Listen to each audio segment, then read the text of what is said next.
Chapter 1. The Mysterious Ring.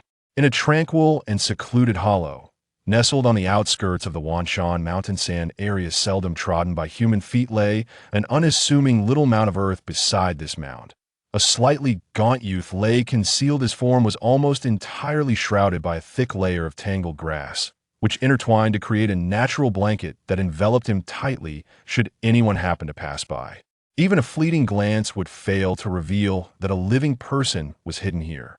This youth was named Qin Hao, and he had ventured to this place with the intent of capturing wild beasts. To this end, he had meticulously set a trap and had remained motionless beside it, like a statue, for a grueling 3 days and nights. The prolonged wait had rendered his body weak and frail, yet astonishingly, his eyes remained bright and piercing, sharp as those of a hawk.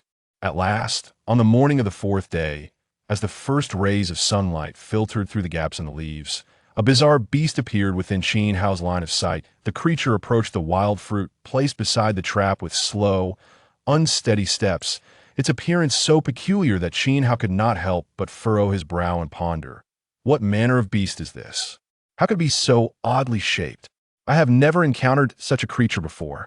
As Qin Hao furrowed his brow, his gaze fixed intently ahead, lost in contemplation, the large and bizarre beast appeared utterly unfazed. It leisurely munched on the ripe wild fruit strewn about, as if oblivious to the world around it. After satiating its hunger, the beast seemed intent on seeking more food, when suddenly, in a flash, a sleek black hunting rifle erupted from Qin Hao's grasp like a bolt of lightning, hurtling straight towards the creature. The beast instantly sensed danger, its large, bell-like eyes wide with fear and astonishment. Without hesitation, it bolted away, its powerful legs propelling it forward like a whirlwind. Watching the creature retreat until it vanished into the boundless expanse of the forest, Qin Hao's eyes were filled with unmistakable disappointment. He knew all too well that, given his current state of fatigue and sluggishness, pursuing such a nimble beast was nothing short of a fool's errand. With a resigned shake of his head, he decided to abandon the chase and turn to head home, fully aware that he had not eaten or drunk anything for 3 days and nights, leaving him utterly weak and exhausted. Just as Qin Hao had turned and taken a few steps, a mysterious and dim light caught his attention. Following the glimmer, he discovered a pitch-black ring, seemingly crafted from jade, lying quietly amidst the grass by the roadside. The ring shimmered with an ethereal glow, as if concealing infinite secrets. Curiosity piqued, Qin Hao bent down to retrieve it, examining it closely. Yet finding nothing particularly remarkable, he then casually slipped the ring into his pocket and, burdened by fatigue, continued his steady march towards his family's abode. In the serene town of Qingfeng, there existed a formidable and esteemed clan known as the Qin family. The patriarch, Qin Zhan, was widely recognized as the preeminent powerhouse of the entire town. Before entering seclusion, he had summoned the current head of the family, Qin Tian, and gravely advised him, "Qin Hao is the hope of our Qin family's future. His innate talent surpasses that of ordinary individuals, and he is destined to achieve great things. Therefore, it is imperative that he receives meticulous guidance and ample resources for cultivation. We must not exhibit the slightest negligence." Time flew by, and in the blink of an eye, Qin Hao had turned 12. Yet, unexpectedly, despite possessing the talent that many esteemed and the earnest expectations of the patriarch, he remained at the second rank of martial apprentices. In contrast, many of his peers from the Qin family had already ascended to the 5th rank, with some exceptional prodigies even reaching the 6th rank. Most notably, Qin Feng, the eldest son of the family head, had successfully advanced to the profound 7th rank through his own efforts and inherent talent. Due to such a stark disparity, the majority of Qin Hao's contemporaries harbored resentment and animosity towards him. In this remote town, cultivation resources were exceedingly scarce and precious. Each allocation of resources was crucial to individual and familial prospects. Observing that substantial resources, which could have benefited other family members, were being funneled into the seemingly stagnant Qin Hao, it was only natural for others to feel aggrieved. Emerging from the forest, Qin Hao returned home. Like a swallow returning to its nest, he carefully extracted the ring he had found, cradling it like a rare treasure, but could discern no special qualities. Just as he was about to store it away securely, he suddenly perceived a strange flicker of light emanating from the ring. Fleeting yet vivid, thinking it to be a trick of his eyes, he dismissed it and resumed his meditation. The following day, while Qin Hao was deep in his cultivation, a cacophony of angry shouts and curses erupted from outside his door in the past. His family members had only regarded him with disdain or mocked him behind his back, and he had long grown accustomed to such treatment, however. Today, it was peculiar that someone was actually banging on the door. Igniting a sense of foreboding within him, he quickly rose and hurried towards the entrance. Upon opening the door, he was met by three figures: Qin Xiong, Qin Zhao, and at the forefront, Qin Feng. Seeing Qin Hao emerge, Qin Feng's eyes brimmed with contempt and scorn. "Ah, our illustrious genius, Master Qin Hao, has finally deigned to show himself," he taunted. Qin Hao furrowed his brow. He was well aware of Qin Feng's disdain for him, but it was unusual for him to be so openly provocative. "What is it, Qin Feng?" Qin Hao inquired calmly. "Humph, you still have the audacity to ask." Qin Feng gestured towards the two behind him. "Look at the mess you've made.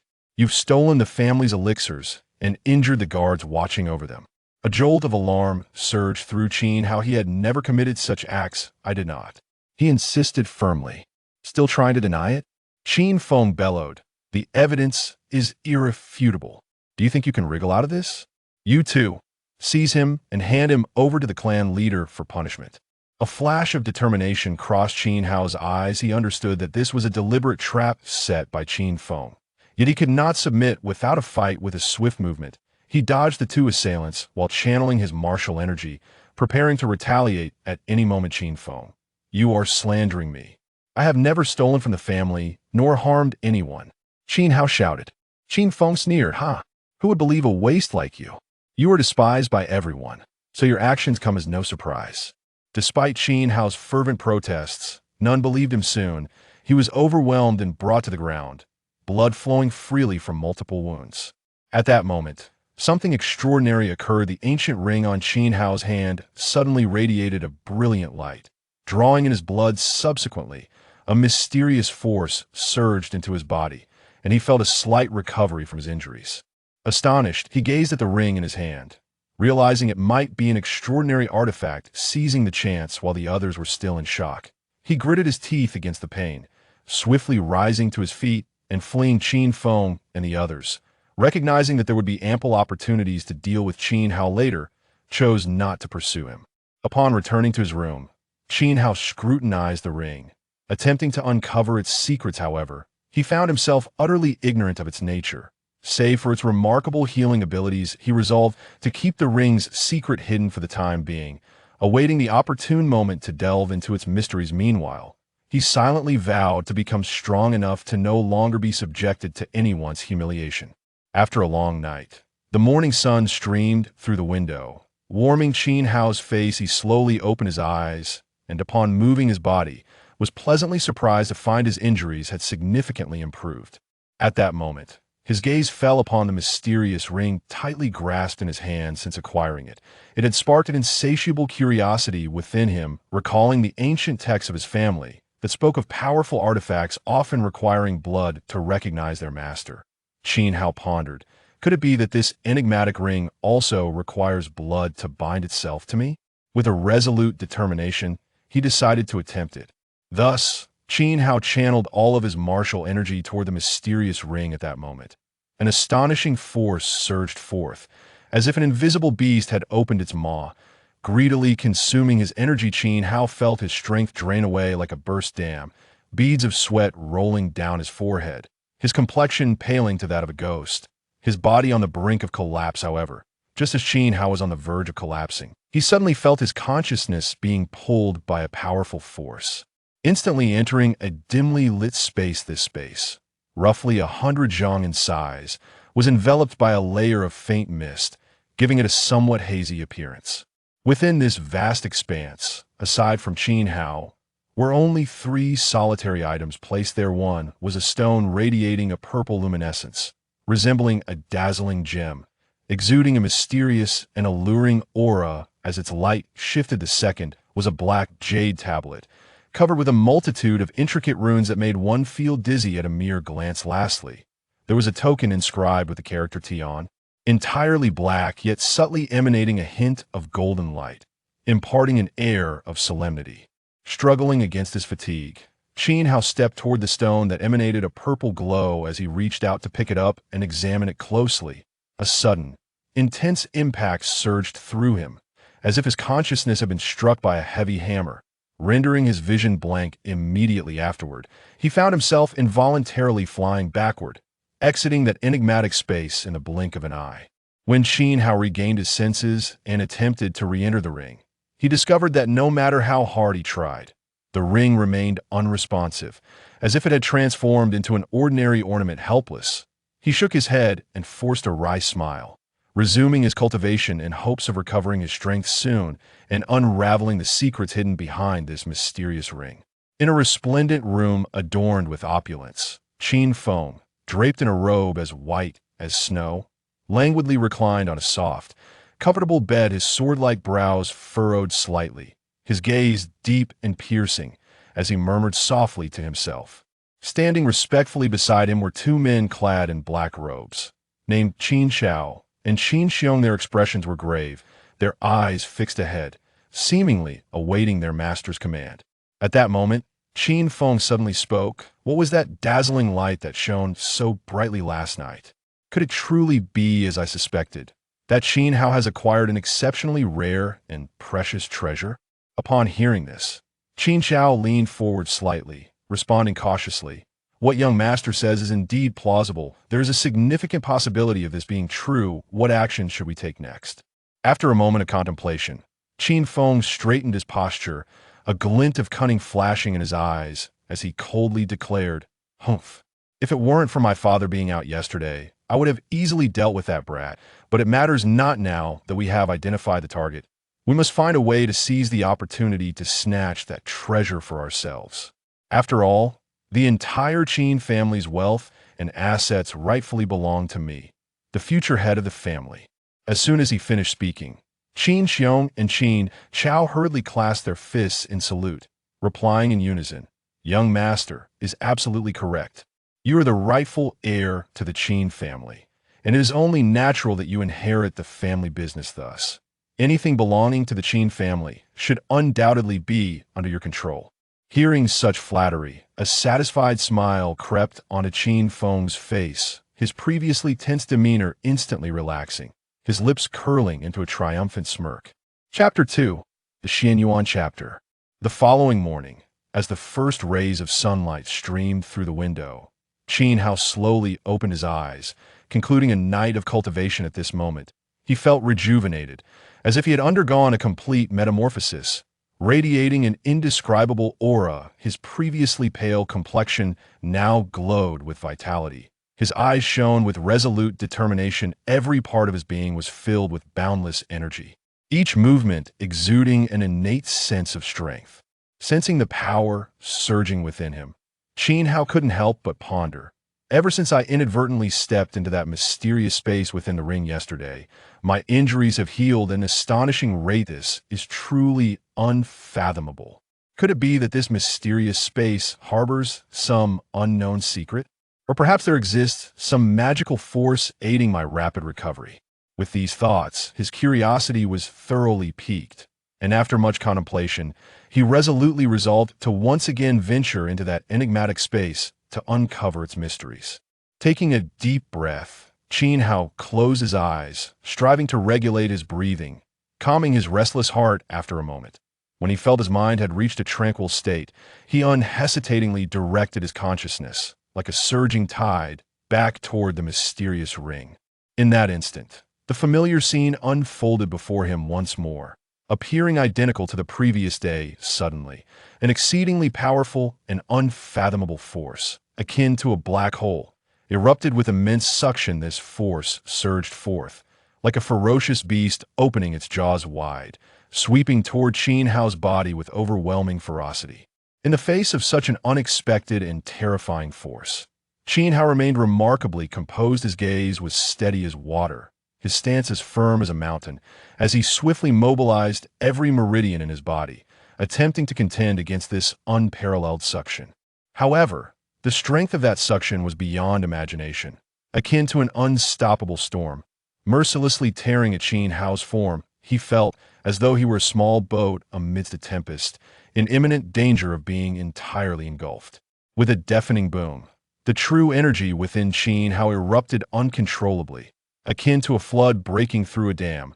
Surging wildly from his meridians, this torrent of energy rushed toward the ring, which radiated a mysterious glow. At this moment, Qin Hao's complexion turned pale, veins bulging on his forehead, his hands clenched into fists as if he were trying to gather all his strength into his palms, gritting his teeth. His jaw clenched tightly. He could even hear the grinding of his teeth. Beads of sweat cascaded down his forehead like raindrops, quickly soaking the ground beneath him. His once upright frame trembled slightly from exertion. Yet, even at the brink of exhaustion, Qin Hao refused to yield. His mind was resolute. He must once again enter that mysterious space. Just as he felt himself on the verge of collapse, a peculiar wave of energy surged forth, and in the next moment his vision blurred, and he truly stepped once more into that inscrutable space. Upon entering, Qin Hao had no time to catch his breath, nor the leisure to ponder the secrets concealed within the purple stone. Radiating mysterious light, his gaze darted around, and without hesitation, he grasped the nearby black jade tablet. The moment he held the black jade tablet, it unexpectedly shattered with a sharp crack. In an instant, a ghostly blue light shot forth from the fragments, moving with the speed of lightning, and in the blink of an eye, it penetrated directly into Qin Hao's brow. He felt a piercing pain in his head, as if countless steel needles were simultaneously stabbing into his mind. Yet he gritted his teeth, striving to remain conscious as the pain gradually subsided. He slowly opened his eyes, realizing he had returned from the mysterious space to the realm of reality. Through this experience, Qin Hao finally understood why he had encountered such difficulty in entering the mysterious space previously. And even when he managed to do so, he could not stay long. The issue lay with his level of true energy and strength. His current low level of true energy rendered him too weak, causing him to be expelled and restricted by the powerful forces of the mysterious space. With this realization, Qin Hao silently vowed to double his efforts in cultivation, elevate his strength, and soon unveil the vast mysteries hidden within the mysterious space. Narrowing his eyes slightly, Qin Hao carefully assessed the situation. With his current cultivation level at the second tier of martial apprentices, he could only enter that mysterious space once a day at most. Even so, emerging from that space left him drained of a staggering 90% of his energy. Such a degree of depletion was truly alarming. At that moment, a sudden flash of inspiration struck Qin Hao like lightning. He recalled the mysterious, ghostly light from his previous entry into his consciousness. Space, what exactly was that? With this thought, his mind became intensely focused, as if he were wholly absorbed in contemplating that enigmatic glow. Gradually, Qin Hao felt his consciousness descending like a fish sinking to the depths of an abyss. Slowly yet steadily at that moment, a peculiar sight unfurled within his mind. 3 radiant characters, Hun Yuan Dian, gleamed like the brightest stars in the night sky, prominently illuminating his vision. After an extensive investigation, Qin Hao finally unraveled the extraordinary origins of the martial art known as the Hun Yuan Classic. This remarkable technique is distinguished by its absence of clear hierarchical divisions, and the arduousness of its cultivation is almost unimaginable, akin to a mortal's attempt to scale the towering peaks that pierce the heavens. Only those endowed with exceptional perseverance and extraordinary fortune may harbor the hope of mastering it. However, should one succeed in cultivating the Hun Yuan Classic to its ultimate perfection, the power it manifests would rival that of advanced celestial tier techniques. Of course, in its nascent stages, this art merely resides at the realm of low-grade, mysterious techniques. Yet even at this humble tier, upon reading the descriptions of the Hun Yuan Classic, Qin Hao's heart surged with uncontainable excitement, as if tempestuous waves were crashing within his chest. It is worth noting that the Qin family stands as one of the 3 prominent clans in Qingfeng Town. Yet, even the most elite technique within their lineage, the Chengfeng Ju, is relegated to the mere mid-tier yellow grade. In stark contrast to the enigmatic Hun Yuan Classic, it is an unfathomable chasm. Standing before the window, Qin Hao gazed into the distance, his mind swirling with contemplation about his future. After much struggle and deliberation, he reached the difficult decision to embark on the journey of cultivating the Hunyuan Classic. To Qin Hao, the Hunyuan Classic gleamed like the most resplendent star in the night sky, radiating an endless aura of mystery and offering him the glimmer of hope to forge ahead with unwavering determination at this moment. He possessed the strength of a mere second-level martial apprentice, a staggering disparity when juxtaposed with Qin Feng's formidable seventh-level prowess, presenting an almost insurmountable divide. Though Qin Feng was merely 3 years his senior, having just turned 15, how could Qin Hao resign himself to enduring such humiliation indefinitely? Each instance of facing Qin Feng's derision and bullying ignited an inferno of rage deep within him, a flame that could not be extinguished rather than continuing to live a life steeped in shame and helplessness. He resolved to muster his courage and fight back. Even if the path ahead were fraught with obstacles and thorns, he would seize any glimmer of success, for it was only through such tenacity that he could carve out a future worth anticipating. Yet, at this moment, Qin Feng remained blissfully unaware of the brewing storm. He remained ensconced in his feelings of superiority, entirely oblivious to the fact that Qin Hao, seemingly inconspicuous and perhaps even overreaching in his aspirations, was about to become an unstoppable tide, poised to irrevocably alter the trajectory of his previously serene existence. As Qin Hao embarked on the enigmatic path of cultivating the Hunyuan Classic, he immersed himself in the flow of his internal energy and the workings of the technique, oblivious to the tumult unfolding outside. Just then, a thunderous bolt of lightning cleaved through the sky. This bolt was like a colossal sword, sharp and blinding, that rent the vast expanse of heaven with an irresistible force, plunging straight into the distant 10,000 mountains. Simultaneously, 1,000 miles away from Qingfeng town, an ancient and solemn palace stood tall. This edifice, having withstood the ravages of time, emanated an air of solemnity. In a hidden chamber deep within the palace, an elderly man with flowing white beard sat in quietude. He resembled a long slumbering lion, serene yet imbued with boundless authority and strength. At the moment the lightning struck the 10,000 mountains, the old man's previously closed eyes flew open. In that instant, the brilliance emanating from his gaze sparkled like the dazzling stars in the vast universe, profound and luminous. As if capable of discerning the mysteries of all existence, his gaze pierced through the layers of the void, directed straight toward the 10,000 mountains. After a moment, the elder furrowed his brow, uttering a soft sound of astonishment. Could it be that I misperceived? He then shook his head thoughtfully, murmuring to himself as his words faded. He slowly closed his wise and enigmatic eyes. Once more, with the closure of his eyes, the ancient palace fell once again into a profound silence, as if a pause button had been pressed, with only the flickering candlelight in the darkness swaying, as if whispering untold secrets. In this vast universe, 3 powerful clans existed: the Beast Clan, the Human Clan, and the Soul Clan. Each of these clans occupied extensive territories, forming a triad of dominance. The Human Clan has long been dedicated to the cultivation of true energy, continuously absorbing the spiritual essence of heaven and earth, transforming it into their own true energy, and employing unique techniques and skills to manipulate it, thereby enhancing their strength. They are capable of executing a myriad of wondrous spells and martial arts, each displaying immense power. Conversely, the Soul Clan focuses on the cultivation of soul power. They excel in perceiving and manipulating the strength of the soul, unleashing astonishing soul attacks and defenses. The soul power is akin to invisible tendrils, capable of penetrating the enemy's defenses and striking directly at the depths of their souls.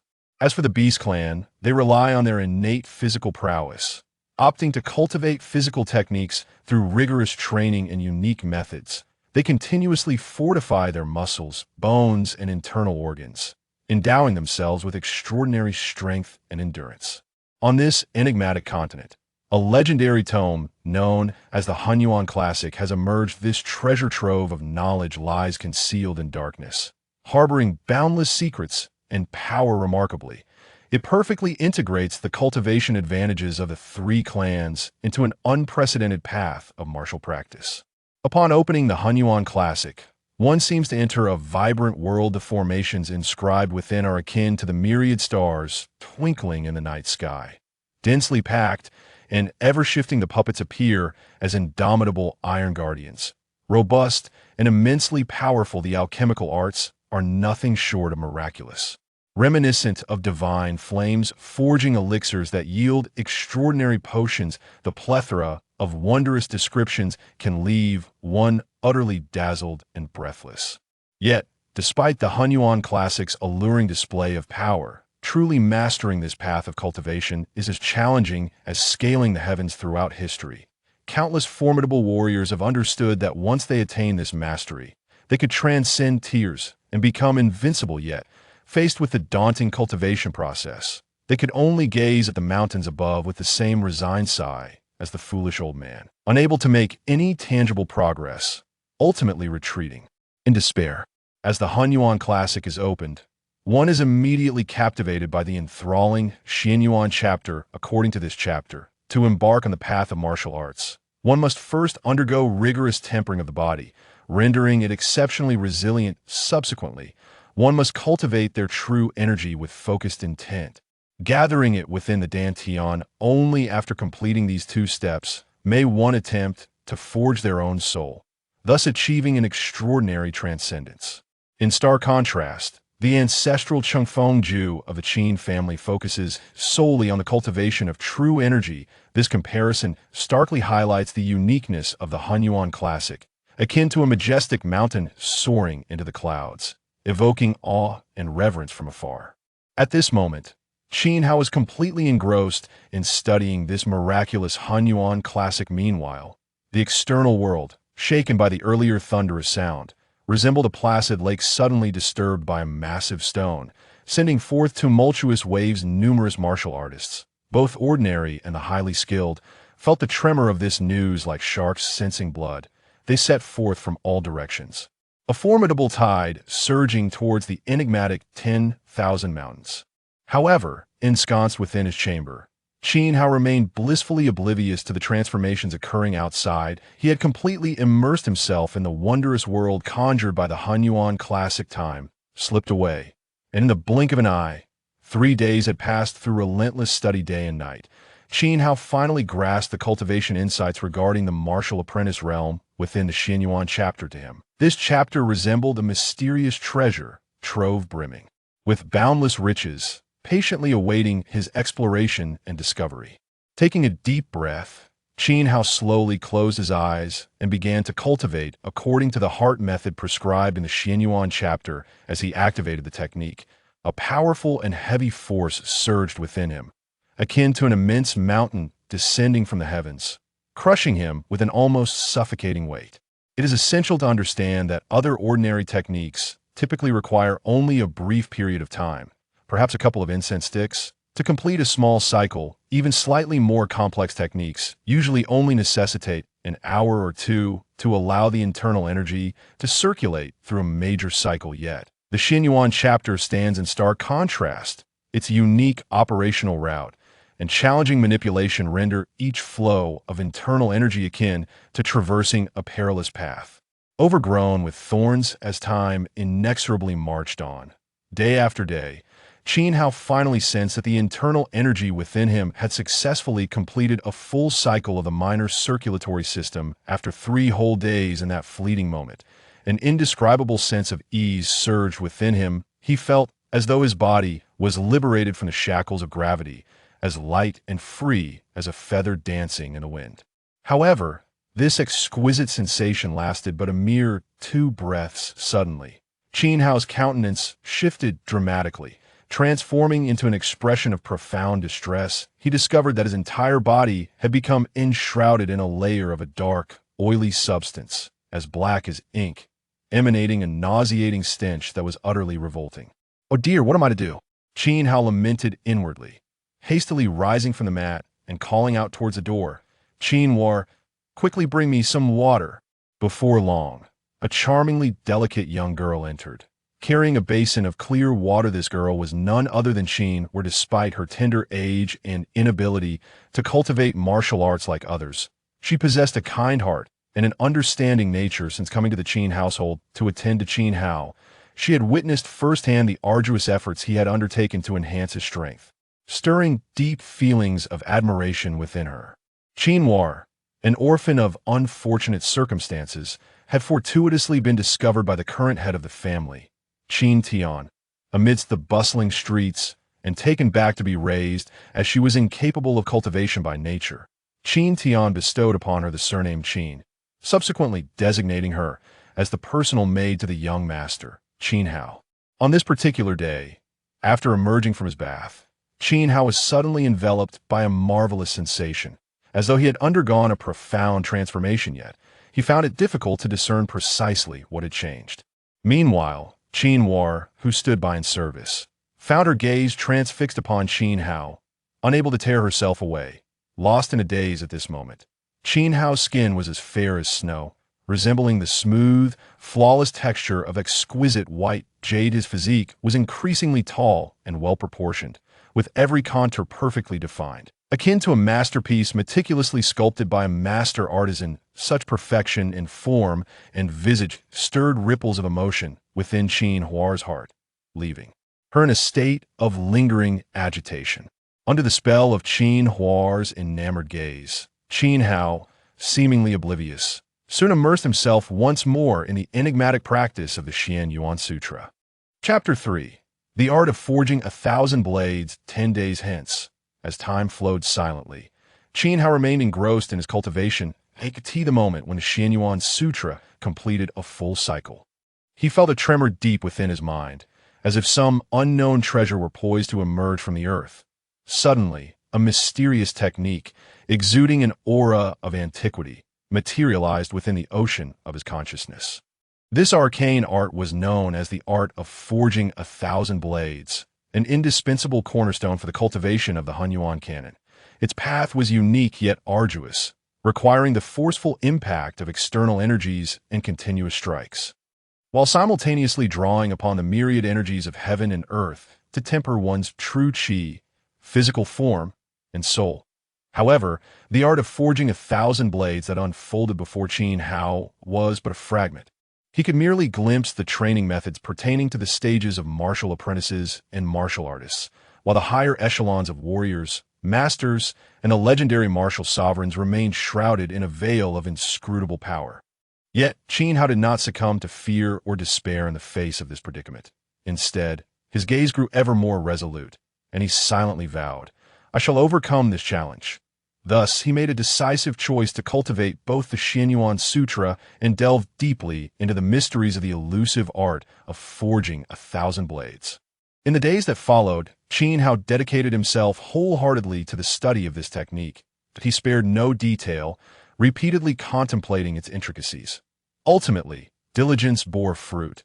Through meticulous observation and reflection, he gradually grasped the essence of this art.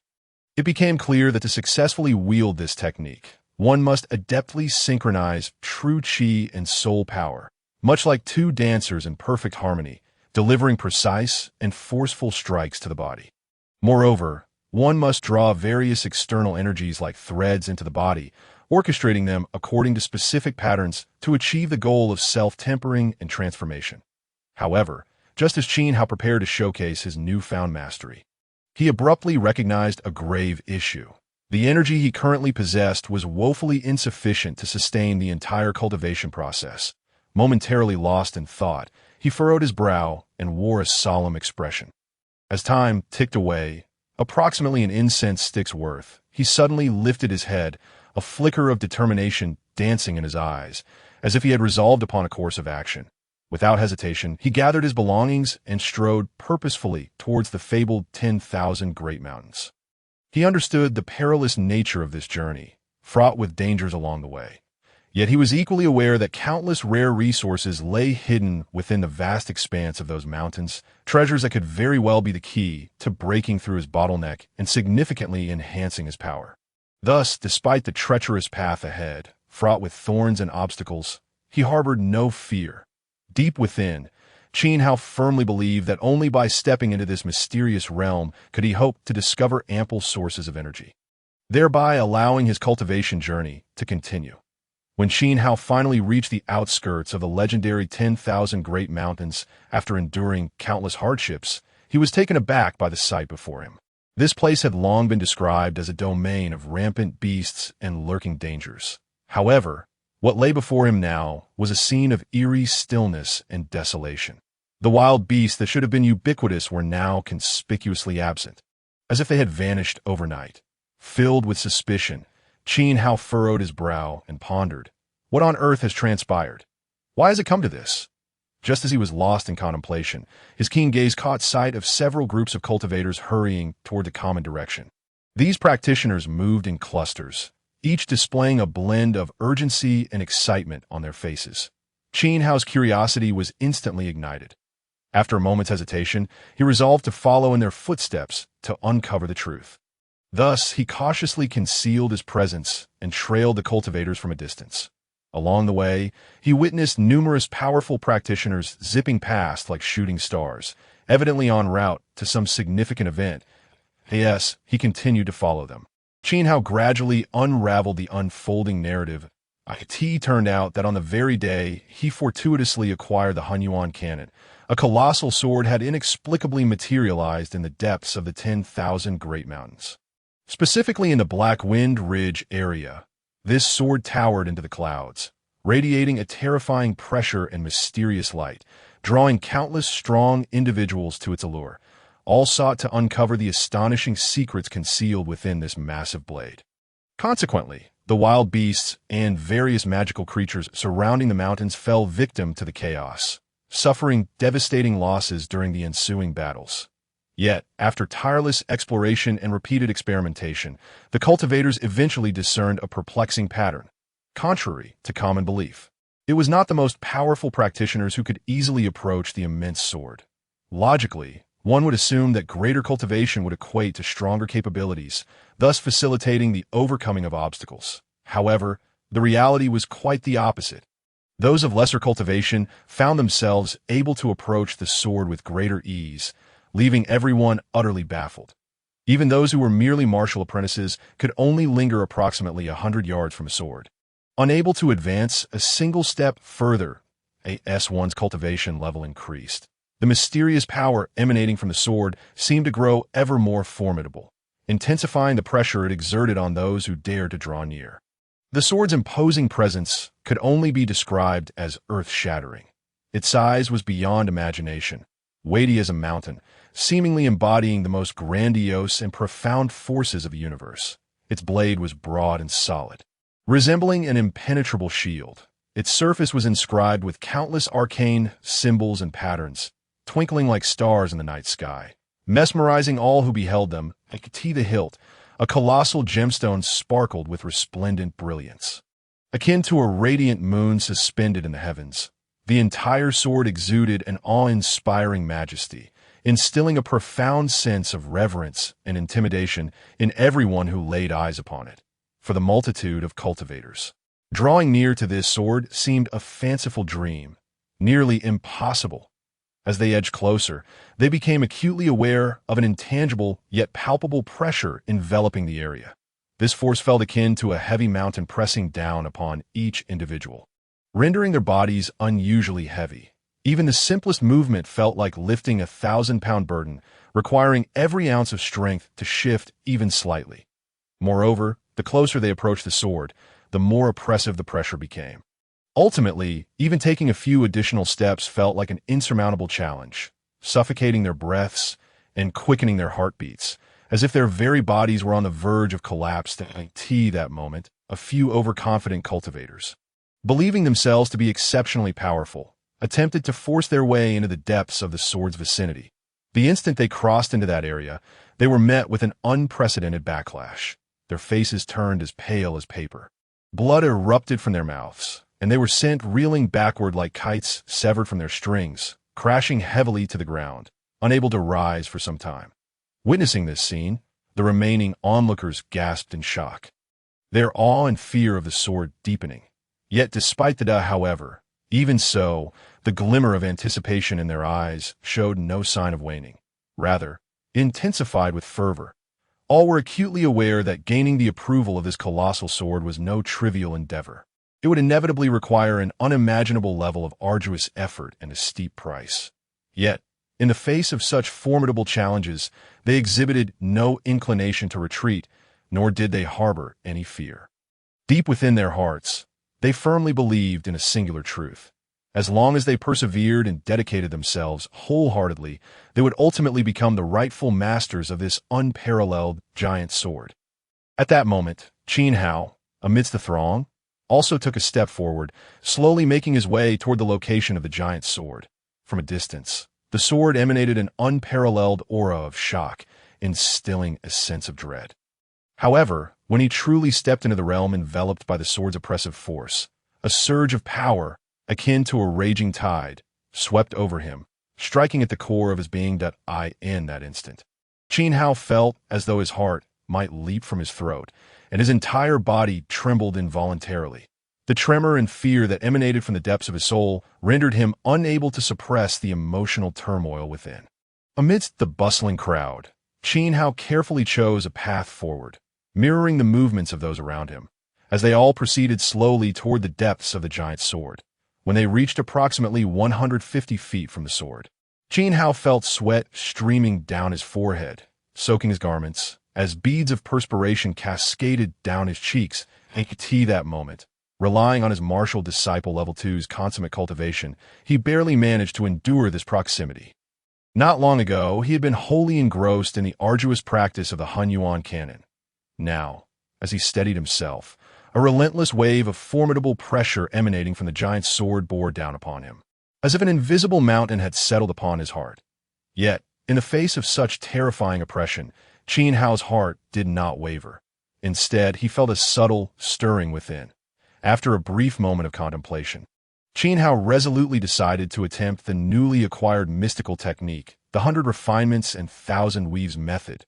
With a serious countenance and closed eyes, he quietly mobilized the true energy within his body, carefully guiding the relentless pressure emanating from the giant sword according to the unique cultivation method of this secret art.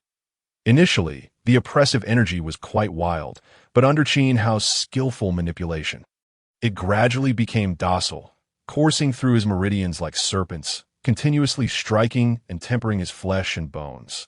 Before long, Qin Hao was pleasantly surprised to discover that the once overwhelming pressure seemed to be diminishing. However, after a moment's reflection, he quickly realized that the pressure had not genuinely lessened. Rather, it was due to the remarkable honing provided by the 100 Refinements and 1,000 Weaves method, which had significantly enhanced his own strength, allowing him to more easily withstand the immense external pressure. Qin Hao's heart raced with excitement, as if the very blood within him were boiling. He widened his eyes, fixating on the giant sword radiating a terrifying power. Fully aware that this was an extraordinary opportunity, rare and precious, with keen intuition and exceptional courage, Qin Hao resolutely decided to harness the sword's oppressive force to accelerate his mastery of the 100 Refinements and 1,000 Weaves method. Taking a deep breath and adjusting his internal energy, Qin Hao began to concentrate fully on his practice of the 100 Refinements and 1,000 Weaves method once more. Simultaneously, he cautiously advanced toward the direction of the giant sword. With each small step he took, he could distinctly perceive the immense pressure crashing over him like relentless waves, each stronger than the last. Yet, faced with such overwhelming force, Qin Hao felt no inclination to retreat. Instead, he grew ever more determined. He understood profoundly that only through the trials of such an extreme environment could his body become as steadfast as rock. His internal true energy could surge forth like mighty rivers. And even the strength of his soul could be refined to a point of invincibility, akin to gold tempered by fierce flames. As time passed, Qin Hao distinctly sensed a transformative metamorphosis occurring within him. Whether in the resilience of his flesh, the speed and power of his true energy, or the perceptive abilities of his soul, all facets had seen remarkable enhancement. At this moment, he was filled with an indomitable spirit, as if he had glimpsed an extraordinary path of cultivation.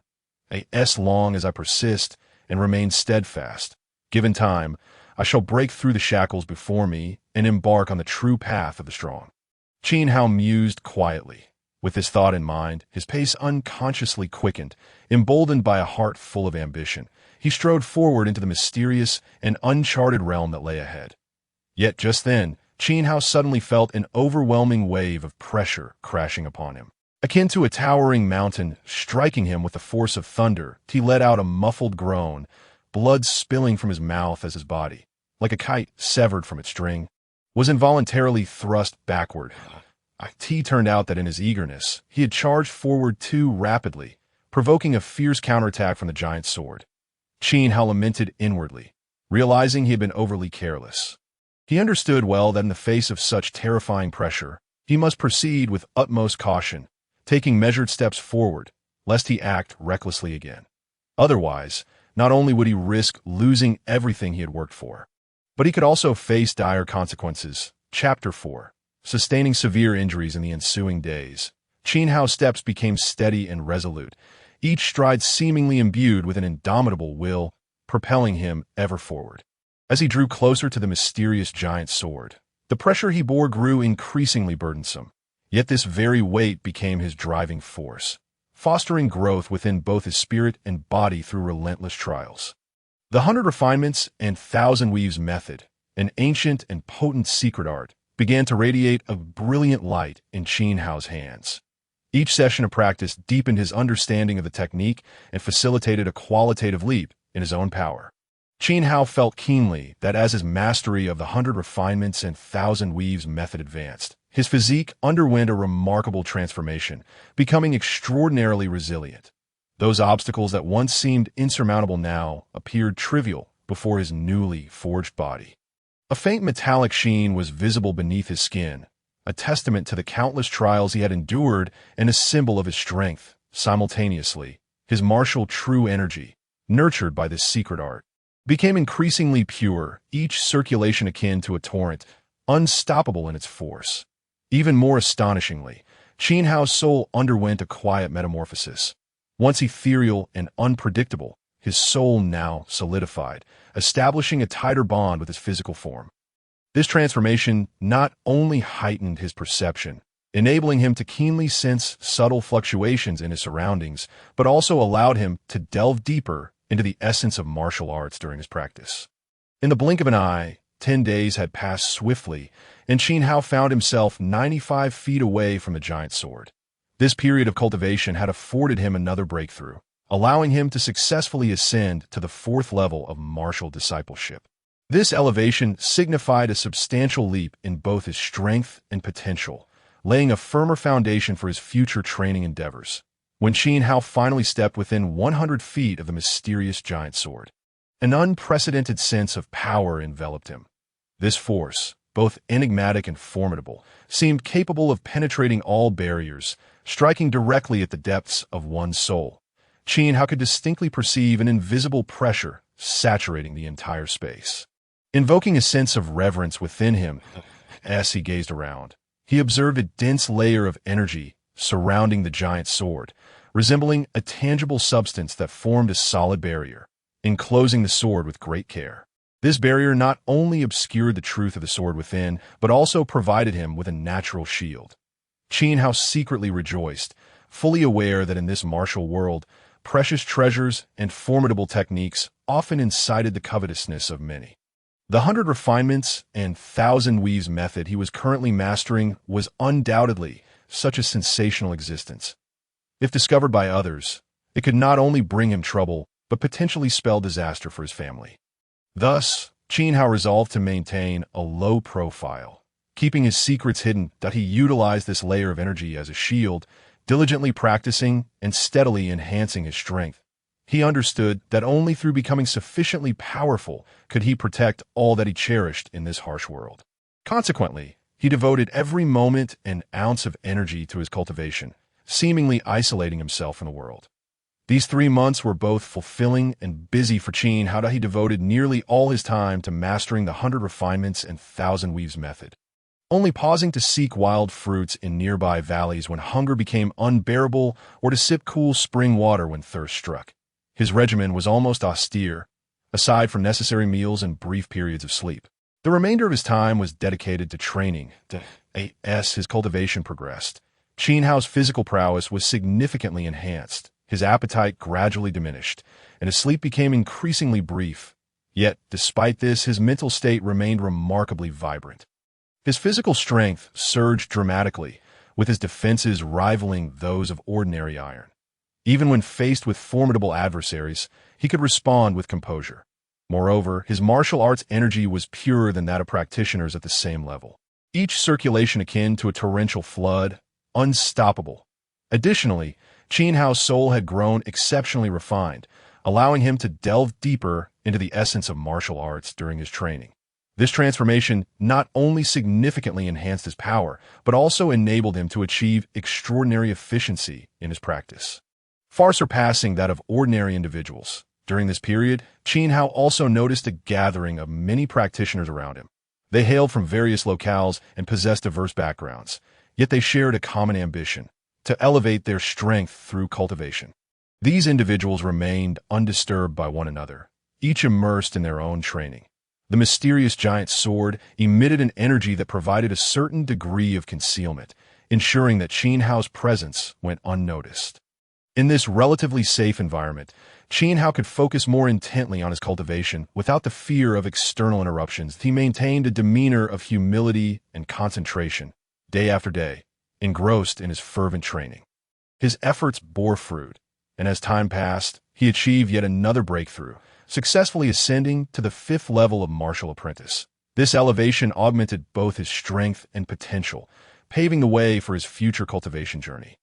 However, Qin Hao was not content with this progress, that he was acutely aware that in this world where the strong reigned supreme, continuous self-overcoming was the only means of survival in such a ruthless environment.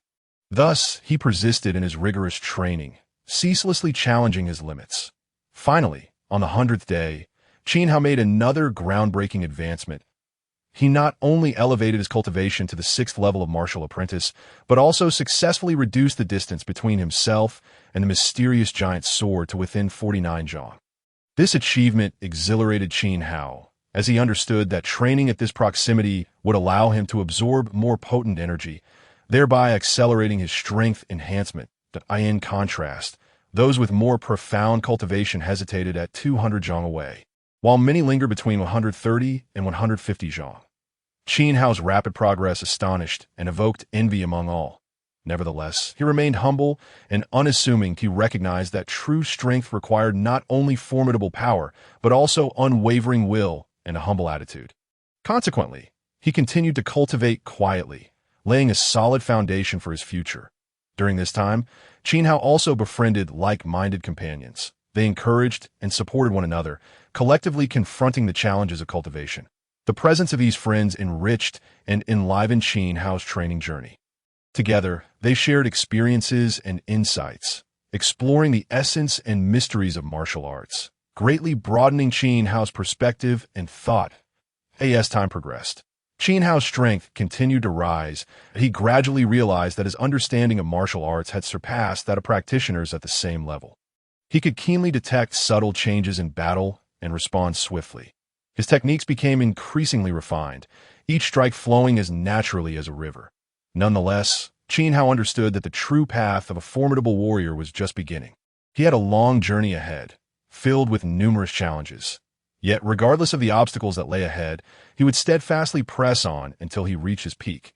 For he believed that as long as he did not give up or relent, he could carve out his own brilliance in this world that venerates strength. At last, within the serene and tranquil valley, after savoring the refreshing mountain spring, Qin Hao set forth on his return journey. Sunlight filtered through the sparse leaves, casting mottled patterns upon him, adding warmth to this seemingly monotonous trek. However, this tranquility was short-lived. Just as he was about to step onto the familiar path, two shadows darted forth like phantoms from either side, akin to two poised tigers, instantly blocking his way. These two young men in black robes, one slightly plump with a round face and a sly, greedy smile, appear to have foreseen the spoils within their grasp. The other, slender and gaunt, with deep-set eyes that glinted with a predatory ferocity, seemed ready to tear his prey to shreds at any moment. Their black robes fluttered gently in the breeze, enhancing the air of mystery and foreboding that surrounded them. Kid, it's truly astonishing to see how, in just over 3 short months since your arrival, Your cultivation has surged to such heights, remarked the plump youth with a hint of mockery, as if he were admiring a hapless creature about to fall into a trap. However, since you've been so fortunate to encounter such an opportunity, why not share the martial techniques you have mastered? Perhaps my brother and I might show you some mercy and leave you with a whole corpse. Though Qin Hao's heart remained as calm as a still lake, his face feigned panic as he stammered. They merely wished to bring a swift conclusion to the battle and claim Qin Hao's martial arts manual as their own. After consuming the legendary explosion pill, the two brothers initially believed they would gain a fleeting yet formidable combat prowess. However, they soon discovered that the effects of the elixir acted as a double-edged sword, rendering them vulnerable before their adversary, akin to sheep entering the jaws of tiger. In but a fleeting moment, Qin Hao was struck by a ferocious punch from his opponent, as if he had been battered by a colossal boulder, instantly sustaining grave injuries, with blood trickling from the corner of his mouth. Confronted with this sudden onslaught, a fierce desire for survival surged within Qin Hao. He understood that engaging in a direct confrontation would be as futile as striking a stone with an egg. Thus, he hastily shouted, "Spare me, noble warriors! I shall present my treasured martial arts manual with both hands. All I ask is for you to grant me my life." Upon hearing these words, a smug grin involuntarily appeared on the faces of his adversaries, who inwardly rejoiced at Qin Hao's apparent wisdom, feeling that their efforts had not been in vain. However, in that moment of their relaxed vigilance, Qin Hao, like a cunning fox, disregarded the threat behind him and sprinted away without looking back. His figure darted through the woods like a streak of black lightning, racing towards the distant giant sword, which emanated a chilling aura. The brothers, witnessing this, were instantly consumed by rage. They had not anticipated such a maneuver from Qin Hao. The gaunt elder brother bellowed, "You scoundrel, halt! If you dare to flee further, once my brother and I catch you, we shall ensure your body is shattered into pieces, leaving you neither the means to survive nor to die." Nevertheless, Qin Hao seemed oblivious to their threats, his mind focused solely on escaping this perilous place. Thanks to Qin Hao's robust physique, comparable to that of a martial artist, his speed surpassed that of the two brothers by a slight margin. When Qin Hao finally reached a point 200 paces away from the colossal sword, the commotion he caused attracted the curious gazes of many onlookers nearby. They speculated about what Qin Hao might be fleeing from and why he was recklessly racing towards the mysterious giant sword. At that moment, Qin Hao was nearing his limits. He gritted his teeth, veins bulging and eyes bloodshot, as if determined to pour all his fury and strength into this final sprint. He exerted every ounce of energy, charging towards the depths of the giant sword like a wild stallion that had broken free. Although the two brothers relentlessly pursued him, they found themselves unable to advance another step when they reached 200 paces. The immense pressure surrounding the giant sword acted as an invisible barrier, firmly keeping them at bay. The slightly plump youth lamented to his gaunt elder brother, "Big brother, it seems we have allowed him to escape. Our cultivation may surpass his, but within this oppressive force, we are unable to approach him." The gaunt elder brother, however, appeared unfazed. He coldly remarked, "No matter. A monk may run, but the temple remains. We shall simply lie in wait here at the periphery. I do not believe he can hide within that giant sword forever." With that, the brothers concealed themselves in a hidden spot around the giant sword, preparing to await Qin Hao's reappearance. Chapter 5. The Chaos Heavenly Ring. Qin Hao fled like a wild stallion, heedless of everything, driven by terror and urgency that nearly made him forget his exhaustion. It was not until he had run a full 49 paces away from the colossal sword that he finally felt as if all his strength had been drained, collapsing to the ground like a deflated balloon, plunging into unconsciousness. When Qin Hao once again stirred from his slumber, he found himself in a completely unfamiliar space. This realm was shrouded in an enigmatic mist, obscuring the line between reality and illusion. That moment, he noticed a mysterious old man gazing at him with a gentle smile, his eyes filled with depth and wisdom. Startled, Qin Hao hurriedly struggled to his feet, respectfully bowing to the old man, expressing his gratitude. "Thank you, esteemed elder, for saving my life." The old man merely waved his hand dismissively, chuckling, "Young one, obtaining the Chaos Heavenly Ring is indeed a fortune earned from your past life. Upon hearing this, an inexplicable tension gripped Qin Hao's heart, and he instinctively clenched the mysterious ring in his hand. Since acquiring it, entering the ring's enigmatic domain had always been a formidable challenge, and he knew little of its origins. Yet he sensed that this ring was extraordinary, and the elder's words filled him with both confusion and anticipation. The old man regarded Qin Hao with a knowing smile, his gaze penetrating as if to peer into his very soul. After a moment, he slowly spoke, "Do not be anxious. Young one, this place is the inner sanctum of the Sword of the Heavens, and the chaos heavenly ring you possess has merely scratched the surface of its potential." As he spoke, the old man raised a finger and lightly tapped Qin Hai. In an instant, a powerful force enveloped him, rendering him immobile as if under a binding spell. That moment, a drop of blood shot forth from his brow, streaking through the air like a meteor across the night sky, swiftly reaching the old man and hovering before him. The old man gazed intently at the drop of blood, his previously serene expression shifting to one of astonishment. He muttered to himself, "What extraordinary bloodline power is this?" With a flick of his sleeve, the drop of blood shot into the mysterious ring in Qin Hao's hand, vanishing without a trace. But the instant the blood entered the ring, for words flashed in Qin Hao's mind. Chaos heavenly ring. He experienced a peculiar sensation, as if he could now freely enter the space contained within this ring, as if he had thoroughly refined it. This extraordinary feeling filled him with both excitement and astonishment. As Qin Hao reveled in this strange sensation, he noticed that the ring which had once adorned his finger had vanished, replaced by a faint, mysterious tattoo inscribed upon his ring finger. This tattoo seemed to connect with his very bloodline, emanating an indescribable pressure and mystery. Qin Hao hurriedly bowed to the old man once more, saying, "Thank you, esteemed elder." The old man continued to smile, waving his hand in a dismissive manner, regarding him with an unusual gaze before stating, "Very well, our meeting is fated. Since we are destined to cross paths, I shall give you a token of our encounter." Before his words could fully dissipate, the old man vanished like a wisp of smoke, leaving Qin Hao standing alone in the mysterious realm, his heart brimming with profound emotions and expectations. After the old man disappeared, a lingering air of his enigmatic presence remained, and where Qin Hao had stood, a miraculous ancient tome materialized before him. This book seemed to have traversed through the ages, its cover embossed with the imposing characters Sword of the Heavens, bold and powerful, gleaming with a chilling light that pierced the soul, evoking an involuntary sense of reverence. Qin Hao's gaze was instantly captivated by this mysterious tome. He could hardly contain his excitement as he rushed forward to grasp it in his hands. An overwhelming joy surging within him, he understood that the item left behind by the mysterious elder was surely extraordinary, harboring earth-shattering secrets or immense power. Cautiously, he opened the tome, leafing through its pages.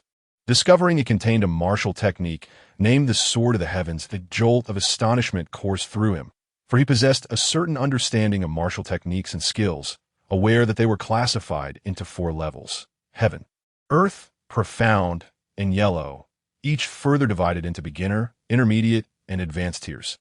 The Sword of the Heavens was an earth-level beginner martial technique, and what shocked him even more was that it was a swordsmanship technique of the same tier. It was well known that on this vast continent, while tales of heaven-level martial techniques and skills had circulated, they were mere legends, with few having truly witnessed them. Now, it was common knowledge that heaven-level techniques had mysteriously vanished from the world, and even earth-level martial skills were exceedingly rare. Qin Hao's hands trembled slightly as he eagerly turned to the section detailing the practice of the Sword of the Heavens technique. Instantly, he became entranced.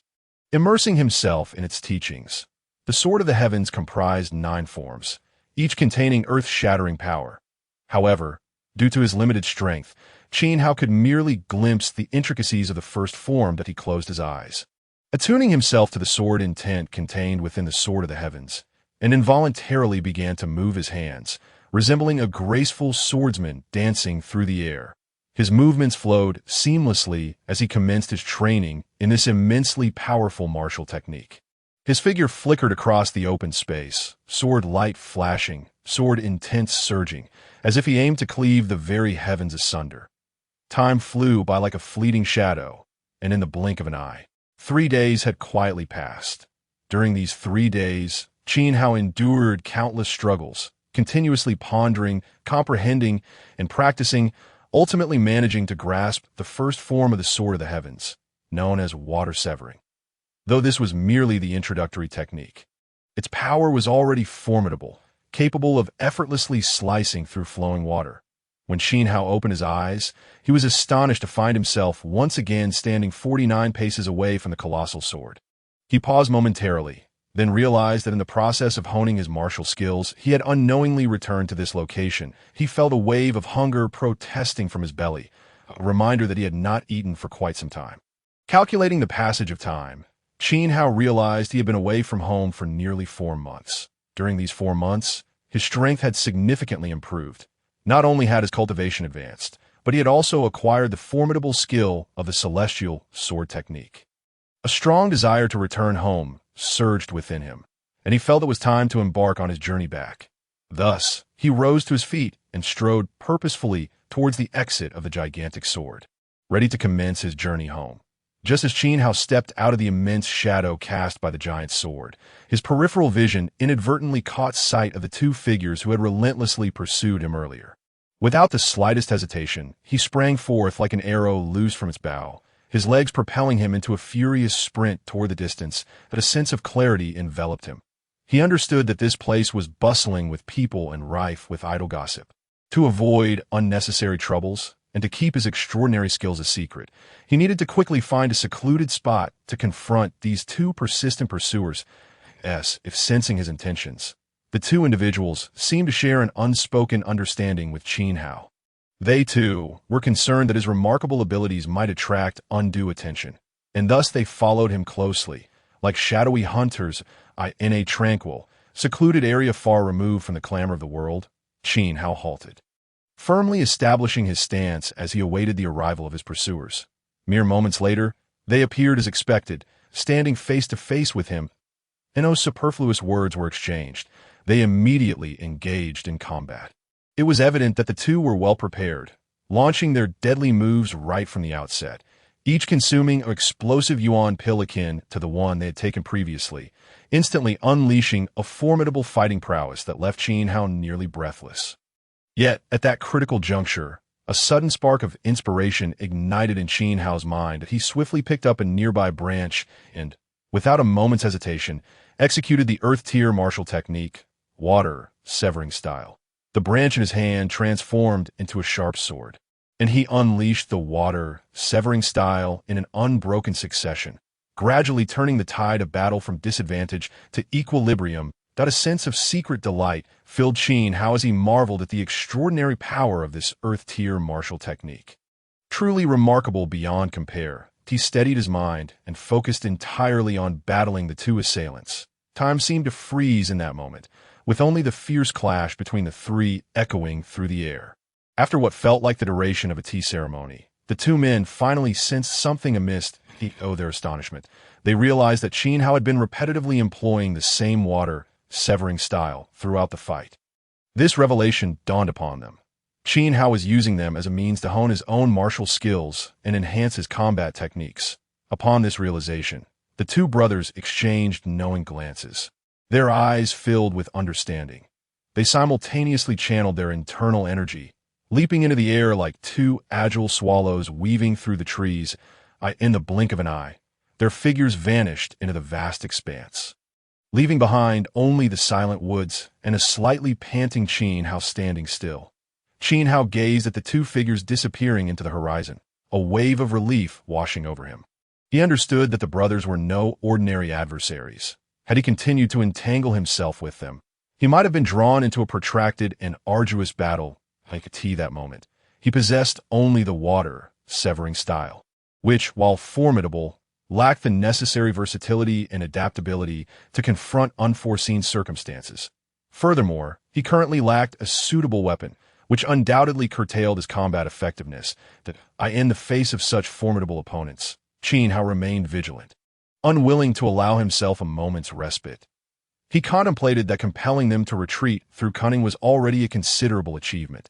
Should he rashly pursue them further, he risked falling into their trap. After all, his understanding of them was still limited, and he was unaware if they had concealed other powerful techniques or trump cards. In light of this, it was prudent to exercise caution.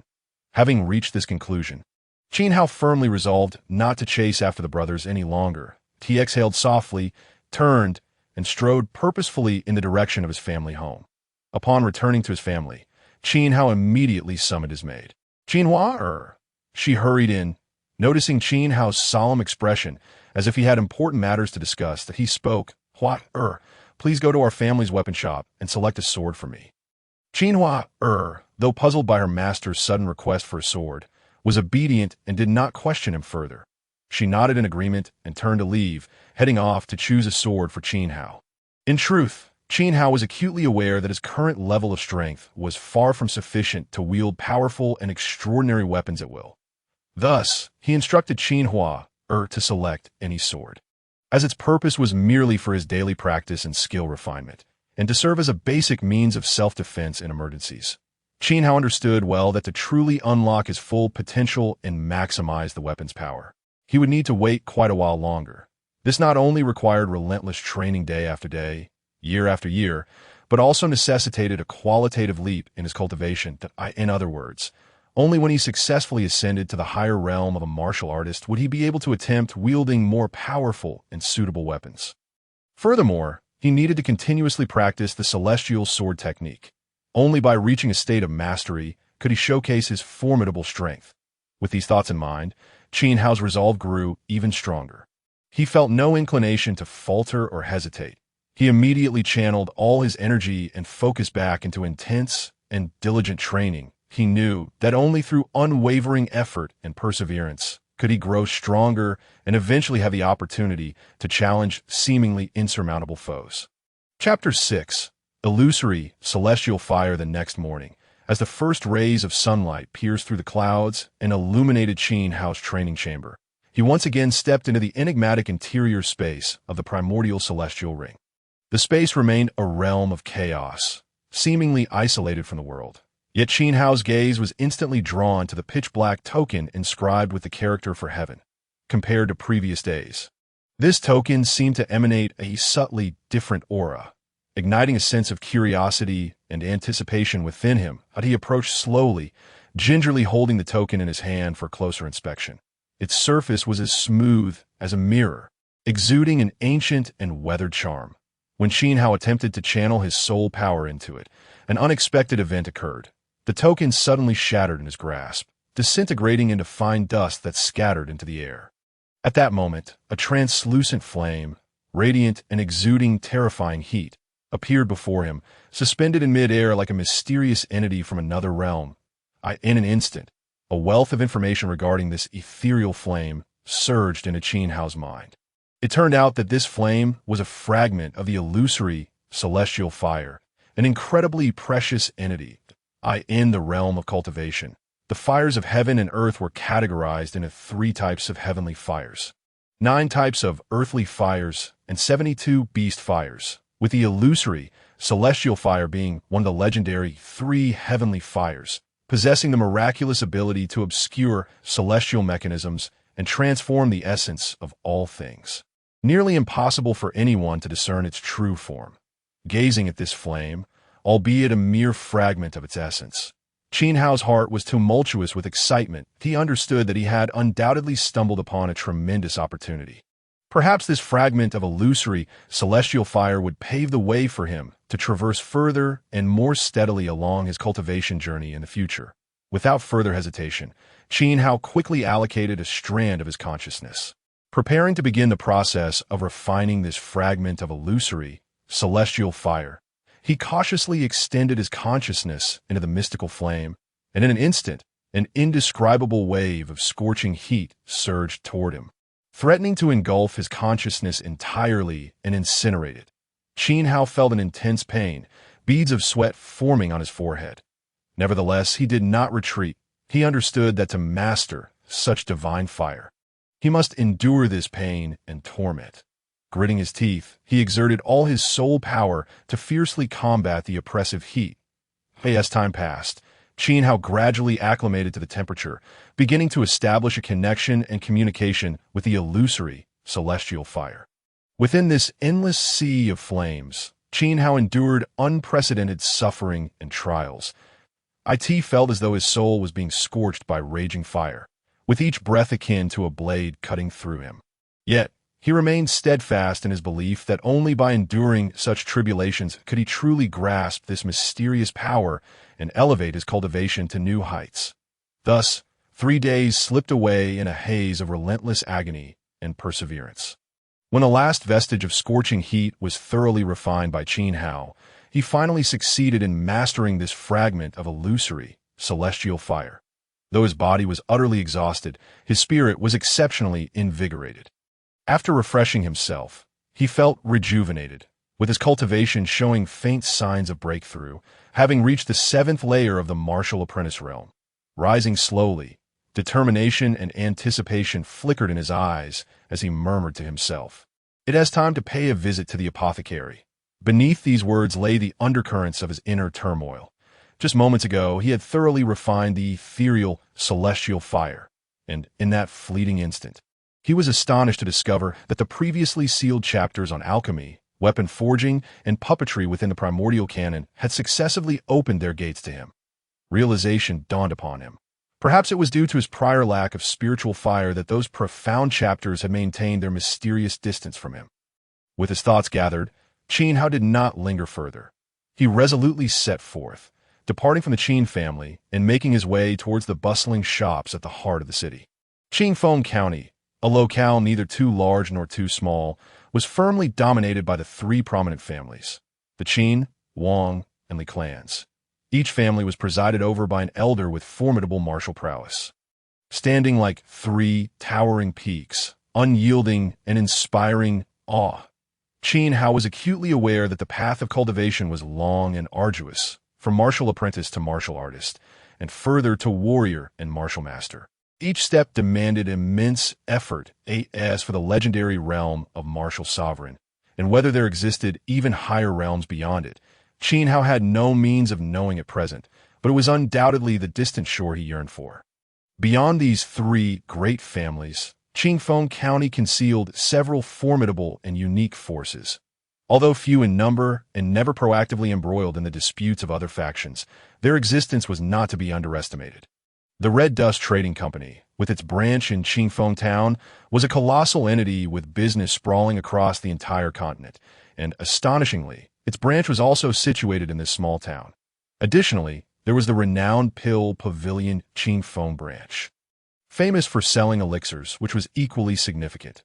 Qin Hao speculated on why these 2 giants chose to establish branches here. Qingfeng Town was adjacent to the enigmatic 10,000 Mountains, where numerous cultivators often ventured deep into the mountains to hunt for precious demonic beasts to enhance their strength.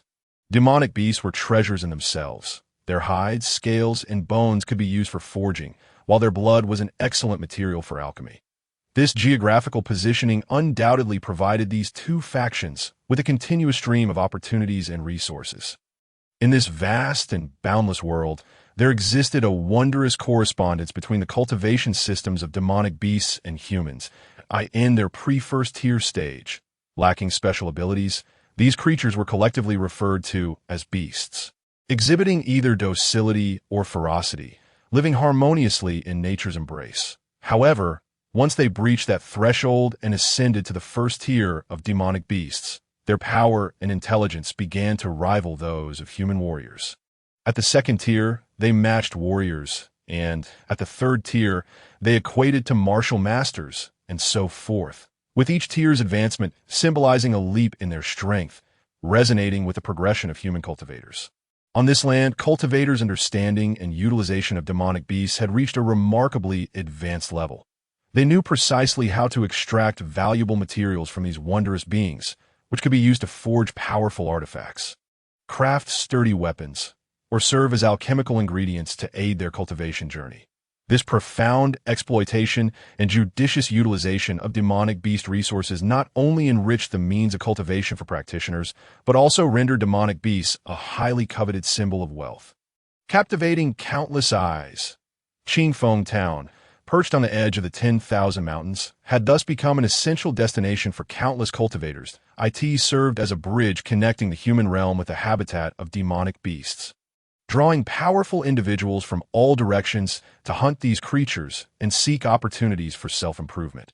Among these cultivators were local elites and distant masters, all driven by a thirst for demonic beast resources, hoping to find their fortune in the 10,000 mountains outside Qingfeng Town.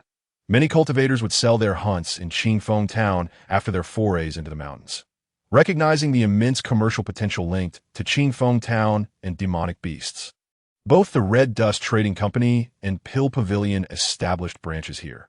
The Red Dust Trading Company, with its vast resources and extensive network, catered to the needs of cultivators by facilitating the purchase and sale of various demonic beast materials. Meanwhile, the Pill Pavilion, renowned for its exquisite alchemical skills and diverse range of elixirs, became an indispensable support for cultivators seeking to enhance their prowess. The presence of these two factions not only brought prosperity to Qingfeng Town. Amidst this backdrop, Qin Hao, a young man who had departed from his family to embark on the path of cultivation, had set his sights on the Pill Pavilion as his first objective. He understood well that to progress further in his cultivation journey, the support of elixirs was essential. Thus, he chose a secluded alley as the starting point for his endeavor, cautiously conjuring the ethereal celestial fire. Although his limited cultivation rendered its effects modest, it was sufficient under the circumstances. With a wry smile, Qin Hao acknowledged that with his current strength, any misstep could invite unnecessary troubles. Next, he donned a black cloak, which not only was of a deep hue, but also crafted from a unique material that further diminished his presence. Moreover, he carefully tucked a precious alchemical formula, which he had transcribed from the alchemy chapter of the Primordial Canon, into his pocket. Qin Hao approached the ancient and solemn entrance of the Pill Pavilion, first taking care to alter his voice, ensuring that each syllable flowed naturally without a hint of suspicion. Before stepping into the establishment, upon entering, a nimble attendant greeted him with a professional smile, respectfully inquiring, "Esteemed sir, have you come to purchase elixirs today, or do you have other needs?" Qin Hao's gaze swept across the interior of the shop, ultimately resting on the attendant as he replied calmly, "I require some spiritual herbs and beast blood." With that, he produced a pre-prepared note from his pocket, gently unfolding it and handing it to the attendant. The attendant took the note, scrutinizing its contents before nodding and saying, "Please hold for a moment. I shall prepare it for you." He then turned and hurried towards the back room. In the depths of the back room, the attendant stood respectfully before a disheveled elder, presenting the note with both hands. The elder cast a casual glance at it and immediately recognized the listed herbs and beast blood. He paused momentarily, then murmured to himself, "These materials and their corresponding beast blood are all essential for refining the first-grade elixir, the Qi recovery pill, that I never expected that in such a remote place there would be a hidden alchemist." With that, he waved his hand lightly, instructing the attendant to proceed with the transaction as per the note's requirements. After a brief interval, the attendant emerged holding a delicate wooden box, within which lay all the materials Qin Hao needed. Neatly arranged, he presented the box to Qin Hao, respectfully stating, "Sir, all the herbs and beast blood you required have been prepared, totaling 43 low-grade spirit stones." Upon hearing this, Qin Hao felt a pang in his heart. One low-grade spirit stone equated to an astronomical sum of 10,000 gold coins, and while gold and silver coins might be considered precious by ordinary people, they were merely the most basic currency for cultivators. Most practitioners preferred to use spirit stones infused with martial essence for their cultivation, as they facilitated a quicker enhancement of their abilities. Nevertheless, Qin Hao did not hesitate to produce 430 low-grade spirit stones he had painstakingly accumulated over the years to purchase 10 sets of herbs. After completing the transaction, he did not even glance at the precious materials, but swiftly turned and strode out of the Pill Pavilion, heading directly towards his second target, the Red Dust Trading Company. In Qin Hao's mind, the significance of cultivation resources was self-evident. He understood that the meager spirit stones allocated monthly by his family, although barely sufficient to support his cultivation needs, would not suffice for acquiring other rare treasures or enhancing his abilities. He would have to rely on his own efforts. With this thought, he couldn't help but let out a quiet sigh, his gaze shimmering with resolute determination. After all, the total of spirit stones he possessed was hardly more than 500. A testament to his years of hard work. Chapter 7. The first alchemical attempt. Qin Hao exhaled deeply, as if preparing himself mentally for the actions that lay ahead.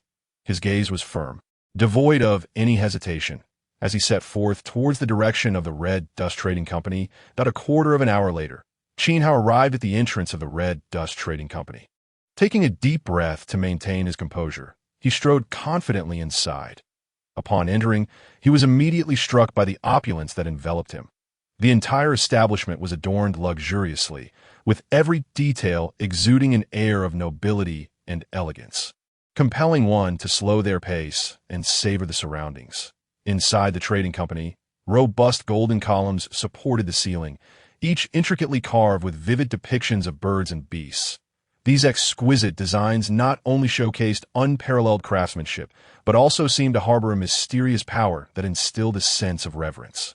In the spacious and bright hall, an array of items was displayed, ranging from rare herbs to exquisite ornaments, ancient artifacts to scarce materials, creating a dazzling spectacle that overwhelmed the senses. Each item radiated a unique brilliance, as if narrating its own tale. Curiously, Qin Hao surveyed the layout and displays within the trading company, his gaze lingering in every corner. Marveling at the vast scale and diversity on offer, he had never encountered such a thriving establishment. Every item here filled him with wonder and delight. As he immersed himself in admiration, a graceful maid approached with an ethereal lightness in her step, her movements as gentle as the wind. A tender smile graced her lips, reminiscent of the warmth of spring sunshine. "My lord, may I inquire about your needs?" The maid's voice rang clear and melodious, akin to a celestial melody, bringing a sense of tranquility to the listener. Regaining his composure, Qin Hao promptly retrieved the prepared alchemical formula from his bosom and handed it to the maid. His hands trembled slightly, filled with anticipation and nervousness, hoping for a satisfactory price. After examining the formula carefully, the maid's gaze lingered upon it as if pondering deeply. Moments later, she politely replied, "My lord, please bear with me for a moment. This involves a transaction of a precious formula, and I must present it to our guild's professional appraiser for evaluation. Rest assured, we will complete this process promptly and provide you with a fair response." Qin Hao nodded in understanding, though a sense of urgency stirred within him. He recognized the necessity of the procedure. He settled quietly to the side, casting occasional glances toward the second floor, eager for the formula to fetch a commendable price. The entire merchant hall was enveloped in a serene and harmonious ambience, fostering a sense of peace and relaxation. After approximately the time it takes for 2 incense sticks to burn, Qin Hao remained patiently waiting, his heart simultaneously anxious and expectant. That moment, an elderly man clad in a flowing white robe, exuding an extraordinary aura, approached him slowly. The elder moved with a steady, powerful gait, each step radiating calm assurance, his posture as upright as a pine tree, emanating an indescribable sense of the transcendent. His face was kind yet dignified, with deep, wise eyes that seemed capable of perceiving the essence of all things, revealing a composure that spoke of a life rich in experiences and hardships. The aura he exuded commanded an involuntary respect from those around him. Following closely behind the elder was the maid who had taken Qin Hao's formula for appraisal. She wore an expression of utmost reverence, carefully matching her pace with the elder, fearful of any misstep. In her hands, she cradled a thick tome, its cover ancient and elegant, seemingly containing precious records or references pertaining to the formula, which she regarded with great care, from the maid's demeanor and actions. It was evident that she held the white-robed elder in profound esteem and reverence. This attitude led Qin Hao to speculate that the elder's identity was likely not that of an ordinary individual. Perhaps he was the renowned master in the field of formula appraisal or an important figure of significant stature and authority. As the elder approached step by step, Qin Hao's anxiety heightened. He pondered whether his formula would gain the elder's approval and what circumstances he would soon face. Despite the turmoil within, Qin Hao endeavored to steady his breath, striving to maintain composure and clarity to confront the impending unknown. The elder, with hair and beard as white as snow, finally reached Qin Hao, his gaze filled with scrutiny and curiosity. He spoke softly. "Mr. Qin, the formula you have provided is truly remarkable. To be, by conventional standards, it should be classified as a second-tier formula. Yet its efficacy rivals that of third-tier elixirs. Such rarity prompts me to inquire, from whence did you procure this formula?" Upon hearing this, Qin Hao's lips curled into a faint, serene smile that he responded in a calm, yet resolute tone. The Hongqian Merchant Guild, known far and wide for its equitable dealings, would not concern itself with the origins of its patrons' possessions, would it? The elder, hearing this, quickly waved his hand with a chuckle. "Mr. Qin, you misunderstand. My inquiry is purely out of personal curiosity, with no ulterior motive. Express our guild's sincerity. We are willing to purchase your formula for 30,000 low-grade spirit stones. However, should you prefer not to rush, you may choose to wait that in a year and a half. Our guild will host a grand auction where your formula could potentially fetch over 50,000 spirit stones, if not more. What say you, Mr. Qin?" Qin Hao felt a surge of astonishment. He had not anticipated such a high valuation for a seemingly inconspicuous formula he had transcribed from the Hunyuan Dian on alchemy. However, he maintained a composed demeanor, lowering his voice slightly and infusing it with an unassailable determination. "I appreciate your kindness, esteemed elder, but I lean towards a direct transaction. 30,000 spirit stones would suffice." The elder nodded gently, refraining from further discussion, and turned to the maid standing beside him. Whispering a few instructions, he then strode away, his figure exuding an air of nonchalance and composure. Upon hearing his instructions, the maid promptly retrieved an exquisite storage pouch from her bosom. Respectfully presenting it to Qin Hao, he accepted the pouch, mentally confirming its contents before nodding in satisfaction. Subsequently, he meticulously selected items within the guild, ultimately spending 12,000 low-grade spirit stones to acquire a high-quality alchemical furnace suitable for his craft. After the transaction was completed, Qin Hao embarked on his return journey. Clutching his newly acquired treasure, he deliberately chose a route that diverged sharply from his home, winding through various paths and deftly employing his Huan Tianling Hua to obscure his presence. With careful disguise, he seemed to meld seamlessly into the surroundings, leaving no trace behind. After more than an hour of cautious travel, Qin Hao finally returned safely to his abode. Gazing at the familiar door, he exhaled softly, a profound sense of tranquility and satisfaction swelling within him.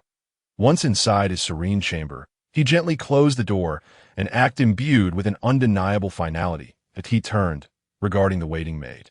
Qin Hua, with a gentle yet resolute gaze, and spoke softly yet firmly, "Hua, I have matters of utmost importance to attend to. During this time, regardless of what occurs, do not disturb me."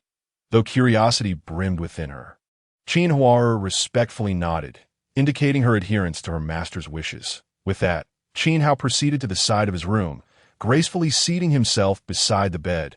He gradually closed his eyes, entering a meditative state, his presence becoming tranquil and profound, as though he had merged with the surrounding environment. In this moment, he entirely dismissed the external disturbances, concentrating all his attention on the alchemical endeavor that awaited him. After a period of focused contemplation, Qin Hao took a deep breath and slowly opened his eyes, his gaze transformed, imbued with an unwavering resolve, as if he had made a significant decision. Turning his attention to the meticulously arranged table before him, he beheld an ancient yet exquisite alchemical furnace resting there, accompanied by the carefully selected medicinal herbs he had prepared. Each herb exuded a subtle fragrance, indicative of its superior quality. Rising, Qin Hao approached the alchemical furnace, extending his hand to gently caress its surface, feeling the warmth it radiated. His gaze was focused and steady, as if engaged in a silent ritual. Carefully, he lifted the furnace lid, his movements tender, as if handling a precious artifact. Following the preordained sequence, he placed each valuable herb into the furnace, ensuring their medicinal properties were pure and of the highest caliber. As the temperature within the furnace began to rise, Qin Hao employed his acquired alchemical skills with utmost concentration. He adeptly controlled the flames, skillfully adjusting their size and position to ensure an even coverage over the entire surface of the furnace. Simultaneously, he remained vigilant, observing the changes in the herbs within. using his perceptions to gauge the appropriateness of the heat and adjusting it as necessary. Yet, despite Qin Hao's meticulous preparations and significant efforts, the process of alchemy remained fraught with uncertainty and variables. Ultimately, as the flames within the furnace gradually extinguished, Qin Hao opened the lid with hopeful anticipation, only to find the result was not as he had wished. The outcome of his alchemical endeavor was less than ideal. He had failed, though a sense of disappointment and frustration welled within him. Qin Hao did not surrender. He understood that the path of alchemy was inherently laden with challenges and difficulties, and that only through relentless experimentation and the accumulation of experience could he gradually enhance his alchemical prowess. Thus, he quietly gathered the alchemical furnace and medicinal materials, preparing for his next attempt. As time passed imperceptibly, Qin Hao repeatedly engaged in the alchemical process within the serene confines of the room. Each failure weighed heavily upon his heart, akin to a burdensome stone, yet he persevered, choosing instead to meticulously reflect on his experiences, drawing lessons from every detail. 2 days swiftly elapsed, and when the final precious material lay before him, Qin Hao inhaled deeply. Striving to steady his slightly racing heartbeat, he closed his eyes, adjusting his state of mind, and focused all his attention on the subtle fluctuations of temperature within the alchemical furnace. As the flames flickered, the medicinal materials began to transform gradually, first melting slowly, then merging under Qin Hao's precise control to form a viscous and vibrant elixir, with a mix of tension and concentration. He gazed intently at the concoction, his hands continuously fine-tuning every aspect of the alchemical process, and he understood that this moment would determine whether he would succeed in refining the elixir. Even the slightest negligence could lead to the failure of the entire endeavor, rendering all his previous efforts futile. In the protracted wait, Qin Hao's heartbeat seemed to rise and fall in tandem with the changes in the elixir. Finally, at a certain moment, the liquid within the furnace began to coalesce, gradually forming rounded, plump elixirs, 8 in total. Upon witnessing this scene, a trace of gratification emerged on Qin Hao's face. He knew he had triumphed. He cautiously opened the lid of the furnace, fearing that even the slightest tremor might affect the precious elixirs. When the elixirs were fully revealed before him, Qin Hao was awestruck by their beauty. They emanated a delicate fragrance, their colors gleaming. Each one appeared as if meticulously crafted, of exceptional quality, that a profound sense of accomplishment filled Qin Hao. As this marked the first time in his life he had successfully refined elixirs, a joy and pride that words could scarcely capture. Gently, he picked up one of the elixirs, scrutinizing its texture and luster. Finding satisfaction in every detail, he then carefully placed the elixir into an exquisite jade vial, standing up to stretch his slightly stiff body from maintaining the same posture for an extended period. Reflecting on the entire alchemical process, Qin Hao realized that despite his numerous failures along the way, each attempt deepened his understanding of alchemy. More importantly, he discovered that his spiritual power had subtly increased without his awareness. This unexpected revelation filled Qin Hao with elation. He recognized that alchemy was not merely a means to obtain elixirs, but also an effective way to cultivate and enhance his spiritual strength. This realization instilled in him a sense of anticipation and confidence for the future. He understood that he could not only sustain himself through alchemy, but could also strengthen his soul through the process. Truly a multifaceted benefit. Chapter 8. Through the Clouds in the Alchemical Chamber, Qin Hao devoted all his energy and focus, sparing no effort in utilizing a complete 10 portions of exceedingly rare and precious alchemical materials. Such an immense investment was indeed rare, even for an adept like him. After countless days and nights of relentless effort and meticulous heat control, heaven did not disappoint the diligent. He successfully refined a batch of elixirs that were not only lustrous in color, but also exuded an enticing aroma. A result that exceeded even his own expectations and appeared remarkably impressive. What was even more exhilarating was that when the furnace slowly opened, Qin Hao was greeted by 8 perfectly rounded, jade-like, and spiritually vibrant qi-returning pills. It is worth noting that even the most ordinary qi-returning pill holds a market value of 5,000 low-grade spirit stones each, a coveted resource among many martial practitioners. The quantity and quality of these 8 qi-returning pills undoubtedly represented an immense fortune, capable of inciting envy in anyone. Upon achieving this remarkable feat, Qin Hao's face radiated with uncontainable joy and satisfaction. He meticulously organized the furnace and the jade vial containing the elixirs, ensuring that there were no oversights or damages, before contentedly making his way out of the alchemical chamber. Outside, the maid Qin were sat idly on a stone bench, resting her chin on her hands, her eyes revealing a hint of melancholy and boredom. However, upon seeing Qin Hao emerge from the alchemical room, her eyes instantly brightened, as if she had witnessed something extraordinarily exciting. She quickly rose and eagerly approached him, inquiring with genuine concern, "Young master, have you finally finished? Are you not tired?" Qin Hao nodded slightly, a gentle smile gracing his face as he indicated that he had successfully completed his alchemical task and felt no fatigue whatsoever. Seeing this, Qin Hua's heart swelled with joy, and she hurriedly presented the treasured sword that Qin had previously asked her to procure, although it had cost her a hefty sum of 10,000 gold coins. It was indeed a carefully chosen gem that far exceeded its value. She proudly remarked, "Young master, what do you think of this sword? I exerted considerable effort to acquire it for you." Qin Hao accepted the sword, examining every detail of the blade and hilt, appreciating the subtle spiritual energy and its razor-sharp edge. He nodded in satisfaction, offering Qin Hua a warm smile as he said, "You have worked hard. War, you have done exceptionally well. As a token of my gratitude, may I invite you to the Baoyue Tavern for a drink?" With that, Qin Hao slung the sword over his back and, accompanied by the exuberant Qin Hua, strode purposefully toward the Baoyue Tavern. Along the way, their laughter and chatter resonated in the air, creating the most enchanting melody of this beautiful day. Upon entering the Baoyue Tavern, a refined yet lively atmosphere enveloped them.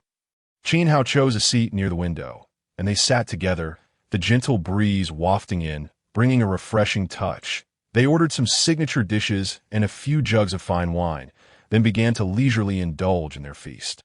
As a renowned establishment in Qingfeng town, Baoyue Tavern had long since established its reputation. The dishes were a feast for the senses, and the wine was rich and smooth, leaving a lingering aftertaste. Many practitioners favored dining and drinking here before and after their journeys into the 10,000 Great Mountains, both to relax and because only those who had reached the martial master realm could rely less on food through the art of fasting. Until then, they needed to consume food just like ordinary people. Just as Qin Hao and Qin were enjoying this rare moment of tranquility, they suddenly overheard a group of practitioners discussing nearby. "Brother Wang, it is indeed strange. That mysterious giant sword has been standing in the 10,000 Great Mountains for nearly half a year, hasn't it?" A slender man remarked, curiosity and astonishment flickering in his eyes. "Indeed, Brother Zhang, the appearance of the giant sword has caused quite a stir. However, just a few days ago, the oppressive force in the area of the giant sword ceased, and the sword mysteriously vanished." A robust man chimed in, his voice resonant and imbued with a sense of bravado. "Is that so? I heard rumors that someone has obtained the giant sword's legacy. I wonder if it's true." The slender man expressed, evidently intrigued by the news. The robust man shook his head, saying, "Brother Zhang, you may not know, but that giant sword is clearly a tool used by a powerful faction to seek a successor. Its disappearance surely indicates that someone has obtained the legacy. I wonder who is so fortunate to have been acknowledged by that mysterious giant sword." Upon hearing this, a hint of speculation arose in Qin Hao's heart. Perhaps the formidable technique of Zhan Tian bestowed upon him by that mysterious elder was indeed the legacy of the giant sword. The thought sent a shiver down his spine, that if that were the case, he must not reveal his hand. Such a terrestrial-grade martial technique bore immense power. If he exposed himself without sufficient strength, it could invite countless troubles. After all, in this martial world, strength reigns supreme. Without adequate power, one cannot protect one's self and those around them. Thus, Qin Hao resolved to keep the Zhan Tian technique concealed, intending to reveal it only when he had grown sufficiently strong. Just as Qin Hao's thoughts swirled, he suddenly heard Qin Hua's gentle yet concerned voice, "Young master, the family competition is still 2 years away. Do you intend to participate?" At this, a warm smile graced Qin Hao's lips, and he nodded gently. Seeing Qin Hao's willingness to participate, A flicker of worry crossed Qin Huar's face as she softly remarked, "Young master, are you aware that Qin Xiong has already reached the 8th layer of martial disciple? While Qin Chao has even attained the pinnacle of the 8th layer, I've heard he will soon break through to the 9th layer." In response, Qin Hao merely smiled faintly, as if he did not take the matter to heart, and softly reassured her, "War, do not worry. Let us enjoy our meal." However, Qin Huar's concern did not dissipate. She continued, "I also heard that the young head of the Qin family has already reached the consummate 9th layer of martial disciple and will likely soon advance into the realm of martial artists. Young master, please be cautious." Upon hearing this, Qin Hao's previously relaxed demeanor instantly turned grave. He was acutely aware that the realm of a warrior marked the true threshold to the path of cultivation, where one could harness their martial essence for combat and cultivate formidable martial techniques. The reason he was able to practice martial skills at the level of a martial apprentice was likely due to the unique attributes of the 100 refinements and 1,000 satins technique he had mastered. Nevertheless, even so, the power of a martial apprentice's punch, infused with martial essence, was incomparably superior to his own, existing on an entirely different plane. Contemplating this, a profound sense of urgency surged within Qin Hao. After swiftly finishing his meal, he returned home with Qin Huar, plunging headfirst into his training. Qin Hao meticulously arranged his time. Apart from a single hour of rest each day, every other moment was devoted to alchemy, cultivating his techniques, and practicing the slash of the heavens martial skill. Thus, time quietly slipped away amidst Qin Hao's diligent training. In the blink of an eye, 9 months had elapsed, with over a year remaining until the clan competition. During this brief period, Qin Hao's cultivation had made astonishing progress, reaching the 9th layer of the martial apprentice realm. In terms of alchemy, he had successfully refined nearly all first-tier elixirs, with the exception of a few exceptionally rare ones. As for the slash of the heavens technique, he had mastered the first stance, breaking water, to a consummate degree. However, the second stance eluded his understanding, as if an invisible barrier stood before him, obscuring its true essence. Rising slowly to his feet, Qin Hao's gaze deepened, seemingly lost in thought. After a prolonged silence, he quietly formulated a plan. Perhaps it was his lack of practical experience that had led him to encounter a bottleneck on his path of cultivation. With this realization, he ceased to hesitate, turned to bid farewell to Qin Huar, and resolutely set forth towards the legendary 10,000 Great Mountains, embarking on a journey of self-discovery. Half an hour swiftly passed, and Qin Hao arrived at the outskirts of the 10,000 Great Mountains. Perhaps due to the disappearance of the mysterious giant sword, this area had lost its former tranquility.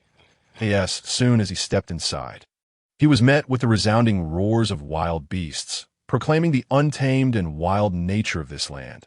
Taking a deep breath to bolster his resolve, he chose a direction and charged forward without hesitation. Before long, he encountered a wild beast. Faced with this sudden challenge, Qin Hao remained unflustered. With calm precision, he swung his sword, and with a single strike, the beast lay lifeless in a pool of blood.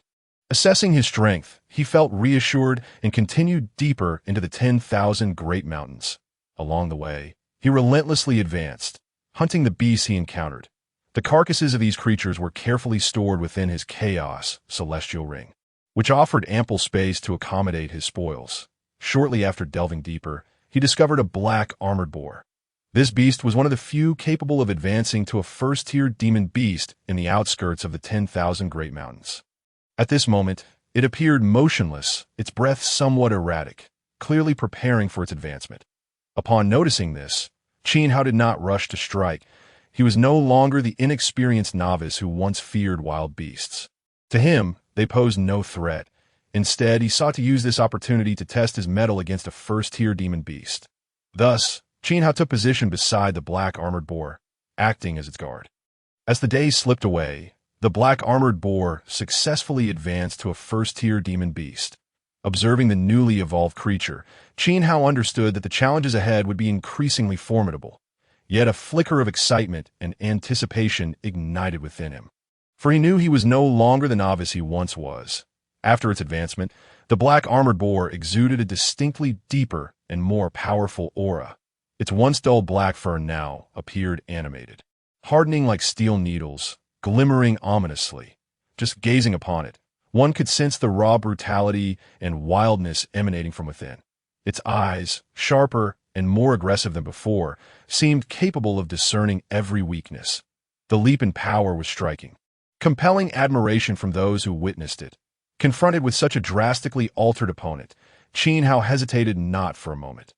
Gripping his sword tightly, he darted forward, and the battle commenced, the air thick with tension and intensity.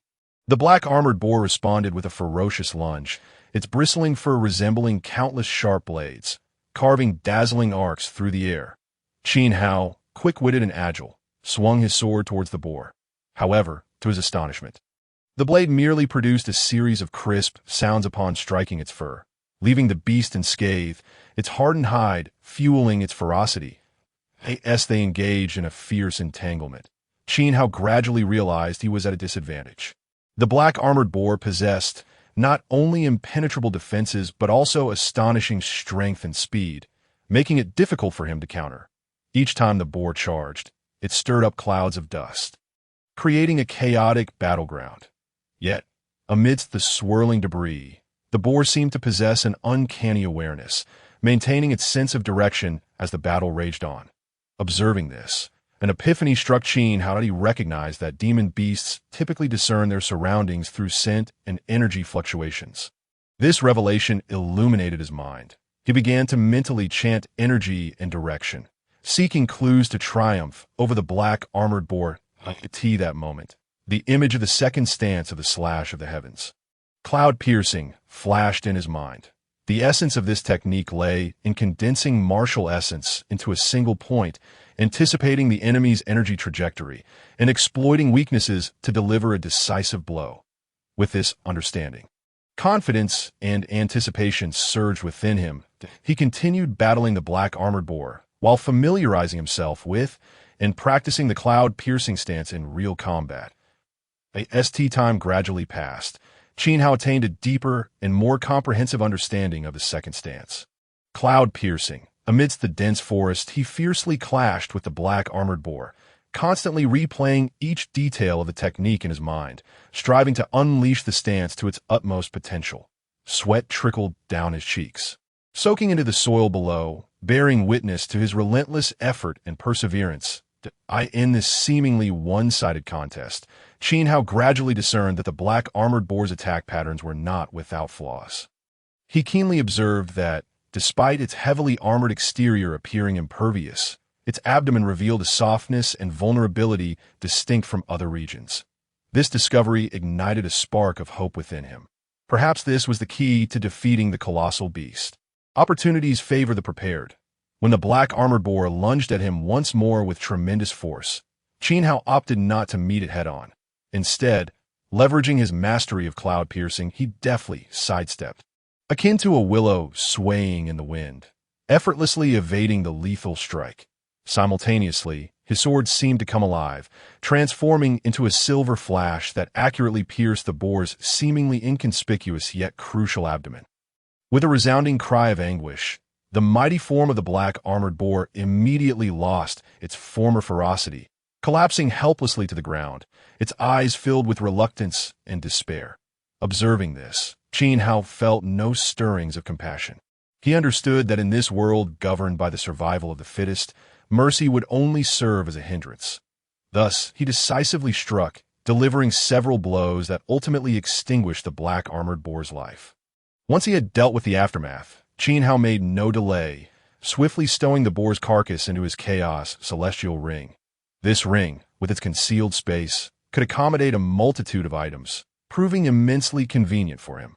With his emotions settled, Qin Hao resumed his journey, his gaze resolute and profound, as though he could already envision the infinite possibilities and challenges hidden deep within the 10,000 great mountains. Chapter 9. Frenzied Training. As he walked slowly, Qin Hao's mind was abuzz with thoughts.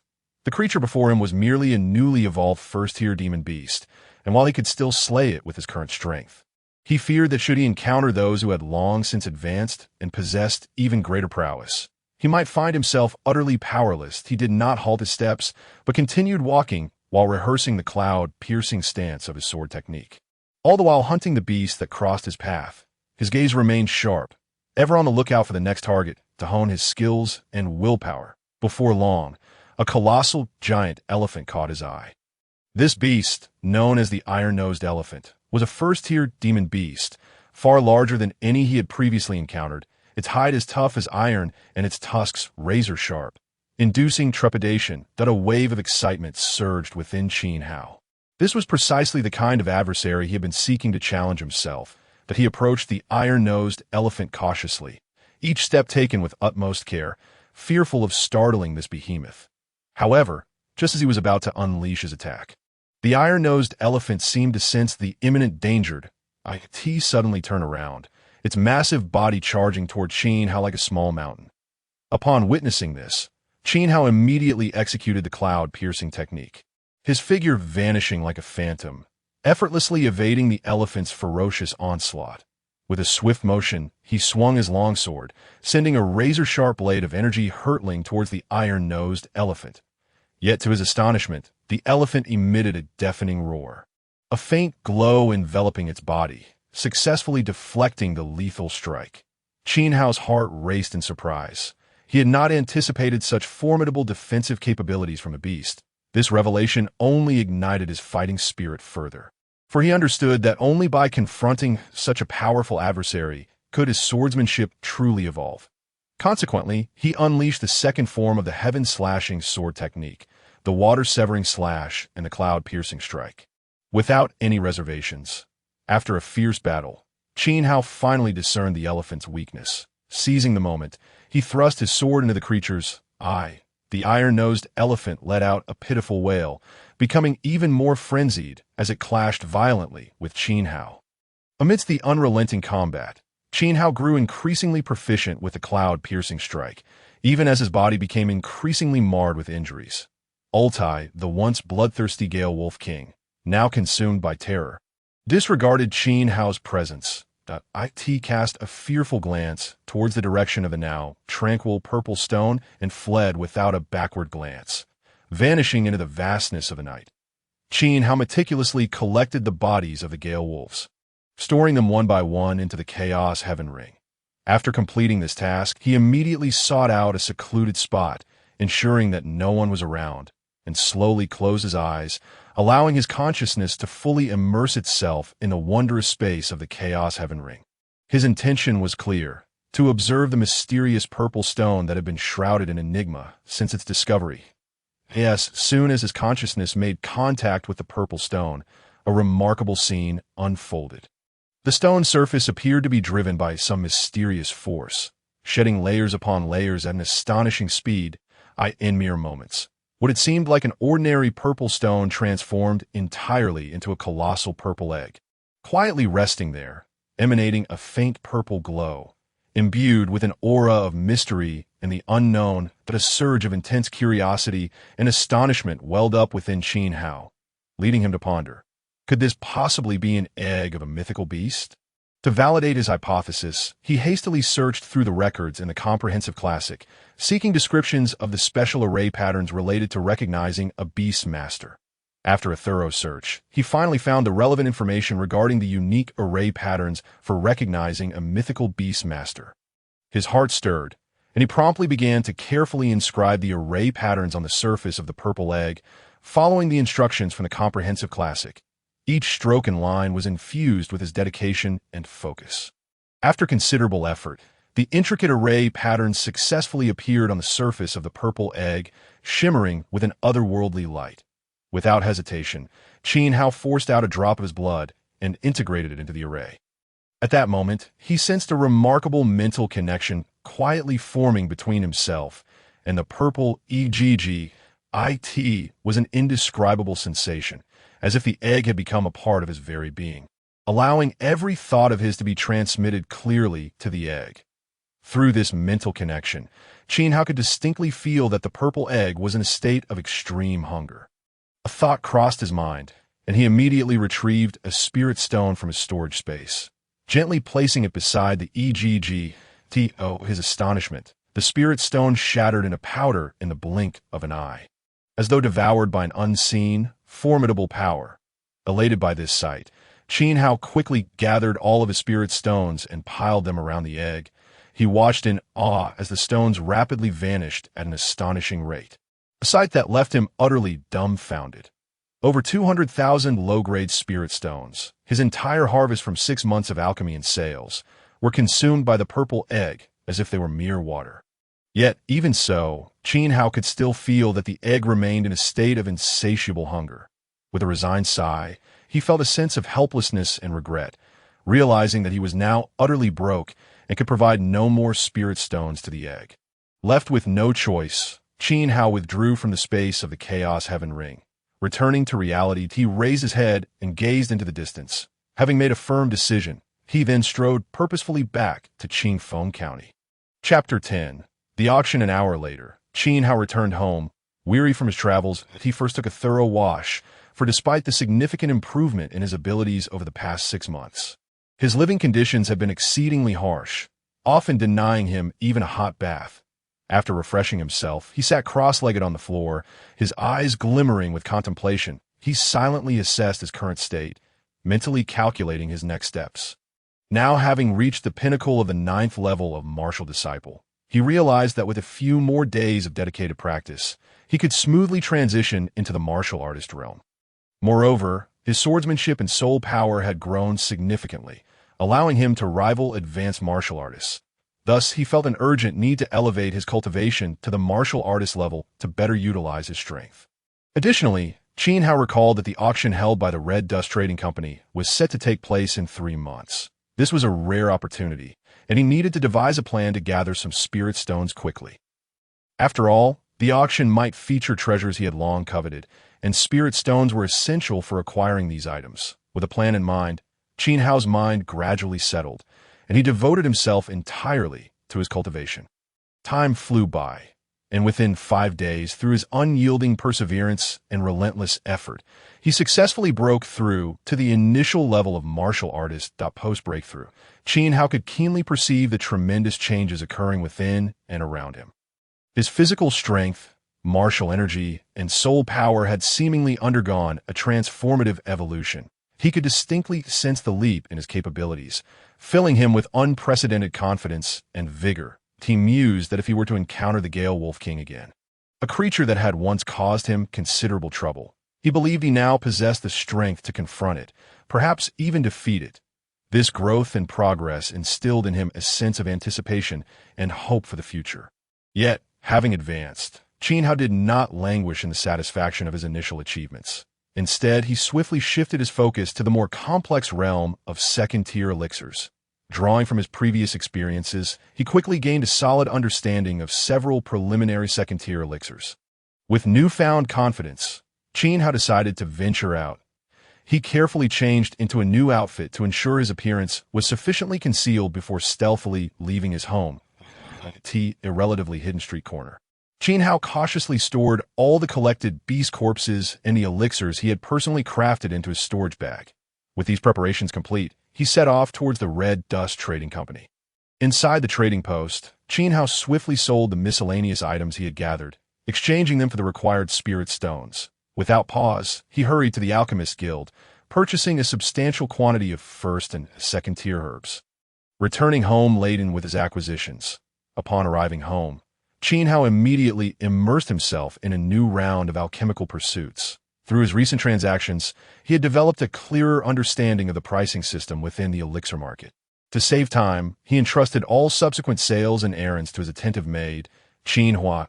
For her safety, he even procured a special item designed to conceal her aura, ensuring she could execute her tasks without a hitch. With Qin Hua's assistance, Qin Hao was able to concentrate more fully on his cultivation and alchemy. Time passed swiftly, and before he knew it, 3 months had quietly slipped away, heralding the arrival of the auction day. Dressed appropriately, Qin Hao approached the entrance of the auction at the Red Dust Trading Company with a composed demeanor. Having established a frequent and pleasant trading relationship with the company, he had received his entry token well in advance. Presenting the token to the guard at the door, he followed a maid into the auction hall. The venue was grand, spanning a vast area of 100 feet. Each attendee's token corresponded to a designated seat. The maid led Qin Hao to his seat before politely departing. He surveyed the surroundings, noting the auction hall's unique layout. The space was divided into two levels. The lower level accommodated ordinary bidders like himself, while the upper level housed private boxes reserved for esteemed guests of high standing. Qin Hao attempted to probe into the private boxes with his spiritual sense, but found each one cloaked in a mysterious barrier, rendering his efforts futile. That he speculated that these boxes were tailored for individuals of extraordinary strength. Although the lower level lacked the opulence of the upper boxes, each share was enveloped in a faint energy, ensuring that anyone seated could only perceive vague silhouettes, unable to discern their true identities. This design not only preserved the bidder's privacy, but also ensured security, which Qin Hao silently acknowledged with approval. As an hour passed, every seat in the auction hall filled with eager attendees, the atmosphere thick with tension and anticipation. That moment, a woman clad in a vibrant red qipao gracefully stepped onto the stage. Her skin was as pale as jade, and her beauty was striking, accentuated by her alluring figure that radiated an irresistible charm with every step. Whether cultivators or ordinary spectators, all present were captivated by her presence, their gazes drawn to the enchanting woman in red, and the entire auction hall fell into a hushed silence, filled only with the sound of soft breaths and heartbeats. The red-clad woman spoke softly, her voice as melodious as silver bells, echoing throughout the auction hall. I am honored to be the auctioneer for today's event and to gather with all of you here. Today, we shall auction many unexpected treasures, each imbued with unique value and significance that I hope everyone finds something to take home. Now, let us officially commence this thrilling auction. With the auctioneer's words concluded, the first item up for bid was revealed, a second-tier elixir, the Rejuvenation Pill. Although this pill is merely of the second grade, its uniqueness lies in its ability to be instantly refined by the practitioner, eliminating the cumbersome refining process. This is undoubtedly a highly prized treasure for cultivators who often find themselves in dire straits due to the exhaustion of their martial energy during battle. Therefore, despite its classification as a second-grade pill, it attracts considerable attention at the auction house. However, for Qin Hao, seated among the audience, this rejuvenation pill holds no significance whatsoever. His chaotic celestial ring is already brimming with an abundance of similar pills, countless in number. Thus, when the auctioneer announces the starting bid for the Rejuvenation Pill at 5,000 low-grade spiritual stones, with subsequent bids increasing by no less than 50 low-grade stones, Qin Hao merely casts a fleeting glance at the pill before redirecting his attention elsewhere. Before long, amidst the fervent bidding of the crowd, the Rejuvenation Pill is ultimately sold for a staggering 8,000 low-grade spiritual stones to a certain practitioner. The auction continues in an atmosphere charged with tension and excitement. Moving towards even more thrilling offerings, as the event progresses, the second, third, and fourth items each make their appearance, eliciting varying degrees of interest and bidding from the attendees. Time passes unnoticed, and after about an hour, the scene on stage suddenly shifts to something extraordinary. That a peculiar item, dark as the depths of the night, gradually reveals itself before the audience. It resembles a humanoid sculpture, exuding an indescribable aura of mystery. Esteemed guests, the next item for auction is particularly special. The woman responsible for the introduction speaks, her voice tinged with barely concealed excitement. This is a puppet crafted by the now extinct Super Sect. The puppet sect, such puppets have long vanished from the world, and even though this one is somewhat damaged, its value remains immeasurable. After a thorough appraisal by our experts, this puppet boasts astonishing combat adaptability. A mere investment of one medium-grade spiritual stone will grant it the combat prowess equivalent to that of a novice warrior. With 10 medium-grade stones, its strength escalates to the level of an advanced warrior. And should one be fortunate enough to invest 100 medium-grade stones, it can unleash the terrifying might of a junior warrior. As her words echo throughout the auction house, a subtle tension envelopes the atmosphere, with many practitioners in their seats involuntarily exuding fluctuations of energy. Clearly, such a puppet, capable of providing formidable support and safeguarding one's life in critical moments, is an enticing prospect for anyone. It is worth noting that the value of a medium-grade spiritual stone is equivalent to 10,000 low-grade stones, while high-grade stones are even more precious. equating to 10,000 medium-grade stones. As for the legendary top-grade spiritual stones, they are exceedingly rare treasures. Even those fortunate enough to possess them would never readily exchange them for lower-grade stones. For the higher the grade of the stone, the more abundant and pure the energy contained within, greatly benefiting the practitioner. It is said that those profound and inscrutable high-level practitioners often opt for high-grade, or even more valuable top-grade spiritual stones during their cultivation to ensure maximum efficacy. With this in mind, Qin Hao's gaze instinctively fixates on the luminous humanoid puppet, igniting an uncontrollable fervor within him. He understands that such a puppet may serve as a significant ally on his path of cultivation. The starting bid for this puppet treasure is set at 100,000 low-grade spiritual stones, with each subsequent bid requiring a minimum increase of 500 low-grade stones. The auctioneer's voice is crisp and melodious. And as soon as her words fall, someone eagerly raises the bid. 110,000 low-grade spiritual stones. 120,000 low-grade spiritual stones. Shortly thereafter, another voice chimes in. 125,000 low-grade spiritual stones. The bidding intensifies, surging like a tide, and before long, the price of the puppet soars to an astonishing 28,000 low-grade spiritual stones. Seated in a corner of the first floor, Qin Hao's attention remains riveted to the puppet as he contemplates his next move. He is not lacking in spiritual stones. Through recent alchemical practices, he has amassed a considerable fortune. However, the current bidding trend presents a dilemma. Should it continue unabated, the price may escalate out of control. Just as Qin Hao prepares to place his bid, a deep, resonant voice emanates from a private room on the second floor. 60,000 low-grade spiritual stones. This voice reverberates like thunder, instantly silencing the crowd. The atmosphere in the auction hall becomes palpably tense, as everyone speculates that anyone seated in a second-floor room must undoubtedly be a person of high status and wealth. Indeed, with the utterance of that low voice, most attendees quickly abandon their aspirations of winning the bid. However, at that moment, another voice from a different private room chimes in, a woman's voice, clear yet imbued with undeniable firmness. 70,000 low-grade spiritual stones. Upon hearing this price, everyone on the first floor, with the exception of Qin Hao, loses interest in the puppet.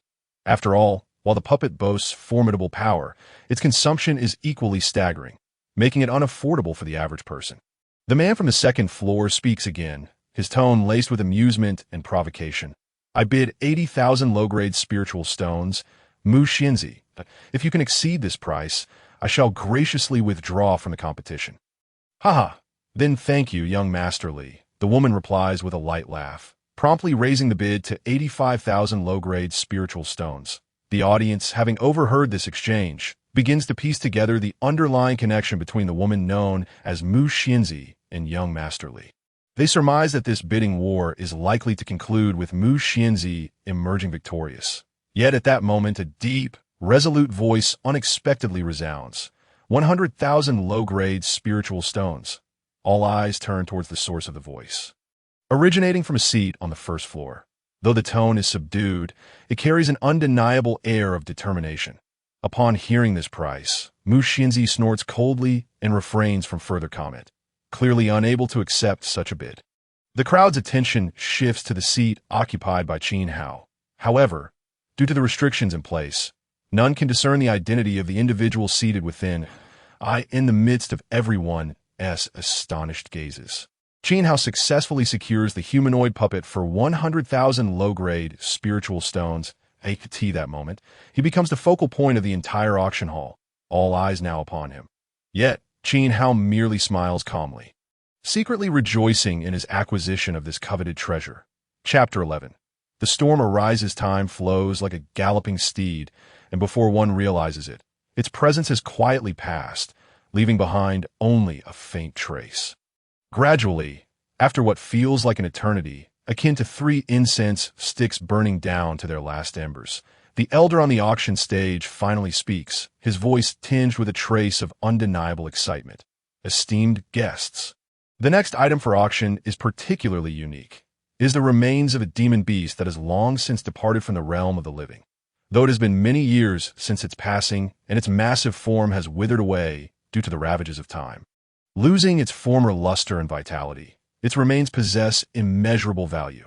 They can be utilized to forge extraordinarily powerful magical artifacts. You must understand that this demon beast, in its prime, was a formidable creature that reached the fourth-tier demon sovereign realm, a powerful existence comparable to the strongest among human cultivators. Thus, the starting bid is set at 100,000 low-grade spiritual stones, with each subsequent bid requiring a minimum increase of 10,000 low-grade spiritual stones. On this vast continent, weapons are strictly categorized into 3 tiers, encompassing a total of 9 ranks, each representing different levels of power and might. Weapons of the 1st to 3rd ranks are collectively referred to as magical treasures. While they are precious, they often fall short of satisfying the demands of powerful practitioners. Weapons of the 4th to 6th ranks, however, are hailed as magical artifacts, far surpassing magical treasures in power and granting their wielders a decisive advantage in battle. As for the legendary weapons of the 7th to 9th ranks, they are revered as divine weapons, treasures that only true powerhouses may possess. After the Elder's thorough introduction, many practitioners present at the auction display expressions of yearning, their hearts stirred with anticipation. After all, the might of magical artifacts is something they are well aware of. Possessing one would signify a qualitative leap in their strength. However, when confronted with the exorbitant price and the necessity of a skilled artificer for crafting such artifacts, they can only shake their heads in resignation, letting out sighs of discontent. It is essential to note that in this continent, where strength reigns supreme, practitioners capable of crafting magical artifacts are revered as artificers. Their status is immensely elevated, akin to being held in the highest regard. Not only those who can forge magical artifacts, but even those who can only craft magical treasures receive considerable respect and preferential treatment among major powers. For a practitioner, a quality weapon is of paramount importance. It can significantly enhance their combat capabilities and serve as a crucial lifeline in dire situations. However, it is precisely because the status of artificers is so esteemed that inviting one to forge a magical artifact is by no means an easy endeavor. Ordinary cultivators truly cannot afford such exorbitant remuneration. After all, in this world, nothing comes easily. Consequently, within the spacious auction hall, not a single cultivator cast even a fleeting glance of interest at the corpse of the demon beast, which lay desolately on the display platform, seemingly forgotten by all. Just when everyone assumed this seemingly inconspicuous item would quietly go unsold, becoming a mere footnote in the auction, a youthful voice, tinged with a hint of arrogance, suddenly resonated clearly from a private room on the 2nd floor. 110,000 lower-grade spirit stones. I am Su Kan, a registered disciple of Master Lu Yun from Luya City. I hope everyone can grant me this small favor. This unexpected declaration rippled through the crowd like a stone cast into a tranquil lake upon hearing the name of Master Lu Yun from Luya City. The attendees were struck with astonishment, as if thunder had struck them, collectively inhaling sharply, their faces betraying disbelief. Instantly, the atmosphere in the room became charged. Whispers and murmurs erupted among the crowd. It is well known that Luya City stands unparalleled among the numerous counties in the vicinity, its illustrious status and formidable strength far beyond the reach of others. Moreover, it is said that the city lord of Luya has attained a late-stage martial master realm, one of the few formidable figures in the surrounding regions. His reputation both widespread and inspiring. As for Master Lu Yun, he is renowned as a 3rd-tier weapon forging master, capable of crafting powerful 3rd-tier magical treasures. His formidable prowess and exceptional skills are universally acknowledged. To become a disciple of Master Lu Yun is a dream cherished by countless individuals. Although Su Kan is merely a registered disciple at this stage and has yet to formally enter the sect, his youth belies his impressive attainment of the late martial artist realm, rendering him a force to be reckoned with. Coupled with his connection to Master Lu Yun, his future undoubtedly shines brightly and is full of promise. Thus, when Su Kan's voice rang out in the auction hall, someone immediately echoed in agreement. Young Master Su, you are too modest to become a registered disciple of Master Lu Yun at such a young age. Your future is surely destined for greatness that I believe none of us here would dare to offend young Master Su. This statement garnered enthusiastic nods of approval from the crowd, as they understood that crossing a promising talent like Su Can would be tantamount to inviting unnecessary hardship. Su Can's voice resonated once more within the hall, this time imbued with pride and self-satisfaction. Then I thank you all for your kindness. His words revealed an unmistakable air of triumph and pride. Just as all eyes were fixed upon the demon beast's corpse, convinced that it would soon fall into young Master Su's grasp, a sudden voice erupted like thunder from a clear sky, shattering the murmurs and speculations. 120,000 lower-grade spirit stones. The words, though not loud, reverberated with undeniable authority, shaking the very hearts of all present. Qin Hao, the source of the voice, was reluctant to engage with the illustrious young Master Su. For in this world where strength reigns supreme, it is often wiser to avoid unnecessary conflict. However, at the moment the demon beast's remains were revealed, the mysterious giant egg nestled within the chaotic ring on his finger seemed to awaken, emitting an inexplicable yearning, akin to a famished tiger prowling the wilderness, its intense desire piercing through Qin Hao's soul. Fully aware that this egg was anything but ordinary, possessing powers that defied imagination, Qin Hao, despite the immense pressure from Su Can, resolutely decided to participate in the bidding, driven solely by the need to satisfy the mysterious egg's insatiable hunger. Upon hearing that someone dared to contest him for the demon beast's remains, Su Can's expression darkened, his voice laced with palpable displeasure and provocation as he declared without hesitation, 150,000 lower-grade spirit stones. This was not merely a contest of price, but a struggle for face and dignity. Qin Hao sensed Su Can's unabashed hostility and pondered internally. No matter the cost, he was determined to secure the demon beast's corpse, casting aside any lingering doubts. He raised his bid again, his voice resolute. 180,000 lower-grade spirit stones. The auction hall trembled at his bold bid of 3,000 lower-grade spirit stones in one go. And Su Can realized that his opponent possessed an extraordinary obsession and yearning for this item. Furrowing his brow, a glint of cold calculation flashed in his eyes as he beckoned a young and beautiful maid. The maid, as light as a butterfly in spring, approached Su Can silently, leaning in to listen to his instructions before nodding and gracefully departing from the auction stage. Although Su Can did not bid again, a meaningful cold smile crept across his face, the chill within it causing the surrounding spectators to shudder involuntarily. Ultimately, Qin Hao triumphed with his bid of 180,000 lower-grade spirit stones for the demon beast's corpse. However, he did not make an immediate exit, for he understood that hastily withdrawing would attract unnecessary attention. Should he become the target of those with ulterior motives, greater trouble could ensue.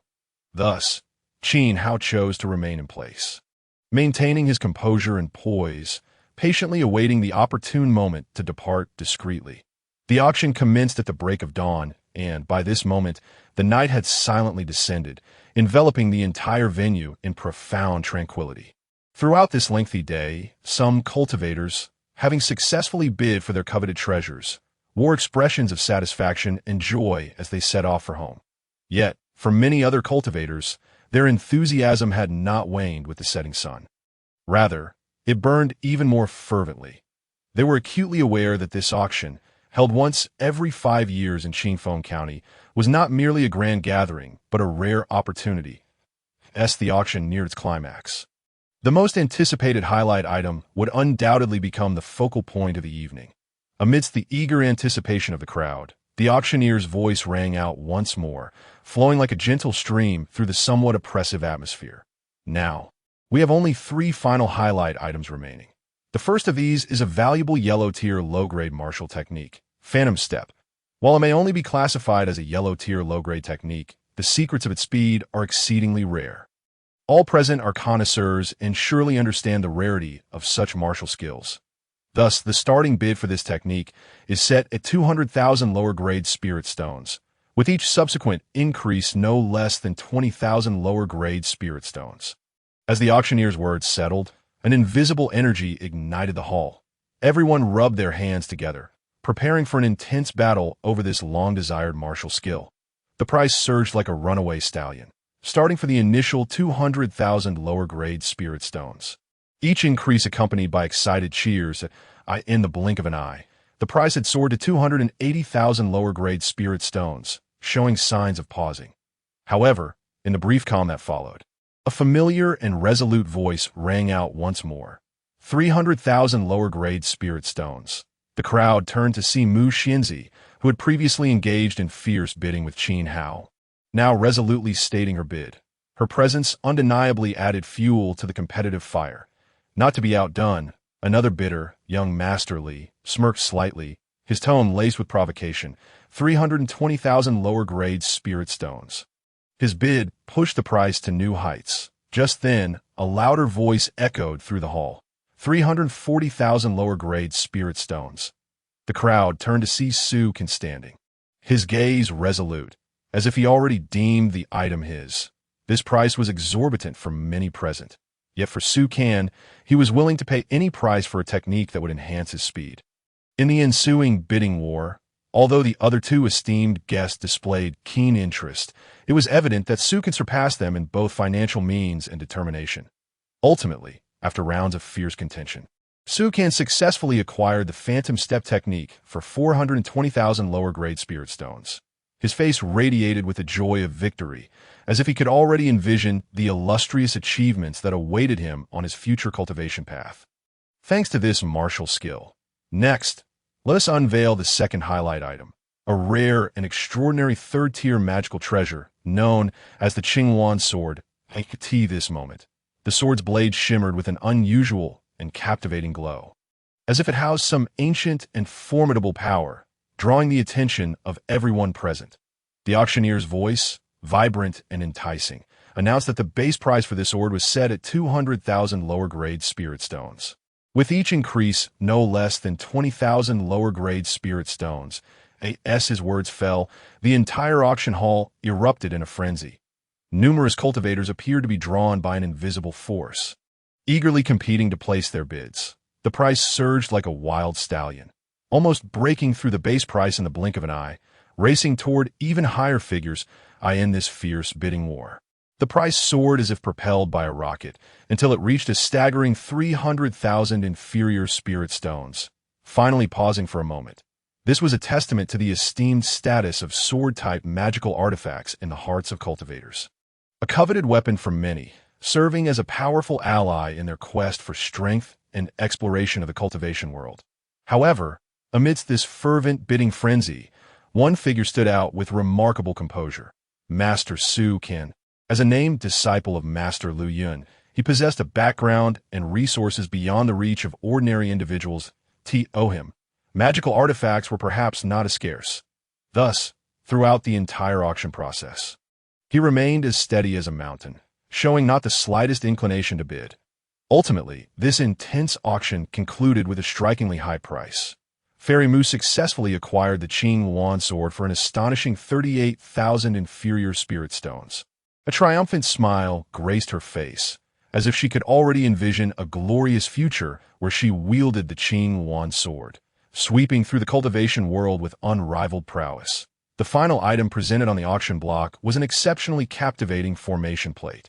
It was introduced as housing a meticulously inscribed top-tier 3-stage formation. The 3-star Illusionary Demon Array.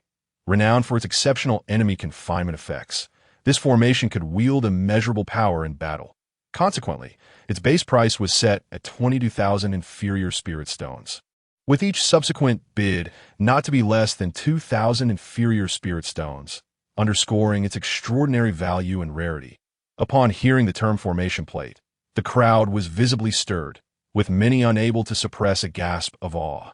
It is well known that the crafting and inscribing of formation plates is no trivial task. IT demands a profound mastery of formations, a high-level skill only wielded by formation masters. Moreover, the entire inscribing process is fraught with challenges, where a moment's negligence could render the entire formation plate useless. Not to mention, the materials required for crafting formation plates are exceedingly rare, beyond the reach of ordinary individuals. For this reason, formation plates are particularly scarce in the Tianfeng Empire. Except for the deeply rooted major powers and the exalted royal family, common folk can scarcely possess such treasures. Thus, the 3-star Illusionary Demon Array formation plate before them appeared even more precious. its value self-evident.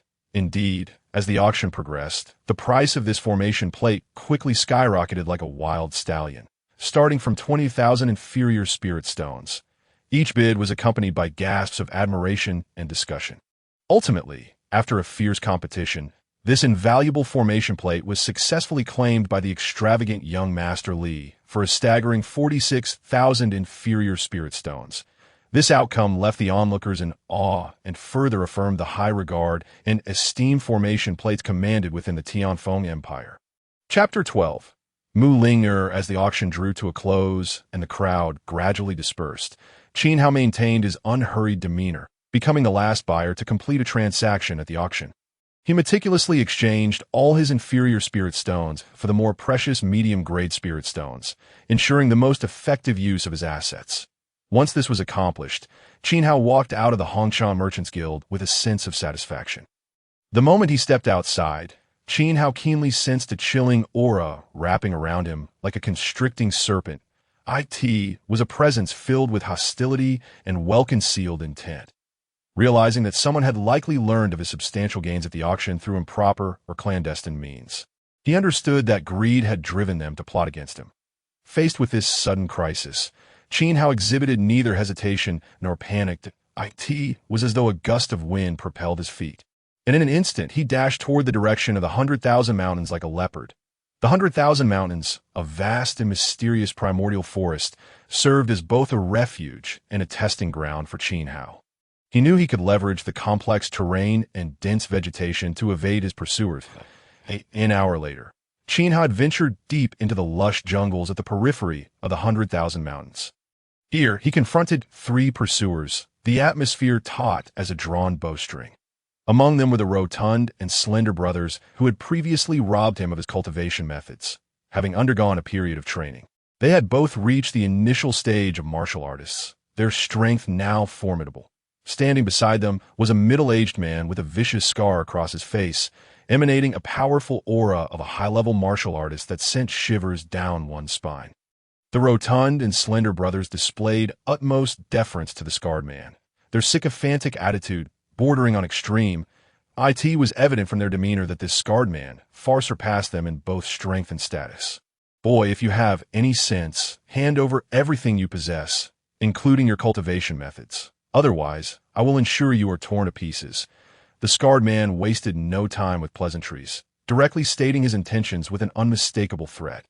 In the face of this blatant menace, Qin Hao's expression remained unchanged. He coldly replied, "Enough with the nonsense. If you wish to fight, then let us fight. I, Qin Hao, am not someone to be slaughtered at will." Upon hearing this, a flicker of anger flashed in the scarred man's eyes. He ceased his verbal sparring and, with a wave of his hand, sent the rotund and slender brothers lunging at Qin Hao like 2 ferocious hounds. However, the outcome of the battle defied all expectations. Within mere moments, before the scarred man could react, Qin Hao unleashed a thunderous assault, eliminating the rotund and slender brothers on the spot. This scene left the scarred man stunned. Disbelief etched on his face as he exclaimed, "Boy, I never expected you, a mere initial stage martial artist, to possess such astonishing strength, truly remarkable."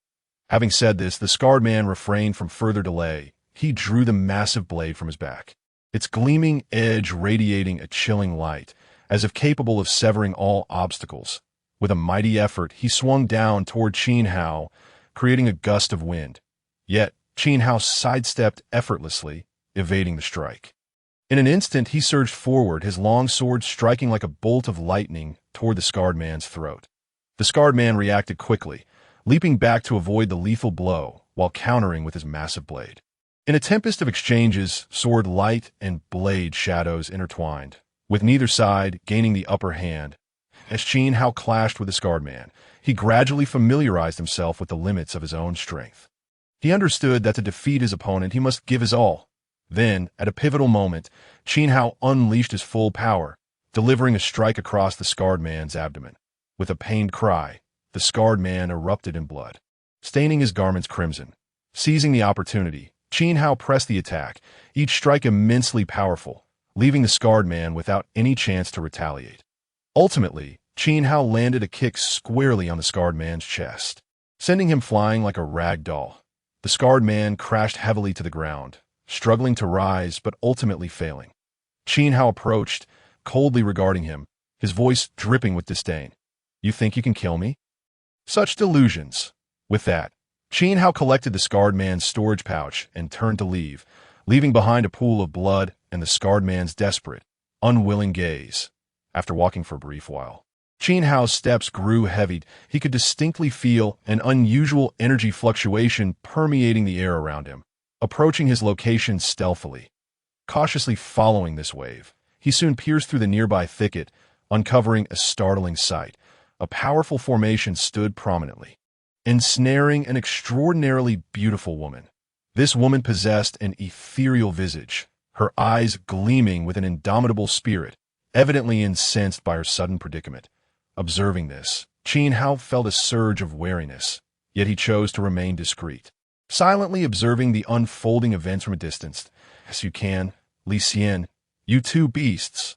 The woman's furious voice echoed through the woods, brimming with deep-seated resentment toward the two before her. "You dare to lay hands on someone from the Mu family? Are you not afraid of retaliation from my city lord's mansion?" Her tone carried a hint of resolution. Clearly prepared for the worst, at that moment, a burly man emerged from one corner of the formation, a cold smirk playing on his lips as he addressed the woman. "Submit willingly, Mu Ling. If you cooperate, I shall let you go. Within this 3-star illusionary demon array, you are merely a lamb awaiting slaughter, with no means of resistance. While I would rather not offend the city lord's mansion, should you insist on non-cooperation, do not blame me for my ruthlessness." Another man soon emerged, leering at the woman as he spoke. "Rest assured, brotherly, I shall take not a single item from Mu Ling. According to our previous agreement, I only desire her person. All remaining possessions shall belong to you. Worry not, brotherly, as long as I can acquire Mu Ling. I guarantee that the city lord's mansion will not trouble you." His tone was imbued with confidence and avarice. Upon hearing this, Li Xian displayed a satisfied smile, replying, "Brother Su, you are too courteous. I certainly won't contend with you. Moreover, we cannot afford to offend City Lord Mu and our Li family. Let us proceed as previously arranged." With that, the two men erupted into raucous laughter, as though they could already envision the dawn of victory. Upon overhearing their conversation, Qin Hao immediately grasped their identities. The captive woman was none other than Li Xian's quarry, the young master of the Li family, one of the 3 prominent families in Qingfeng County, while the other was Su Kan, a registered disciple of Master Lu Yun from Lia City. As for the strikingly beautiful woman, she was Mu Tianyun's cherished daughter, Mu Ling. Furthermore, from their dialogue, Qin Hao could vaguely sense that Su Kan seemed intent on employing some despicable and shameless methods to coerce Mu Ling into submission to the city lord's mansion.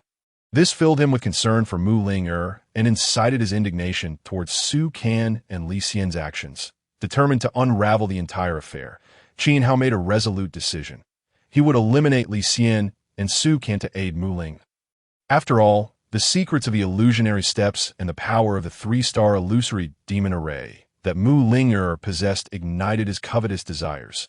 Thus, Qin Hao cautiously concealed his aura, moving like a specter, each step taken with utmost care as he silently approached the direction of Li Xian and Su Kan, although he was aware that both Li Xian and Su Kan were formidable martial artists.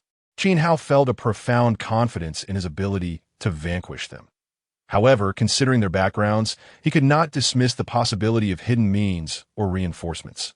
Therefore, he was determined to proceed with utmost caution. Meanwhile, Li Xian and Su Kan remained blissfully unaware of the impending danger in the vast expanse of the 10,000 Great Mountains. While treasure seekers were not uncommon, the sheer scale of the mountains made it challenging to encounter others unless by deliberate search. Coupled with their elevated status, few dared to offend them, resulting in their relaxed vigilance at that moment. As they remained unguarded, Qin Hao stealthily closed in. Suddenly, he surged forward like a bolt of lightning cleaving through the night sky. Lunging directly at Li Xian, his long sword gleamed with a chilling light, imbued with a formidable sword aura. As it struck with the force of a thunderbolt, Li Xian completely failed to anticipate Qin Hao's sudden assault. By the time he sensed the looming threat, it was already too late to evade.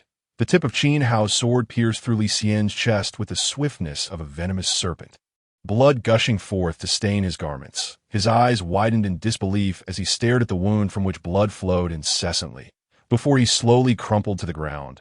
Lifeless, Su Kan's face contorted with a blend of rage and shock, his eyes bulging as if they might burst from their sockets, fixated on Qin Hao. His gaze burned with an inferno of fury, akin to a volcano on the brink of eruption, filled with boundless enmity and resentment. In an instant, he brandished the sword tightly gripped in his hand, its blade shimmering with a dazzling brilliance under the sun, adorned with extraordinary patterns that clearly distinguished it from mundane weapons.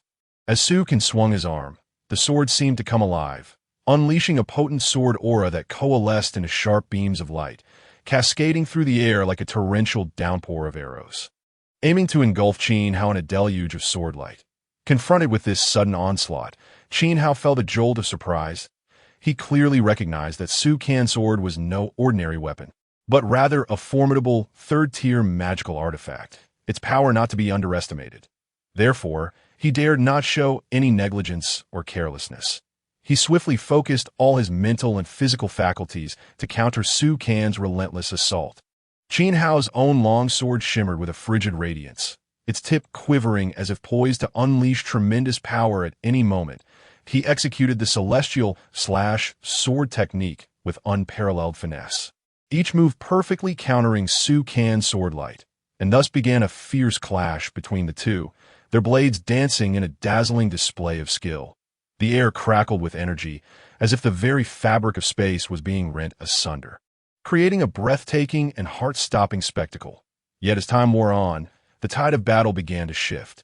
Despite Su Kan wielding a powerful third-tier artifact, he was evidently outmatched in physical prowess. Qin Hao, having honed his skills through rigorous training, possessed not only an exceptionally pure essence, but also a formidable soul force, comparable to the initial stages of martial cultivation.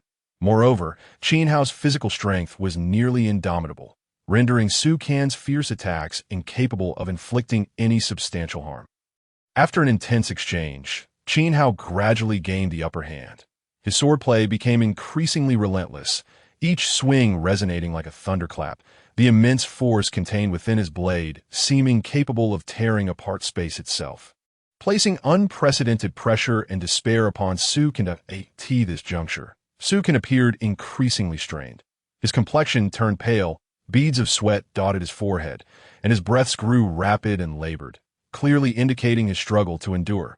Ultimately, in the midst of their tense and fierce confrontation, Qin Hao astutely seized a fleeting opportunity. His gaze sharpened, channeling all his strength into a single thrust, his sword slicing through the air with the swiftness of lightning, penetrating Su Kan's meticulously crafted defenses and targeting his vital points. Su Kan could only let out a despairing scream, his voice rife with reluctance and hopelessness, as his body suffered grave injury and his strength rapidly ebbed away. Realizing his imminent demise, Su Kan felt a surge of despair simultaneously. His body began to radiate an intense heat, with sweat cascading from his forehead like a fine drizzle, soaking the collar of his garment. Standing beside Qin Hao, Mu Ling'er also sensed this peculiar change. Her cheeks flushed with a rapid crimson hue, and her breath quickened, becoming erratic. The fabric of her clothing clung tightly to her skin, accentuating her graceful figure, compelling one to cast lingering glances. Alarm bells rang in Qin Hao's mind as he swiftly realized that the two of them had likely fallen victim to some unknown toxin. In this critical moment, he unhesitatingly scooped Mu Ling'er into his arms and, relying on his extraordinary agility, darted towards a serene lake not far away. His speed was akin to a dark whirlwind, weaving through the trees, and in the blink of an eye, they reached the lake's edge. With a resounding splash, Qin Hao plunged into the depths of the lake with Mu Ling'er in tow. The water enveloped them instantly, offering an unprecedented coolness that seemed to penetrate their skin and reach their very bones, providing a momentary relief from the unbearable heat caused by the strange medicinal power coursing through them. Although the icy water somewhat alleviated their surface temperature, the peculiar toxin lurking deep within their veins continued to assert its influence, like an invisible hand teasing their taut nerves and desires. Qin Hao gritted his teeth, suppressing the surging impulses within him, exerting every ounce of strength to drag the increasingly dazed Mu Ling'er to the shore. But he closed his eyes, concentrating, attempting to channel his profound internal energy in hopes of subduing the rampant drug's effects. Regrettably, this seemingly formidable energy proved utterly powerless against the bizarre force, merely managing to slightly slow its onslaught rather than eradicate it entirely. In that moment, Qin Hao's heart was engulfed by indescribable anguish and struggle. He understood that if this continued, both would lose their final shred of reason and dignity. Thus, he made a resolute decision. He stood up with unwavering determination and repeatedly charged toward the stout tree at the lake's edge, violently colliding with the sturdy trunk. Each impact brought forth excruciating pain in his bones and muscles. Yet his gaze only grew more resolute, as if he were infusing his indomitable will into every strike, striving to awaken his waning consciousness and escape the formidable grip of the drug. However, as time passed, the potency of the drug seemed to grow fiercer, blurring his vision and muddling his thoughts. Meanwhile, Mu Ling'er's condition became increasingly dire. She had completely lost control over her own actions, her delicate form writhing helplessly, her garments torn asunder in the struggle, leaving only tattered shreds to feebly conceal her alluring figure. Her dazed eyes brimmed with helplessness and longing, each movement silently calling for Qin Hao's rescue.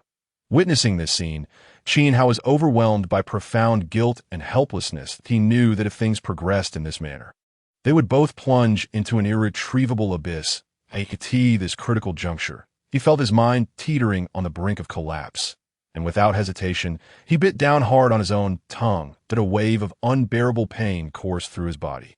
Yet it was this very agony that momentarily rekindled a flicker of clarity and reason within him. Qin Hao's movements were swift and decisive. He yanked the treasured sword from Su Can's storage bag with urgency.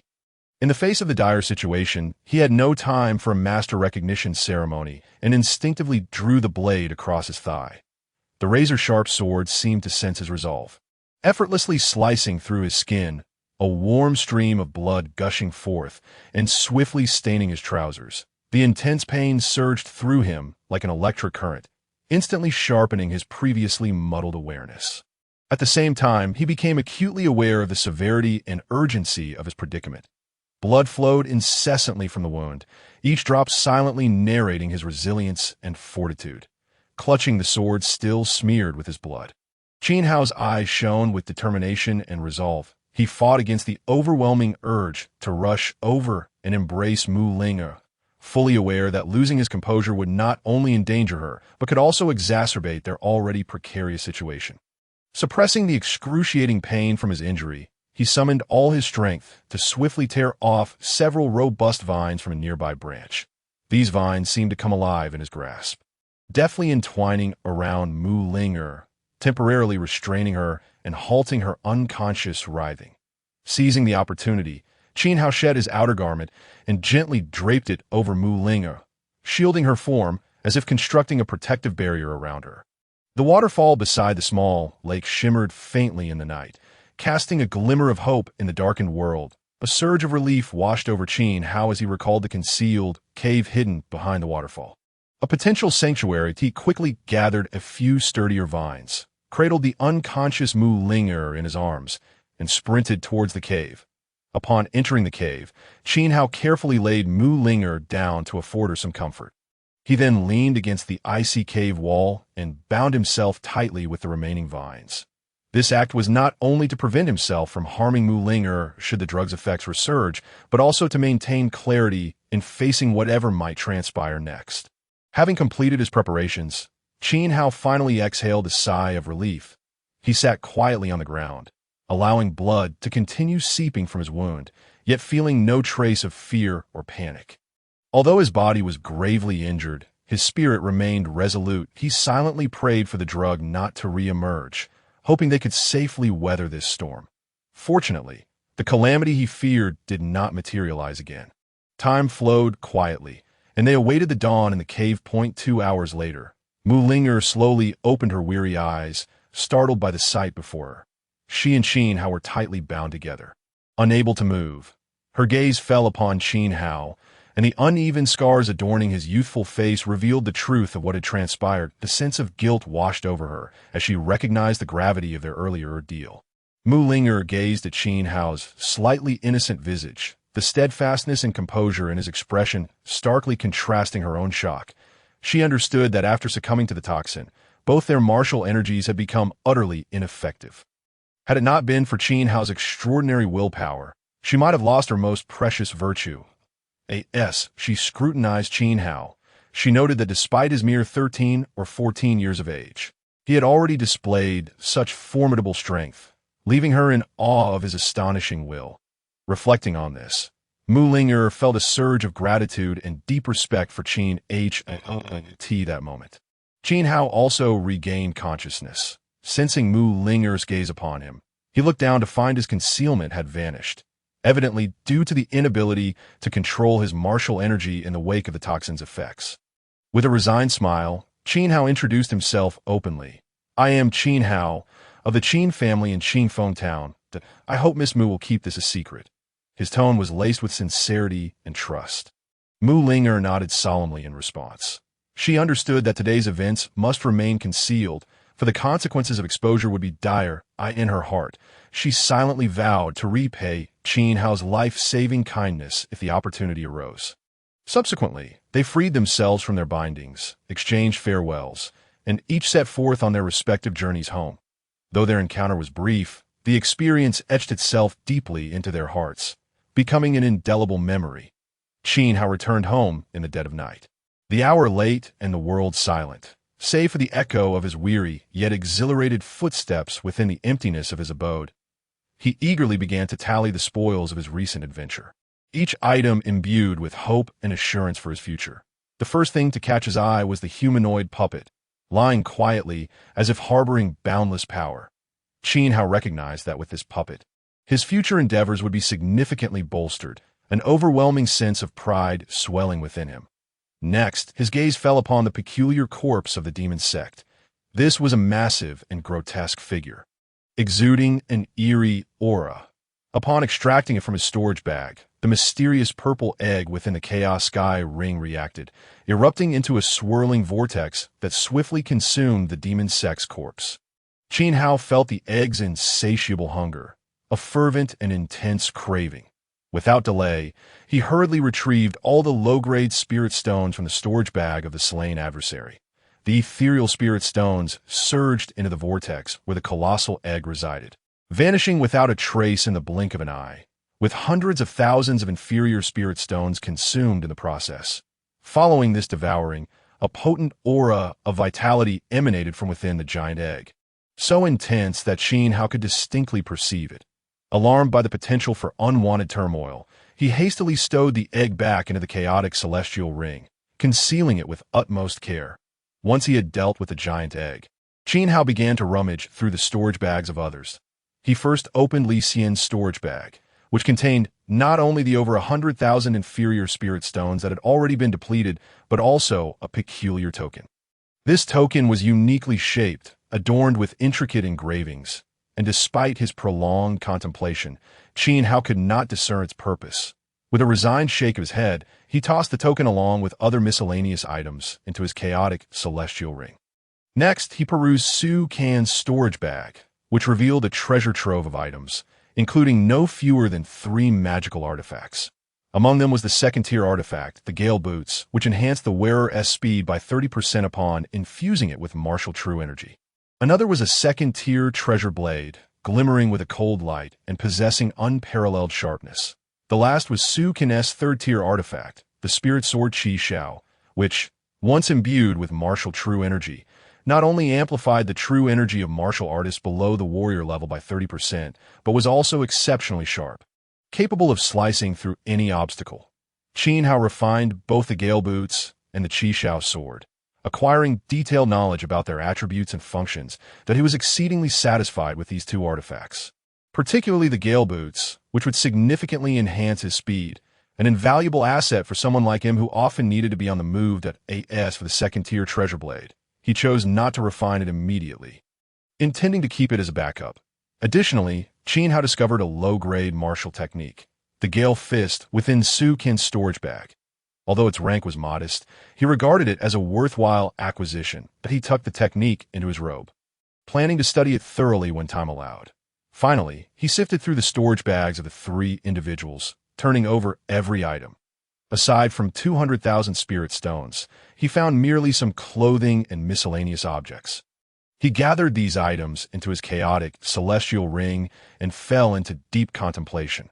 While this venture had yielded considerable rewards, it also illuminated his own deficiencies and the perils that lay ahead. He realized that he must intensify his training and enhance his strength to survive in a world where power reigned supreme. Chapter 14.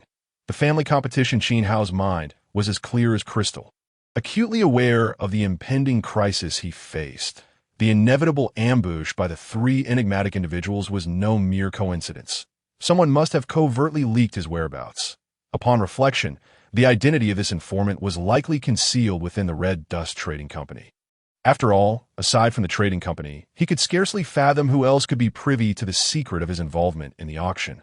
Fortunately, fate seemed to still favor him. Not only had he successfully turned the tables on his adversaries through wit and bravery, but he had also amassed significant gains in the unexpected skirmish. The Gale Boots and Qishao sword were undeniably precious artifacts, particularly the Qishao sword, whose sharpness surpassed all expectations, far exceeding the bronze sword he had previously wielded. Even more astonishing was the fact that the Qishao sword could channel martial true energy, unleashing a terrifying power that could instill fear in any opponent. With these two treasures at his disposal, Qin Hao's strength would undoubtedly experience a qualitative leap. However, he did not allow himself even a moment's complacency. He understood that the true challenge was only just beginning. Once the Li family learned of Li Xian's demise at his hands, they would view him as a thorn in their side, a target they would not easily overlook. Moreover, given that the Gale Boots and Qishao sword were spoils from his enemies, any careless exposure could incite a cascade of unnecessary troubles and conflicts. Thus, after careful consideration, Qin Hao decided to securely store these two artifacts, only to be utilized in critical moments to ensure his safety. As for the 3-star Mirage Demon Array, it was yet another trump card in Qin Hao's possession. This artifact possessed formidable power. Once deployed, it could ensnare foes in a web of illusions from which they could not escape. Yet, its might also carried inherent risks, though Qin Hao had successfully refined the artifact. He was well aware of the adage that a man without fault may suffer for possessing something precious. Therefore, he approached its use with utmost caution, fearful that a single misstep could draw even more enemies and plunge him into a perilous situation. In summary, Qin Hao was acutely conscious that the road ahead was fraught with uncertainty and peril. By maintaining a heightened state of vigilance and a clear mind, he could carve out a space for survival in this world dominated by the strong and secure his safety. Qin Hao was keenly aware that his most pressing task was to rapidly enhance his strength. However, given his current level of martial true energy cultivation, the prospect of mastering the immensely powerful third form of the sky-slaying technique, the slanting moon slash, seemed utterly fanciful. Consequently, he was compelled to seek alternative avenues for strengthening his abilities, among which are the Phantom Step technique, the invaluable humanoid puppet, and the Gale Fist technique acquired from Su Can's storage bag, all of which emerged as his most viable options. Thus, Qin Hao immersed himself in the intricate study of the profound arrayed diagrams within the Xian Yuan volume, as well as the mysterious realm of puppetry. This humanoid puppet was no ordinary creation. It was a third-tier puppet that originally demanded a high level of array mastery from its creator. Fortunately, Qin Hao's task was merely to repair its damage rather than to commence the refining process anew, which significantly eased the difficulty. Nonetheless, he remained entirely focused, dedicating himself tirelessly to his studies. After 3 full days of relentless effort, he had gained a solid grasp of first and second-tier arrays and developed a preliminary understanding of the art of puppetry. Subsequently, Qin Hao enlisted the help of Qin Huairu to procure some rare materials needed for the puppet's restoration. The requirements for repairing this humanoid puppet were quite demanding. However, the materials primarily consisted of low-grade fine iron and secret silver, which were relatively common. Although the quantities were considerable, the costs were not exorbitant. Even so, Qin Hao still spent 30,000 inferior spirit stones to barely gather the necessary materials, With everything prepared, he eagerly set about restoring the humanoid puppet, hoping to leverage its power to elevate his own prowess. 3 days later, Qin Hao gazed intently at the newly restored humanoid puppet before him, his heart brimming with indescribable anticipation and excitement. He understood that this puppet, once gravely injured and nearly rendered obsolete, had finally been reborn through his tireless efforts and the use of countless precious materials. This achievement was made possible not only by Qin Hao's extraordinary insight, but also by the immense power of his spirit.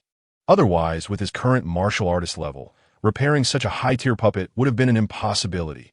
Now that the restoration was complete, the next crucial step lay in the refining process. Taking a deep breath, Qin Hao focused his mind, gradually extracting a drop of his purest blood, infused with his own potent energy, and allowing it to gently fall upon the puppet's forehead.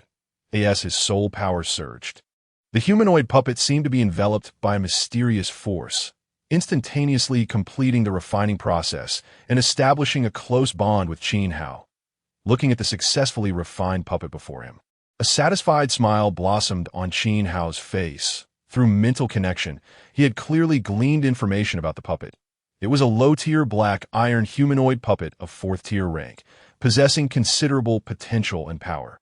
Qin Hao's heart raced with eagerness. He was impatient to witness the true capabilities of this black iron puppet.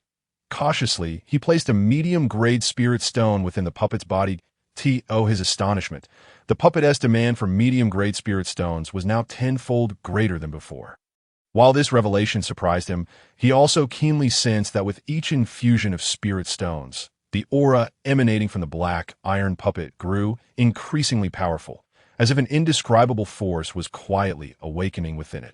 An uncontrollable curiosity and excitement surged within Qin Hao as he continued to feed the black iron puppet more medium-grade spirit stones. Upon inserting 10 medium-grade spirit stones, the puppet suddenly unleashed an astonishing force, its power equivalent to that of a late-stage martial artist. When Qin Hao further increased the input, inserting a full 100 medium-grade spirit stones, the black iron puppet's strength surged even more dramatically, reaching the early stage of a warrior. However, due to the limited number of medium-grade spirit stones he possessed, he could not explore further into the puppet's capabilities. Thus, he could only speculate and anticipate what third form the puppet might exhibit with an abundance of spirit stones. Nonetheless, he believed that as his own strength continued to grow and resources became more plentiful, the day would come when he would witness this black iron puppet radiating its most resplendent brilliance. Qin Hao stared at the imposing black iron puppet before him, his heart swelling with uncontainable excitement.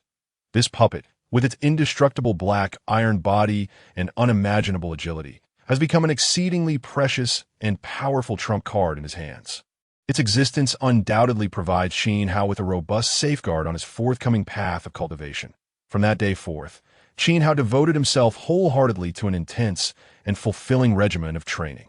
He understood that only through relentless self-improvement could he establish a foothold in a world teeming with formidable adversaries.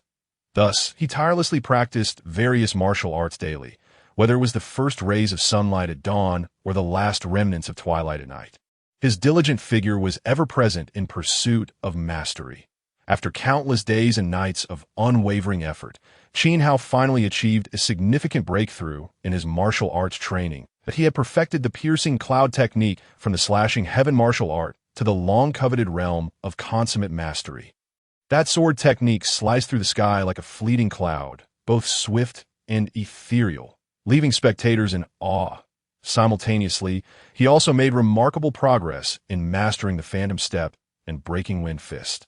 His execution of the Phantom Step had reached an advanced stage, allowing him to move in combat with ghostly elusiveness. Meanwhile, the Breaking Wind Fist had attained a minor level of completion, each punch accompanied by a howling wind of tremendous force.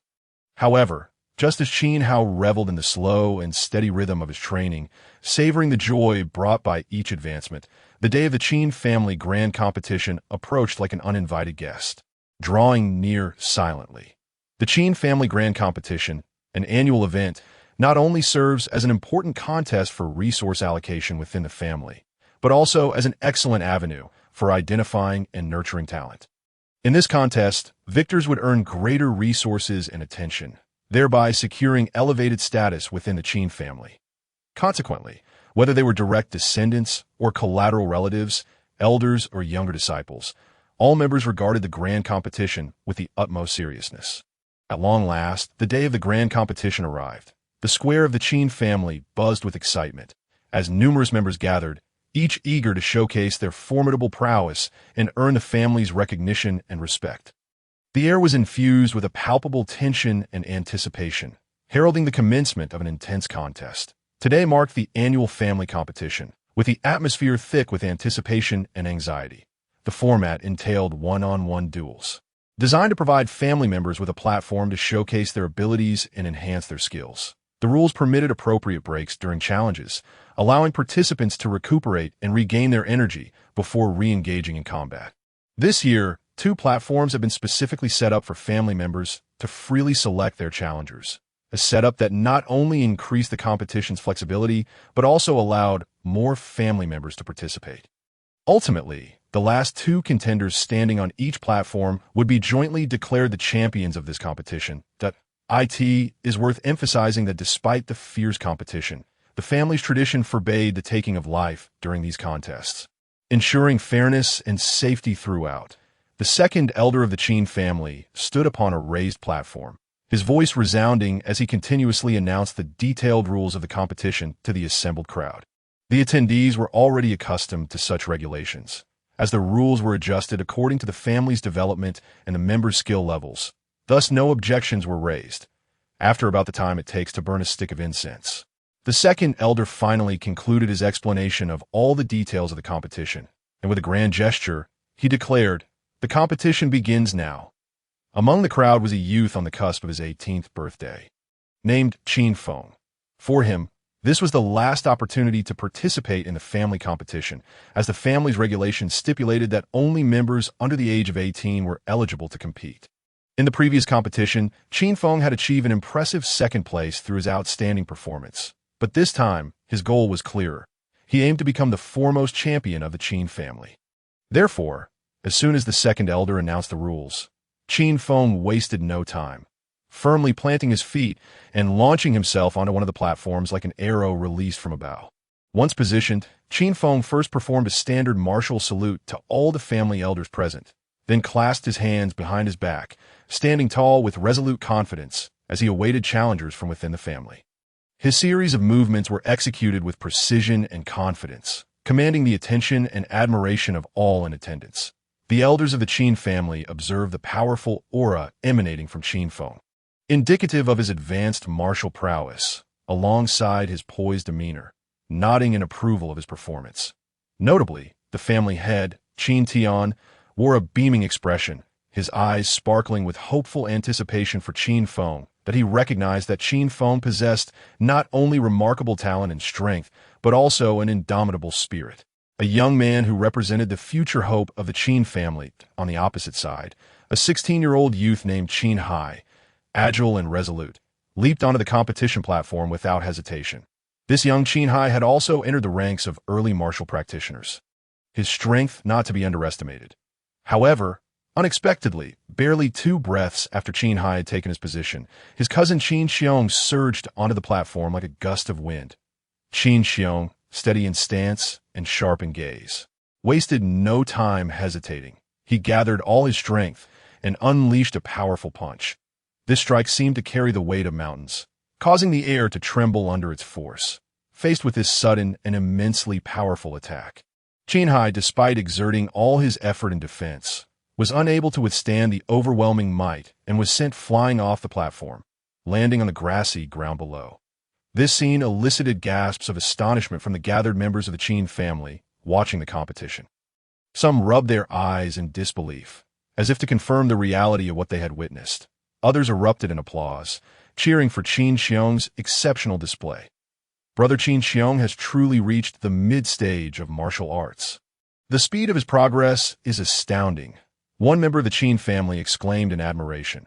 Indeed, Brother Qin Xiong's strength is formidable. He is truly the pride of our Qin family, another echoed in agreement. A chorus of discussions filled the air, each voice brimming with respect and admiration for Qin Xiong. in the hearts of the Qin family members. Qin Xiong had become not only a peerless martial artist, but also a role model worthy of their reverence and emulation. Chapter 15. The duel against Qin Feng. As the waves of praise surged from the crowd, filled with endless admiration and respect, the atmosphere seemed to saturate the space. Simultaneously, the sparkling, star-like gazes of adulation converged upon Qin Xiong, illuminating him like the brightest star in the night sky. Under such glory, a smile blossomed on Qin Xiong's face, radiant and charming, akin to spring flowers in bloom, radiating confidence in his victory and affirmation of his own strength. In the brief span of a teased brew, 3 thrilling duels had unfolded on the platform. Each time, Qin Xiong utilized his profound inner strength and exquisite martial skills to send his challengers flying off the stage with powerful punches. Earning rounds of applause and cheers at this moment, the platform fell into a brief silence. A silence laced with a palpable tension and anticipation, as if time itself had momentarily frozen, awaiting the next, even more intense confrontation. Yet, just as this brief stillness lingered, a young man clad in a black robe slowly ascended to the platform occupied by Qin Xiong. He appeared slightly slender, yet his steps were remarkably steady. His complexion pale as jade, exuding an extraordinary and ethereal aura. His presence was akin to a brilliant meteor streaking across the night sky, capturing the attention of all present. The crowd held their breath. The entire arena enveloped in a profound silence, for this individual was none other than Qin Xiong, the second son of the family patriarch, a young powerhouse who had garnered significant attention within the clan and had reached the mid-stage of martial arts. Moreover, it is noteworthy that Qin Xiong practiced the renowned Willow Fluff Palm, a martial art within the family celebrated for its elegance and grace. This technique, delicate and airy, resembled the willow catkins dancing in the spring breeze, seemingly devoid of power but harboring lethal potential, capable of subduing opponents unexpectedly. Thus, Qin Xiong's arrival undoubtedly added an element of suspense and intrigue to this contest. Upon their ascent to the platform, neither of the two wasted words or pleasantries. They immediately plunged into fierce combat. In an instant, Qin Xiong's punches howled like a tiger descending from the mountain, while Qin Xiong's palm strikes fluttered like drifting willow fluff. The two engaged in a fierce exchange, neither yielding, their fists and palms clashing with thunderous roars that made the very platform tremble. The spectators below were riveted, eager not to miss a single moment of this exhilarating spectacle. Unbeknownst to them, the time for a stick of incense to burn had swiftly elapsed. After enduring an extended period of intense confrontation, both combatants finally retreated from a mutual exchange of blows, each regaining their footing, their eyes gleaming with unwavering determination and resilience, silently communicating to one another. This battle has only just begun. Qin Xiong fixed his piercing gaze upon Qin Xiong across from him and bellowed with a resonant voice. Qin Xiong, cease your probing of our boundaries. It is time to reveal your true abilities and allow me to witness them. Upon hearing these words, a resolute smile graced Qin Xiong's lips as he drew a deep breath and replied, "Very well, since you insist, I shall oblige." No sooner had he spoken than his form began to tremble slightly, and a gentle yet potent aura erupted from within him. He slowly raised both hands, his fingers lightly flicking, evoking the image of countless willow catkins dancing gracefully in the air. This was the culmination of his years of arduous training, the willow catkin palm. Each floating catkin contained a fierce gust of wind, appearing soft yet concealing immense power. Simultaneously, Qin Xiong refused to be outdone. His eyes widened, and a deep, resonant tiger-esque roar emanated from his throat, causing the very air around them to tremble. He then sprang into action. Akin to a tiger descending from the mountain, his fists swirling to conjure gusts of ferocious wind. Executing his prized technique, the Tiger Roar Fist. Each punch unleashed a thunderous roar, as if a mighty tiger were truly roaring through the forest. Instilling fear in the hearts of all. Both warriors summoned their martial energy with full force. The arena was instantly engulfed in a tempest, the sounds of tiger roars intertwining with the howling wind, creating a breathtaking tableau. They collided like two bolts of lightning, racing towards one another with astonishing speed, as if intent on utterly consuming their opponent. In an instant, a deafening crash resounded as a crack. The width of a thumb suddenly split the ground at the center of the arena. This fissure, resembling a sinuous dragon, rapidly spread outward until it extended a full yard before gradually ceasing.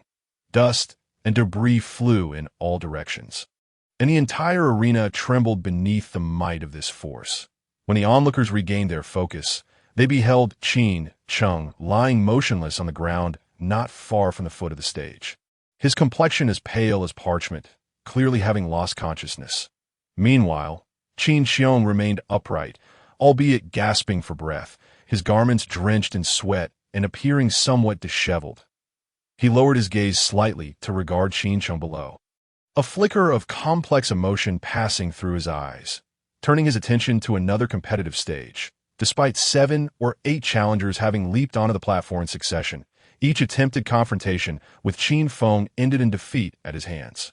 This overwhelming prowess deterred subsequent challengers, leaving none daring to recklessly confront Qin Feng. Every individual present could not help but exclaim in genuine admiration. Qin Feng truly lived up to his reputation as the most exceptional talent among the younger generation of the Qin family. Following his victory, Qin Xiong did not linger, but swiftly retrieved a precious healing elixir from within his robes, swallowing it without hesitation. He then seated himself cross-legged at the center of the arena, closed his eyes, and began to circulate his energy, restoring the stamina and internal power he had expended during the battle.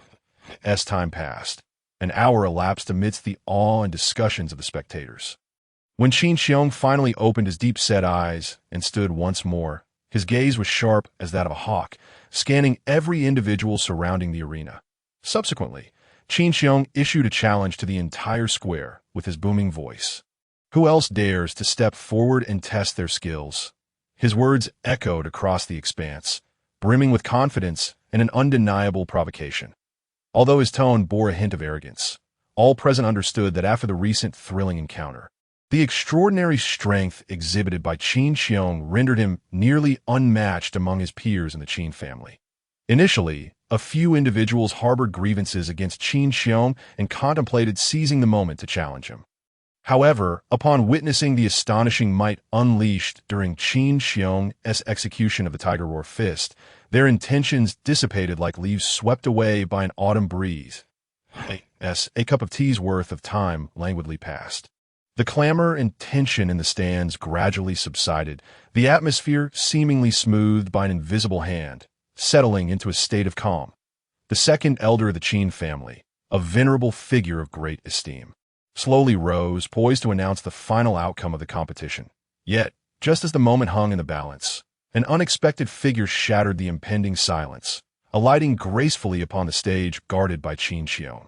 Curious and astonished gazes from the crowd turned towards him, revealing a young man clad in immaculate white robes, his countenance as steadfast as granite, eyes shimmering with an indomitable spirit. He stood face to face with Qin Xiong, an invisible tension lingering between them. This individual was none other than Qin Hao, a rising star among the younger generation of the Qin family, currently at the initial stage of martial prowess but reputed to possess formidable strength. Qin Hao, you, a mere novice martial artist, dare challenge me. Truly, you are like a newborn calf unafraid of tigers, blissfully unaware of your own limitations. Qin Xiong recognized the newcomer instantly, a smirk of disdain curving his lips. His words dripping with derision towards Qin Hao's abilities in the face of Qin Xiong's mockery. Qin Hao remained remarkably composed, his voice calm and resolute, as if it could penetrate the fog of uncertainty, without engaging in battle. How can one ascertain victory or defeat? All things in this world are subject to change. His words flowed like a clear spring, gently coursing through the hearts of the audience, evoking a measure of respect for his demeanor. Qin Xiong, upon hearing this, felt a surge of indignation. He perceived an unprecedented insult, as if Qin Hao's nonchalance belittled his own prowess. Thus, with a cold snort, he spoke with an air of arrogance. Since you are so confident, let us settle this with a single strike. Allow me to demonstrate the true disparity. Calculating in his mind, Qin Xiong was initially inclined to slowly torment his opponent to showcase his strength.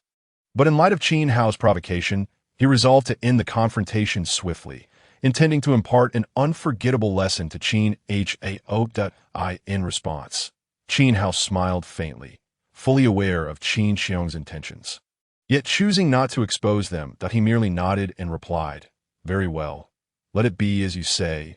One strike to determine the victor." The glimmer of wisdom in his eyes indicated that he understood this battle was not merely a contest of strength, but also a battle of wits and strategy. With a steady stance, Qin Xiong took a deep breath, his chest rising and falling with the calmness of a mountain. He began to channel the surging martial energy within him, a power coursing through his meridians, evoking an indescribable sense of grandeur. Simultaneously, he unleashed his most cherished technique, the Tiger Roar Fist. This time, the intensity he exhibited far surpassed that of his earlier conflict with Qin Cheng, erupting like a volcano. Unstoppable, the arena was instantly engulfed in a tempest, sand and stones swirling as if the very fabric of space were being torn asunder. The echoes of Tiger roars resounded, deafening and filled with an air of authority and might, instilling awe in all who beheld. As the technique continued to unfold, a formidable spectral tiger gradually coalesced before Qin Xiong's fist, its eyes glinting with a chilling light, poised to pounce and rend its foes asunder. The spectators below were awestruck, some exclaiming, "The Tiger Roar Fist at the accomplished stage." So, Qin Xiong did not unleash his full strength earlier. Its power is simply terrifying. Their voices were filled with shock and disbelief. However, in the face of Qin Xiong's ferocious strike, Qin Hao's expression remained notably calm, exuding an air of indifference. With a deft movement, he evaded Qin Xiong's powerful onslaught, as if he were a wraith. He then delivered a kick that appeared light, akin to a gentle spring breeze. Yet concealed within it was the force capable of shaking mountains. A resounding thud reverberated as Qin Xiong felt himself struck by an invisible force. His body propelled backward like a kite severed from its string, tracing a long arc before crashing heavily outside the arena. His figure traced a sorrowful curve in the air before landing heavily on the ground, dust billowing around him. Upon closer inspection, one could see that Qin Xiong's chest had caved in significantly, as if crushed by an immense force, blood pouring from his mouth and staining his garments red. He pointed a trembling finger at Qin Hao, his eyes filled with resentment and fury, as though he wished to utter something. Yet, before the words could escape his lips, a mouthful of blood erupted forth, and he collapsed, unconscious, devoid of further movement. Witnessing this outcome, the onlookers were left agape, their mouths agape, momentarily at a loss for words. Their faces were etched with shock and incredulity, as if they could scarcely believe the unfolding events. Some even rubbed their eyes in disbelief, questioning whether they had misperceived the scene before them. How could this be? Qin Xiong, long regarded as a figure of strength, had suffered such a devastating defeat. As the crowd remained ensnared in their astonishment, Qin Hao, unfazed, moved with purpose toward the platform where Qin Feng stood. This moment rippled through the audience like a stone cast upon a tranquil lake, stirring layers of astonishment. The onlookers were struck with expressions of sudden realization, beginning to murmur in hushed tones, their discussions rising and falling like the tide. Even the elders in the arena could not help but furrow their brows, as if they sensed that the events about to unfold were of great significance.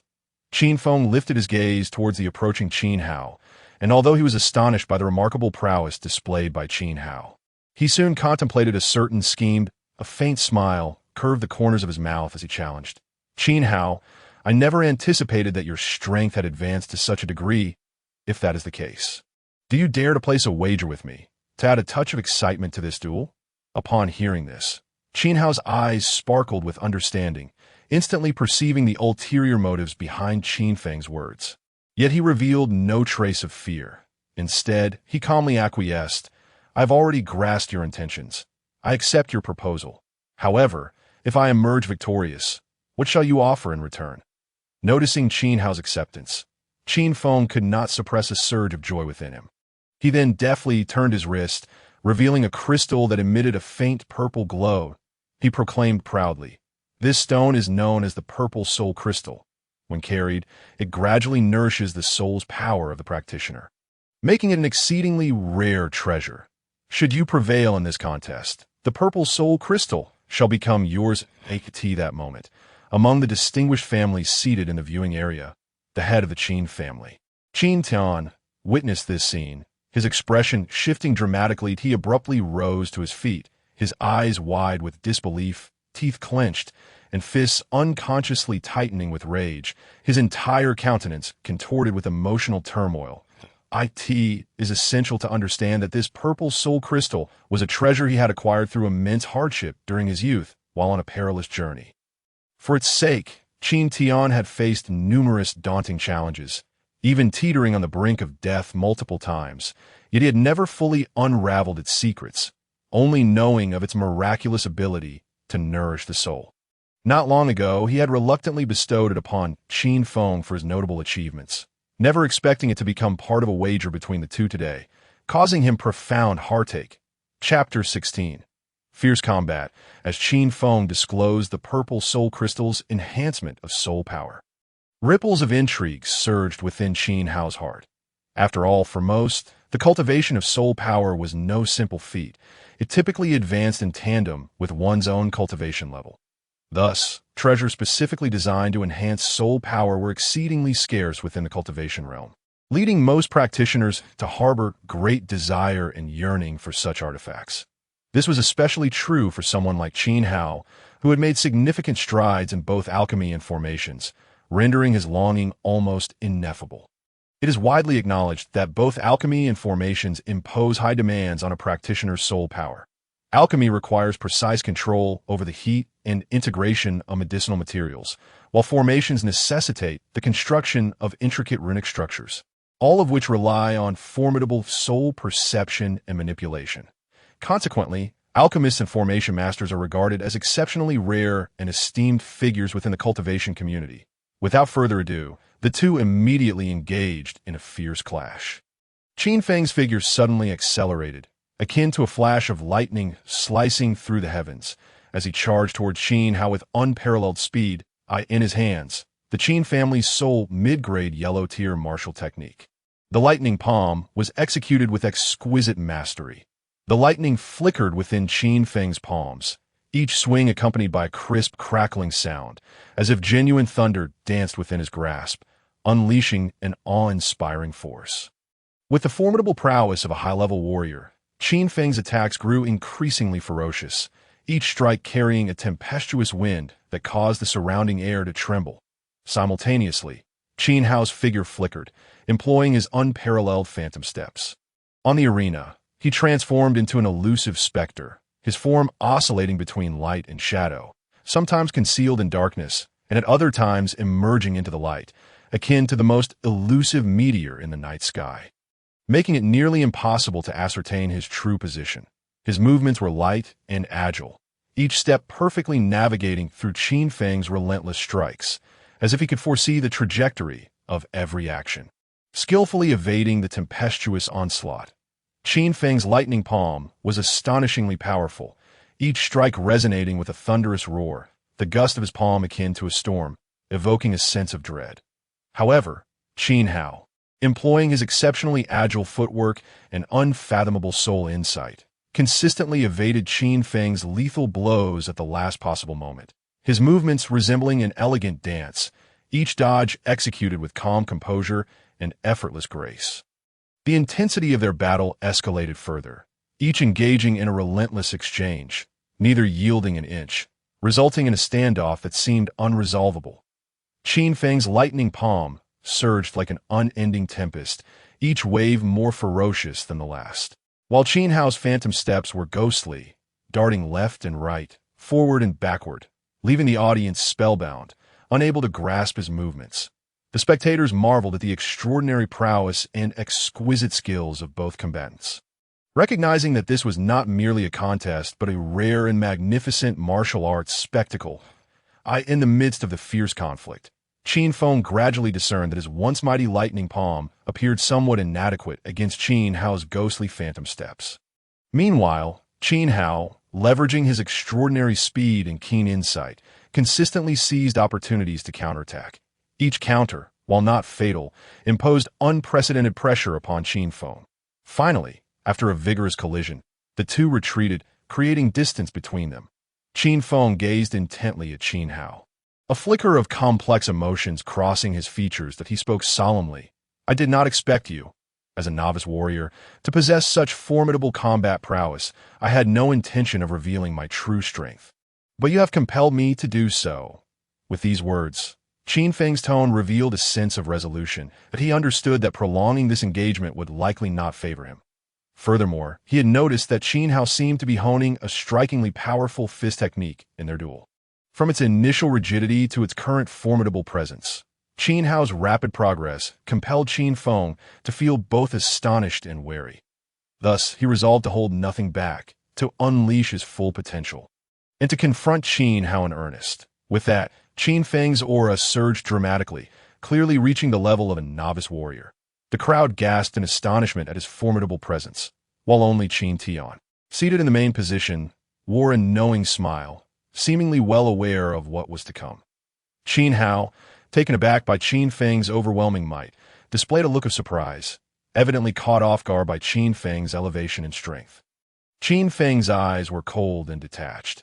Having revealed his strength, he desired to conclude matters swiftly. He uttered 2 words, "Submit now." These words carried an irresistible force. As his voice fell, Qin Feng's martial energy surged wildly. His internal vitality roaring like thunder, his aura soaring. Lightning danced like a celestial serpent in his palm, crackling with sound. In an instant, Qin Feng leapt forward, resembling a bolt of lightning streaking across the sky, charging towards Qin Hao with the ferocity of divine thunder. His speed was blinding. In the face of Qin Feng's overwhelming assault, Qin Hao maintained a calm demeanor. His form flickered like a specter, instantaneously employing his phantom steps to deftly evade Qin Feng's formidable strike. However, Qin Feng's onslaught did not cease. With a swift turn, he lunged at Qin Hao once more. This time, his palm resembled the hammer of a thunder god. Imbued with immeasurable pressure and destructive force, the glimmer of sharp determination flashed in Qin Hao's eyes, unwavering in the face of adversity. Drawing a deep breath, he unleashed his martial energy, coalescing it upon his right fist. Qin Hao's fist swirled with the force of a tempest, brimming with power. As Qin Feng's palm was about to collide with Qin Hao, the latter suddenly unleashed a punch, executing the full force of the windbreaker fist. Their fists met with a resonant thud, as if the very heavens trembled at the impact. That moment, their martial energies collided and intertwined, generating a formidable wave of energy. The surrounding air seemed to warp, producing a howling wind. The entire arena fell silent, as if time itself had come to a standstill. All eyes were riveted upon the 2 figures on the platform. In that instant, Qin Feng found himself half kneeling on the ground, one hand pressing against it for support, his body trembling uncontrollably, gasping for breath, each inhalation seemingly draining his strength. His complexion had turned as pale as a blank sheet of paper, devoid of color, and his forehead was adorned with a profusion of beads of sweat that cascaded down his cheeks. Most strikingly, a trickle of crimson blood flowed from the corner of his mouth, dripping onto the ground and staining the earth a vivid red, indicating the severity of his injury sustained in the fierce exchange with Qin Hao. In stark contrast stood Qin Hao, who remained composed with his hands leisurely clasped behind his back, an expression of utmost indifference on his face. His gaze fixated on Qin Feng, a slight smirk playing at the corners of his lips, his tone flat yet imbued with undeniable authority. The outcome is clear. You may as well hand over the purple stone. This scene left the onlookers utterly stunned, their mouths agape in astonishment, unable to regain their composure. They initially believed that with Qin Feng's formidable prowess, having already ascended to the initial ranks of a warrior, defeating Qin Hao would be an effortless task, as this level of mastery was typically reserved for the numerous elders of the Qin family. However, they could never have anticipated that Qin Feng would so easily fall to Qin Hao's superior strength. The astonishing power displayed by Qin Hao left every onlooker in a state of shock, their hearts brimming with disbelief and profound astonishment. Upon hearing Qin Hao's victorious proclamation, Qin Feng, despite enduring physical discomfort, forcefully wiped away the blood trickling from the corner of his mouth, his eyes shimmering with an indomitable spirit. With unyielding determination, he retorted, Not a chance. Do you really think you can easily defeat me? Our contest is far from over. No sooner had he spoken than Qin Feng's movements were swift and resolute. He quickly rummaged through the storage pouch at his waist, retrieving two items. One was a pitch-black elixir exuding a dim glow, and the other, a gleaming long sword of second-tier artifact quality. His gaze flitted between the two, and without a moment's hesitation, he seized the dark elixir and swallowed it whole. The instant the elixir entered his mouth, a torrent of explosive power surged within him, causing his aura to swell dramatically in the astonished eyes of the crowd. His muscles, constrained by his garments, bulged with newfound strength, as though he were imbued with an invisible force. Gripping the second-tier long sword tightly, his eyes sparkled with resolve and madness. In an instant, he lunged forward like a furious beast, the sword slicing through the air with a deadly gleam as he struck at Qin Hao.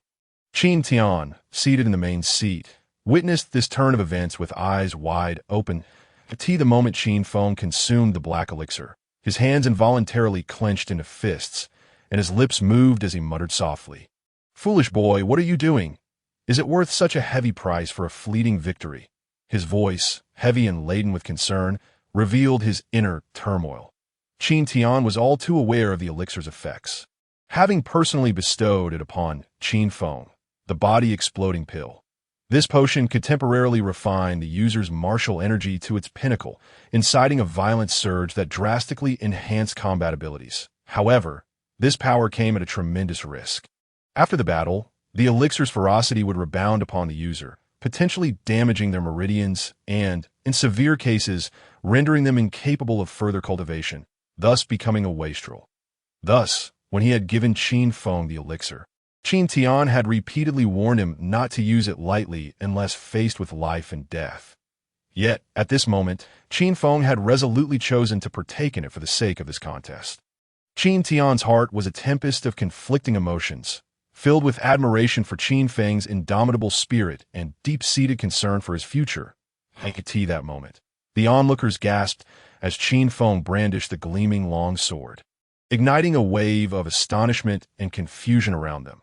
According to the traditions of the Qin family's competitions over the years, this had always been a contest of skill and cultivation among family members, and an unspoken rule forbade the use of any weapons to maintain fairness and minimize potential harm.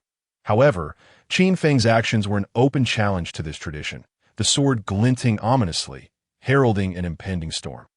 The audience began to murmur, their conversations forming an undeniable wave of excitement.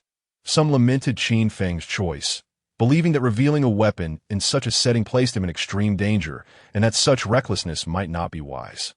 Others turned their gaze toward Qin Hao, their eyes filled with anxiety and trepidation, fearing he might suffer unforeseen injuries in this unexpected confrontation, for facing an armed opponent with bare hands always felt so desperately inadequate.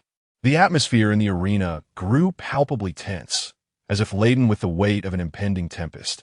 All eyes were fixed on the two figures on stage, their expressions a mix of anticipation and fear, as though they were witnesses to a duel that would alter their fates. In this silent yet charged atmosphere, the crowd held its breath, awaiting the decisive moment that would resolve the turmoil ignited by Qin Feng's unsheathing of the sword. Qin Hao, fully aware of the situation unfolding before him, understood that this matter would likely not conclude without conflict. Thus, he drew forth the long sword strapped to his back without hesitation. Though Qin Hao remained cautious not to reveal any artifacts that might expose his identity and attract unnecessary trouble, his profound confidence in the sword technique of Heaven's Severance compelled him to proceed without delay. At this moment, Qin Feng's aura resembled a tempest, engulfing the arena. Gripping the glimmering sword tightly, he unleashed a deafening roar, channeling an indescribable might as he struck fiercely at Qin Hao. The blade radiated such potent energy that it seemed to cleave the very air in two, its brilliance painfully dazzling to the surrounding onlookers. In the face of Qin Feng's formidable assault, Qin Hao remained remarkably composed. With a flick of his wrist, he gracefully executed a dazzling flourish with his long sword, and without hesitation, he unleashed the first form of the sword technique of Heaven's Severance, breaking water. In an instant, the sword light flashed, akin to a clear stream abruptly severed, as Qin Hao's sword met Qin Feng's blade in a series of sharp, resonant clashes that echoed throughout the arena. The arena was alive with the sound of metal colliding, the clangor of blades reverberating endlessly. Qin Feng's blade energy and Qin Hao's sword energy intertwined and clashed, weaving through the air in a spectacular display of intensity that left spectators breathless. Initially, Qin Hao harbored reservations, unwilling to engage in a life-and-death struggle with Qin Feng. Yet, facing Qin Feng's relentless and aggressive onslaught, his compassion and hesitation were finally shattered. In this critical moment, he held nothing back and unleashed the full might of the sword technique of Heaven Severance. As the technique unfolded, Qin Hao's long sword transformed into a streak of lightning.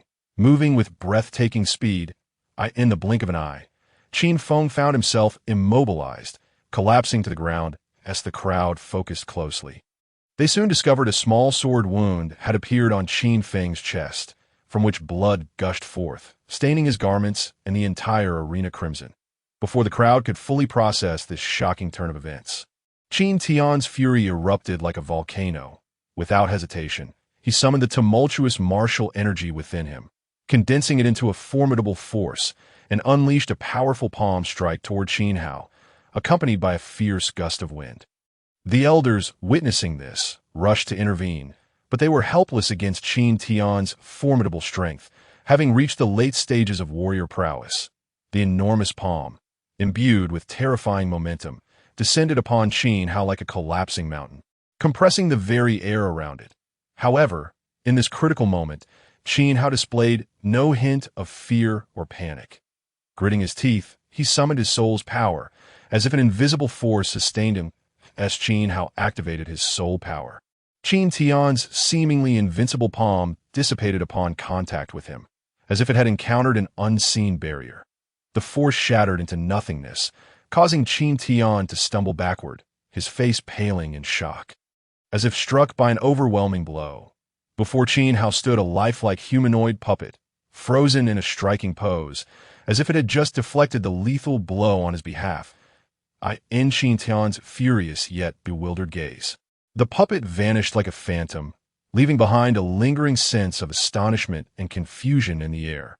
Regaining his composure, Qin Tian glared at Qin Hao, a mixture of rage and disbelief flooding his heart.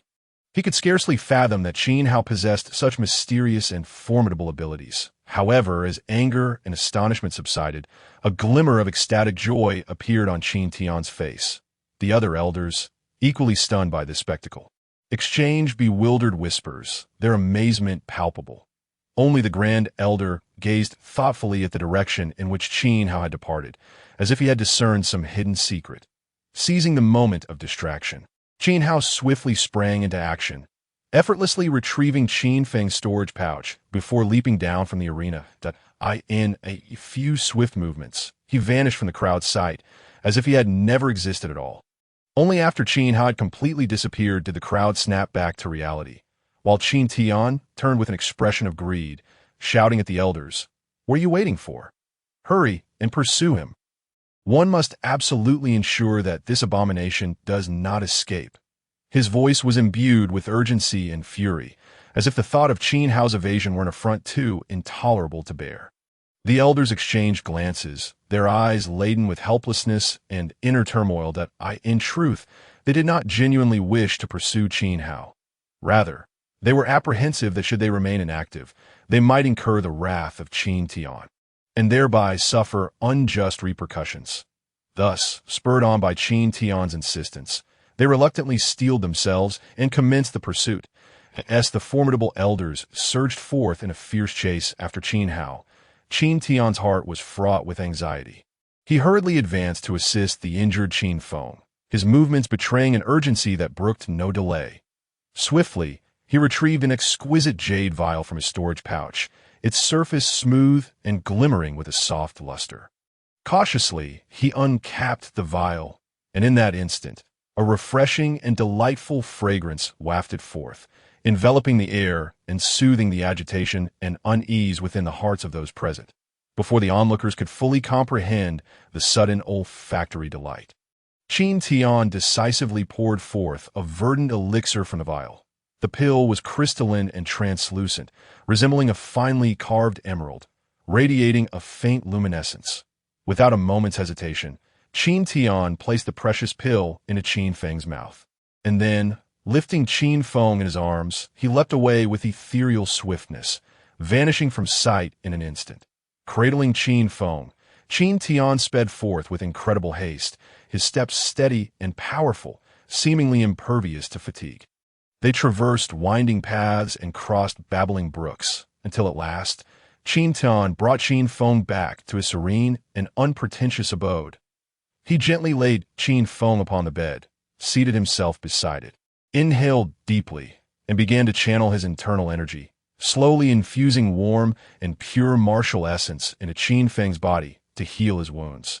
Time passed, each moment slipping away, and soon beads of perspiration began to dot Qin Tian's forehead. Yet his gaze remained steadfast and focused at long last. Through Qin Tian's relentless efforts, Qin Feng's long-closed eyes gradually fluttered open, revealing a glimmer of faint light within him. "Why Father has instructed Qin Xiao to aid me in avenging." Qin Feng's voice was frail and tremulous, each word seemingly wrung from the depths of his being. After uttering this, he succumbed to unconsciousness once more, his complexion as pale as parchment, his breath barely discernible. Listening to Qin Feng's words, Qin Tian furrowed his brow, his expression heavy with gravity and ire. He spoke softly to Qin Feng, his voice tinged with a barely perceptible tremor. "Fear not, my son, for your father will surely devise a means to exact vengeance." However, deep within his heart, Qin Tian felt a twinge of hesitation regarding the mention of Qin Xiao. Although Qin Xiao had recently joined Dao Yi sect, Qin Tian was acutely aware of his precarious standing within the sect. To seek his assistance now could not only embroil Qin Xiao in trouble, but might also yield no tangible aid. Thus, Qin Tian resolved to devise his own plan, contemplating whether to seek Qin Xiao's help only when the time was ripe. It is important to note that the reason Qin Tian so generously bestowed the exceedingly precious purple crystal upon Qin Feng was rooted in an extraordinary tale. Initially, Qin Feng, along with Qin Xiao and Qin Xiong, had embarked on a formidable mission to Luoya City, during which Qin Xiao's exceptional performance and remarkable potential unexpectedly garnered the favor and recognition of a venerable elder within Dao Yi sect. This elder, possessing profound cultivation and a significant standing within the sect, upon learning of the deep bond between Qin Xiao and Qin Feng, personally visited the Qin family to offer invaluable guidance to the family head, Qin Tian, illuminating his path of cultivation. This kindness was forever etched in Qin Tian's memory, prompting him to reward Qin Feng with the long-cherished purple crystal as a mark of appreciation for his contributions. Yet, fate is capricious, and today, this symbol of honor was seized by Qin Hao, igniting a tempest within the Qin family. In this context, it is essential to mention the sectarian landscape of the Tianyuan Empire. The entire empire is dominated by the formidable Tianyuan sect, while the Wanxiang sect and Dao Yi sect, though both esteemed martial sects within the empire, remain unable to rival Tianyuan's sect in overall strength and resource accumulation. Nevertheless, Dao Yi sect, with its illustrious history, possesses a depth and influence far beyond that of the Qin family, which, despite its local prominence, pales in comparison to the true sections after seizing the purple crystal.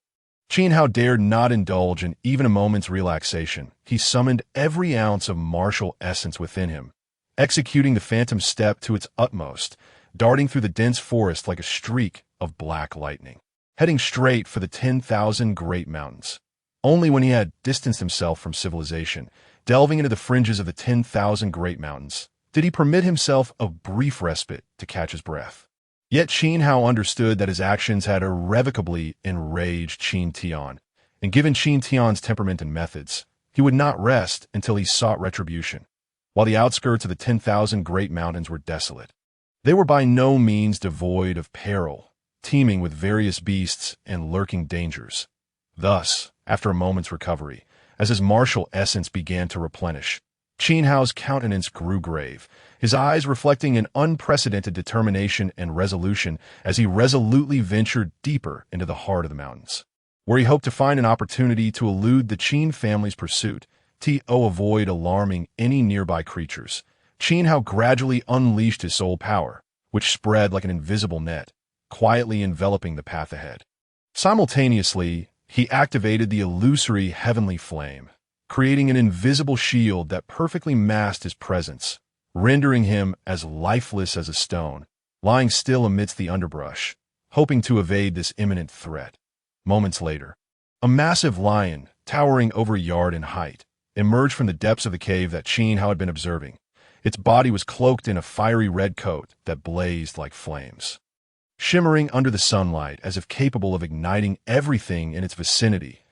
It roared incessantly, the thunderous sound echoing throughout the valley, as if it aimed to rend the heavens asunder. In quick succession, a series of furious roars erupted from within the cave, filled with raw power and ferocity, instilling dread in all who heard. Qin Hao concentrated, discerning that this was the voice of another formidable beast, not to be underestimated. Before long, accompanied by a fierce gust of wind, a remarkably robust tiger-like creature burst forth from the cave like an arrow released from a bow. Its speed was astonishing, a black flash tearing through the tranquility of the valley. This beast exuded a powerful and disquieting aura, its eyes ablaze like fire, making it unwise to meet its gaze. The two beasts converged not far from the cave, without an ounce of hesitation or retreat, and immediately engaged in a fierce battle. They clawed and bit at each other, their fangs and claws sparking in the air, each clash seeming to threaten the very fabric of reality. Neither party yielded, and the conflict was brutally intense. As Qin Hao stood by, witnessing this spectacle, his heart churned like a tempest. He had previously encountered numerous ancient texts that chronicled the existence of these two mythical beasts. And now, to his astonishment, they materialized before his very eyes with an astonishing vividness. The crimson, flame-like lion was none other than the legendary third-tier demon beast known as the Flame Lion, its fiery fur and ferocious power evoking a deep sense of reverence. Meanwhile, the robust, tiger-shaped demon beast was the equally legendary third-tier beast, the Storm Tiger, whose speed and strength were equally formidable.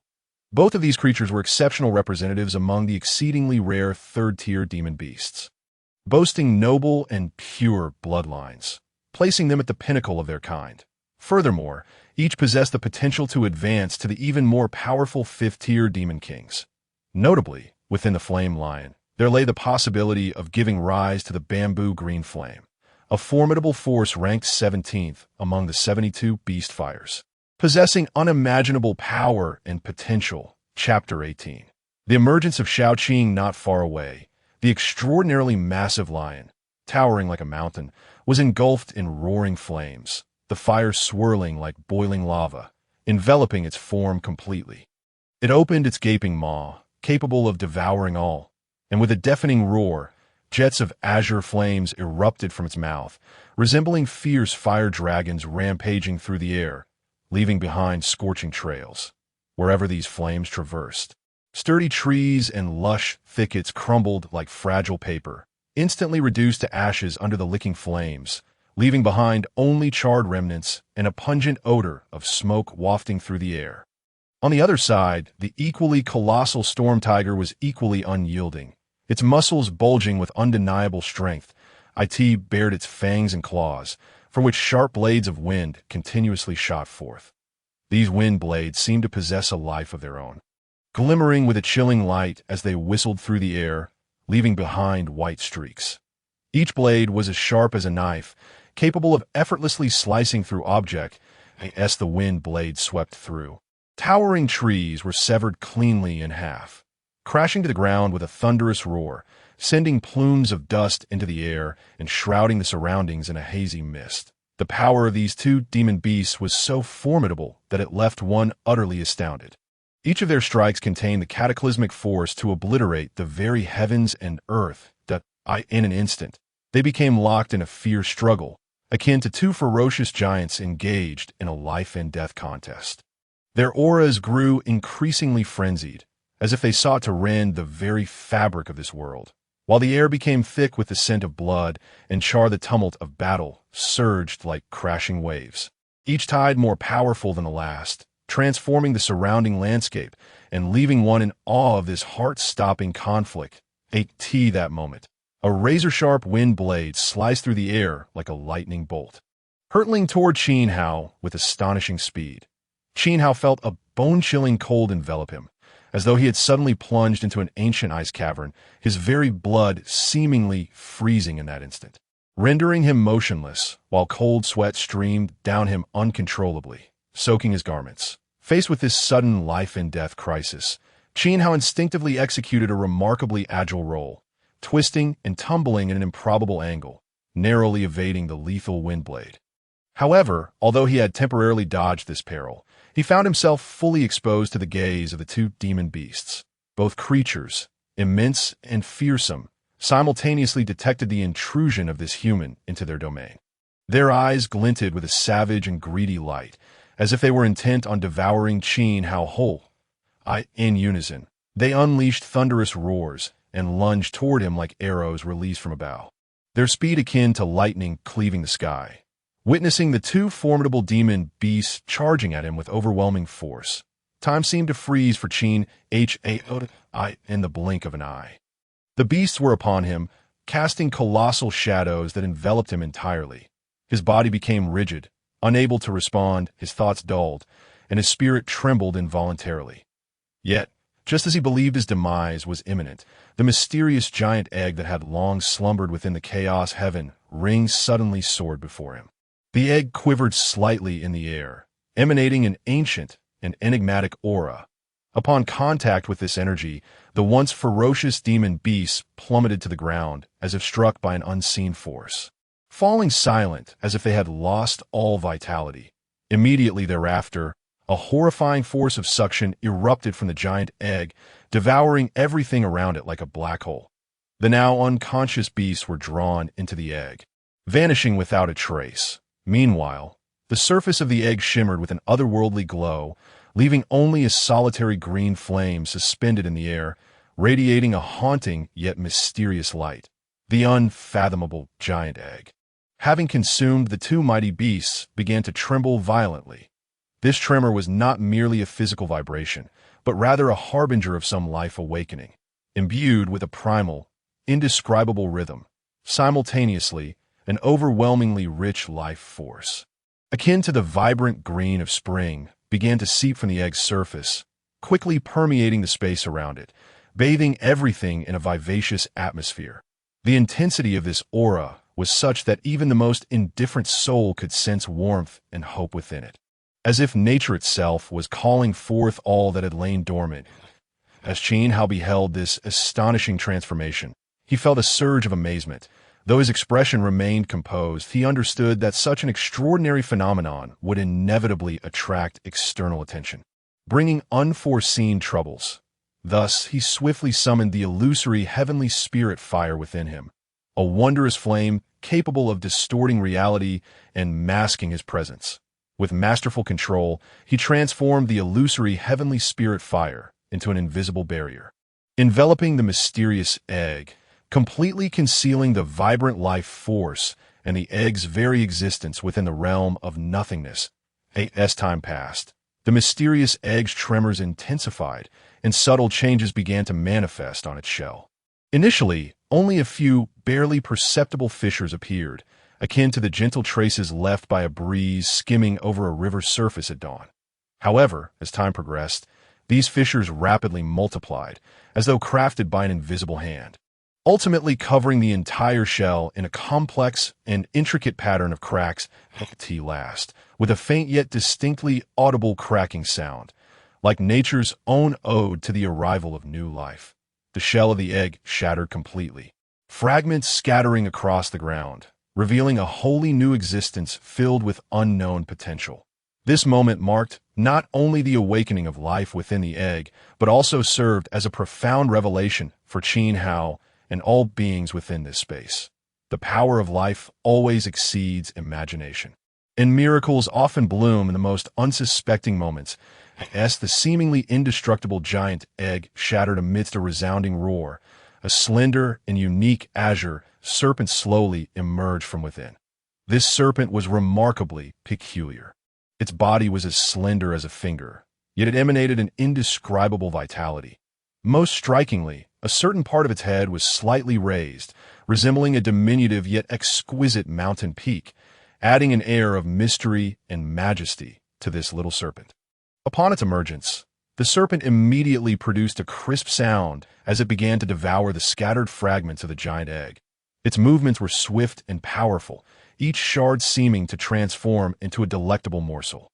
Within just 2 or 3 breaths, the little serpent consumed every last fragment of the egg with astonishing speed. After finishing its feast, it exhibited a satisfied and content expression, akin to that of a person who had indulged in a sumptuous banquet. Then, something utterly unexpected occurred.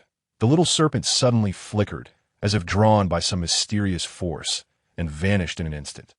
The next moment, it miraculously reappeared on Qin Hao's arm, tightly coiling around him as though it had found a warm sanctuary.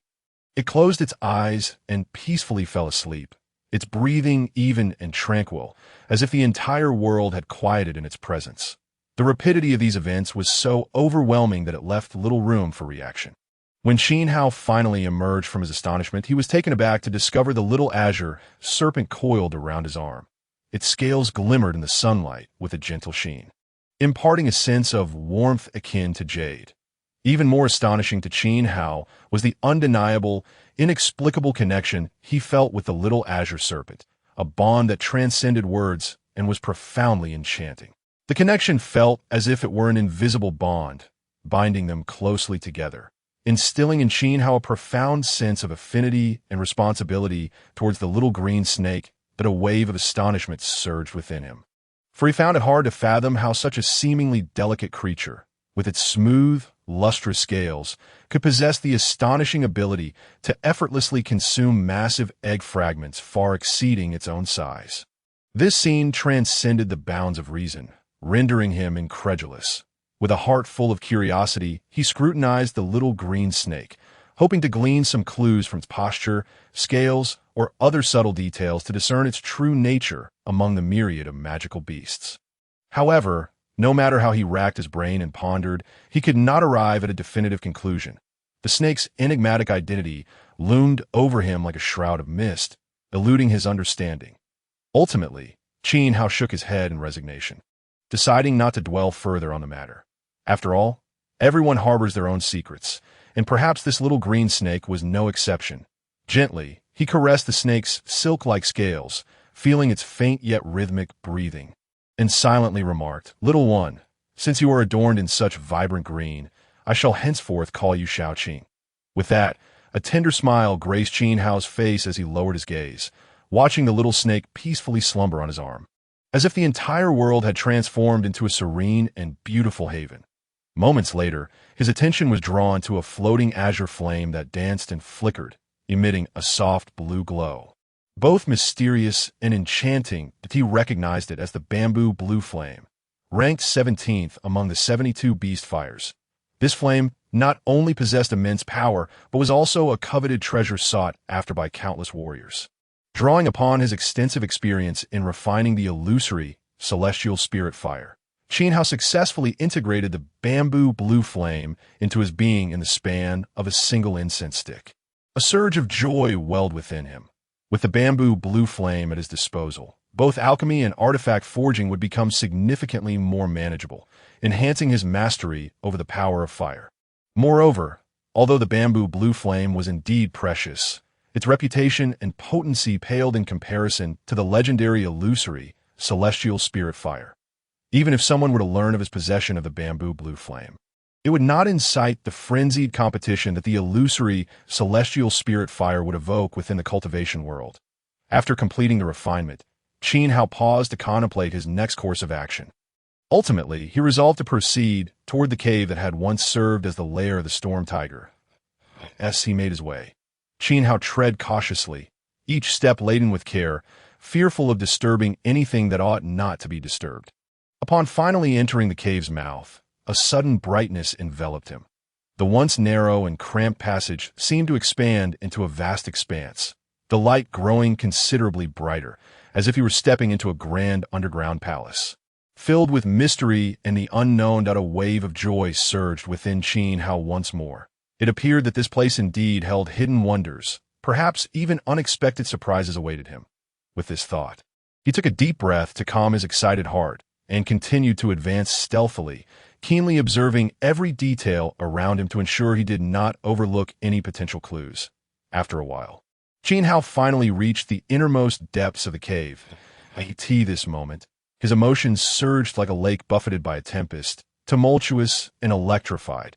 Even his typically steady breath quickened under the weight of this startling revelation.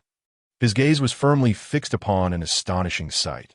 Before him lay a staggering number of high-quality spirit stones, shimmering with a warm glow, numbering in the millions, alongside tens of millions of mid-quality spirit stones radiating a gentle luminescence. They sparkled like stars, transforming the space into a dreamlike spectacle. Adjacent to these piles of spirit stones stood a small hill composed of spiritual herbs, an array of diverse species, each brimming with rich spiritual energy, as if they were the very essence of nature itself, layered and verdant, exuding a refreshing aroma that invigorated the spirit. A flicker of uncontrollable excitement flashed in Qin Hao's eyes. Without a moment's hesitation, he swiftly performed hand seals, channeling the profound spiritual energy within him to collect all the spirit stones and herbs into the enigmatic chaos celestial ring. In that instant, he silently rejoiced at his fortuitous timing. For otherwise, these treasures capable of driving any cultivator into a frenzy would have surely fallen into the hands of others, becoming stepping stones for someone else's ascension. Yet, just as Qin Hao prepared to turn away, filled with the joy of his bounty, his peripheral vision unexpectedly caught sight of an inconspicuous, lowly tree nestled in a corner of the cave. Though small and sparsely leaved, it emanated an indescribable, peculiar aura, as if harboring some ancient and mysterious power. Curiosity piqued, Qin Hao instinctively approached the strange tree and examined it closely. To his astonishment, he discovered 3 red fruits, each roughly the size of a child's fist, hanging amidst the sparse foliage. Their surfaces were smooth and glossy, vibrant in color, radiating an alluring sheen, as though they were exquisite masterpieces crafted by nature herself. A spark of realization ignited within Qin Hao. These fruits were no ordinary items. He circled the strange tree cautiously, scrutinizing the fruits, and soon noticed they were nearing ripeness, their fragrance intensifying, seemingly harboring some incredible power. Reflecting on the 2 magical beasts that had fought fiercely over this location, he understood. They had battled relentlessly in anticipation of these fruits reaching maturity, eager to consume them and thereby enhance their own cultivation and strength. Surely, these fruits possessed extraordinary effects that could grant those beasts significant boosts in a short time. With this thought, an intense yearning surged within Qin Hao. He resolved to acquire these 3 mysterious fruits, for they might become crucial assets on his path of cultivation. After gathering his thoughts, Qin Hao took a slow, deep breath, his eyes reflecting determination and resolve. Following careful consideration, he decided to remain here, patiently awaiting the maturation of the extraordinary spiritual fruit. After all, the aura it emitted was sufficient to attest to its uniqueness, perhaps presenting him with the perfect opportunity to transcend his current cultivation level and amplify his strength. Thus, Qin Hao began to search for a safe and comfortable spot nearby, allowing him to rest while keeping a close watch on the fruit's growth. Eventually, he discovered a secluded corner with a broad view, perfectly hidden from sight. Dusting off his clothes, he settled down, closed his eyes to rejuvenate, and began to await the fruit's ripening. As Qin Hao's consciousness sank into the chaos celestial ring, intending to organize the various herbs he had recently acquired, he was taken aback by the astonishing scene within. He observed that several of the herbs and spiritual plants he had casually placed inside the ring had mysteriously rooted themselves in the soil, rapidly sprouting and displaying vibrant vitality. This sudden transformation exceeded Qin Hao's wildest imagination, and he stared in disbelief at the incredible scene before him. Confusion and curiosity filled Qin Hao's heart as he meticulously examined the sprouting herbs and plants, striving to uncover the underlying cause. After careful observation and contemplation, he finally experienced an epiphany, realizing the secret. The Chaos Celestial Ring possessed an extraordinary planting function, enabling herbs and plants to thrive within. This unexpected discovery filled Qin Hao with ecstatic joy, as he envisioned a future in which his cultivation journey would become significantly smoother and more expansive. He recognized that from now on, he need no longer exhaust himself in search of precious herbs and medicines. Given sufficient time and energy, he could cultivate a variety of invaluable materials within the Chaos Celestial Ring, greatly enhancing his cultivation efficiency and strength. With this thought, a contented and hopeful smile emerged on Qin Hao's face that he silently vowed to make the most of this unique advantage, diligently cultivating and continuously improving his power and realm. He firmly believed that in the days to come, he would traverse further, higher, and stronger along the path of cultivation. Subsequently, Qin Hao carefully planted all the herbs and spiritual plants he had stored in the Chaos Celestial Ring into the meticulously selected soil.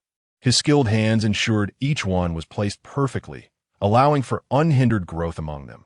Once the planting was complete, Qin Hao stepped back a few paces, eagerly surveying the fruits of his labor. He nodded in satisfaction, a surge of indescribable achievement swelling within him. However, just as this contentment was about to overflow, a flash of inspiration struck Qin Hao's mind like a bolt of lightning. He suddenly recalled the peculiar, diminutive fruit tree he had encountered in the mountains, which was not merely a tree, but a treasure brimming with endless wonders and possibilities. With this thought in mind, Qin Hao wasted no time and hurried towards the spot where he had previously planted the fruit tree. Carefully uprooting it from the moist earth, he cradled it in his hands, treating it as though it were the most precious work of art, fearful of inflicting even the slightest damage before securing it safely within the expansive space of the Chaos Sky Ring. Subsequently, Qin Hao sought out the perfect location and, filled with anticipation, replanted the precious fruit tree. He gently patted the surrounding soil, as if bestowing the tenderest comfort upon the little tree, hoping it would thrive here and bear even more extraordinary fruits. After completing these meticulous tasks, Qin Hao did not rush to leave. Instead, he conducted a thorough inspection of every inch of the cave's interior, from the corners to the center, leaving no detail overlooked. Once he confirmed that all items were properly placed and nothing was amiss, he finally exhaled in relief, a smile of liberation gracing his face. Then, in a flash, Qin Hao darted out, moving as swiftly as a breeze, and in the blink of an eye, he returned to the cave's entrance.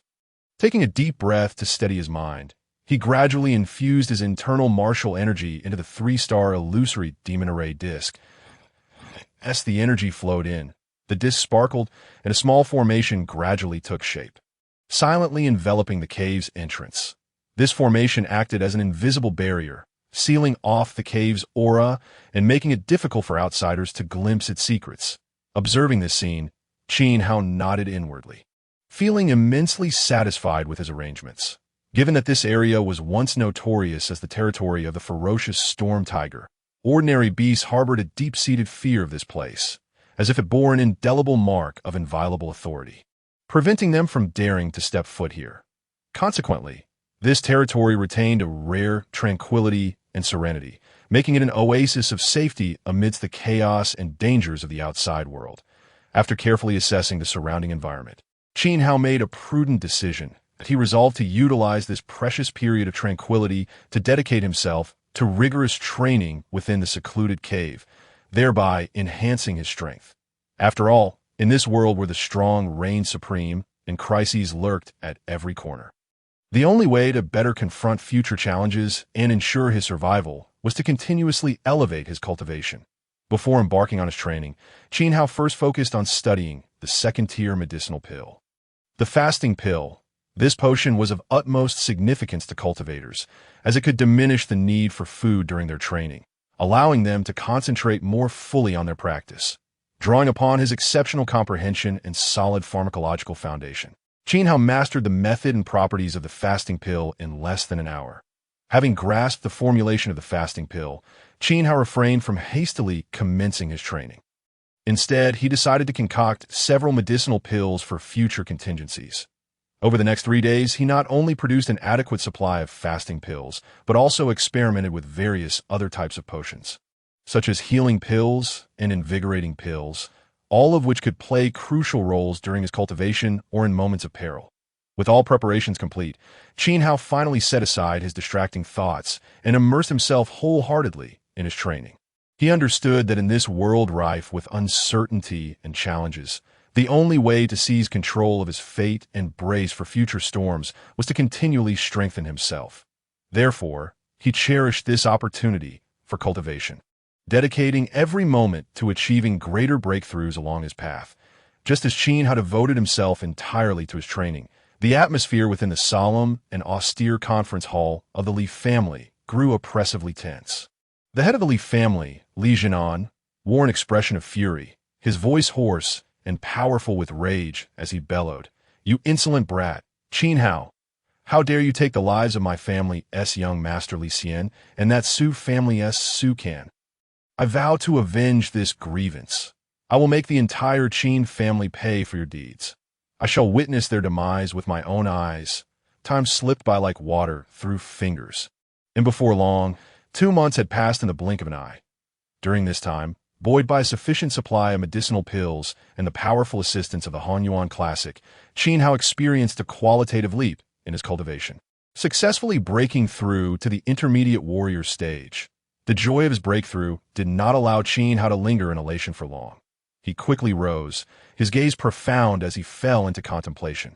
He was acutely aware that the vast and mysterious expanse of the 10,000 Great Mountains posed increasingly perilous threats the deeper one ventured. Recalling his initial arrival, he had encountered 2 formidable third-tier apex beasts even on the periphery, a harrowing scene that remained vividly etched in his memory. Although he had successfully advanced now, Qin Hao remained exceptionally clear-headed. He understood that, despite his enhancements, he was still no match for those third-tier beasts. In this precarious mountain range, he could face life and death trials at any moment. A moment's carelessness could lead to his demise. Thus, Qin Hao recognized that the most urgent matter at hand was to rapidly enhance his strength. He resolved to master the Breaking Wind Fist to perfection while simultaneously honing the third style of the Slashing Heaven Sword technique, the Crescent Moon Slash, to an exquisite level. Only then could he carve out a sliver of survival amidst the numerous dangers of the 10,000 Great Mountains. Having come to this understanding, Qin Hao hesitated no longer. In a flash, he dashed to the cave entrance and retrieved the 3-star illusory demon array disc he had set up there. Then, like a gust of wind, he sped straight toward the periphery of the 10,000 Great Mountains, where first and second-tier beasts roamed freely, making it an ideal location for him to sharpen his martial skills and elevate his strength. A month later, Qin Hao leaned against a weathered boulder with an unusually calm demeanor, a faint smile inadvertently blossoming on his face. This smile reflected his acknowledgement of the hard work and growth he had achieved over the past month. Since returning from the perilous depths of the 10,000 Great Mountains to this relatively safe periphery, his life had been anything but tranquil. He had endured dozens of battles, each a supreme test of his body and spirit. To refine his fist techniques, Qin Hao exhibited extraordinary resolve and determination. He never once employed his internal martial energy, relying solely on his physical strength and profound understanding of fist techniques. He managed to master the Breaking Wind Fist within just 5 days. This achievement was indeed rare, even within the entire cultivation community. Following this, Qin Hao diligently studied the essence of the fist techniques while simultaneously testing his knowledge in combat, consistently enhancing his battle prowess. Finally, 10 days ago, he successfully executed the third style of the Slashing Heaven Sword technique, the Crescent Moon Slash. This move was immensely powerful, resembling the brightest crescent moon in the night sky, tracing a brilliant arc that cleaved foes in two. In the ensuing half-month, Qin Hao pushed his combat skills to their zenith. Without the use of any weapon, he effortlessly dispatched first-tier beasts with nothing but a branch he had casually picked up. Though these beasts possessed considerable strength, they fell before Qin Hao like ants, easily crushed. After enduring such arduous trials, Qin Hao's strength had ascended to an entirely new height. Just moments ago, he had successfully slain a top-tier second-tier beast with his exceptionally sharp sword.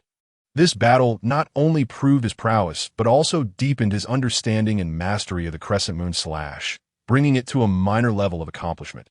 However, just as Qin Hao reveled in his secret joy and prepared to move forward, He suddenly sensed the presence of cultivators approaching from afar. A chill ran through his heart, and he immediately realized he might be in trouble. He promptly employed the illusory, heavenly fire technique he had learned, perfectly concealing his aura at the same time. He swiftly found a hidden corner to conceal himself thoroughly. Two cultivators strolled closer, their strides steady and powerful, clearly seasoned martial artists. One of them spoke as they walked. "Brother, can you believe it? That audacious little brat Qin Hao from the Qin family actually dared to kill our Li family's young master Li Xian and that Su family's Su Can. You must know that the Su family is second only to the city lord's mansion in Luoya City. Qin Hao's actions are nothing short of self-destructive." The other man shook his head helplessly and replied, "Sai, I don't understand why the family head is considering this. If we were to ally with the Su family and eradicate the Qin family in one fell swoop, wouldn't that be a lasting solution? Why should we waste our time searching for that brat in the 10,000 Great Mountains?" The elder brother may not know this. The first man sighed and continued. The family had once spent a fortune at the Heavenly Secrets Tower to acquire a piece of information. The news reports that Qin Shao from the Qin family has already joined the Dao Yi sect for cultivation. The Dao Yi sect is indeed one of the three major sects of our Tianyuan Empire. The Su family, being a prominent clan, has members practicing within the Dao Yi sect, so they are rather unconcerned. However, our Li family is in a different predicament. We cannot afford to offend the Dao Yi sect. It is precisely for this reason that the family head had no choice but to send my brother and me to capture Qin Hao. Although this task is arduous, it is one we must fulfill. It is important to note that the Tianji Tower is, in fact, an exceedingly clandestine and unfathomable organization, renowned for its extensive intelligence network and unparalleled ability to disseminate information. Nevertheless, despite the fact that many cultivators are well aware of the name of Tianji Tower, they often know little about its actual locations, rendering it increasingly enigmatic and seemingly existing outside the mundane world, standing alone amidst the torrent of information.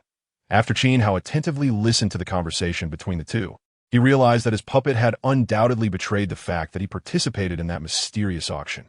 However, he was perplexed as to how Su Can and Li Xian, whom he had killed, could have conveyed this information to others. Frowning deeply, his thoughts raced, yet he could not find a reasonable explanation. Ultimately, he could only shake his head in resignation, deciding not to delve deeper into the matter to avoid unnecessary distress. Having made up his mind, Qin Hao's gaze sharpened instantly. Without hesitation, he drew the sword from his waist and, like an arrow released from its bow, charged towards the two men, clearly unprepared for Qin Hao's sudden assault. The two stood frozen in place, lacking even a moment to react before Qin Hao's sword pierced through their chests, leaving them lifeless on the ground. After resolving this troublesome situation, Qin Hao felt no relief in his heart. He was acutely aware that his family was facing an unprecedented crisis, and as a member of that family, he could not stand idly by. Thus, he no longer hesitated or lingered, turning to sprint towards his family's location. Along the way, Qin Hao's speed reached its utmost limit, his figure weaving through the trees like a specter, leaving behind a series of afterimages. When he was still some distance from his family, he could faintly hear the sounds of fighting ahead. The clashing of weapons and the anguished cries of his kin tightened his heart. He understood that time was of the essence for his family situation. He needed to arrive promptly to provide assistance. Therefore, Qin Hao urged the martial energy within him. Enhancing his speed even further, he employed the family's secret lightness skill, phantom steps, creating numerous illusions of himself as if countless Qin Haos were racing towards their family. Before long, Qin Hao arrived outside the family gate. Gazing at the familiar yet strange family structure, a surge of indescribable emotions welled up within him. He knew that what lay ahead was an unprecedented challenge. Yet he firmly believed that as long as he did not give up, he could lead his family through this calamity. Chapter 20. The powerful elder Su, unbeknownst to Qin Hao, while the auction was in full swing. Su Can had secretly instructed the maid by his side to covertly send people to capture Qin Hao. The two men who later attempted to ambush Qin Hao, the stout and the lean ones, as well as the scar-faced man, were in fact henchmen dispatched by that maid. Originally, these assassins were tasked merely with capturing Qin Hao.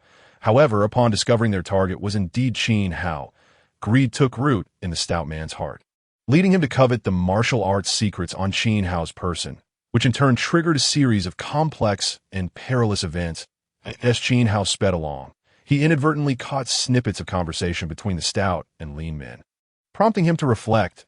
He had initially thought Su Qian was merely an inconspicuous name among Master Lu Yun's many disciples. Even if he were to kill him, it would not cause much of a stir.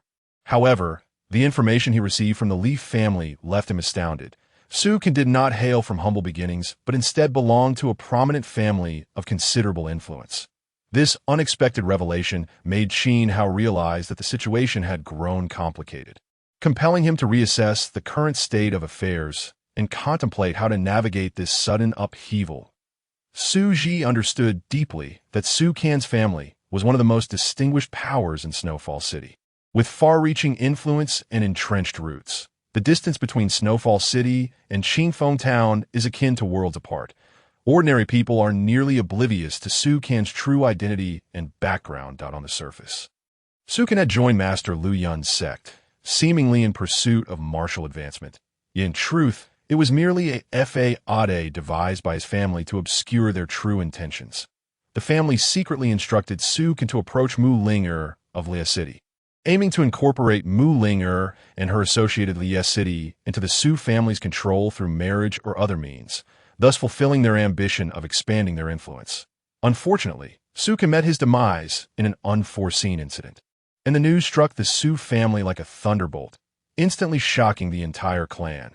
Within the solemn and ancient ancestral hall of the Su family, the soul tablet representing Su Qian shattered almost simultaneously with his death, emitting a crisp and jarring sound. This practice of preserving the soul tablets of family members is reserved for families like the Su family, with profound heritage and a long history. It serves as both a symbol of familial identity and a barometer of their life and death. Upon learning of Su Qian's death, the upper echelons of the Su family swiftly mobilized, dispatching astute scouts to Liyue City in an effort to uncover the truth behind Su Qian's demise. After arduous investigation, the scouts finally returned with significant news. Mu Ling'er had safely returned to Liyue City. Leveraging their vast network of influence across various regions, the Su family exerted immense pressure on the city lord's manor in Liyue City. Under the Su family's formidable coercion, the city lord's manor had no choice but to capitulate, revealing everything Mu Ling'er had experienced that day. Initially, the Su family harbored some doubts about Mu Ling'er's account, given the gravity of the matter, which allowed for no errors. However, as the investigation deepened, especially following Qin Hao's astounding display of strength in the family tournament and the eventual exposure of the mysterious puppet, the Su family became convinced that Qin Hao was indeed the culprit responsible for Su Qian's death. Enraged, the Su family resolved to take decisive action. They dispatched a highly respected elder, carrying the family's mandate, to the Li family in Qingfeng County to discuss a collaborative plan to eradicate the Qin family. Confronted with the far superior strength of the Su family, the head of the Li family, though reluctant, found himself with no alternative to ensure his family's survival. He did not hesitate to spend a fortune, utilizing the mysterious Tianji Tower to acquire the crucial intelligence that Qin Chao had joined the Dao Yi sect. After the Su family promised to assist the Li family in dealing with the potential threat from the Dao Yi sect, the Li family finally resolved to launch a grand campaign against the Qin family. However, the cunning head of the Li family did not place all his hopes on the Su family. He secretly kept a hand in reserve, discreetly dispatching a group of experts in an attempt to capture Qin Hao alive, thereby securing a bargaining chip and a fallback position in this conflict. As Qin Hao hurried to the family gate, he had barely steadied himself when the sound of fierce combat suddenly assaulted his ears. The cacophony of clashing weapons and the anguished cries of his kin sent his heart racing. Without a moment's hesitation, Qin Hao surged into the family compound, and the sight before him was a knife to his heart. The Li family scheme against the Qin family had evidently been in the works for some time. The Qin family's defenses appeared alarmingly fragile against these well-prepared attackers, and many weaker clan members had already fallen in the brutal struggle, their flames of life extinguished upon this very ground. When Qin Hao finally reached the center of the battlefield, the fierce fighting was nearing its conclusion, but the stench of blood in the air and the scattered weapons around bore testament to the calamity that had just unfolded. With eyes bloodshot and fury ignited, he wielded his weapon like a descending tiger, swiftly slaying several foes to avenge his fallen kin. Yet the core of his concern remained the family square, where the last vestiges of hope and dignity for the Qin family converged. Without hesitation, Qin Hao raced towards the family square, his heart filled with worry for his family's safety and an unquenchable hatred for the enemy.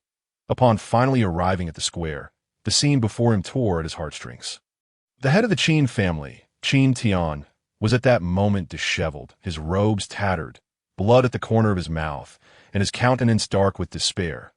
He was confronting the head of the Li family, Li Jianan, with a voice laden with desperation and indignation. Li Jianan, our two families have coexisted peacefully for many years. Why today do you target my Qin family so ruthlessly? My son Qin Shao has already joined the Dao Yi sect. Do you not fear the repercussions from him? Upon hearing Qin Tian's inquiry, Li Jianan's expression shifted slightly, but he quickly regained his composure, sneering, Qin Tian, you surely are unaware. Qin Hao has slain my son Xian as he spoke. He summoned his martial arts' true energy, wielding a precious sword, and struck fiercely at Qin Tian. In that critical moment, Qin Hao finally arrived. Without a moment's hesitation, he commanded the black iron puppet with his soul force. The puppet surged to life, standing before Qin Tian like a moving mountain. Immediately, the black iron puppet engaged in a fierce battle with Li Jianan, each collision reverberating with a deafening sound, causing the air around them to tremble that moment. The strength of the black iron puppet had reached the late stage of a warrior, thanks to the high-quality spirit stones Qin Hao had acquired in that mysterious cave. After extensive contemplation and research, Qin Hao finally uncovered the secret of the puppet's final form. It required a full 10 high-quality spirit stones to activate.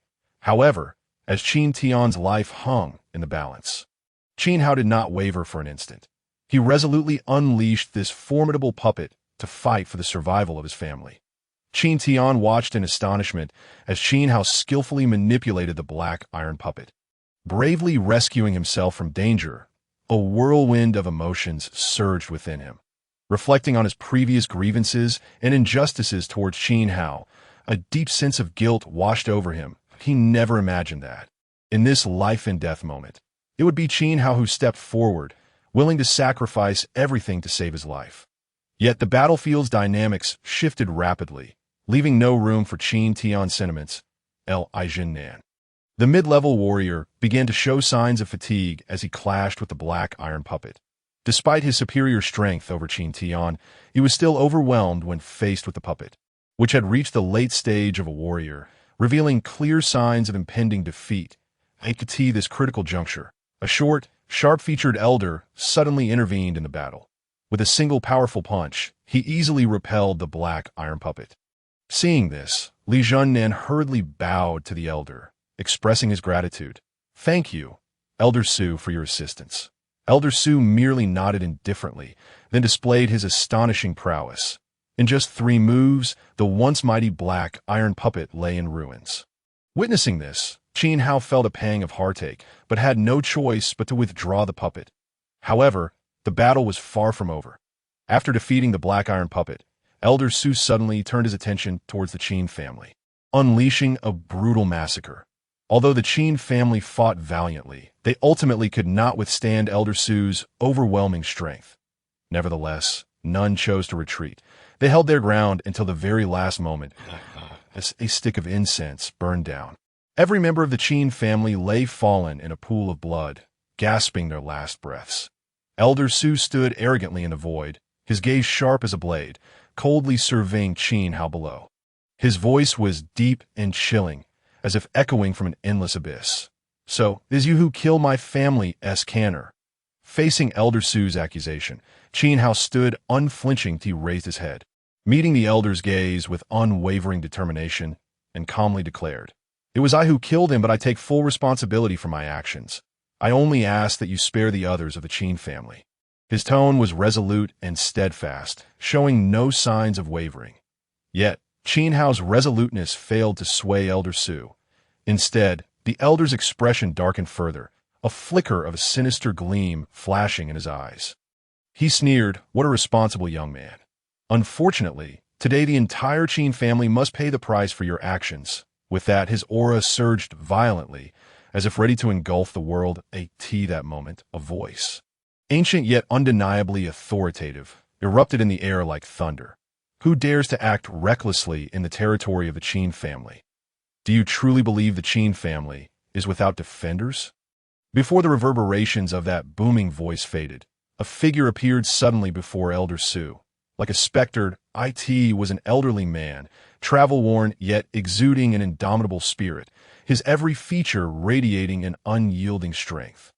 His piercing gaze seemed capable of penetrating hearts, instilling an involuntary chill in his foes.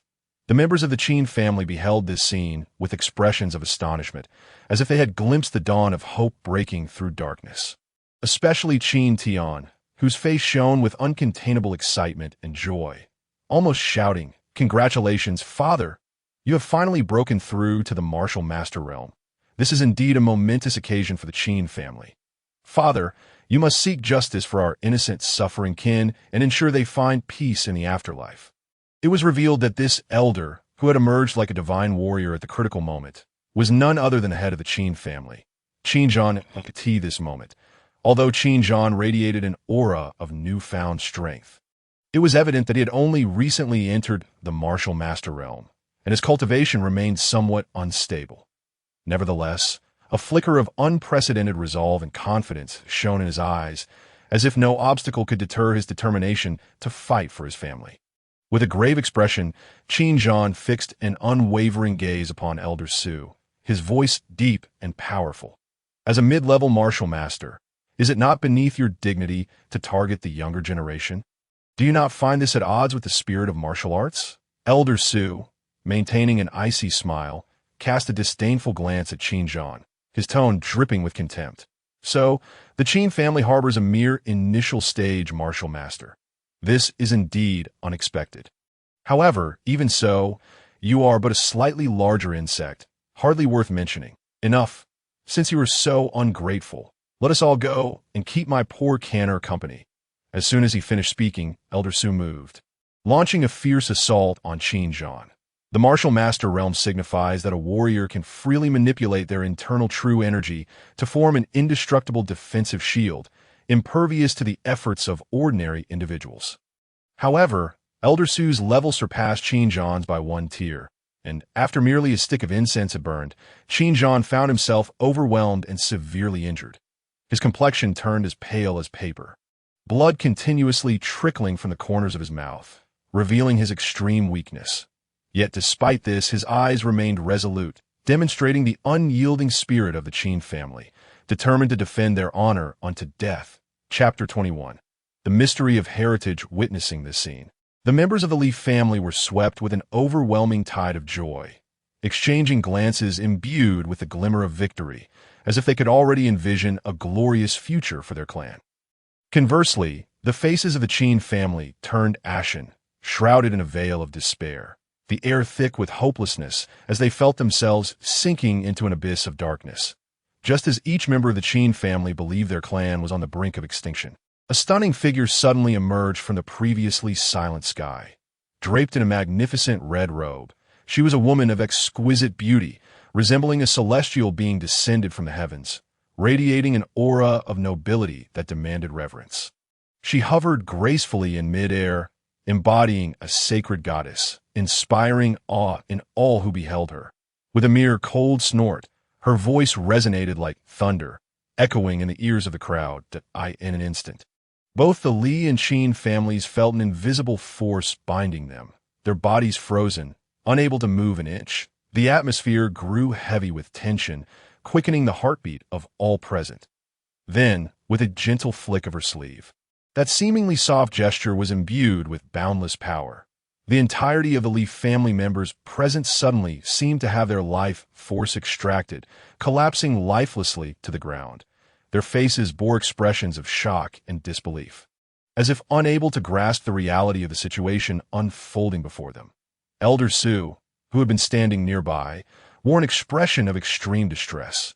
His eyes were filled with shock, fear, and suspicion, emotions swirling within them, twisting his features into a grotesque mask. Once more, the noble woman waved her sleeve, this time directing her attention towards Qin Huar, who had been hiding in Qin Hao's residence.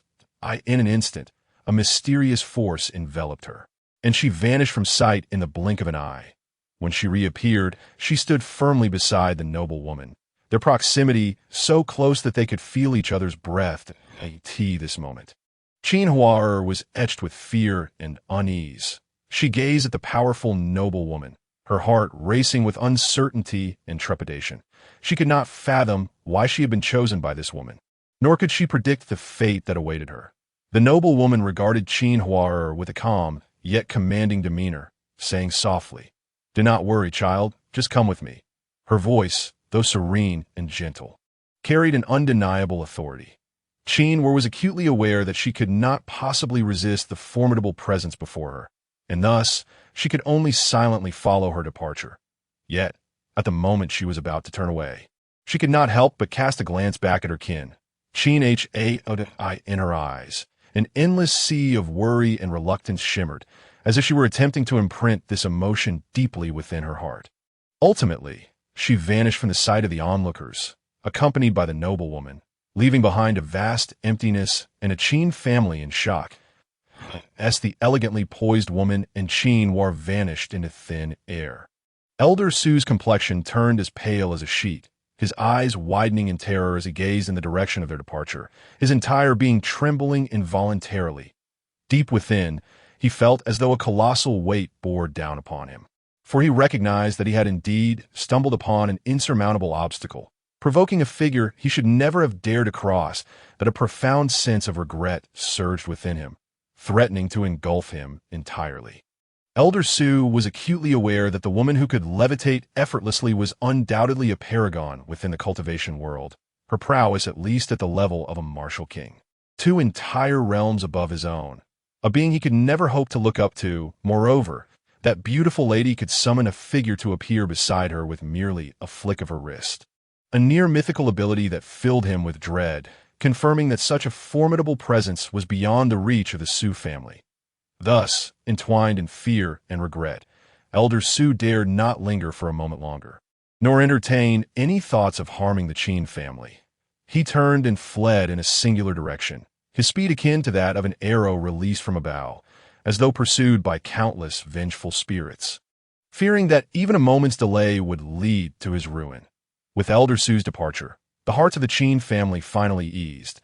They hastily retrieved various precious healing elixirs from their storage spaces and unhesitatingly consumed them, beginning their earnest recovery from their injuries. Each of these elixirs was worth its weight in gold, a cherished collection amassed by the Qin family over the years. Yet at this moment, they spared no expense in deploying them for the sake of their family's welfare and collective safety. After an hour of recuperation, Qin Zhan's complexion regained a hint of color, and he slowly opened his eyes, his gaze resolute and piercing. He addressed Qin Tian in a low voice. "Instruct all family members to act immediately and eradicate the Li family entirely. We must leave no traces of future troubles. All resources possessed by the Li family shall henceforth belong to the Qin family." Upon hearing Qin Zhan's command, Qin Tian's eyes sparkled with uncontainable joy. He nodded without hesitation and swiftly departed to relay Qin Zhan's orders. Soon, the members of the Qin family mobilized, advancing fiercely towards the Li family's location, where a storm of bloodshed was poised to unfold.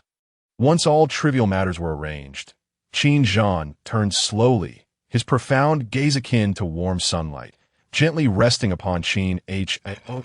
In those eyes, marked by the passage of time, an infinite sense of relief and anticipation radiated. He spoke softly. "However, there are some heartfelt words I wish to share with you. Please follow me." With that, he set off, walking deliberately toward a lesser-known depth of the Qin residence. Observing this, Qin Hao quickly secured the storage bag left behind by Li Zhannan and unhesitatingly followed Qin Zhan's lead. The two traversed the winding corridors, ultimately arriving at a secluded and solemn chamber within the Qin estate. The flickering candlelight illuminated their solemn faces, the air seemingly thickening, with time slowing to a crawl. Each passing second laden with weighty emotions. In this grave atmosphere, Qin Zhan finally broke the silence. Gazing intently at Qin Hao, his eyes appearing capable of piercing through the mists of time, shimmering with profound and intricate light. However, do you know? Over a decade ago, in my youthful vigor, I embarked on a perilous journey alongside several dear friends into the treacherous 10,000 Great Mountains, undertaking an ordeal of life and death. Qin Zhan's voice was deep and resonant, imbued with an invisible force that drew Qin Hao's thoughts back to that distant and exhilarating epoch. During that expedition, we unexpectedly discovered an infant encircled by a pack of ferocious beasts. The memory of that scene still sends shivers down my spine. Strangely, whenever the infant cried, those monstrous creatures would retreat as if struck by a mysterious power, unwilling to cross a certain threshold. As he spoke, a note of nostalgia and reflection tinged Qin Zhan's voice, his gaze flickering with an infinite yearning for the past. That moment, we all realized that this child was no ordinary being. He must harbor secrets unknown to the world. After intense deliberation, we resolutely decided to intervene, even at the cost of facing unimaginable peril. However, the ferocity of that battle far exceeded our expectations, although we ultimately succeeded in rescuing the infant. Several of my closest friends perished on that land, their sacrifice leaving me in profound anguish. As for myself, though I miraculously survived, I sustained grave injuries and had no choice but to enter seclusion to heal my wounded spirit and body. Qin Zhan's words were steeped in deep sorrow and helplessness, that long-buried memory cutting into him like an invisible blade, causing him immense pain. Qin Hao listened intently to Qin Zhan's narrative, each word striking his heart like a hammer. Stirring ripples of unquenchable emotion, he silently mulled over Qin Zhan's words, the indescribable feelings within him intensifying, as if a force within his chest surged, striving to break free and seek an outlet for expression. He secretly pondered whether he might be that very infant, gently nudged by the hands of fate, lost amidst the dust of time. When Qin Zhan's subsequent words, akin to a key, gradually unlocked the tightly shut door within his heart. Affirming this suspicion, Qin Hao's inner turmoil remained unassuaged, akin to a tempestuous sea battered by relentless winds. Indeed, you're the child we rescued. Qin Zhan's gaze was deep and unwavering, seeming to pierce through the fog of time and gaze into the very depths of Qin Hao's soul. In that gaze lay not only confirmation, but also a weighty sense of mission and responsibility, compelling Qin Hao to straighten his back involuntarily. Despite having sensed it long ago, the truth presented so directly sent his emotions spiraling like a storm-tossed ocean. Tumultuous and uncontrollable, Qin Zhan retrieved an ancient golden jade pendant from his bosom, its surface glimmering softly under the dim light, as if harboring ancient and mystical powers. That he gently placed the pendant into Qin Hao's hands. His voice low yet powerful. This is the only remnant of your existence. It now returns to its rightful owner. The answers to your origins must be sought by you alone. As for the Qin family, you need not worry. I shall safeguard it. Go forth, my child. Qin Hao accepted the pendant, its weight causing a tightening sensation in his chest. He examined the mysterious piece closely, noting the intricate and strange runes carved upon it, each stroke seemingly encapsulating the mysteries of the universe, yet leaving him feeling bewildered and perplexed.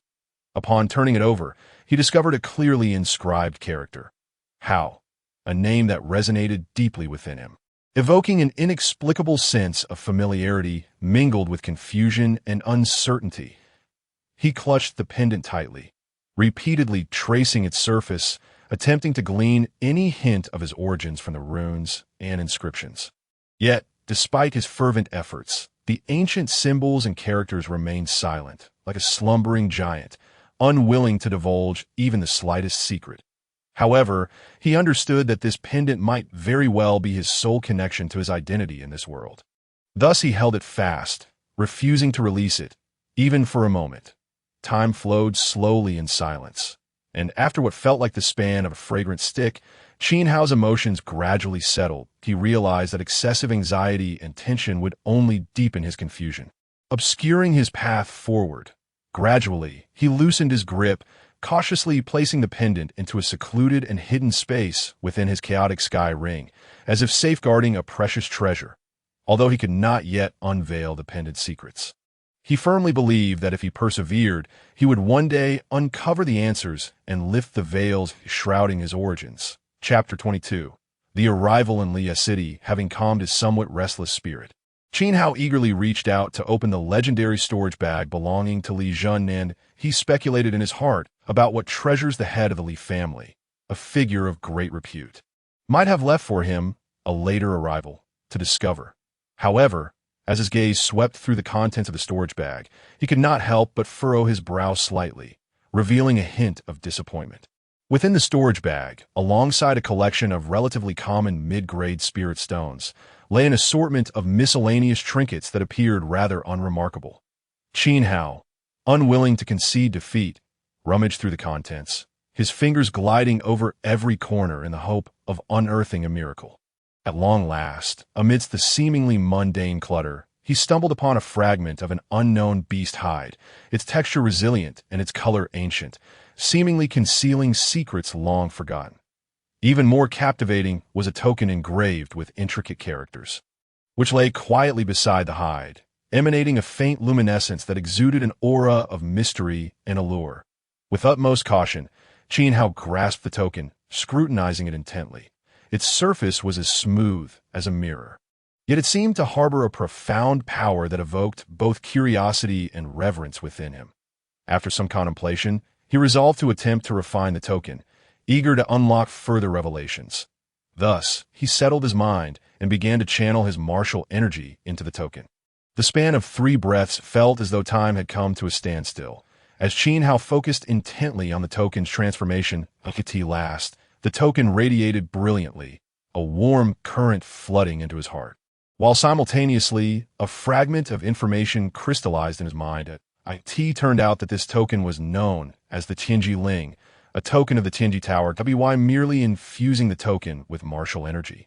The holder could reveal the location of the nearest outpost of the Tianji Tower, thereby facilitating information exchanges with them. Upon learning this, a surge of excitement welled up within Qin Hao.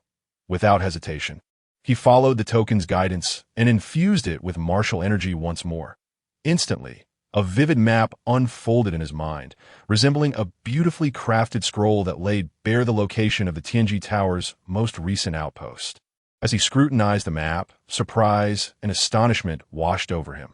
The outpost was situated within the bustling city of Le, a place he had previously believed to be entirely unconnected to the Tianji Tower. Having discovered the precise location of the outpost, Qin Hao did not rush to take action. He slowly retrieved another map from his storage bag, an ancient fragment that had almost been forgotten by time. The map was marred with weathered traces, as if each inch bore the weight of history. Qin Hao examined the map closely, yet he found it to be merely a shard, with convoluted lines that resembled a child's scrawl, offering no discernible useful information. Confronted with this perplexing map, Qin Hao could only shake his head in resignation. He understood well that relying solely on this fragment to uncover its concealed secrets was nearly impossible. Thus, he gently stowed the map fragment within his Chaos Sky ring, silently vowing to seek out more clues when the time was ripe to unravel the mysteries of this ancient map. Subsequently, Qin Hao fell into deep contemplation. Reflecting on his previous encounter with Elder Su, he remained profoundly shaken.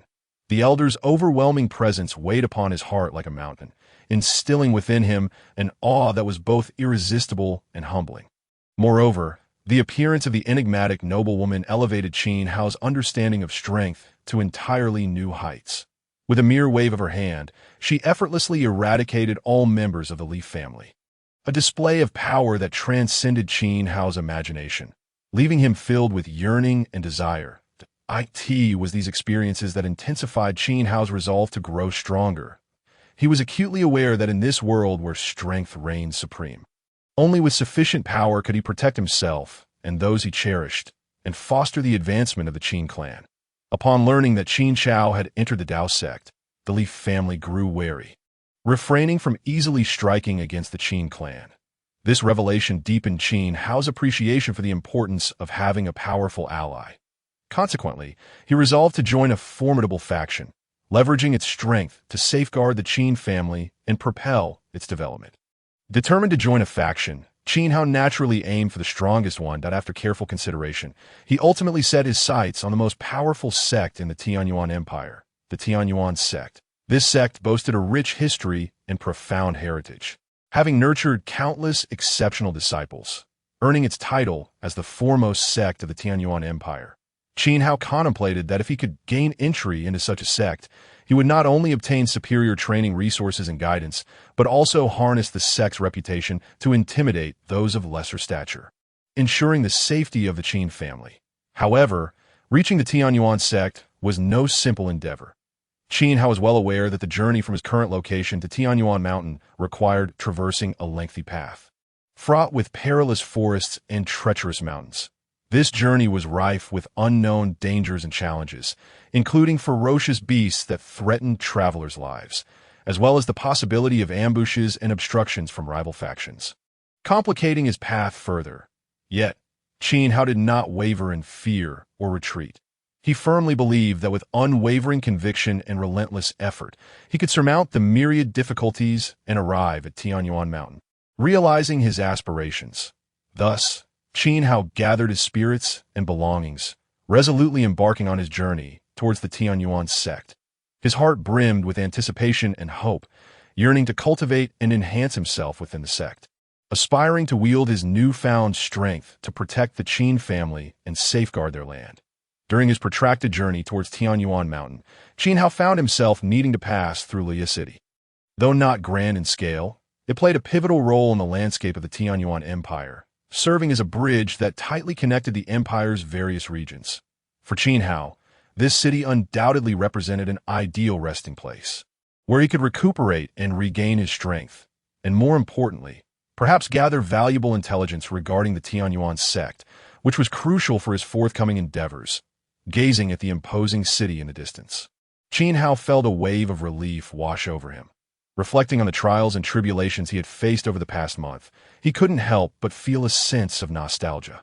Besides the necessary rest, he had devoted most of his time to traveling, with scant moments for training.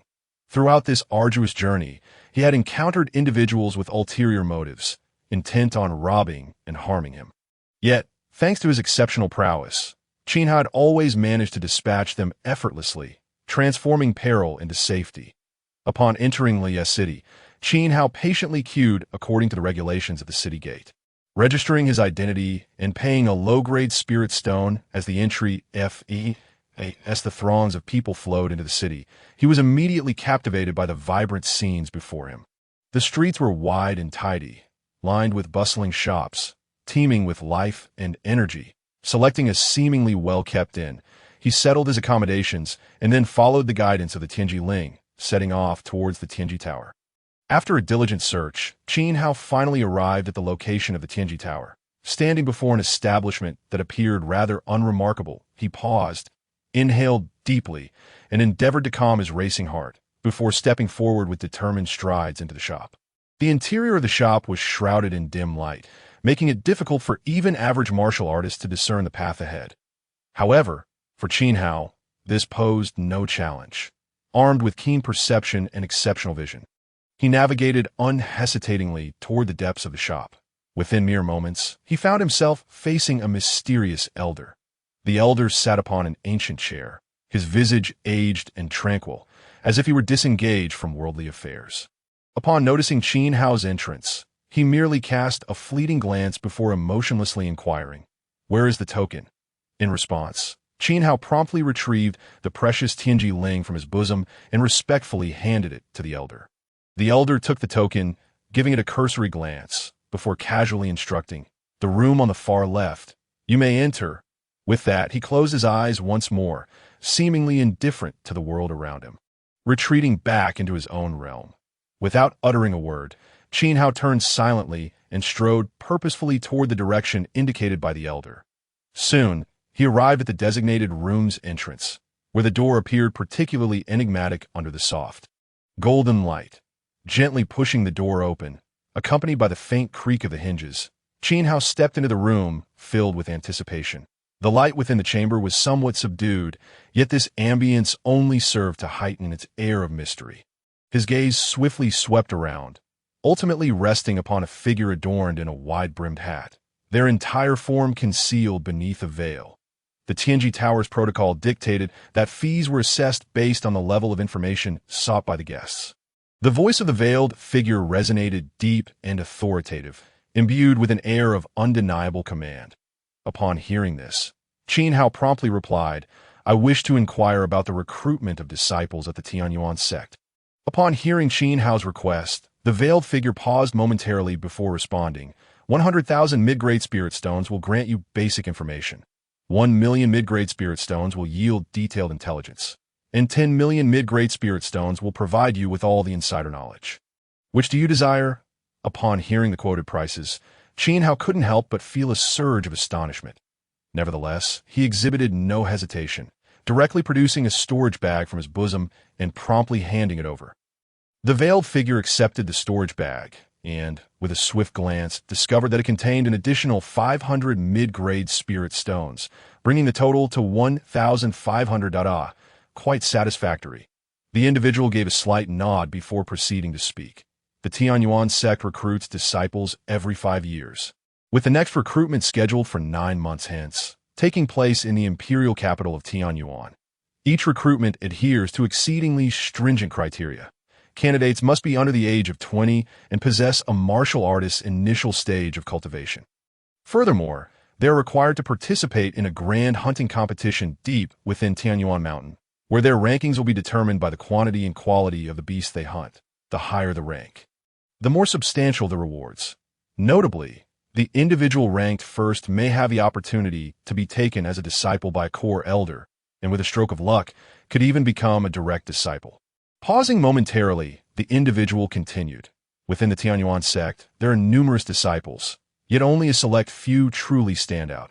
For those who reach the martial master stage, they may choose to remain as guest elders to continue their cultivation, or seek a position within the Tianyuan Empire, thereby gaining corresponding power and status. Of course, should they wish to depart from the Tianyuan Empire, they must also undergo the sect's rigorous assessments. As for the specifics of the evaluations, you shall naturally learn of them once you enter the Tianyuan sect.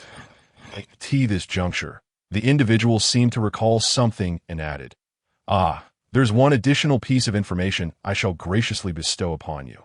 Within the Tianyuan sect, practitioners of specialized professions, such as formation masters and alchemists, are afforded greater attention and opportunities for advancement. If you possess any proficiency in these areas, it may facilitate your ascent more swiftly." Having imparted this vital information, the individual ceased further discourse, rising to see Qin Hao off. Enlightened by these significant revelations, Qin Hao's mind began to formulate plans and strategies. He lingered no longer, offering a subtle nod of acknowledgement before turning to exit the Tianji Tower, striding purposefully towards the inn where he resided. Chapter 23. Second-rank high-level alchemist. As Qin Hao approached the inn, his keen eyes quickly noticed several guards standing rigidly at the entrance, seemingly safeguarding an important figure or awaiting crucial news. Though a flicker of curiosity stirred within him, he chose not to tarry, continuing resolutely towards his lodgings. Upon pushing open the door, Qin Hao's gaze immediately locked onto a familiar silhouette.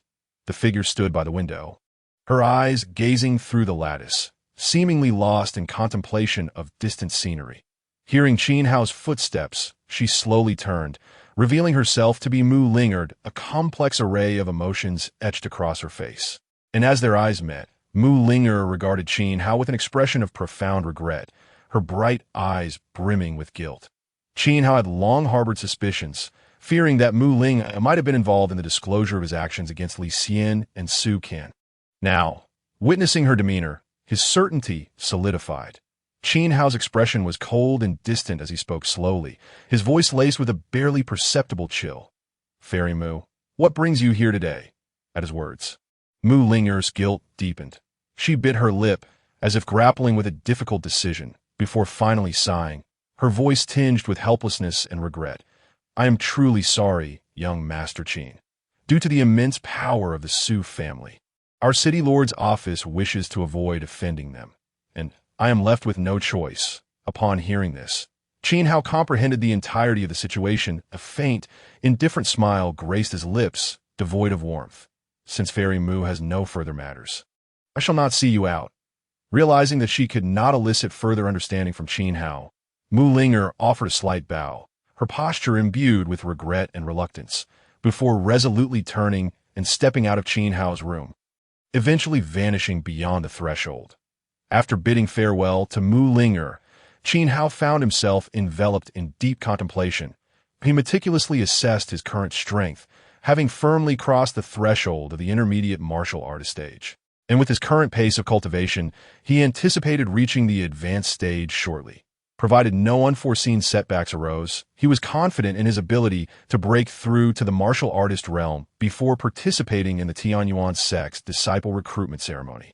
However, Qin Hao's aspirations extended far beyond merely becoming a martial artist. He harbored a keen interest in other professions such as alchemy and formation mastery. Through self-reflection during this period, Qin Hao recognized his considerable aptitude for both alchemy and formations.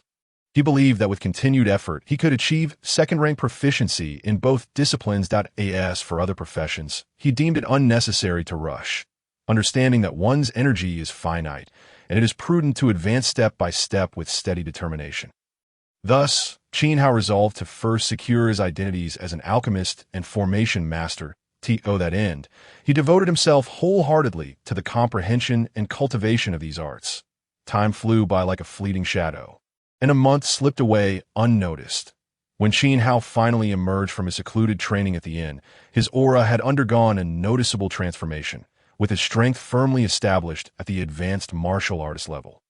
Moreover, through diligent study, he had fully mastered the first and second-tier pills and formations. With renewed confidence, Qin Hao made his way to the Dan Pavilion in Lia City. This establishment dwarfed the branch in Qingfeng Town, both in size and opulence, far exceeding Qin Hao's expectations. Qingfeng Town was merely a small locale, with a pavilion primarily engaged in the business of medicinal pills. In contrast, the Dan Pavilion in Lia City offered not only trade in pills, but also the opportunity to take the alchemist examination. It is well known that only in larger cities can one undertake the official alchemist examinations. Upon completion, candidates are awarded corresponding alchemist robes based on their achieved rank. This robe is not merely a garment. It symbolizes the alchemist's identity, representing their accomplishments and status in the realm of alchemy. Hence, after mastering all first and second-tier pills, Qin Hao could barely contain his eagerness to arrive here, prepared to face the upcoming alchemist examination and steadily advance toward his aspirations. Upon entering the pavilion's elegantly antiquated hall, filled with a subtle fragrance of herbs, a meticulously dressed maid approached him with a smile, her demeanor poised and graceful. In a soft voice, she inquired, "Esteemed sir, what brings you to our esteemed establishment today?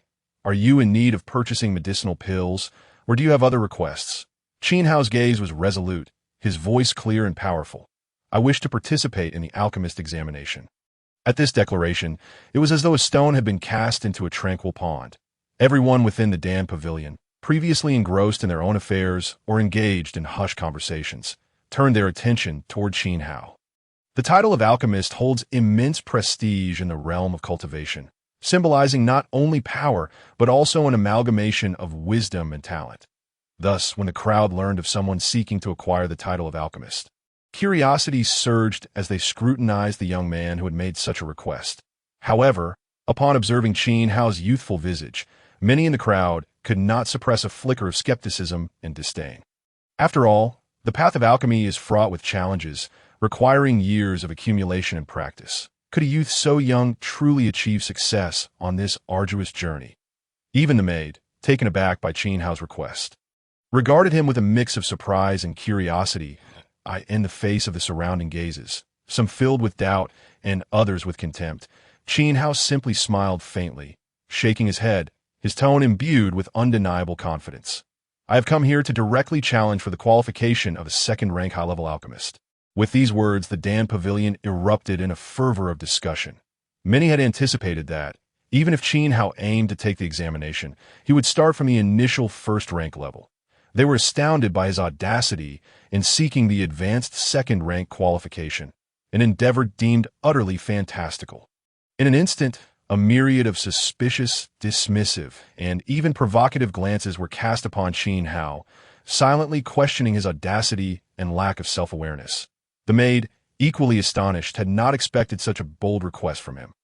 Yet her professional demeanor allowed her to quickly regain composure, as she politely inquired, "Sir, are you certain you wish to pursue the qualification of a second-rank high-level alchemist? This is no trivial matter." Upon hearing this, Qin Hao's expression grew even more solemn as he earnestly nodded, conveying his determination to the maid. Seeing Qin Hao's unwavering resolve, the maid no longer hesitated. She swiftly and diligently recorded his information before respectfully guiding him. "Since your mind is made up, please follow me." With that, she led Qin Hao through the bustling crowd towards the inner sanctum, where the alchemist examinations were conducted. As Qin Hao entered the back hall under the maid's guidance, he beheld an elderly figure seated before him. The white-haired elder bore the marks of time etched deeply upon his face, yet his eyes sparkled with wisdom. Clad in a pristine white robe adorned with 3 radiant streams of light, complementing a crescent moon motif, he embodied the esteemed status of a third-rank intermediate alchemist. According to the conventions of the alchemical realm, a first-tier alchemist's sleeves would shimmer with a single stream of light, while a second tier would boast 2 streams, and so forth. The stars, moon, and sun above these streams symbolize the alchemist's respective ranks: novice, intermediate, and advanced. Just as Qin Hao was meticulously observing the elderly man before him, the maid softly introduced him. "This is the esteemed Master Wang, the head of our Dan Pavilion's Lia City branch, and also the chief examiner for your alchemist assessment." With that, the maid cautiously exited the room, fearful that any of her actions might disturb the 2 individuals present. Upon hearing this, Qin Hao immediately bowed respectfully to the elder and calmly stated, "Master Wang, I am Qin Hao, here to participate in the advanced second-tier alchemist examination." Master Wang regarded Qin Hao for a moment, a flicker of barely perceptible astonishment crossing his eyes. However, he quickly regained his composure and replied coolly, "Young man, you speak quite boldly, as far as I understand. You have yet to even attempt the assessment for a first-tier alchemist, and now you wish to undertake the advanced second-tier examination. Do you truly think our evaluations are mere child's play?" Before his words had fully dissipated, a formidable wave of spiritual power surged from Master Wang, crashing towards Qin Hao like a tidal wave. Qin Hao understood that this was Master Wang testing the strength of his spiritual energy. Thus, he refrained from any rebuttals, silently channeling his own spiritual power, which instantly coalesced into a robust spiritual shield, enveloping him securely within. Master Wang, surprised by the youth's formidable spiritual strength and his adept control over it, felt a sense of admiration stir within him. With a mere thought, the previously overwhelming wave of spiritual energy vanished without a trace, as if it had never existed. Observing this, Qin Hao could not help but silently commend Master Wang's remarkable mastery over his spiritual power. His ability to manipulate it with such finesse was truly impressive. As Qin Hao remained immersed in his admiration of the scene before him, he noticed Master Wang slowly retrieving an exquisite storage bag from his sleeve. With a gentle toss, the bag floated gracefully before Qin Hao, as if guided by an invisible hand. Master Wang, with a smile and a hint of anticipation in his tone, said to Qin Hao, "Young lad, your task is simple. Using the materials provided within this storage bag, successfully concoct an advanced second-tier elixir within half a day. Should you accomplish this, you shall pass this examination." Upon hearing this, Qin Hao merely cast a discerning glance at the contents, his eyes seeming to penetrate the very essence of the materials.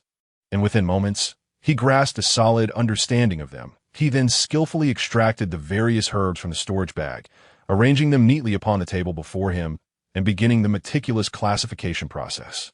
In less than the time it takes for a stick of incense to burn, Qin Hao had organized all the materials with impeccable order. Next, Qin Hao produced an ancient alchemical furnace from his side, its body radiating a subtle, warm glow, seemingly imbued with some mysterious power. He gently tapped the furnace, and with a surge of energy from within, a unique flame known as bamboo green flame erupted from his palm, transforming into a lively fire dragon that spiraled above the furnace. With a soft command from Qin Hao, the flame gracefully descended into the furnace, initiating the alchemical process. Heat the furnace, refine the essence, gather the spirit, condense the medicine, and produce the elixir. Qin Hao's movements were fluid and elegant, each step executed with precision, devoid of any hesitation.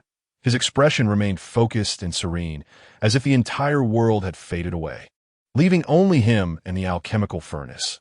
This poise and confidence instilled an unshakable belief in those witnessing him that he would indeed succeed in concocting the elixir. The moment Qin Hao unleashed the bamboo green flame. Master Wang's gaze sharpened. He recognized the rarity and exceptional nature of this flame.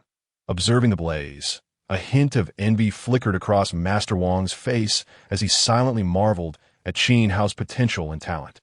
Within a mere span of 2 cups of tea, Master Wang caught a whiff of an intense medicinal fragrance that filled the air, invigorating his senses.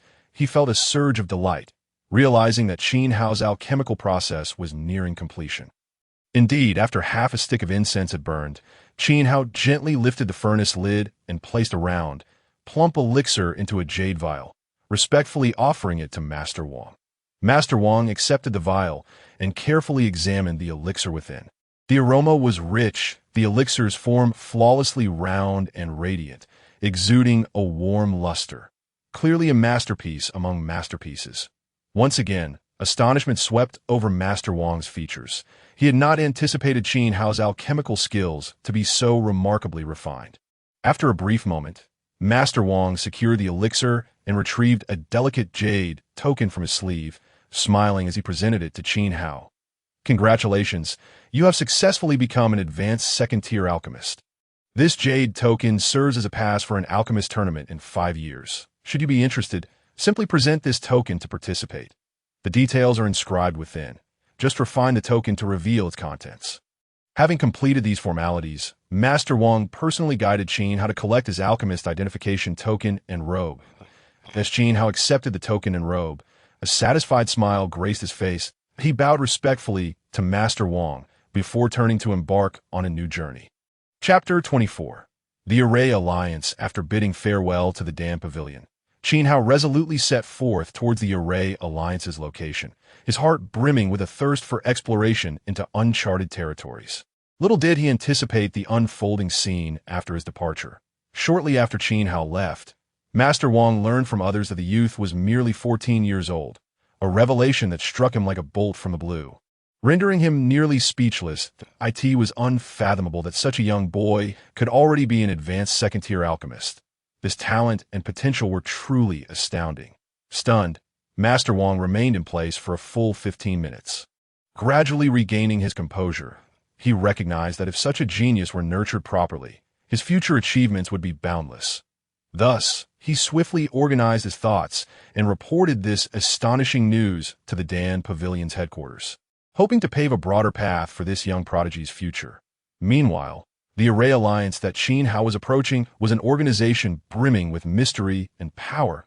It gathered array masters from across the land, who, through their profound understanding and exquisite skills in array formations, constructed a special force that held absolute authority in the realm of arrays.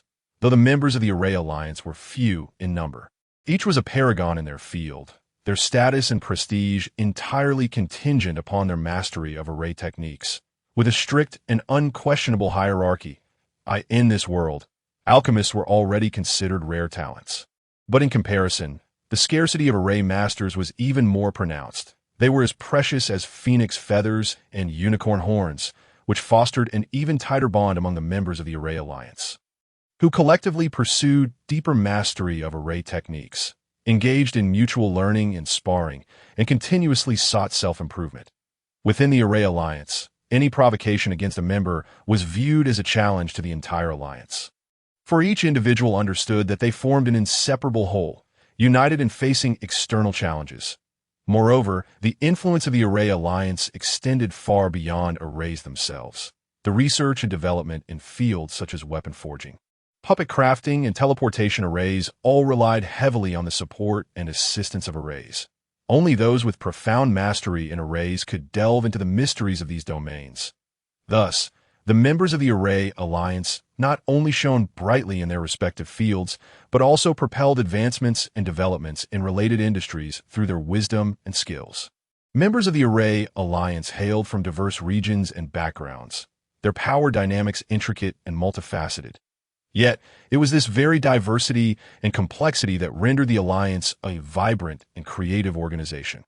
Despite their limited numbers, they wielded exceptional array techniques and maintained a strong unity, becoming an undeniable force with significant influence across various domains. Qin Hao stepped through the threshold of the Array Alliance's Liya City branch. He carried within him a fervent passion for the art of arrays. That he clearly articulated his intentions to the reception staff and meticulously registered his personal information according to protocol. Subsequently, a well-trained maid gently guided him through the aesthetically arranged courtyards, leading him to a spacious and well-lit plaza in the rear of the True Alliance. In the plaza, 3 elderly men with snow-white hair were deeply engrossed in the study of a complex third-tier array, their eyes shimmering with a desire for exploration and the light of wisdom. This third-tier array was no trivial matter. It ingeniously combined 2 first-tier arrays and 5 second-tier arrays, elevating its overall power through exquisite layering and combination while still rooted in the foundational principles of the first and second tiers. It resembled a finely tuned mechanical device, with every detail reflecting the artisanship of the array masters. The maid intended to approach the 3 elders to inform them of Qin Hao's arrival, but he subtly gestured with a slight motion, signaling her to refrain from interrupting their rare focus and tranquility. Thus, he moved with a lightness of foot, approaching like a specter, standing beside them in the guise of a humble learner, quietly observing every action of the elders and attentively contemplating the subtle shifts within the formation. As time slipped by second, Qin Hao, after considerable reflection, finally spoke, articulating 3 words in a gentle yet clear voice. Li Zhongsu, Kanzhong Man, Dui Shang Quebec. This phrase seemed to serve as a key, gently unlocking the door to the enigma that had long perplexed the elders. Though his words were succinct, they were imbued with profound knowledge of formations and unique insights.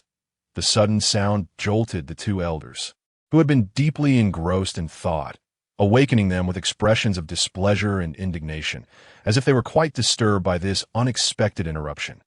Nevertheless, Qin Hao maintained an unflappable demeanor, exuding both respect and an indescribable confidence and determination, his gaze betraying no hint of fear or retreat. In contrast, the 3rd elder appeared more composed, his brow occasionally furrowed and then relaxed, a subtle smile occasionally gracing his face, as though he were engaged in an intense mental clash. Finally, after approximately 5 breaths of silence, he erupted into a hearty laugh. So it is, ha! His laughter was a blend of relief and surprise, as if he had discovered the key to unraveling the formation. The other 2 elders, upon witnessing this, also emerged from their confusion, their faces reflecting enlightenment, their eyes sparkling with wisdom. In mere moments, they comprehended the profound implications of Qin Hao's words and felt a genuine admiration for the young formation master's insights and talents. Thus, all 3 elders turned their gazes towards Qin Hao, their expressions filled with astonishment and gratitude, simultaneously expressing their thanks. Thank you, young brother, for your guidance. May I inquire about your purpose for being here? Qin Hao responded with poise, stating clearly, I have come to obtain the qualifications of a formation master. His voice was resolute and powerful, devoid of any hesitation or doubt. Upon hearing Qin Hao's response, the 3 elders reminisced about the earlier events, their hearts brimming with joy and anticipation. They recognized that someone capable of so effortlessly identifying the flaws in their long-studied formations was undoubtedly a formidable talent. Their eyes gleamed with appreciation and expectation, as if they had already envisioned the rise of a brilliant new star within the realm of formation masters. 1 elder, clad in a gray robe and bearing a weathered visage, spoke slowly, his voice carrying the weight of years and wisdom, each word seemingly infused with an indescribable pressure that evoked reverence. Since this young brother aspires to attain the qualifications of a formation master, please proceed to demonstrate your skills. We shall evaluate your mastery based on the tier of the formation you establish. His tone was both calm and solemn, serving as both a test for Qin Hao and an encouragement. Hearing the elder's words, Qin Hao nodded slightly, a glimmer of determination and confidence flickering in his eyes, As though he were fully prepared to showcase his prowess, he refrained from further commentary, gently retrieving a collection of meticulously prepared formation materials and a few shimmering spirit stones from within his robe, then became wholly absorbed in his endeavor to arrange the formation in the expansive square. Qin Hao's movements were remarkably adept and swift, as if he had forged a mystical connection with the formation materials in his hands.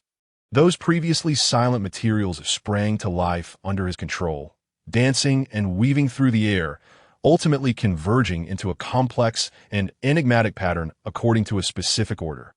Throughout this process, Qin Hao's expression remained focused and grave, his gaze unwaveringly fixed on the formation before him. Even as beads of sweat began to form on his brow, he demonstrated no signs of distraction or laxity. Unnoticed, time passed quietly, and before long, the span of 3 incense sticks had elapsed at that moment. The once barren square erupted in a dazzling radiance, a brilliance so resplendent it seemed capable of illuminating the entire world in the glow's embrace. The second-tier advanced formation materialized before all present. This formation emanated an indescribable aura of power, resembling a slumbering behemoth, quietly lying in wait, yet exuding an overwhelming force capable of consuming any who dared challenge its majesty. Witnessing this spectacle, the 3 elders, who had been silently observing, exchanged astonished glances, their eyes brimming with disbelief. Prior to this, they had presumed Qin Hao to be a mere novice, of mediocre talent. Yet here he was, effortlessly constructing a second-tier advanced formation. Such innate talent and capability far exceeded their expectations, compelling them to re-evaluate this seemingly youthful formation master. After 3 breaths, the elder in the gray robe, with a benevolent demeanor, spoke slowly, his voice tinged with admiration and reflection. Truly unexpected. Young brother, at such a tender age, you have already entered the ranks of second-tier formation masters. The path ahead is undoubtedly bright and boundless.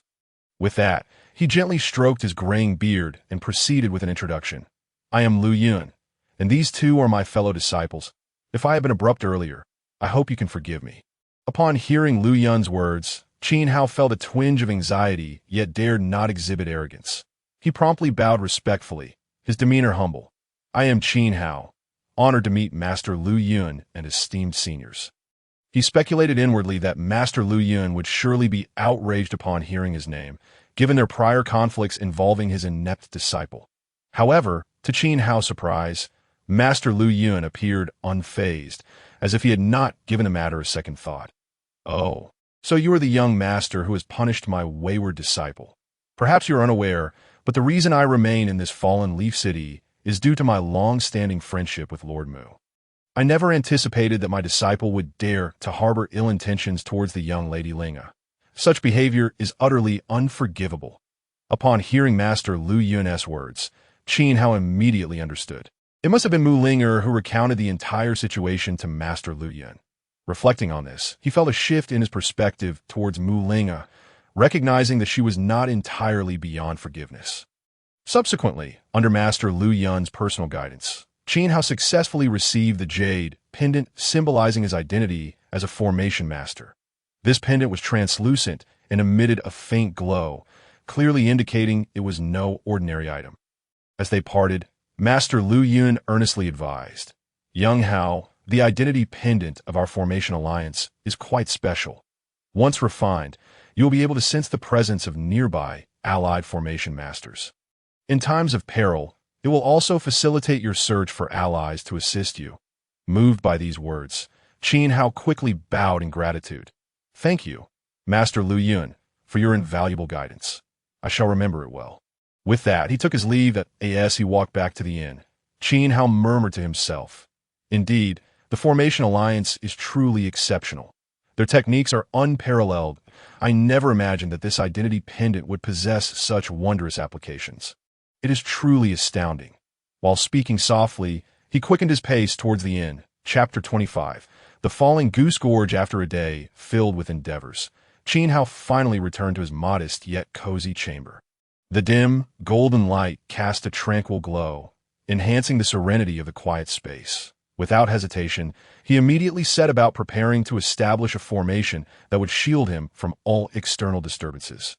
Qin Hao understood well that in this tumultuous and intricate world, ensuring his safety was paramount for pursuing the elusive pinnacle of martial arts. He delicately retrieved various precious materials for the formation from his storage pouch. Some materials emitted a soft glow, while others exuded a faint fragrance, each embodying a unique power. Carefully, he arranged these materials in a predetermined order and position, his movements gentle and precise, as if he were partaking in a sacred ritual. Then, Qin Hao slowly closed his eyes, beginning to channel the spiritual energy within him. His spiritual energy surged like a rushing river, coalescing into a formidable force, drawing upon his extensive knowledge of formations and rich practical experience. He skillfully guided this energy, infusing it into the carefully arranged materials. As the spiritual energy flowed into them, the previously silent materials began to radiate brilliant light, intertwining and colliding in the air, ultimately forming a powerful barrier. This barrier resembled an invisible shield, completely isolating Qin Hao's room from the outside world. The clamor, chaos, and dangers beyond could not penetrate this barrier, affecting him in the slightest. Within this protective cocoon, Qin Hao could immerse himself in training and contemplation, free from any external distractions. Upon completing the formation, a satisfied smile graced Qin Hao's face. He took a deep breath, gradually settling into a cross-legged position. Allowing his mind and body to bask in this rare moment of tranquility, he withdrew a jade pendant from his bosom, a token of his affiliation with the Array Alliance, bestowed upon him upon his admission. This pendant not only represented his pride as an Array master, but also served as a symbol of his identity.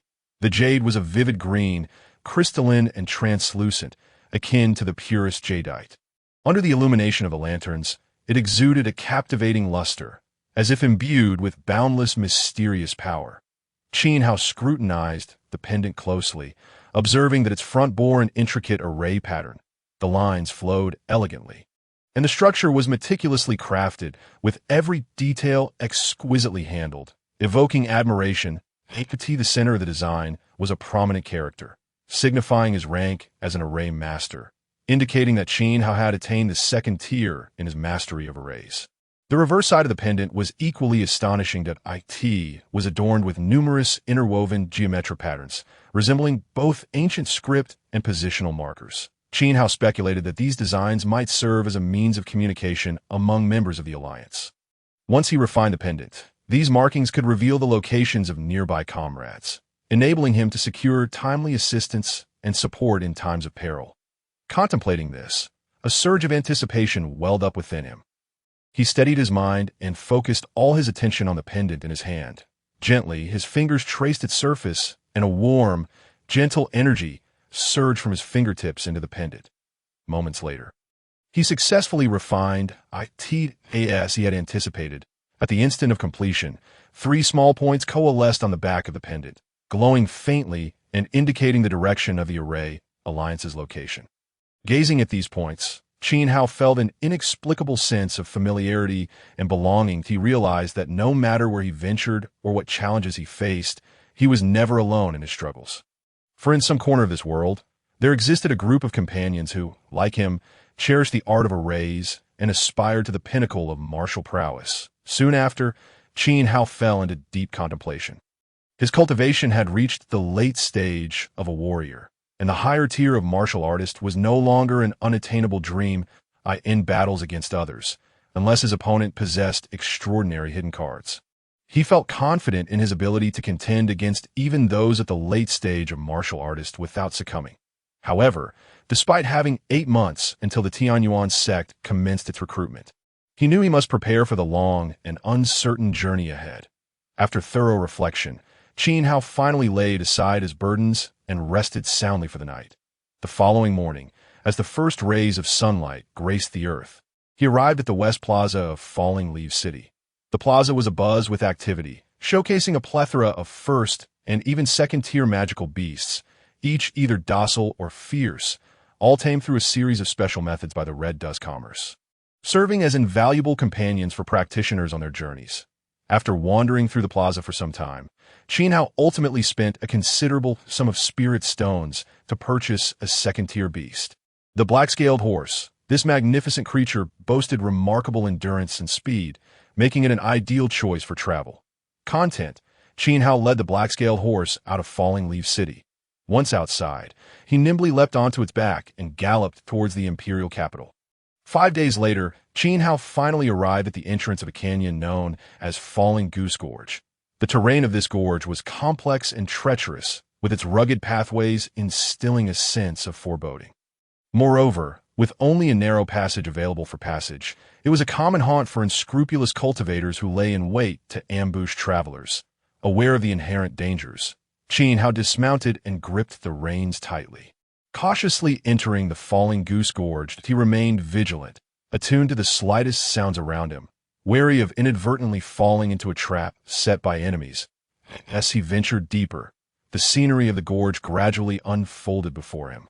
Towering peaks loomed overhead, steep and perilous, as if threatening to collapse at any moment. The ground beneath was uneven, strewn with stones and thorns of various sizes, making every step a daunting endeavor. As dusk descended, Qin Hao continued to tread carefully. After a while, he discovered that the surroundings had plunged into darkness, rendering further progress impossible. Seeking a relatively flat and safe spot, he gathered wood to kindle a fire and sat cross-legged, allowing himself to rest. The flickering flames cast a solitary yet resolute silhouette of Qin Hao, as if silently narrating the hardships and trials he had endured on his journey. Suddenly, a chilling breeze swept in from an unknown source, violently buffeting the once stable flames, causing them to flicker erratically, as if they might extinguish at any moment. The sense of foreboding gripped Qin Hao, prompting him to rise alertly, his gaze sharp as he scanned his surroundings. He gradually released his soul power, which spread like invisible tendrils, probing for any anomalies in the vicinity. In the darkness, he sensed countless eyes watching him from the shadows, filled with malevolence, making him feel uneasy. To prepare for any impending danger, Qin Hao swiftly drew the red sky sword he had acquired from slaying Su Qin. This long sword gleamed coldly, emanating an intimidating brilliance. He gripped the hilt firmly, fully alert and ready to confront any sudden developments. That moment, a group of men clad in black, their faces grim, emerged from the shadows, moving in synchronized steps to encircle Qin Hao. Their eyes glimmered with a fierce malice, as if they intended to devour him whole. The leader, a burly figure with a sallow complexion, coldly declared, "This road is mine. This tree is mine, that if you wish to pass, leave behind your toll." Qin Hao's brow furrowed upon hearing this. He understood he had encountered highway robbers. Firmly gripping his sword, he met their gaze without fear, resolutely stating, "I have little spirit stones on me. I implore you to let me pass." However, his plea fell on deaf ears, and the leader scoffed, a glint of ruthlessness flashing his eyes, that he barked, "No spirit stones? Then don't blame us for being impolite." With that command, the other robbers lunged at Qin Hao like ravenous wolves. These bandits moved with speed and precision, their attacks lethal, clearly seasoned in their nefarious craft. They darted through the night like phantoms, seeking to exploit any weakness in Qin Hao's defense to subdue him. Yet, Qin Hao was no ordinary foe. With a swift motion, he evaded their strikes, his demeanor cold and resolute, the red sky, sword in his grasp shimmering with a brilliant light, as if it could sever all obstacles. With a subtle flick of his wrist, sharp blades erupted from the sword's tip, dancing through the air with formidable force. The air crackled around the blades, producing hissing sounds as they sliced through, instilling fear in the hearts of the black-clad attackers. They had never encountered such a formidable artifact before, and their eyes betrayed a mix of greed and envy. They lusted after the red sky sword, wishing fervently to seize it for themselves. Consequently, the bandits' assaults intensified, becoming more frenzied as they sought to breach Qin Hao's defenses and claim the precious sword. However, Qin Hao's prowess far exceeded their expectations. He wielded the red sky sword with remarkable finesse, each strike imbued with immense power, as if the heavens themselves had split apart. Under his relentless onslaught, the black-clad assailants fell one after another, their blood staining the ground, the air heavy with the scent of carnage. In the span of mere moments, over a dozen bodies of the black, he traversed tirelessly, braving the elements and enduring the hardships of a long day. Until nightfall enveloped the sky and the stars began to twinkle. It was then that Qin Hao finally emerged from the treacherous Yueying Gorge, a place rife with peril. Little did he know that the harrowing battle of the previous night, coupled with the formidable strength he had displayed, instilled a profound fear in the bandits who had once harbored malicious intent to seize his treasures for them. Although the allure of riches was undeniable, the value of their own lives eclipsed any material possession, rendering them hesitant to act against him. Having successfully departed the gorge, Qin Hao did not pause for a moment. Instead, he promptly mounted his loyal black-scaled steed and continued his swift journey along the official road. 10 days later, he arrived at a modest inn beside the road. Though the inn was not grand in size, it was well-equipped and maintained a commendable level of cleanliness. After entrusting the care of his steed to the innkeeper, Qin Hao entered the establishment, ordered several delectable dishes, and indulged in a leisurely meal. As he gazed at the steaming, fragrant fare before him, Qin Hao was overwhelmed by emotion. Throughout his arduous journey, he had faced countless storms and had grown accustomed to a life of hardship. Having not savored such exquisite cuisine in quite some time to that moment, he felt that all his struggles and sacrifices had been worth it. Chapter 26. A fortuitous encounter after relishing his dinner. Qin Hao decided to secure a room for the night, intending to rest thoroughly so he could continue his journey rejuvenated the following day. As he stepped into his room, still in the midst of organizing his thoughts, he keenly sensed a subtle movement upon his arm. Looking down, he discovered it was Shao Qing, the little companion with whom he shared a deep connection, now stirring from slumber. Qin Hao could distinctly feel an invisible bond linking him to Shao Qing, allowing their thoughts to be communicated instantaneously. That moment, Shao Qing conveyed an unmistakable sense of hunger through their connection, an urgent desire that compelled Qin Hao to act without delay. He swiftly arranged a concealed formation within the room, one he had meticulously chosen to effectively mask their presence from any prying eyes. Once the formation was set, Qin Hao did not hesitate to reach into the Chaos Sky Ring, retrieving remnants of the various beasts he had previously hunted. He had anticipated that the flesh and blood of these spiritually rich creatures would satisfy Shao Qing's appetite. However, Shao Qing merely sniffed at the offerings before displaying a look of disdain. Confusion flickered in Qin Hao's mind, yet he remained undeterred, continuing to extract various items from the ring in search of something that would please Shao Qing. When he presented some high-grade spirit stones, Shao Qing finally showed a glimmer of interest. Although it appeared reluctant, it begrudgingly consumed a few pieces. Yet this sustenance seemed insufficient to quench its hunger, as soon Shao Qing again communicated its need for food through their bond. With no other options, Qin Hao began to exhaustively sift through his belongings within the Chaos Sky Ring, seeking what Shao Qing truly craved. Aside from precious elixirs and the cherished small fruit tree he had nurtured, he nearly tried everything else in the ring. Regrettably, Shao Qing exhibited no interest in any of these offerings. Just as Qin Hao was on the verge of despair, a thought struck him. He recalled the spiritual fruits hanging from the lowly fruit tree. With a mindset of experimentation, he carefully plucked one of the fruits. The moment he revealed it, Shao Qing's eyes sparkled with excitement, as if it had discovered an invaluable treasure, to Qin Hao's astonishment. The fruit vanished from his hand, only to reappear before Shao Qing in an instant. Without hesitation, Shao Qing devoured the spiritual fruit with astonishing speed, leaving Qin Hao barely time to react, in mere breaths. The fruit was consumed entirely, leaving behind only a solitary pea. As Qin Hao picked up the pit, a sudden thought surged through him. With a sense of experimentation, he planted the pit within the Chaos Sky Ring. Half an hour later, Qin Hao was delightfully surprised to discover that the pit emanated a rich aura of vitality. He realized that the spiritual fruit from this tree was precisely what Shao Qing had longed for.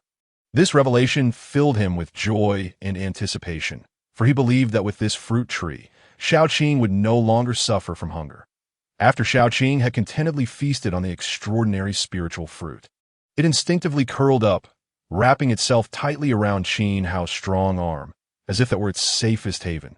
Its little eyes gradually closed, and its breathing became long and steady, leading it into a peaceful slumber. Observing Shao Qing's tranquil demeanor, Qin Hao couldn't help but smile wryly, reflecting on how this little creature had truly mastered the art of enjoyment. He chose not to dwell on it further, gently shaking his head, allowing Shao Qing to maintain its state of dependence. Through the messages conveyed by Shao Qing, Qin Hao suddenly grasped that the mysterious fruit tree within his Chaos Sky ring was, in fact, a legendary holy demon fruit tree. The dazzling spiritual fruits it bore were exceedingly rare holy demon fruits. For demon beasts, these fruits were akin to priceless treasures, capable of not only assisting them in breaking through their cultivation bottlenecks, but also offering a minuscule chance of a qualitative leap in their bloodline power. In the realm of demon beasts, the hierarchy of bloodlines was an unquestionable measure of strength and status, and the strictness of this hierarchy was beyond imagination. Upon realizing this astonishing truth, Qin Hao felt an indescribable surge of excitement. He could hardly believe that by mere chance, he had acquired a tree with such extraordinary capabilities. In that moment, he finally understood why the two third-tier demon beasts had fought fiercely against one another. Indeed, they had been vying for the possession of this priceless holy demon fruit. Time flew by like a fleeting shadow, and soon the dawn of the next day arrived quietly. After tidying up at the inn, Qin Hao mounted his formidable black-scaled steed and set forth once more towards his destination. Along the way, the steed displayed its remarkable speed and endurance, racing across the vast terrain like a bolt of black lightning.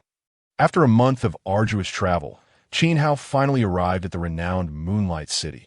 This city, due to its unique geographical location adjacent to the imperial capital, boasted grand architecture and an imposing presence, resembling a colossal steel fortress that instilled awe in all who beheld it. The guards of the city gates exhibited a solemn demeanor, standing vigilant as if every stranger attempting to enter was a potential threat.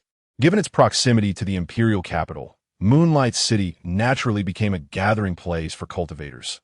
Countless practitioners traversed its grounds daily, either in search of superior cultivation resources or to witness the splendor of the imperial capital.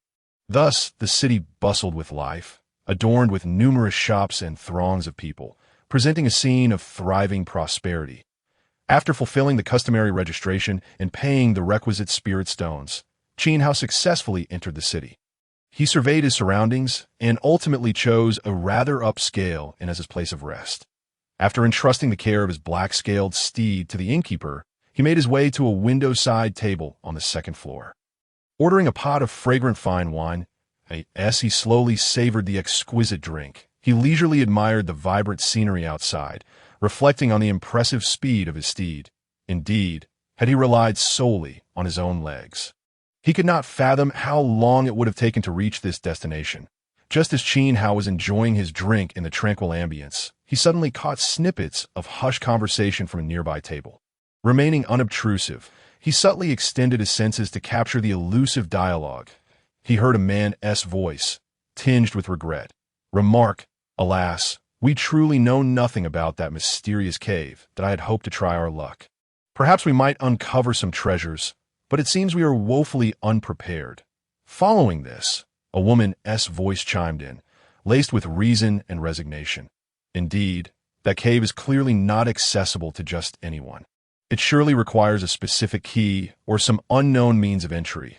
It would be best for us to save our energy and refrain from pursuing such fruitless endeavors." Upon hearing this, a ripple stirred within Qin Hao. He gently set down his wine cup, his eyes glimmering with intrigue, then rose and strolled over to their table. With a polite smile and a slight bow, he inquired, "Pardon the intrusion, but may I ask where that cave you mentioned is located? I would greatly appreciate any guidance you could provide." The two individuals exchanged a glance, clearly realizing that their previous conversation had been overheard. However, they did not appear overly concerned. They merely regarded Qin Hao with mild curiosity and did not respond immediately. Seeing their reaction, Qin Hao remained undeterred, growing more earnest as he continued, "I have a keen interest in that cave, and should you be willing to share its location, I would be more than happy to offer appropriate compensation as a token of my gratitude." This. The man's eyes sparkled with newfound interest, evidently captivated by the prospect of a reward. After a brief contemplation, he spoke. "Very well. Since you are so sincere, I shall divulge the information. However, this news does not come cheaply. It requires 100 mid-grade spiritual stones." Upon hearing this, Qin Hao showed no hesitation. He directly retrieved a storage pouch from his bosom and gently placed it upon the table. The man swiftly took the pouch, scanned it with his divine sense, confirmed its authenticity, and nodded in satisfaction. He then produced a yellowed map from his own garment and handed it to Qin Hao. Qin Hao accepted the map and scrutinized it carefully, pondering deeply. Since the cave required a special method or key for entry, he decided not to rush. After expressing his gratitude to the two men, he took his leave and returned to his room to continue his cultivation, awaiting the opportune moment. The following morning, Qin Hao rode his magnificent black-scaled steed along the route indicated by the map, setting forth towards the legendary cave. To his delight, the cave's location conveniently lay along his intended path, undoubtedly saving him considerable time. 10 days later, Qin Hao finally arrived at the base of the towering mountain. Gazing at the scene before him, shrouded in mist with ancient trees soaring into the sky, he inhaled deeply. Filled with anticipation and curiosity, he gently tethered the reins of his black-scaled steed to a nearby ancient and sturdy tree, its dense foliage seemingly capable of obscuring half the sky. He patted the horse's back in a gesture of reassurance, then resolutely set forth up the mountain.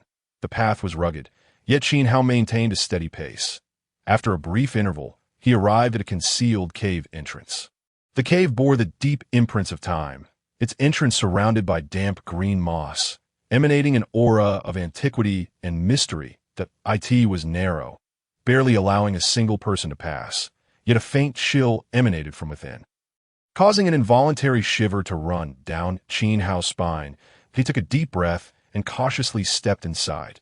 The interior of the cave was dimly lit, with only the meager light filtering in from the entrance barely illuminating the surroundings. Qin Hao glanced around and found the space barren. Save for scattered stones and the occasional sound of dripping water, the sense of confusion washed over him. Could this truly be the location referred to by the man? To ascertain his judgment, Qin Hao retrieved the map given to him yesterday. Using the faint light, he compared it meticulously, confirming that the markings on the map indeed matched the cave's appearance. However, despite his thorough search, he could not uncover the so-called special method or key. Just as Qin Hao was beginning to feel despondent, his gaze was suddenly drawn to a peculiar recess in the cave wall. The indentation was uniquely shaped, seemingly designed to fit a particular object. As he stared at it, an inexplicable sense of familiarity surged within him. After a moment of contemplation, a glimmer of realization struck him. Slowly, Qin Hao retrieved an unusual token from his garment, the very one he had obtained when he vanquished the tyrant Li Xian in Qingfeng County. He examined the token closely and found that its dimensions and style were strikingly similar to that of the recess. A wave of anticipation and anxiety filled his heart as he carefully aligned the token with the indentation, confirming its fit. With a deep exhale, he steadied himself. Then, Qin Hao gently placed the token into the recess. It fit perfectly, as though it were made for it. Elated, he pressed it down without hesitation. Suddenly, the entire cave began to tremble violently, akin to an earthquake. The ground split open, revealing a passage leading underground right before Qin Hao's eyes. An indescribable joy welled up within him. This must be the entrance to the cave. Without a second thought, he stepped onto the passage and descended the winding stone staircase. The air was thick with an ancient and mysterious aura, evoking a sense of trepidation. Dim lights flickered along the stone walls, seemingly guiding Qin Hao towards his destination. He proceeded cautiously, each step deliberate and measured. Uncertain of what awaited him, he felt a surge of anticipation and courage. He understood that only by pressing forward could he unveil the secrets of this cave and uncover the legendary treasures or encounters within. Chapter 27. The transformation of the 7 celestial stars. After approximately a quarter of an hour, Qin Hao's footsteps finally halted before an exceptionally spacious hall. The vastness of the hall was remarkable, with towering ceilings and walls that created an almost perfect proportion, instilling a sense of solemnity and mystery. As if each step he took was upon the dust of history, at the center of the hall stood a colossal stone platform, steadfast and resolute, as if it were the guardian of this space. Resting upon the stone platform was a seemingly ordinary wooden box, devoid of any extravagant adornments, yet exuding an indescribable weightiness and steadiness. However, what drew the most attention was the withered skeleton lying behind the platform. It lay there in solitude, its garments long decayed, yet the hollow eye sockets seemed to narrate the heart-stirring tales of the past, invoking a profound sense of reverence. Qin Hao approached the stone platform cautiously, his gaze falling upon the faint inscriptions beside the wooden box. Though the script had become blurred with the passage of time, he could still discern its content. He read each word carefully. And as he delved deeper, an expression of realization gradually spread across his face. It turned out that the owner of this cave was none other than a formidable martial ancestor, Hunan Tian, who had lived a millennium ago. The life of this martial ancestor was filled with legendary exploits. He had once stumbled upon a powerful secret technique in a perilous situation, which not only propelled his strength to astonishing heights, but also made him the object of desire for countless martial artists. Yet, as fate would have it, due to a momentary lapse in vigilance, he had inadvertently revealed this secret to his disciple. During an expedition, the disciple seized the opportunity to launch a surprise attack, attempting to seize the secret technique for himself. Fortunately, the martial ancestor had already cultivated the technique to a significant level, achieving a qualitative leap in his strength, which allowed him to narrowly escape the disciple's ambush. However, even so, he sustained grave injuries, leaving him significantly weakened. In the days that followed, he lived in constant evasion from his disciple's relentless pursuit, leading a life of turmoil and hardship. Ultimately, he arrived at this secluded place, intending to spend his remaining days in peace. Yet, burdened with severe injuries, he realized his life was nearing its end. Thus, in his final moments, he crafted 3 tokens and scattered them, awaiting the arrival of a fated individual. The seemingly ordinary wooden box contained the secret technique he had fortuitously acquired, with the hope that a worthy person would learn it. If one day that individual became powerful enough, he also wished for them to protect his ancient family, the Luo Shui Hu clan. Upon uncovering the truth, Qin Hao felt an overwhelming weight in his heart. He bowed deeply to the weathered bones, each gesture imbued with profound respect for this heroic predecessor. He spoke softly, "Senior Hu, your wishes will forever reside in my heart.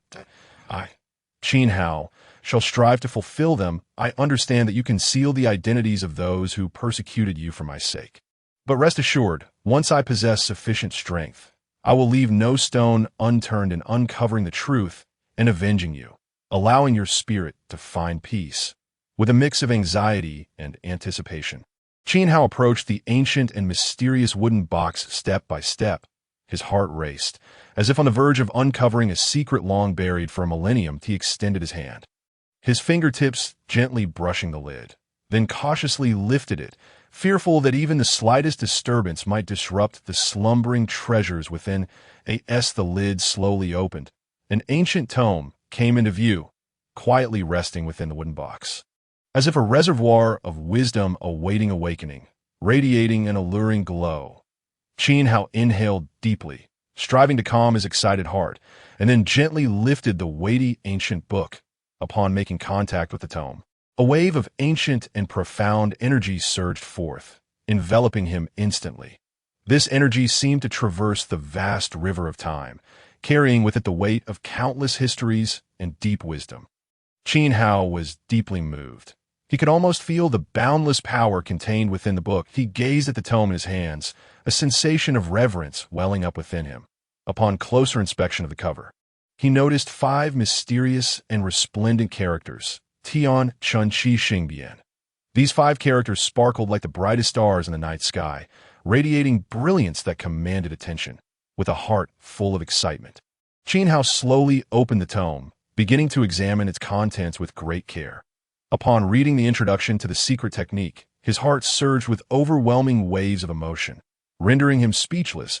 It turned out that Tian Chenqi Xingbian was a high-grade, Earth-level secret technique, its value far surpassing that of ordinary martial arts and skills. It was widely recognized that within the realm of cultivation, secret techniques held an esteemed position, their rarity and worth far exceeding those of conventional practices, which was precisely why they were designated as secret techniques. Qin Hao understood that his acquisition of this precious tome was entirely due to the generous gift from Senior Hu. Thus, his resolve to avenge the esteemed Hu grew ever more steadfast. Filled with a sense of anticipation and reverence for this secret art, he firmly believed that through diligent cultivation of this technique, he would undoubtedly attain greater strength, avenging Hu while simultaneously paving a broader path for his own cultivation journey. According to the comprehensive introduction of the secret art, the celestial star transformation is divided into 7 grand transformations, each imbued with astonishing power and corresponding costs. First is the first transformation, the celestial pivot transformation. In this phase, the practitioner must expend all physical strength. This depletion allows the practitioner's power to double instantaneously, a state that can be sustained for a full 2 hours. However, this explosive power comes at a grave cost. Once employed, the practitioner's body will suffer severe damage, as if having endured a brutal battle to omit such injuries. One must rely on precious third-grade special elixirs, for without them, recovery would be nearly impossible. Next is the second transformation, the celestial Xian transformation. At this stage, the practitioner will exhaust all martial true energy. As the energy dissipates, the practitioner's strength will surge to twice its original level, a condition that can last for 1 hour. Yet, this is followed by a significant depletion and loss of martial true energy, leaving the practitioner feeling utterly drained. To replenish this loss, 4th-grade special elixirs become indispensable for recovery. The third transformation, known as the celestial Gigi transformation, demands the practitioner to sacrifice all soul power. The reward for such a sacrifice is staggering, as the practitioner's strength will quadruple in an instant, albeit only for half an hour. However, the toll on the soul power is profound, rendering the practitioner's mental realm exceedingly fragile. To restore the harmed soul, 5th-grade special elixirs become the sole beacon of hope. The fourth transformation, the celestial Quan transformation, involves the dual consumption of physical strength and martial true energy. This transformation causes the practitioner's power to soar 8-fold, yet the duration is a mere quarter of an hour. Following this fleeting brilliance, both body and martial true energy will plunge into a state of extreme depletion. To recover from this dual exhaustion, 6th-grade special elixirs are an absolute necessity. The fifth transformation, the celestial Yuheng transformation, escalates the consumption demands further, requiring the practitioner to simultaneously exhaust all physical and soul power. This unprecedented depletion results in a 16-fold increase in strength, but lasts only for the duration of a tea break.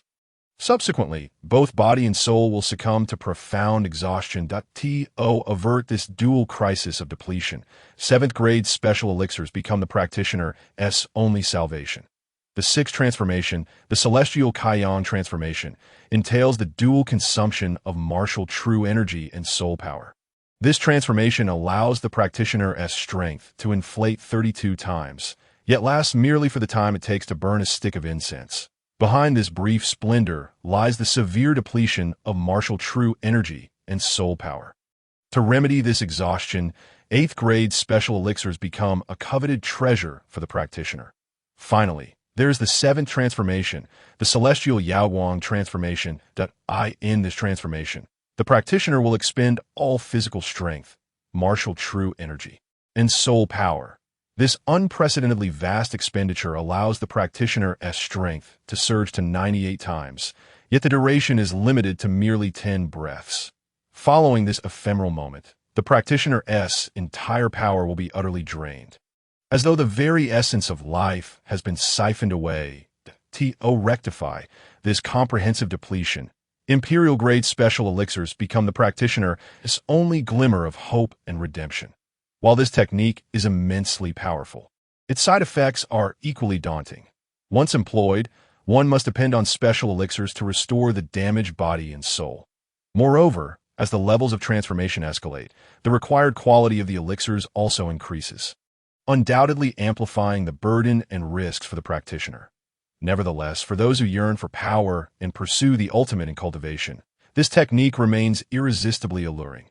Yet in this vast and boundless world, the number of alchemists capable of mastering the art of crafting high-quality special elixirs is exceedingly scarce. Those elixirs which encapsulate the essence of heaven and earth, embody the tireless efforts and wisdom of countless alchemists, are treasured beyond measure, often inciting envy and contention among many. Thus, despite the formidable power exhibited by this technique, which is enough to ignite aspirations, the majority still hesitate, deterred by the high-quality elixirs required for cultivation. However, at this moment of collective despair and regret, Qin Hao's heart brimmed with a warm current. His excitement and joy evident that it turned out that within the Hunyuan classic he possessed, not only were profound alchemical techniques recorded, but also concealed numerous precious recipes passed down from ancient times. Even in the present day, these recipes are priceless treasures, capable of driving any alchemist to madness. Moreover, Qin Hao had long devoted himself to the arduous practice of the 100 refinements and 1,000 weaving technique, which not only fortified his body, but also endowed him with powers that far surpassed those of his peers. As his cultivation continued to rise, Qin Hao's confidence in his alchemical abilities grew ever stronger.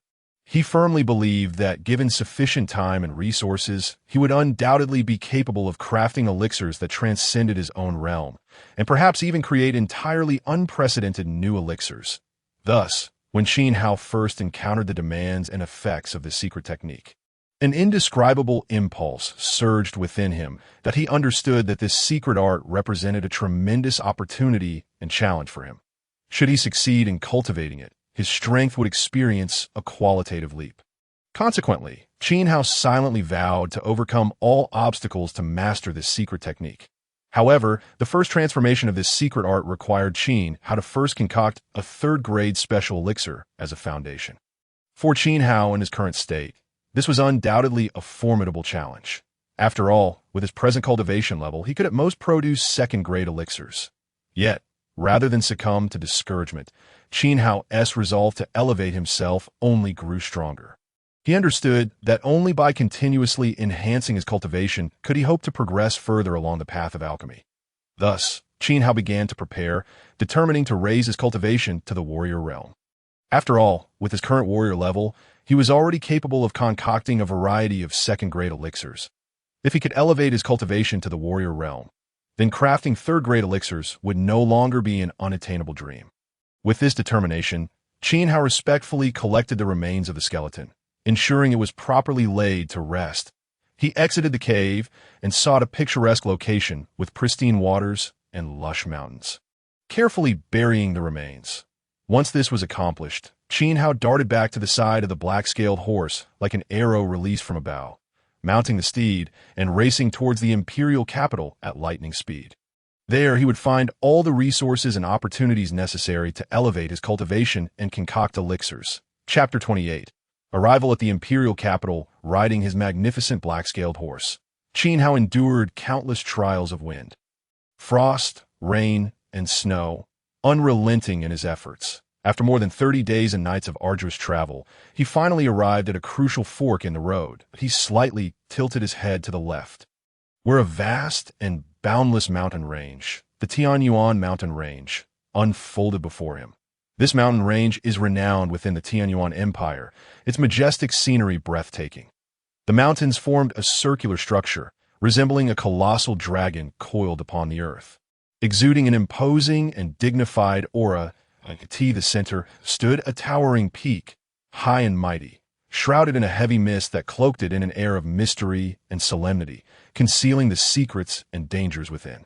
Indeed, this was the location of the Tianyuan Gate, Tianyuan Mountain, a place steeped in legend. Returning his gaze, Qin Hao's expression grew serious as he slowly shifted his focus to the right. Before him loomed a grand and magnificent city, resembling a colossal beast lying quietly at the end of the official road. The materials used in the city's construction were evidently extraordinary. The walls were meticulously carved from a rare and sturdy black rock, presenting a unique beauty, both exquisite and imposing. Above the city, rows of well-trained guards stood at attention, their formation precise, exuding a palpable aura of authority that deterred any thought of recklessness. The city gates themselves towered over 3 zhang, resembling a small mountain, delivering a powerful visual impact and psychological pressure. The entrance bustled with a multitude of practitioners, each diverse in status, yet all patiently queued to enter the city, none daring to act with impudence. Qin Hao mused to himself that this imposing city could only be the capital of the Tianyuan Empire, Tianyuan City. This locale not only served as the political center of the Tianyuan Empire, but also gathered countless practitioners and powerhouses. Its prosperity and strength evident to all. Following the throngs of people, Qin Hao moved forward at a measured pace, his gaze unwaveringly fixed upon the gates of the imperial capital. The sunlight cascaded upon his visage, illuminating the steadfast and resolute expression that adorned his face. Not far ahead, a striking group of young men captured his undivided attention. Among them, one youth donned opulent attire, a brocade robe cinched with a jade belt, exuding an extraordinary elegance that bespoke noble lineage. His every gesture radiated the air of aristocracy, clearly indicating his descent from a prominent family. In stark contrast stood another young man, clad in tattered animal skins, his garments ragged and his body marred by an array of scars. His disheveled hair gave him the appearance of a wild man, freshly emerged from the depths of the wilderness, exuding an aura of primal ferocity. Yet, what astonished him most was the profound respect the elegantly dressed youth displayed towards this savage-looking individual. He inclined slightly, his demeanor suffused with reverence, as if this wild man were an immensely significant figure in his life. This scene stirred a sense of curiosity within Qin Hao. He pondered the identity of this wild man and contemplated why he commanded such regard from a person of high status. As Qin Hao intently observed the interactions between the two, the wild man suddenly turned his head sharply, his piercing gaze locking on Qin Hao with an intensity that felt like a direct assault. Those eyes seemed to harbor unfathomable depth and power, overwhelming Qin Hao with an immediate sense of pressure. It was as if he'd been targeted by a ferocious, bloodthirsty beast, sending tremors deep within his soul that quickened his heartbeat and drew beads of sweat upon his brow. Nevertheless, being a man of the world, Qin Hao did not falter. He met the wild man's gaze with calm composure, his eyes reflecting a steadfastness and respect that was neither servile nor arrogant. He offered a slight nod, a gesture of goodwill and deference towards the wild man. To his surprise, the wild man returned this gesture with a rare smile, albeit one tinged with reluctance and perhaps a hint of sorrow. Yet Qin Hao discerned the warmth and kindness hidden within. After this intricate exchange of unspoken sentiments, Qin Hao continued on his way. He arrived at the city gates, where he dutifully registered his identity and paid a requisite amount of spirit stones as entry fees. Having successfully navigated the gate's inspections, he stepped confidently into the bustling metropolis of the imperial capital. Without lingering, he sought out a tidy and conveniently located inn. After settling in, he quickly organized his belongings and, with eager anticipation, set off towards the headquarters of the Hongshan Trading Company, the main branch of the Tianyuan Empire. His urgency stemmed from the awareness that he was lacking several crucial ingredients needed to concoct the legendary Ningxin Dan. These materials were not only rare, but, as he had learned in previous discussions with managers of various branches of the Hongshan Trading Company, could only be procured from the grand and well-stocked headquarters in the imperial capital. Thus, Qin Hao was consumed with impatience, feeling compelled to hasten his journey in hopes of swiftly acquiring these elusive ingredients. The name Ningxin Dan resonated with an ancient and mysterious allure. It was an extraordinarily precious elixir chronicled in the ancient tome, the Han Yuan Dian. Its value was beyond the realm of mere gold and silver. This elixir possessed astonishing effects, greatly accelerating a warrior's cultivation process, effectively paving a swift path for practitioners to overcome one bottleneck after another, allowing for a steady progression towards the martial realm. For countless warriors yearning to enhance their strength and transcend their limits, Ningxin Dan was an invaluable treasure, representing not just a leap in personal power, but also serving as the key to unlocking higher martial realms, a miraculous source sought after by many. However, the crafting of Ningxin Dan was an exceedingly intricate process, requiring exceedingly rare materials, compounded by the fact that the recipe had long been lost to the annals of history. Consequently, contemporary alchemists possessed scant knowledge of this elixir. let alone the ability to successfully produce it.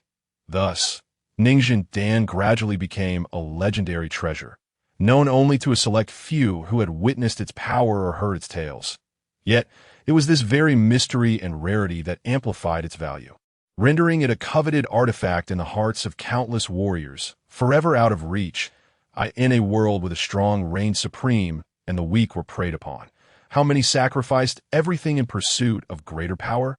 How many languished in their training journeys, stifled by a lack of resources and opportunities? The emergence of Ningxin Dan shone like a beacon of hope in the darkness, offering a glimmer of possibility to those warriors striving to transcend themselves and chase higher realms. Despite the daunting challenges of crafting Ningxin Dan, akin to dancing on the edge of a blade, there were always ambitious and daring alchemists willing to undertake any risk to restore this ancient and potent elixir, thereby forging a path for warriors towards greater heights. For those fortunate enough to obtain Ningxin Dan, it represented not merely a precious gift, but an unparalleled opportunity. They would enjoy an extraordinary pace of cultivation, stepping into the martial realm ahead of their peers, embarking on a new journey filled with challenges and prospects. Such an opportunity was exceedingly rare for any warrior, and to miss it could mean the permanent loss of the chance to scale the heights of martial prowess. Hence, the value of Ningxin Dan transcended its intrinsic properties. It embodied hope and possibility, a flame that eternally flickered within the hearts of numerous warriors, illuminating their paths forward after enduring a series of trials. Qin Hao finally stepped into the opulent, bustling hall of the Hongshan Trading Company.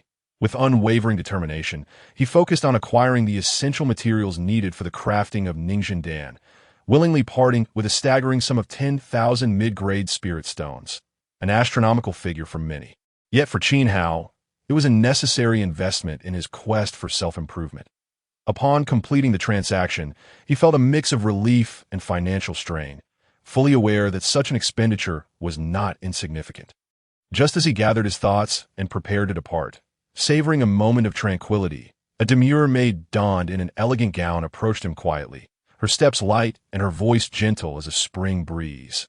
Esteemed guest, you may not yet be aware, but in 6 months, the renowned Tianyuan sect will hold an unprecedented disciple recruitment ceremony, attracting numerous young talents from across the empire to coincide with this grand event. Our Hongshan Trading Company has meticulously organized an auction, showcasing a plethora of rare treasures and uncommon herbs that are sure to meet your unanticipated needs. This auction is scheduled for 3 months from today. Might you be interested in attending and witnessing its splendor? The maid's words flowed like a fresh spring, instantly igniting Qin Hao's inner curiosity and desire for exploration. He paused momentarily, his eyes sparkling as he contemplated. The Tianyuan sect's recruitment ceremony was undoubtedly an opportune moment to showcase one's strength and forge connections with formidable allies.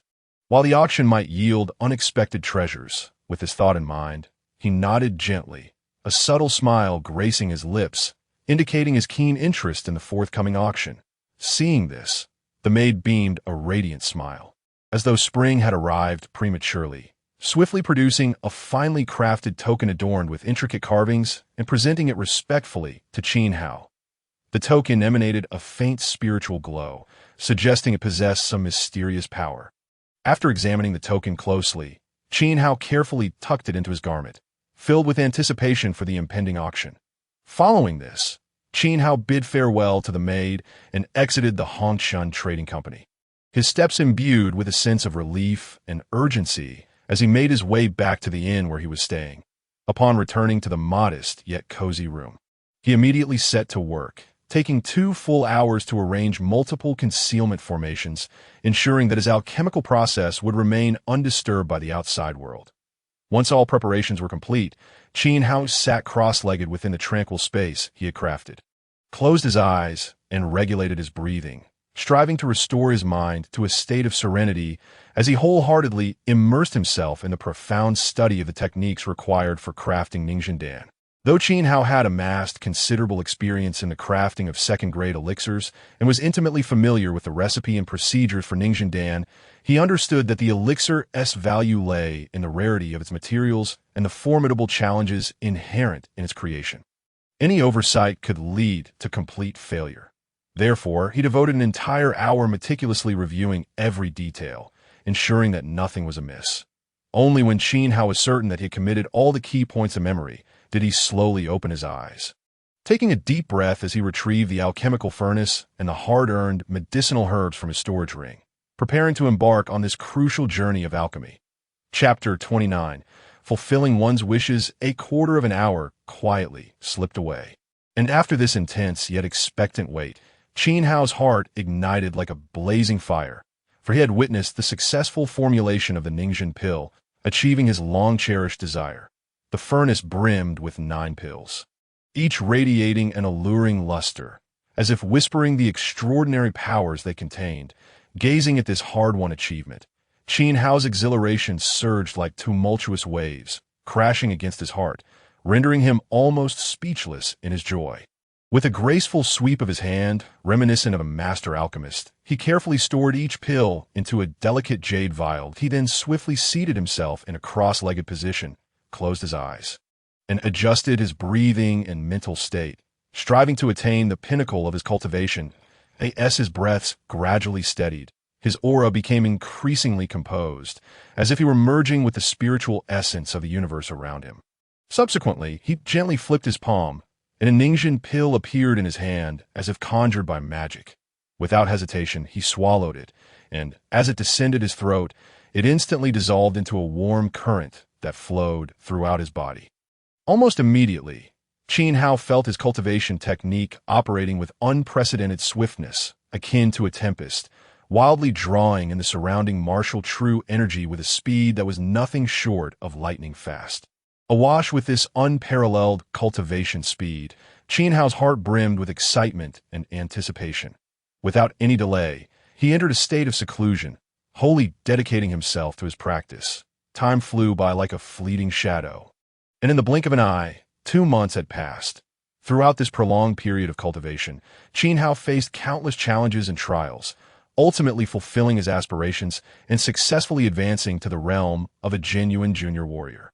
Had he adhered to his usual pace of cultivation, it might have taken him far longer to step into the warrior realm. However, Qin Hao harbored loftier ambitions and aspirations. His eagerness for an early advancement stemmed from a more significant goal: to gather and refine the melted body pill that could restore the first transformation of Tianqin. It is worth noting that this pill was of the 3rd tier, and its crafting difficulty was formidable. Yet, Qin Hao brimmed with confidence, believing that upon advancing to the warrior realm, his alchemical skills would further enhance, enabling him to concoct this precious pill. Everything unfolded as Qin Hao had meticulously planned, progressing in an orderly manner. After his successful advancement, he immediately redirected his focus towards the refinement of the melted body pill. He understood that to succeed in crafting this pill, he first needed to comprehend its formulation method and gather all the necessary materials. Thus, after solidifying his realm, Qin Hao eagerly began to ponder the crafting method of the melted body pill. With his profound expertise in alchemy, he managed to grasp it nearly perfectly within just a short hour. The following morning, sunlight filtered through the gaps in the curtains, gently illuminating Qin Hao's face, heralding the arrival of a new day. Fueled by an unwavering enthusiasm for alchemy, he once again crossed the threshold of the Hongshan Trading Company. That on this occasion, he had nearly accomplished all his objectives. With the exception of the legendary Xiangyang flower, he had securely collected all the other required materials in his storage ring. When informed by the staff that the Xiangyang flower would make its grand appearance at a prestigious auction in a month's time, an indescribable excitement surged within Qin Hao. As if propelled by some unseen force, he promptly turned and hurriedly made his way back to his residence, like an arrow released from a bow. Upon returning to the mysterious chamber, Qin Hao transformed into a battle-hardened master of formations. With dexterous hands and meticulous thought, he skillfully arranged a series of concealment arrays, ensuring that no external prying could penetrate this barrier. Once all preparations were complete, he inhaled deeply, as if on the brink of an unknown adventure, commencing his nearly frenzied journey of alchemy. In the days that followed, Qin Hao immersed himself entirely in the realm of alchemy, lost in a trance as he repeatedly refined every 2nd-tier pill within his grasp. Each time he opened the furnace, it was a test of his skills, and each success deepened his understanding of the art of alchemy.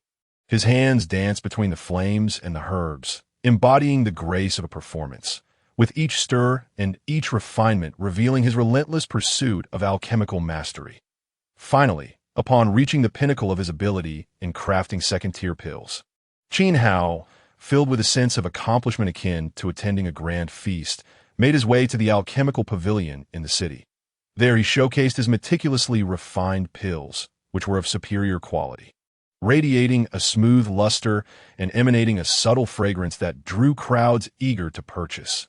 With the status of a high-tier second-tier alchemist and these pills akin to rare treasures, Qin Hao amassed an unprecedented fortune, with spirit stones flowing into his pockets like a rushing stream. Having received such abundant rewards, Qin Hao did not rest on his laurels. Instead, he resembled a shopping enthusiast, zealously procuring various rare materials required for third-tier pills. Returning to his room, he dove once more into the ocean of alchemy, undeterred by occasional failures. With indomitable will and near-manic passion, he ultimately elevated his alchemical skills to their zenith just 3 days before the auction commenced. On that day, Qin Hao carefully presented 3 meticulously crafted pills, which shimmered with alluring luster and emitted an enticing aroma, resembling 3 brilliant stars lighting his path ahead. Clad in the robes of a high-tier second-tier alchemist, he confidently re-entered the doors of the Hongshan Trading Company. This time, he no longer concealed his presence with the illusory heavenly fire, nor did he shroud himself in a cloak. Instead, he revealed his true self in a completely new demeanor. Presenting himself authentically to the world, as Qin Hao stepped across the threshold of the Hongshan Trading Company, he was immediately enveloped by an overwhelming warmth, likened to the gentle spring breeze, personally delivered by the astute manager. The manager's smile was warm and sincere, his every gesture radiating utmost care for the customers, making one feel as though they were basking in the embrace of spring. Upon Qin Hao's slight nod and an almost imperceptible glance, the two intuitively moved into a secluded chamber adorned with antiquity and a mysterious atmosphere.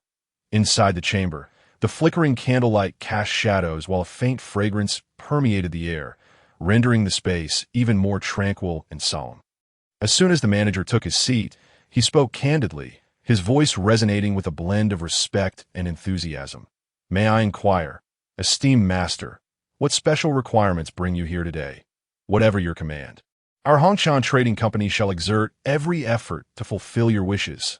Upon hearing this, Qin Hao inwardly nodded, realizing it was time to reveal the true purpose of his visit. Maintaining his composure, with a calm and confident tone, he spoke slowly. "To be candid, my master has recently been entangled in numerous trivial matters and is unable to attend in person. Hence I have been sent here to your esteemed establishment to sell a batch of precious pills." As he spoke, he gently flipped his hand, and 3 radiant vials materialized as if conjured from thin air, landing steadily on the table before the manager. The manager, witnessing this, could not help but be secretly astonished. Though the youth appeared young, the composure and confidence he exuded, along with the effortless display of second-tier high-grade pills, indicated that he must have an extraordinary master behind him. Surely, his master was an extraordinary figure with remarkable skills. Otherwise, how could they have nurtured such a talented and exceptional disciple?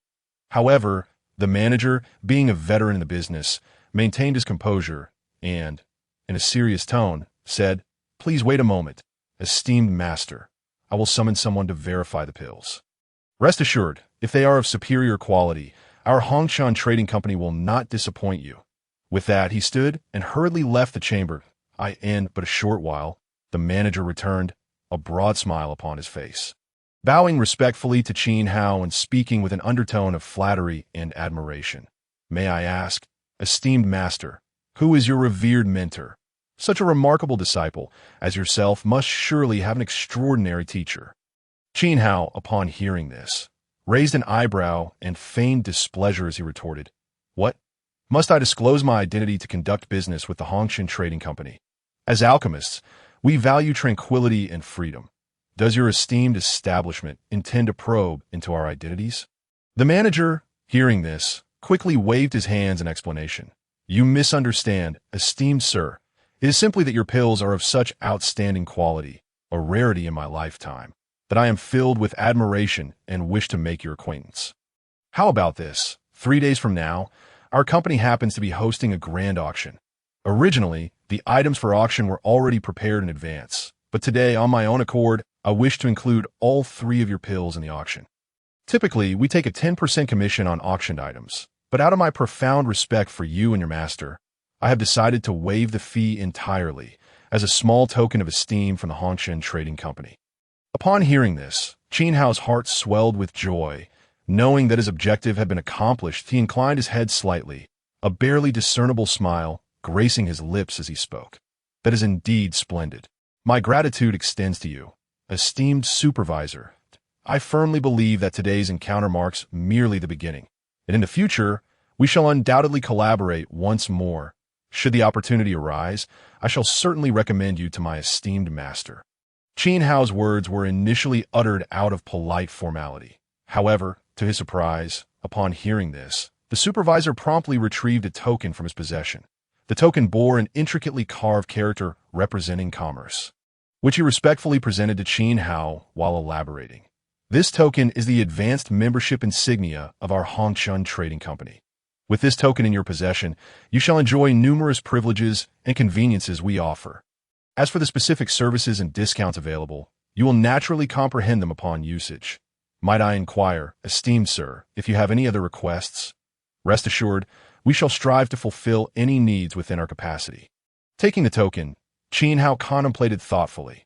Suddenly struck by inspiration, he spoke. I've heard my master mention that he is in great need of a certain medicinal herb known as Zhangjiangua.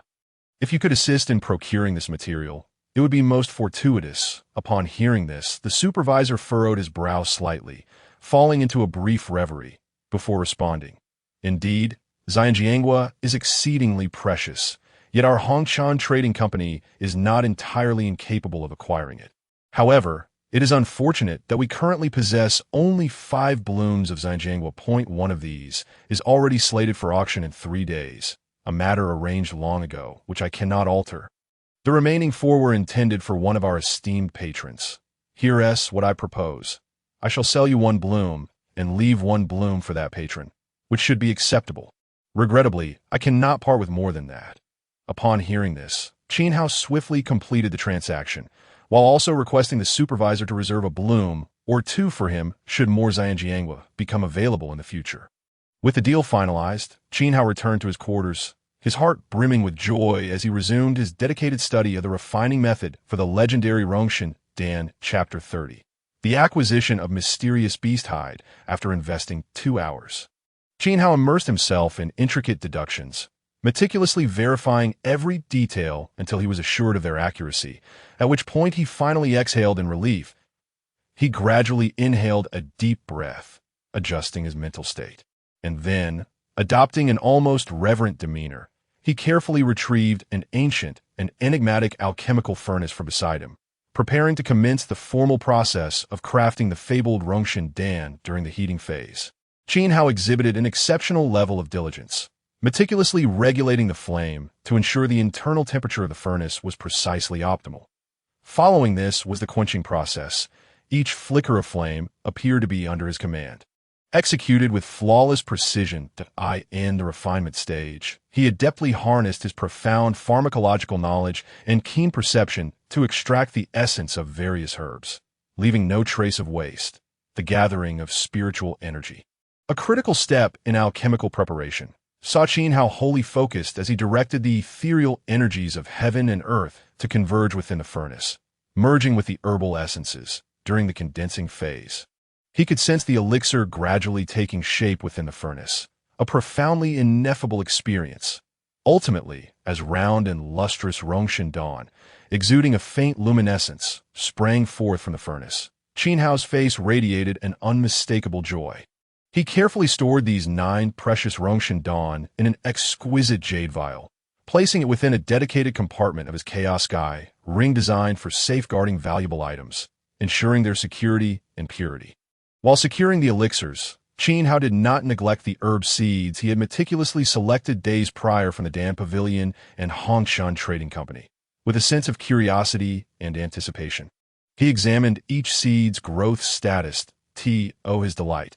Each seed exhibited vigorous vitality, with tender green shoots breaking through the soil, indicating their successful survival. This signified that, given ample time and care, these herbs would thrive, providing Qin Hao with a continuous supply of alchemical materials and fulfilling his current goal of self-sufficiency in elixirs. However, a slight disappointment lingered, for despite his diligent efforts, Qin Hao had yet to acquire the essential seeds for cultivating Zhangjianghua. This left a tinge of regret in his heart, but it also solidified his resolve to persist in seeking and nurturing this precious herb. Having addressed these matters, Qin Hao did not rest, but immediately delved into a profound contemplation of the first transformation of the Tianqian Seven Stars change. This was an exceedingly intricate and formidable secret technique, and Qin Hao was acutely aware of the difficulty in mastering it. Yet he exhibited no impatience. Patiently studying and contemplating, he dedicated over a full day to barely grasping the basics. Even so, he remained undeterred, understanding that such a formidable secret art could not be mastered overnight. With the Rongshan Dawn now in hand, he was afforded more time and opportunities to gradually comprehend this technique. Before long, the momentous occasion of the auction's commencement arrived. Qin Hao made no effort to conceal his presence or adopt a low profile. He donned a resplendent second-tier high-grade alchemist's robe, intricately embroidered with elaborate alchemical patterns that seemed to embody boundless elixir power, underscoring his esteemed status and extraordinary prowess. Adorning his waist was a translucent jade, token signifying his identity as a second-tier formation master, adding an air of mystery and authority to his presence. Thus, he strode confidently towards the auction venue, each step radiating self-assurance and composure. Upon reaching the entrance of the auction, Qin Hao calmly extracted the membership token personally bestowed upon him by the supervisor of the Hongshan Trading Company days prior. The token was adorned with intricate designs, featuring a small character for noble at its center, shimmering with brilliance and signifying his exalted membership status. He was then respectfully ushered by two elegantly dressed, beautiful attendants into a private room on the second floor. Inside the room, the arrangement of the auction venue bore little difference from the previous auction in Qingfeng Town, yet upon closer inspection, subtle distinctions emerged. The venue was grander, accommodating a greater number of guests. The attendees included an array of influential figures and powerful individuals from all corners, amplifying the lively and bustling atmosphere of the grand auction. The opulence of the decor was unparalleled, with every detail reflecting the extraordinary taste and formidable strength of the Hongshan Trading Company. As Qin Hao stepped into the private room, he keenly sensed an unusual air. Among the two attendants, one discreetly departed while the other displayed an unusual eagerness. She carefully poured fragrant tea for Qin Hao, attentively filled his cup with clear water, and then stood beside him with a subservient smile, softly stating, "Should you have any needs, esteemed sir, do not hesitate to command me.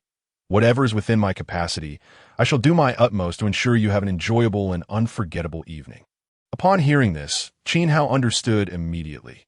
This was merely a tactic employed by the Hongshan Trading Company to pamper their esteemed members, designed to foster a closer bond between the members and the company, making them feel valued and cared for. However, for Qin Hao, these insincere flattery and obsequiousness held no sway over his heart.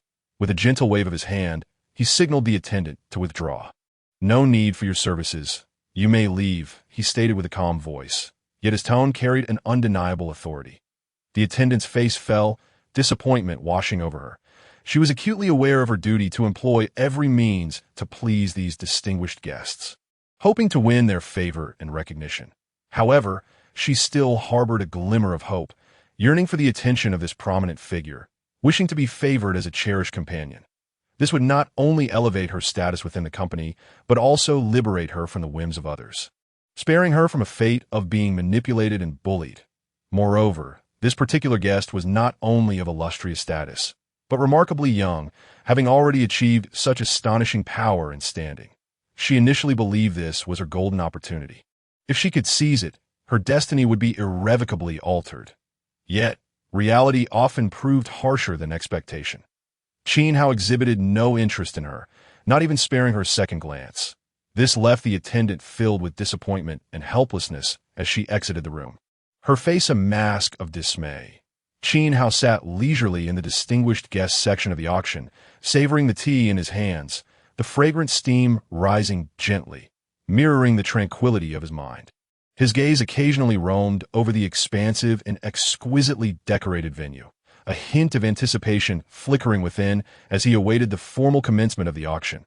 Approximately 15 minutes passed in the serene and slightly solemn atmosphere. At that moment, a striking woman, clad in an opulent gown, graceful and statuesque, glided into the center of the venue. Her steps were light and elegant, reminiscent of a blooming lotus, each movement seemingly narrating tales of endless charm and stories. A warm and enchanting smile adorned her face, a smile capable of instantly dispelling the weariness and tension of all present.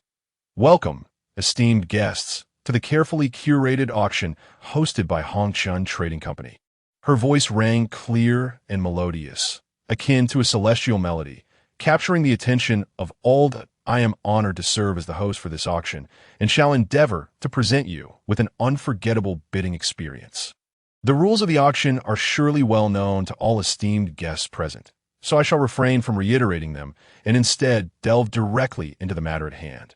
With that said, she gently clapped her hands, and a maid emerged from the side, elegantly holding a delicate tray. Upon the tray lay a translucent jade vial, its surface intricately carved with elaborate patterns that subtly exuded an extraordinary aura. Esteemed guest, the host declared, her voice imbued with a hint of mystery and excitement. Today you are indeed fortunate.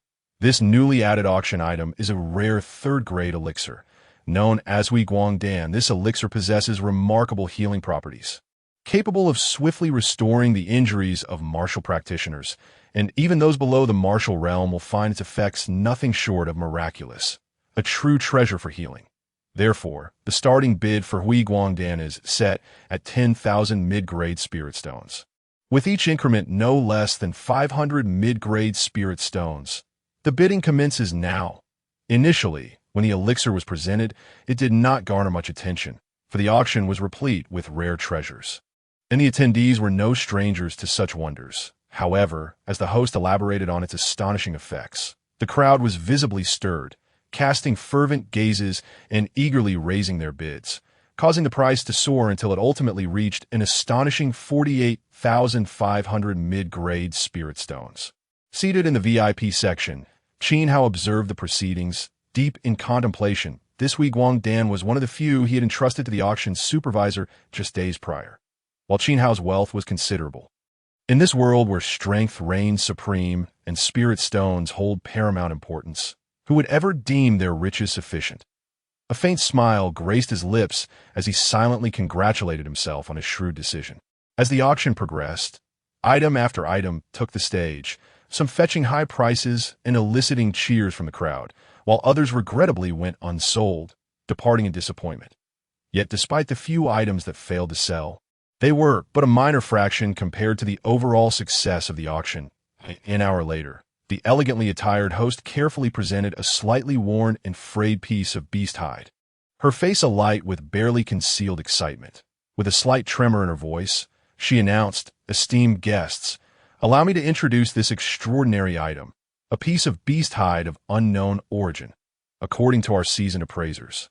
The markings on this hide may indicate a connection to a mythical creature long extinct in this land.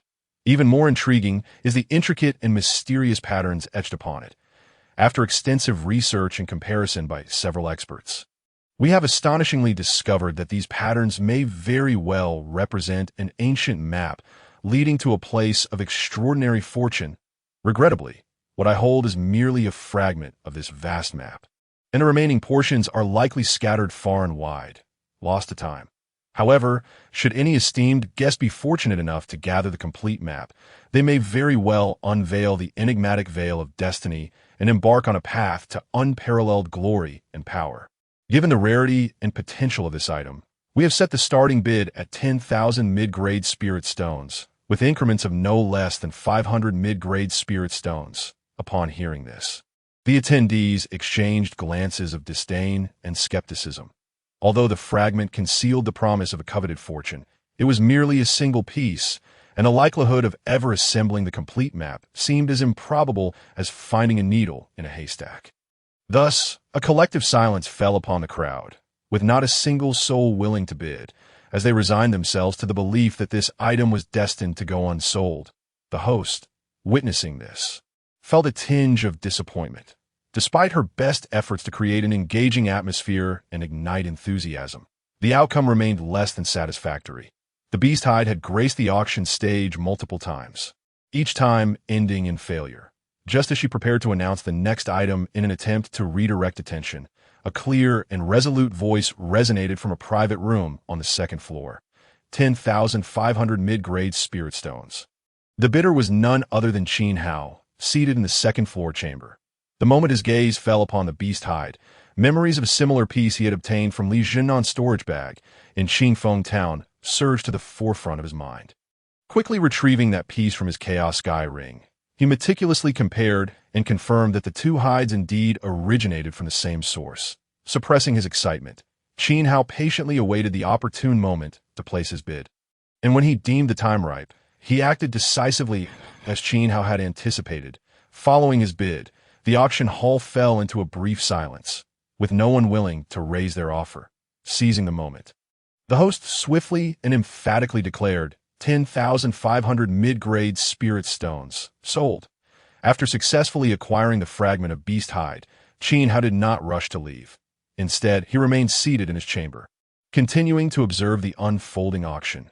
Time passed slowly, and before long, 3 hours had elapsed, finally bringing forth the sunflower item he had eagerly anticipated. The subsequent item introduction captured the attention of all present, a precious third-grade herb known as sunflower.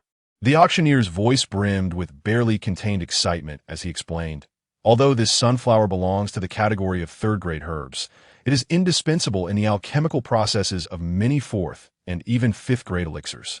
Its unique and significant effects render it highly sought after in the market, making it a coveted target for many alchemists. The starting bid for the sunflower is set at 10,000 mid-grade spirit stones. With increments of no less than 500 mid-grade spirit stones, let us eagerly anticipate its ultimate acquisition. In the charged atmosphere, Qin Hao raised his hand without hesitation, his voice clear and firm. 30,000 mid-grade spirit stones. Having calculated his approach, he recalled that the sunflower's price during his transaction with the supervisor was merely 20,000 mid-grade spirit stones. Considering the fierce competition at the auction, Qin Hao surmised that a bid of 30,000 mid-grade spirit stones would likely deter most competitors. As he had predicted, when he jumped from 10,000 to 30,000 mid-grade spirit stones, the atmosphere in the auction hall shifted. On one hand, the attendees recognized Qin Hao's determination to acquire the item. On the other, they understood that most competitors were also interested in the sunflower for alchemical purposes. Moreover, given Qin Hao's esteemed status in the private room, no one wished to provoke him lightly. Consequently, after a moment of silence, the precious sunflower was seamlessly claimed by Qin Hao. With his objective achieved, Qin Hao did not leave immediately. He pondered that since the auction was only halfway through, it would be worthwhile to stay and see if any other useful items might present themselves. After all, opportunities often favor the patient and prepared. However, much to his dismay, he was unable to secure any further acquisitions until only 3 final noteworthy items remained on the auction block. Though he felt a hint of disappointment, he understood that rare treasures in auctions are often serendipitous finds. Successfully acquiring the sunflower was already a significant achievement for his endeavor. This brought them to the moment of unveiling the 3 most captivating final items of the auction. The first item, presented with great fanfare, was an exceptionally rare stepping stone. The auctioneer's voice brimmed with uncontainable fervor and anticipation, for he recognized the profound significance of this stepping stone to every practitioner present. As you all know, stepping stones are highly esteemed in the realm of artifact forging. They're indispensable core materials for crafting a practitioner's personal magical artifact. The value of a personal magical artifact is something I am certain all present have a deep understanding of. Not only can it resonate with the practitioner's will, but it also grows in power and spirit alongside the practitioner's cultivation, far surpassing that of ordinary artifacts. The auctioneer's words were filled with admiration and reverence for the stepping stone. When the auctioneer announced the starting bid for the stepping stone at 100,000 mid-grade spirit stones, with increments no less than 10,000 mid-grade spirit stones, the entire auction venue erupted in excitement. Every practitioner present held their breath, their gazes fixed on the stepping stone, mentally calculating whether to place a bid. Upon hearing the auctioneer's introduction, Qin Hao felt a powerful urge surge within him. He was well aware of his achievements in formations and alchemy, yet he still had much to learn in other fields such as artifact forging and puppetry. Nevertheless, he felt an indescribable yearning and desire for a personal magical artifact. For every practitioner, a personal magical artifact holds profound significance to it evolve alongside the practitioner and becomes their most loyal companion and protector. Qin Hao understood this deeply, and thus his interest and anticipation for the stepping stone grew immensely. As the auction progressed, the atmosphere became increasingly tense and fervent. Attendees eagerly placed bids, each increment sending hearts racing. Qin Hao, undeterred, fixed his gaze upon the stepping stone, calculating the reasonableness of each bid in his mind. After a fierce competition and intense struggle, he successfully acquired the coveted stepstone at the astonishing price of 430,000 medium-grade spirit stones. When the auctioneer announced that Qin Hao had become the new owner of the stepstone, an overwhelming wave of excitement and exhilaration surged within him. This unexpected gain marked a significant turning point on his cultivation journey. He eagerly anticipated the day he could harness this stepstone to forge a true artifact of his own, thus providing formidable support for his path of cultivation at that grand auction. The two final featured items undoubtedly captured the attention of all present, each brimming with immeasurable value and shimmering with alluring radiance. Despite the extraordinary rarity of these items, their practical value did not align closely with Qin Hao's current needs. Consequently, after careful deliberation, he wisely chose to remain silent and refrain from participating in the intense bidding war. As the auctioneer's gavel gently fell, signaling the successful conclusion of the event, Qin Hao felt a profound sense of joy and fulfillment. Without an ounce of hesitation, he promptly set off for his dwelling.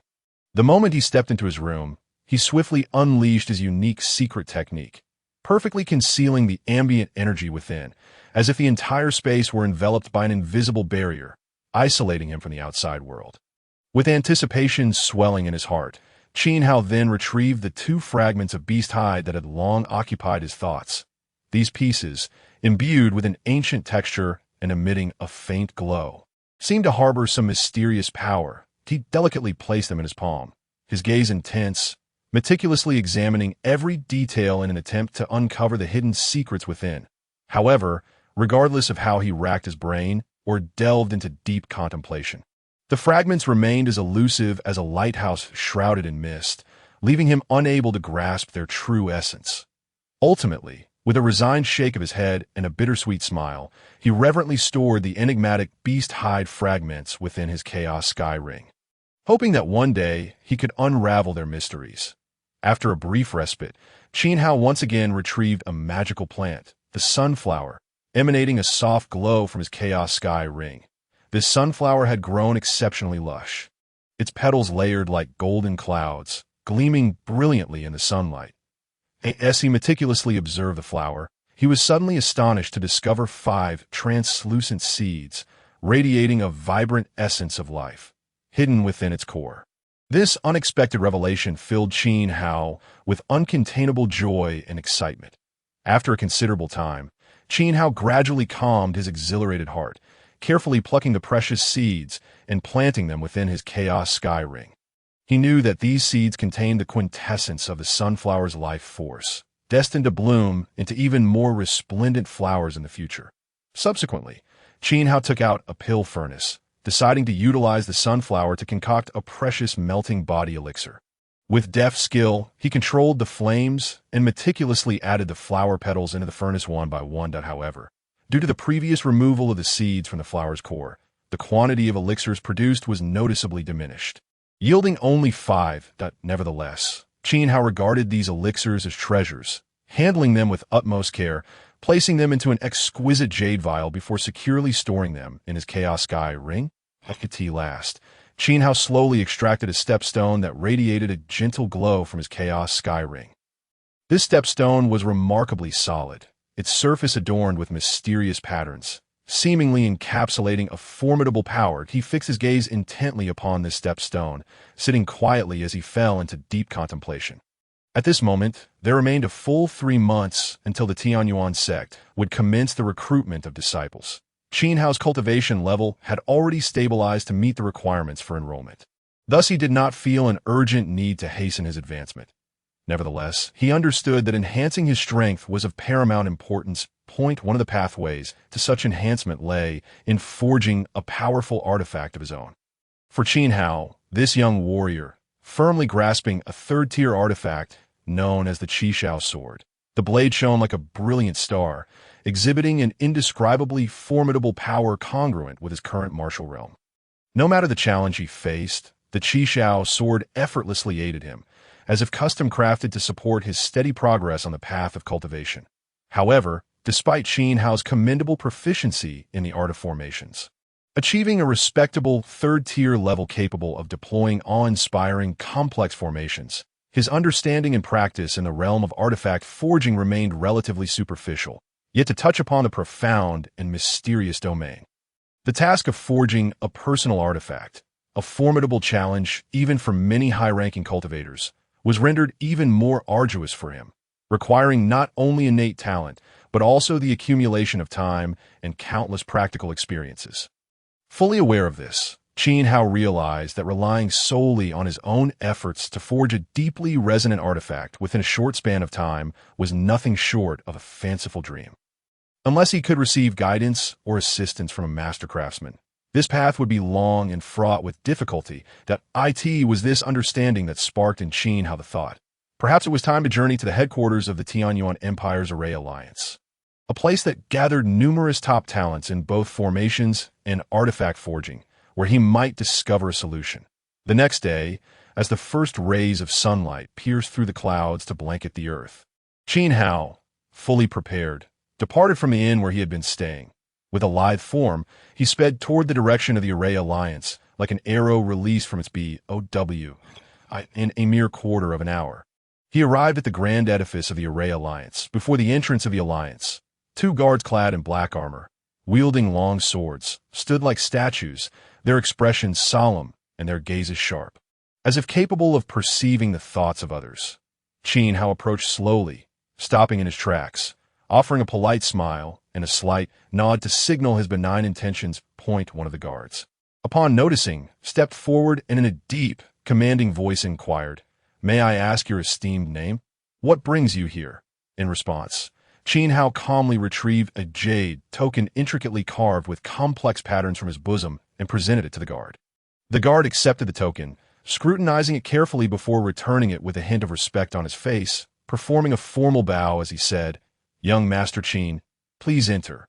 With that, he stepped aside, indicating that Qin Hao could proceed. Following the guard, Qin Hao traversed a corridor adorned with ancient patterns, ultimately arriving at a spacious and luminous hall. The hall was elegantly arranged without sacrificing its solemnity, with various rare treasures displayed around, each exuding a unique aura that dazzled the the center stood a massive round table crafted from top-quality wood, surrounded by intricately carved chairs that offered exceptional comfort.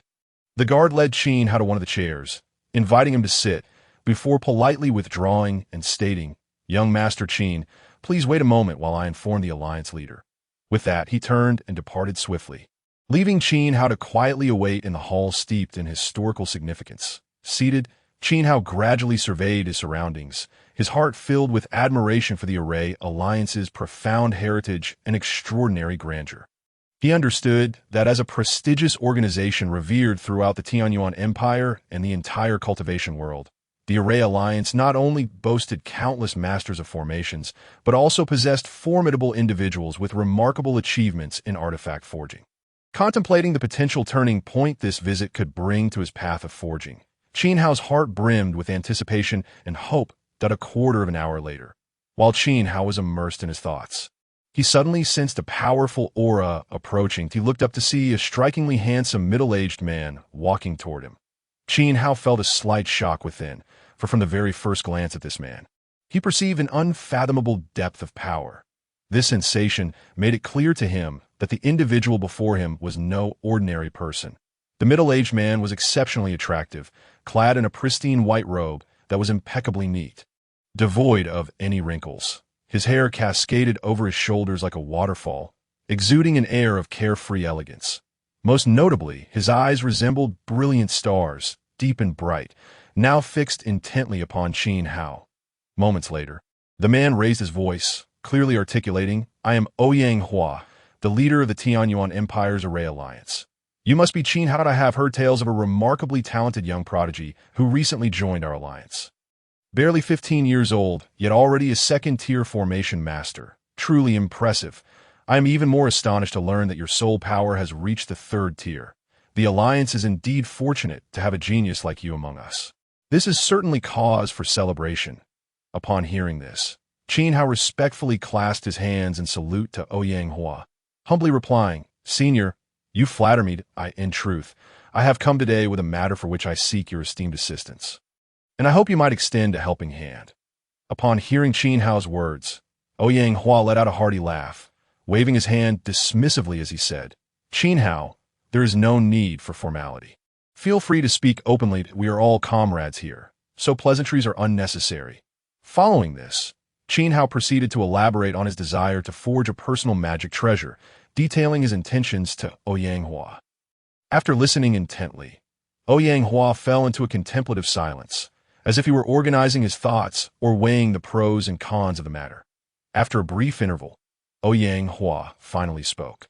The crafting of a personal magic treasure essentially falls into three categories. The first type is the ordinary personal magic treasure. Although it possesses greater power than standard artifacts and exhibits a certain degree of growth, its potential for advancement is quite limited, akin to a bird confined in a cage, often only achieving the level of a third-tier artifact. At this juncture, Ouyang Hua paused momentarily before continuing. The second type of personal magic treasure is truly formidable, requiring exceedingly rare materials for its creation. Fortunately, our alliance has a substantial collection, so we are indeed in possession of these materials. Such treasures not only boast greater power, but also possess higher growth potential, often attaining the status of a sixth-tier artifact. As for the final category, it represents the ultimate personal magic treasure. Its power can only be described as unparalleled. The materials needed for its creation, in addition to those required for the second type, necessitate the inclusion of two exceptionally rare treasures. Point one is the legendary Tianhuang Soul Jade, and the other is the mythical blood of a divine beast. Should one succeed in crafting this treasure, it would have the potential to evolve into an imperial-grade divine artifact, a rarity beyond compare in this world.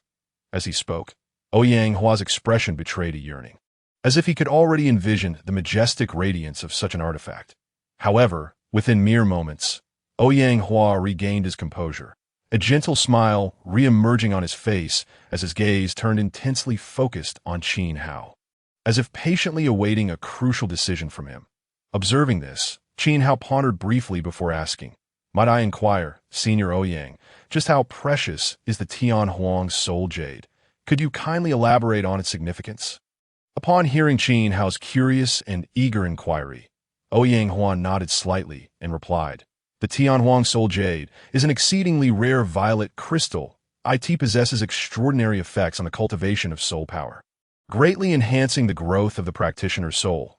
This gem is formed from the essence and cultivation of a great soul clan expert at the moment of their demise, making it scarce and immensely valuable. Even if one were fortunate enough to possess a piece of Tianhuang Soul Jade, they would hesitate to use it for forging artifacts or other purposes, fearful of provoking the ire and pursuit of the Soul Clan, which would inevitably lead to a cascade of troubles and calamities." Upon hearing Ouyang Hua's detailed description of the Tianhuang Soul Jade, Qin Hao felt a stirring within his heart. He casually rummaged through his belongings. Producing the violet crystal he had won from his wager with Qin Fo, he cradled the gem delicately in his hands and inquired, "May I ask, esteemed Senior Ouyang, is this violet crystal indeed the fabled Tianhuang Soul Jade?" Upon seeing the faintly glowing violet crystal in Qin Hao's palm, Ouyang Hua was momentarily taken aback, as if struck by a sudden revelation. Subsequently, an expression of uncontainable joy spread across his face, his voice brimming with excitement. Indeed, this is the Tianhuang Soul Jade. I never anticipated that in this barren and resource-scarce land, such a treasure would exist, and in the hands of a young man like you. It seems your luck and fortune are truly remarkable, worthy of envy. After a brief pause, Ouyang Hua continued, his tone gentle yet profound. Given that you possess the Tianhuang Soul Jade, the subsequent matters will be considerably simpler. I can assist you in forging a prototype of your personal magic treasure. When fortune smiles upon you and you acquire the legendary blood of a divine beast, a single drop will suffice to catalyze the transformation of this magic treasure into a complete and perfect entity. Akin to a phoenix rising from the ashes, he paused slightly, eyeing Qin Hao with a hint of inquiry. So, what type of personal magic treasure do you wish to forge? Without the slightest hesitation, Qin Hao replied resolutely, a sword. Since his cultivation began, he had seldom engaged with any weapon other than a sword, and given that the martial skill he practiced, Heavenly Slash, was also sword-based, he had resolved this long before arriving at the Alliance. Upon hearing Qin Hao's choice, Ouyang Hua chuckled softly, saying, as for the materials and costs required for the forging, you need not worry. Consider it a welcoming gift from me. Upon hearing this, Qin Hao's face lit up with joy. He respectfully offered the precious violet crystal to Ouyang Hua, expressing his gratitude. Thank you, esteemed Senior Ouyang. Ouyang Hua accepted the violet crystal with a slight nod, then added, the process of forging the ultimate personal magic treasure is quite intricate and will require a month's time. Here is my token. With it, you may freely browse the records pertaining to divine beasts and knowledge of array techniques in our Alliance's library. He then handed Qin Hao an exquisite token. Qin Hao received the token with both hands. Filled with gratitude, he observed as Ouyang Hua turned to leave, and shortly thereafter, a guard approached to escort him to the entrance of the library.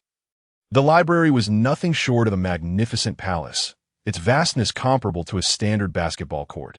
Its exterior boasted an ancient yet grand design, with every brick and tile exuding a profound sense of history. As if a sage, having weathered countless storms, stood silently, recounting countless tales of time to each visitor. Outside the library, an elder sat leisurely in an antiquated recliner, his demeanor serene and composed, resembling a sleeping sculpture. Completely immersed in a vibrant dreamscape, oblivious to the disturbances of the outside world, at this moment, a guard approached the elder respectfully, performing a standard bow, and said, Master, the Alliance leader has decreed that young Master Qin be granted a month of uninterrupted access to browse the library and enhance his knowledge. The elder kept his eyes closed, his face betraying no emotion, and simply uttered, Token. His voice, though low, carried an undeniable authority. Upon hearing this, Qin Hao hastily produced the token bestowed upon him by Ouyang Hua, presenting it with respect. However, to his surprise, the elder did not extend his hand to accept the token, nor did he even glance at it, merely stating, That will suffice. You may enter. Although puzzled by the elder's behavior, Qin Hao swiftly tucked the token away and stepped into the library. Just then, the elder added, Do remind young Master Qin to keep track of time and not exceed the allotted duration. Upon hearing this, the guard eagerly nodded, assuring, Rest assured, Master. I will keep a close watch on the time and ensure I remind young Master Qin promptly. With that, the elder fell silent once more, returning to his tranquil slumber, while Qin Hao mused inwardly, questioning the elder's apparent indifference to his token. What if it were a forgery? Unbeknownst to him, the seemingly slumbering elder had already discerned the authenticity of the token with his formidable soul power. Chapter 33. The library. As Qin Hao stepped into the interior of the library, he was immediately struck by the breathtaking sight before him, as if he had entered an entirely new realm. Towering bookshelves stood like disciplined soldiers, meticulously arranged in layers, exuding an indescribable aesthetic of order and harmony. The sheer abundance of books on the shelves was overwhelming, leaving him in awe as he carefully observed the layout of the bookshelves. A strong intuition rising within him that this intricate arrangement was no mere coincidence, but hinted at some profound secret of array formation. His suspicions were soon confirmed. The positioning of the bookshelves ingeniously formed a unique defensive array, creating an invisible barrier that safeguarded this ocean of knowledge. Without the token representing his status within the Alliance, it was likely he would never have had the opportunity to approach this place, let alone step into this treasure trove of wisdom. Qin Hao couldn't help but marvel at the ingenuity of the library's designer, who had seamlessly fused intellect and power. His gaze inevitably fell upon the neatly arranged books lining the shelves, their vast numbers and dense collection evoking a sense of reverence within him. Each tome seems to possess its own essence. Lying in repose upon the shelves, their covers either pristine or weathered, exuding a faint aroma of paper and ink, patiently awaiting the touch of a destined reader to unveil the knowledge and mysteries they harbor. He approached a bookshelf slowly, his gaze sweeping back and forth across its expanse, ultimately resting upon the various classification labels. These labels, varying in size and hue, clearly delineated the categories to which the books belonged. As he inspected them closely, he discovered profound and esoteric texts on array formations, exquisite craftsmanship in puppetry, the enigmatic principles of teleportation circle construction, an all-encompassing discourse on cultivation, the art of artifact refinement mastered to perfection, as well as detailed and rich introductions to various materials. A dazzling array of categories unfolded before him, encompassing all imaginable subjects that a stirring of curiosity and desire welled up within Qin Hao as he surveyed these texts on cultivation knowledge, yet among the multitude. It was the field of material science that captivated him most intensely. After all, whether one seeks to forge magical artifacts or arrange formations, a profound understanding and adept application of diverse materials is indispensable. Without hesitation, he resolved to embark on his exploration from the shelves dedicated to materials, step by step unveiling the mysterious veil surrounding the science of materials in the world of cultivation. He approached the shelf laden with materials, meticulously browsing one book after another. Each tome detailed the unique characteristics, extensive applications, and intricate refinement methods pertaining to various materials. Some volumes provided in-depth and comprehensive explorations of precious metals and ores, such as the unyielding black iron and the alluring mithril, each boasting astonishing physical properties and magical potential. Others focused intently on the varieties and miraculous effects of spiritual herbs and medicines, treasures of nature that play a pivotal role in alchemical concoctions. Additionally, there were texts that delved into the mysterious powers of rare gemstones, often imbued with ancient forces capable of bestowing unforeseen fortune or enhancing specific abilities upon their possessor. Qin Hao immersed himself in this ocean of knowledge, thirstily absorbing valuable information about materials, his eyes shimmering with a fervent desire for understanding and an insatiable curiosity for the unknown. Qin Hao's innate comprehension was always exceptional, and his spiritual prowess unmatched. Yet, even such a gifted individual spent a full 10 days immersed in the vast collection of materials in the library before he had thoroughly perused every volume. During this time, his heart was filled with astonishment. He had never anticipated the sheer diversity of materials related to array formations in this world, many of which he had never even heard of before.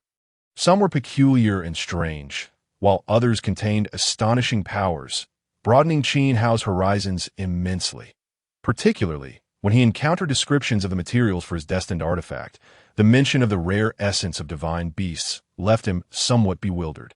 He could not help but draw a connection to the small green entity by his side, sensing an inexplicable link between it and the divine beasts. However, each time he attempted to delve deeper into this connection, it remained elusive and indistinct, defying clear understanding. In the end, Qin Hao could only shake his head in resignation, choosing not to dwell on such thoughts.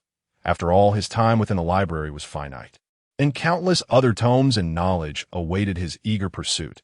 Subsequently, Qin Hao stepped into the discourse area of the library.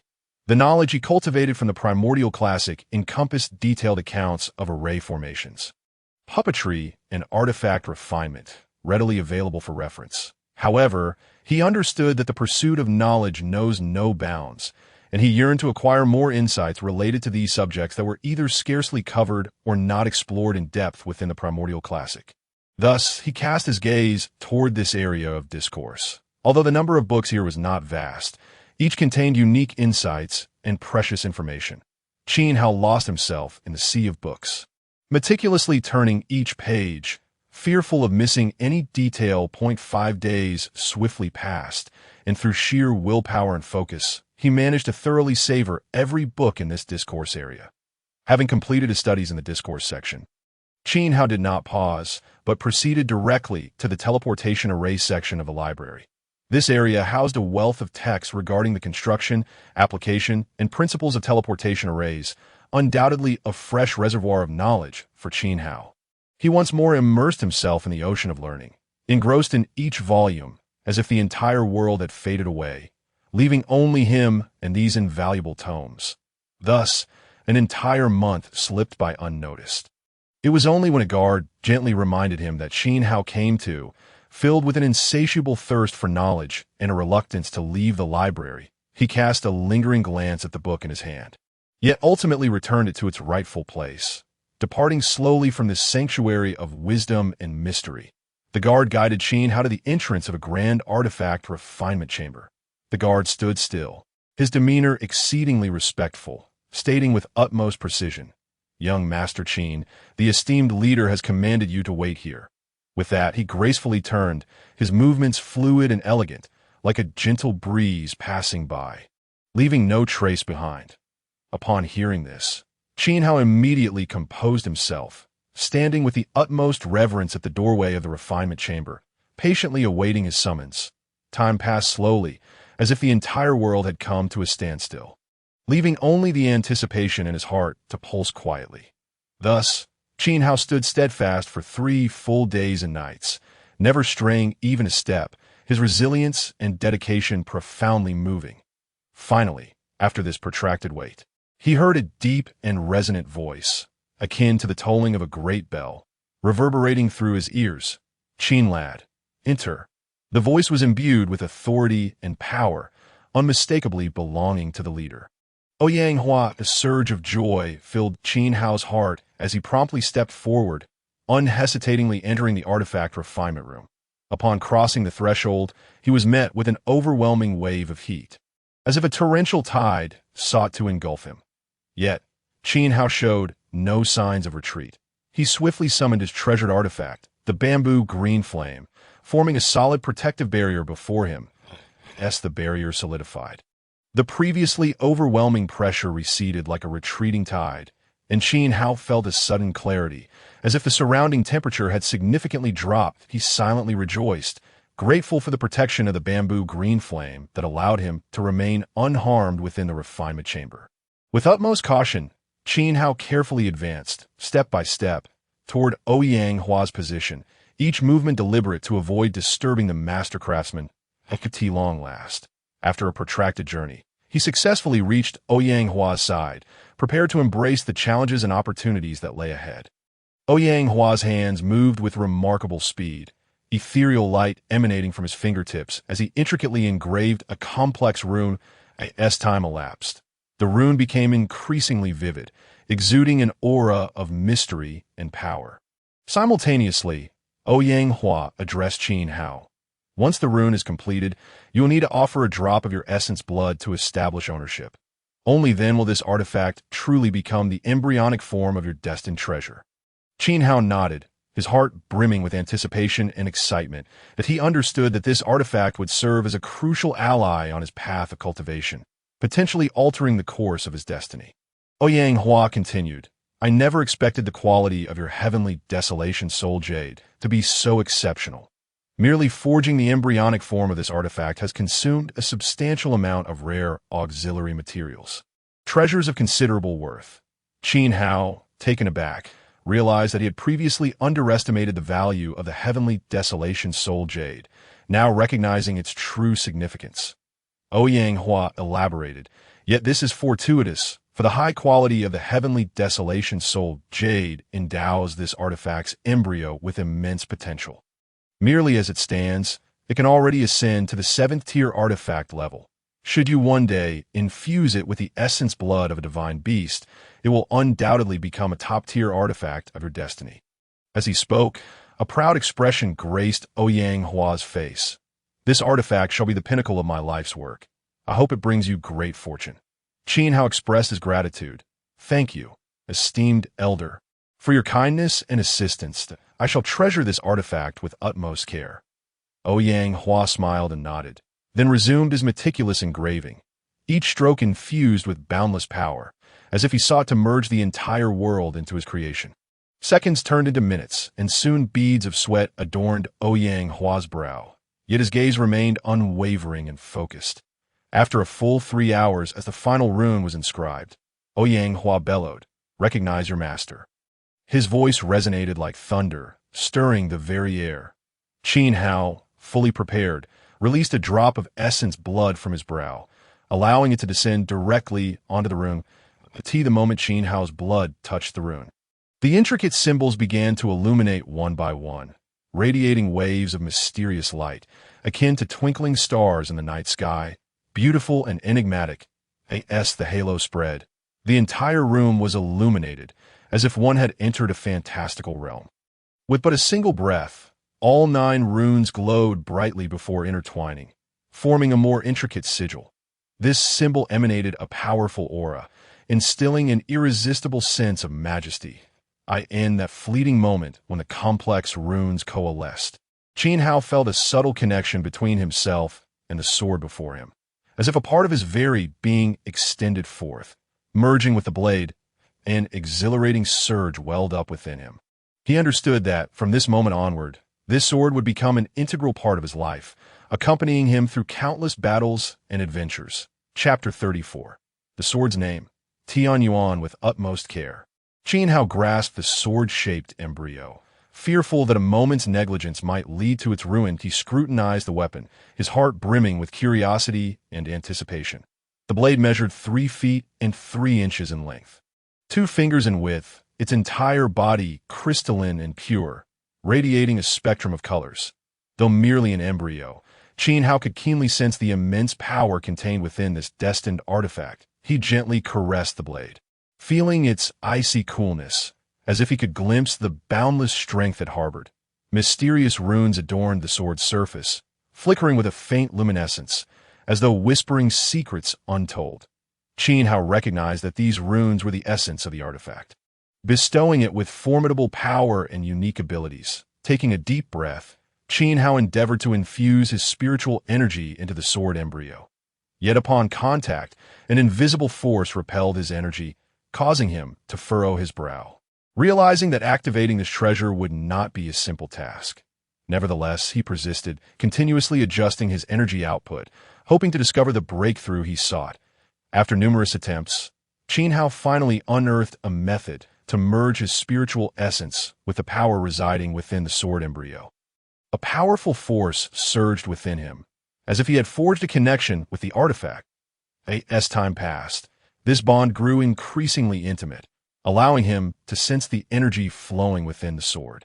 As if it awaited his command, last, Qin Hao opened his eyes, a glimmer of excitement dancing within them. He had successfully activated this personal treasure and established a profound link with it.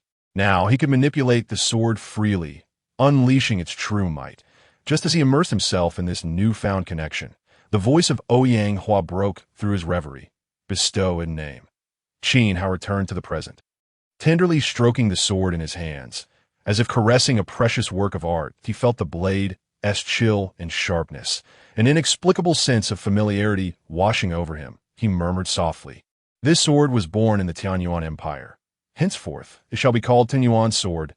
And no sooner had the words left his lips than the Tianyuan sword quivered slightly, emitting a melodious chime. The sound resonated like celestial music, echoing throughout the entire forging chamber. Within that sound lay a joyfulness and elation, seemingly responding to Qin Hao's naming. Ouyang Hua, hearing the reverberation, displayed a look of delight and couldn't help but laugh heartily. What a splendid name for the Tianyuan sword. This blade shall surely make its mark upon the world.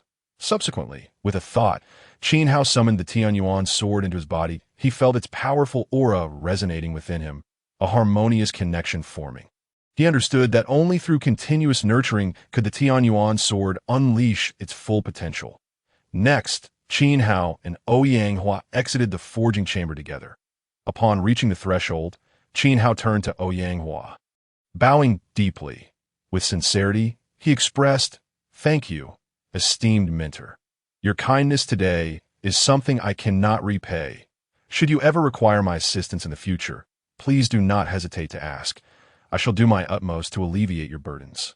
Ouyang Hua smiled gently, patting Qin Hao's shoulder, saying, "No need for formality. Young one, I have faith that your future will be bright. Strive diligently, and I look forward to seeing you become a true powerhouse." With that, Ouyang Hua turned and departed, leaving Qin Hao standing there, filled with gratitude and respect as he watched the mentor's receding figure. Reflecting on Ouyang Hua's expectations as he left, Qin Hao solemnly bowed in the direction Ouyang Hua had taken, silently resolving not to disappoint his esteemed mentor. With renewed determination, he turned and strode purposefully toward the inn. After leaving the Alliance of Arrays, in Ouyang Hua's secluded enclave, he opened his eyes, murmuring, "If one day you truly reach that level, perhaps I will indeed require your assistance." He then chuckled wryly and closed his eyes once more to resume his cultivation. Upon returning to his dwelling, Qin Hao began to ponder. Previously, it had taken him an entire day to barely grasp the first transformation of the Tianquan 7 stars. And now, with less than 2 months until the Tianyuan sect's disciple selection, he needed to quickly master this transformation to ensure he could focus on his cultivation. Resolutely, he collected his thoughts and delved back into the understanding of the first transformation of the Tianquan 7 stars. Half a month swiftly passed, and Qin Hao finally opened his eyes again, his face alight with astonishment. Clearly, he had fully comprehended the first transformation. Without hesitation, he departed the inn, leading the black-scaled horse toward the outskirts of the city. Upon reaching the city's edge, he retrieved a sacred demon fruit from his pocket, offering it to the black-scaled horse, saying, "In due time, I shall partake in the Tianyuan sect's disciple selection battle. And thereafter, I may no longer have leisure to care for you. Today, I shall set you free. This will sever my retreat and compel me to succeed. Additionally, I gift you this sacred demon fruit as a token of gratitude for your service thus far." With that, Qin Hao loosened the reins, resolutely turning back toward the inn. Returning to the inn, Qin Hao presented a mid-grade spirit stone to the innkeeper, instructing him to remind him a day before the Tianyuan sect's disciple selection, before retreating to his room to immerse himself in cultivation.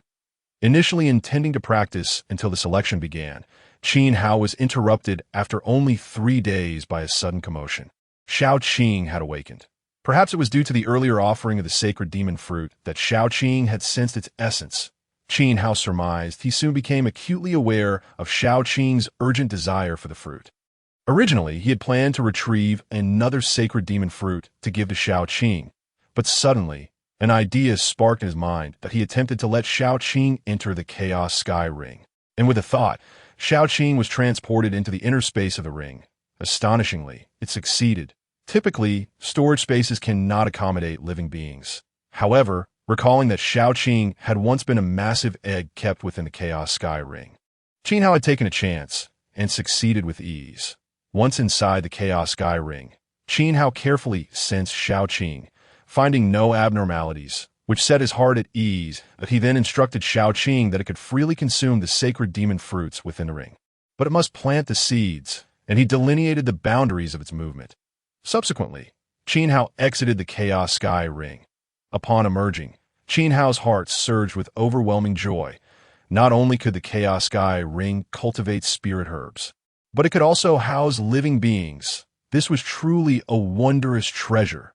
In the future, should he encounter any unusual circumstances, it might yield unexpectedly miraculous results. More importantly, as he was about to participate in the Tianyuan sect's election, who could guarantee that those powerful individuals would not covet Shao Qing? Initially, Qin Hao had planned to use illusory sky fire to mask Shao Qing's essence before entering the Tianyuan sect. Even though Shao Qing naturally concealed its aura, who could say whether there were experts within the Tianyuan sect sensitive to such energies? Now that Shao Qing was within the Chaos Sky Ring, all concerns were effortlessly resolved, and how could Qin Hao not be ecstatic?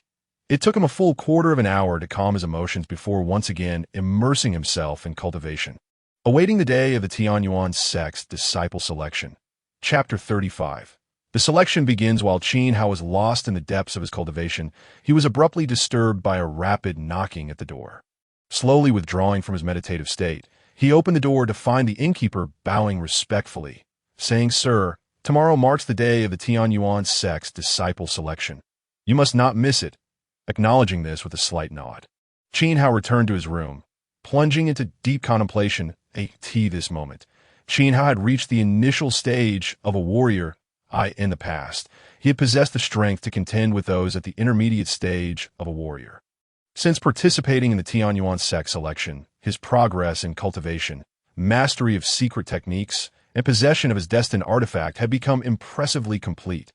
The only regret he harbored was his lack of advancement in comprehending the fourth style of the sky-slaying sword technique, as if an invisible wall obstructed his path. Additionally, since his strength had surged, he had yet to engage in a full-force battle. The tomorrow's selection offered the perfect opportunity for validation. The mere thought of competing with the prodigies of the Tianyuan Empire filled Qin Hao with a subtle thrill. On the following morning, Qin Hao stepped out of the inn and made his way to the enormous, platter-like square at the heart of Tianyuan City. I could see that moment. The square was dotted with numerous factions resembling stars scattered across the night sky, each varying in size and number. Qin Hao's gaze remained steady as he walked directly toward the largest faction, where he settled in quietly, awaiting the events to unfold. These diverse factions, led by the venerable elders of various families, have brought their young talents to participate in the recruitment of disciples by the Tianyuan sect. Among them, the largest faction to which Qin Hao belongs consists of young cultivators who, like him, have come alone without the guidance of their elders. After a considerable passage of half an hour, the sky suddenly darkened as a colossal beast descended from above, hurtling towards the central platform of the square. In the blink of an eye, it landed in the midst of the gathering, and an elderly man leapt down from its back to the high platform, with a mere wave of his hand. The beast swiftly departed, disappearing from sight. The elder stood on the platform, his gaze sweeping over the crowd below him, exuding an air of authority and solemnity. He spoke slowly. "I am surnamed Zhao. You may refer to me as Elder Zhao. I am in charge of this recruitment process. All participants under the age of 20 who have attained the warrior realm, please step forward." His voice, though not loud, resonated clearly in the ears of every individual present, carrying an invisible pressure. Upon hearing his words, the crowd moved forward, encircling Elder Zhao's platform tightly. Their faces were filled with anticipation and anxiety, each hoping to become a disciple of the Tianyuan sect. Qin Hao stood among the throng, his gaze fixed on the platform, that he mentally calculated the number of cultivators participating in this recruitment, which amounted to an impressive 500 to 600 individuals. This figure surprised him momentarily, but was soon dismissed. After all, the vast empire boasted a large population, and thus, the number of cultivators was indeed substantial. This assembly represented a significant portion of the empire's youthful practitioners, making the gathering of 500 to 600 participants unsurprising. Qin Hao contemplated that in order to stand out among this crowd, he needed to demonstrate exceptional strength and potential. Taking a deep breath, he steadied his mind, preparing himself to face the forthcoming challenges. Once all participants had positioned themselves, an overwhelming pressure surged through the air like a tidal wave, only to dissipate within 3 breaths. In that instant, Elder Zhao merely waved his hand, and 3 individuals were sent flying from the square, spitting blood before losing consciousness. Elder Zhao then scoffed. To attempt to deceive with temporary enhancements of cultivation is nothing but a delusion. His tone was cold and severe, tinged with disdain and mockery. As he spoke, Elder Zhao began to survey the assembly of young cultivators, his gaze sharp as an eagle's. Qin Hao felt a peculiar force emanating from Elder Zhao, akin to an invisible wave that gently washed over everyone present. This power seemed capable of penetrating the human form, perceiving the inner states of each individual. Qin Hao surmised that this must be a unique method for assessing one's potential. Through this mysterious force, Elder Zhao could discern the true strength and potential of every young cultivator. After 2 or 3 breaths, the unusual energy was withdrawn by Elder Zhao. He furrowed his brow slightly, a flicker of confusion crossing his eyes. Upon completing the evaluations, he uttered a soft exclamation, murmuring, "Remarkably, There are a few who have reached the warrior realm by the age of 15. Impressive. Indeed. His tone revealed surprise and admiration, clearly indicating that the performance of these youths had surpassed his expectations, fostering greater anticipation for their potential. As time ticked by, the crowd remained poised and focused. Suddenly, Elder Zhao's voice boomed like thunder. All participants shall proceed along the official road to the Tianyuan mountain range to hunt beasts. 1 point for a first-tier beast, 10 points for a second-tier beast, and 100 points for a third-tier beast, and so on. In 1 month's time, at noon, all shall gather at the entrance of the Tianyuan mountain range. Points will be validated by the carcasses of the beasts. Only the top 100 will be accepted. Our sect possesses special methods to ascertain whether a beast was slain within the Tianyuan mountain range. Any cheaters will be executed. Begin. His words resonated like the beating of a war drum, igniting the inner drive of every individual present. The crowd surged towards the Tianyuan mountain range, their figures darting forward with the speed of arrows. Some chose to act alone, while others paired up to face potential dangers together. Soon, the throng exited the city gates, making their way along the official road towards the Tianyuan mountain range. This recruitment process was no different from previous years, and everyone was well aware of the rules. Before heading to the mountain range, they formed small teams of 2 or 3. Qin Hao had not intended to team up, but as he advanced, he sensed something and looked ahead, noticing a young wild man smiling at him from a short distance away. Although the smile seemed somewhat forced, Qin Hao could perceive a hint of goodwill and returned the gesture with a smile of his own, continuing along the official road with the group. Upon reaching the end of the official road, they beheld a valley entrance, resembling a mysterious maw awaiting their arrival. Gazing inward through the entrance, they saw a rolling mountain range that resembled a slumbering dragon. Embraced by dense foliage, as if draped in a verdant cloak, in unison, the crowd, like arrows shot from bows, raced towards the valley entrance. That moment, the recruitment hunt of the Tianyuan sect officially commenced, akin to a thrilling feast awaiting exploration. Chapter 36. Verifying oneself upon arriving at the valley entrance. The crowd scattered like birds and beasts, each seeking their prey. Qin Hao chose a direction and sprinted into the depths like a gale. Fully aware that only in those shadowy recesses might he encounter second or third-tier formidable beasts, he longed to test the limits of his current prowess. After delving for a quarter of an hour, Qin Hao spotted a second-tier beast. Without hesitation, he drew his Qishao sword and engaged in combat, dispatching the beast in a mere 3 breaths, swiftly stowing its remains in a storage pouch. This pouch, spacious and prepared in advance for the Tianyuan sect recruitment, was essential for his endeavors. Completing this task, Qin Hao pressed onward without delay. As he ventured deeper, he encountered several first-tier beasts, effortlessly slaying them and adding their bodies to his storage pouch. Suddenly, a powerful aura emanated from ahead, eliciting joy within Qin Hao. This presence was even stronger than the second-tier beasts he had previously faced, indicative of a third-tier beast. Exercising caution, he approached stealthily, only to find a massive white tiger before him. The tiger, sensing an intruder, let out a thunderous roar and lunged at Qin Hao. Undaunted, Qin Hao evaded the tiger's attack with a swift movement. Gripping the Qishao sword, he unleashed his sword techniques, engaging in a fierce battle with the white tiger. After a grueling half-hour of combat, struck the tiger's underbelly, slaying it and reclaiming its body in his storage pouch. Qin Hao consumed a pill to restore his martial energy as he continued deeper into the wilderness. As Qin Hao ventured further, he sensed the presence of multiple powerful auras, unmistakably from third-tier beasts. He did not linger, following one particular aura. Engaging in battle with these beasts served to hone his skills, and he simultaneously sought to comprehend the 4th form of the Slaying Heaven Sword technique. However, the pressure from the third-tier beasts was not overly taxing, resulting in little progress on the technique. Time flew by, and in the blink of an eye, 10 days had passed. During this period, Qin Hao exhibited remarkable strength and determination, successfully slaying all the third-tier beasts within this area and collecting their carcasses in his storage pouch.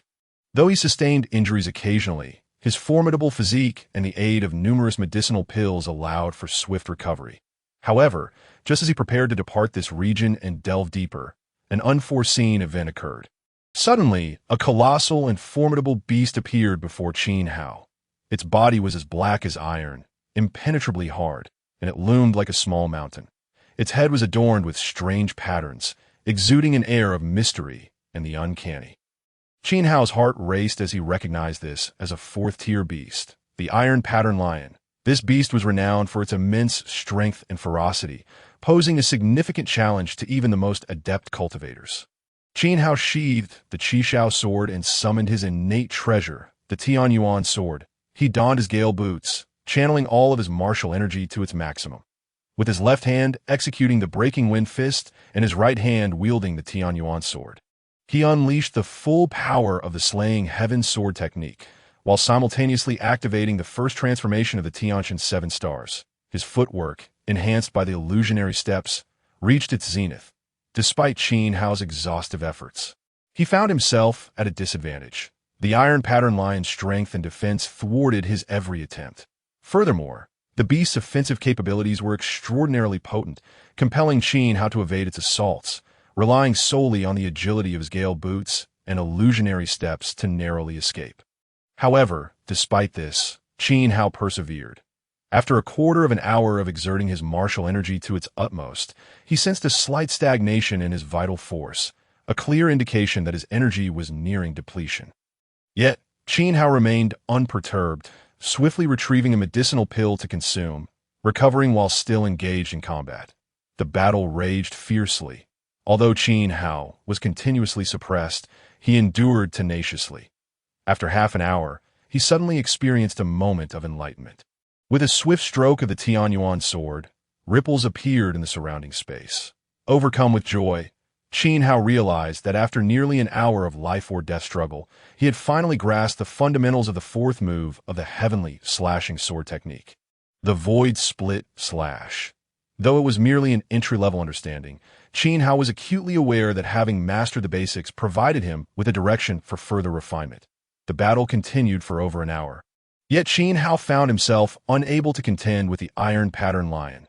Ultimately, as he sensed a hint of exhaustion from his Tianshan 7-star transformation, he did not hesitate to flee. Through this confrontation, Qin Hao had validated the extent of his capabilities when pushing himself to the limit. Although he still fell short, this battle allowed him to glean a fragment of insight into the Void Split Slash. A significant gain nonetheless. Additionally, the fourth-tier demon beasts were equivalent to human martial sovereigns, 2 realms above Qin Hao. His performance was a testament to his formidable strength. Finding a secure location, Qin Hao consumed a body-melting pill quickly. And after retracting the Tianyuan sword into his body, he began his recovery. It took a full 2 hours to stabilize the backlash from the Tianshan 7-star transformation. Reflecting internally, Qin Hao realized that he would need to limit the use of the Tianshan 7-star transformation in the future. Without the appropriate moment to use the body-melting pill, his very life could hang in the balance. But a quarter of an hour later, bolstered by the effects of the medicinal pill and his robust recovery capabilities, Qin Hao finally returned to his peak condition. He then chose a direction and continued to hunt third-tier demon beasts, fully aware that even with all his might, killing a fourth-tier beast would prove exceedingly difficult, and any unforeseen circumstances could easily place him in peril.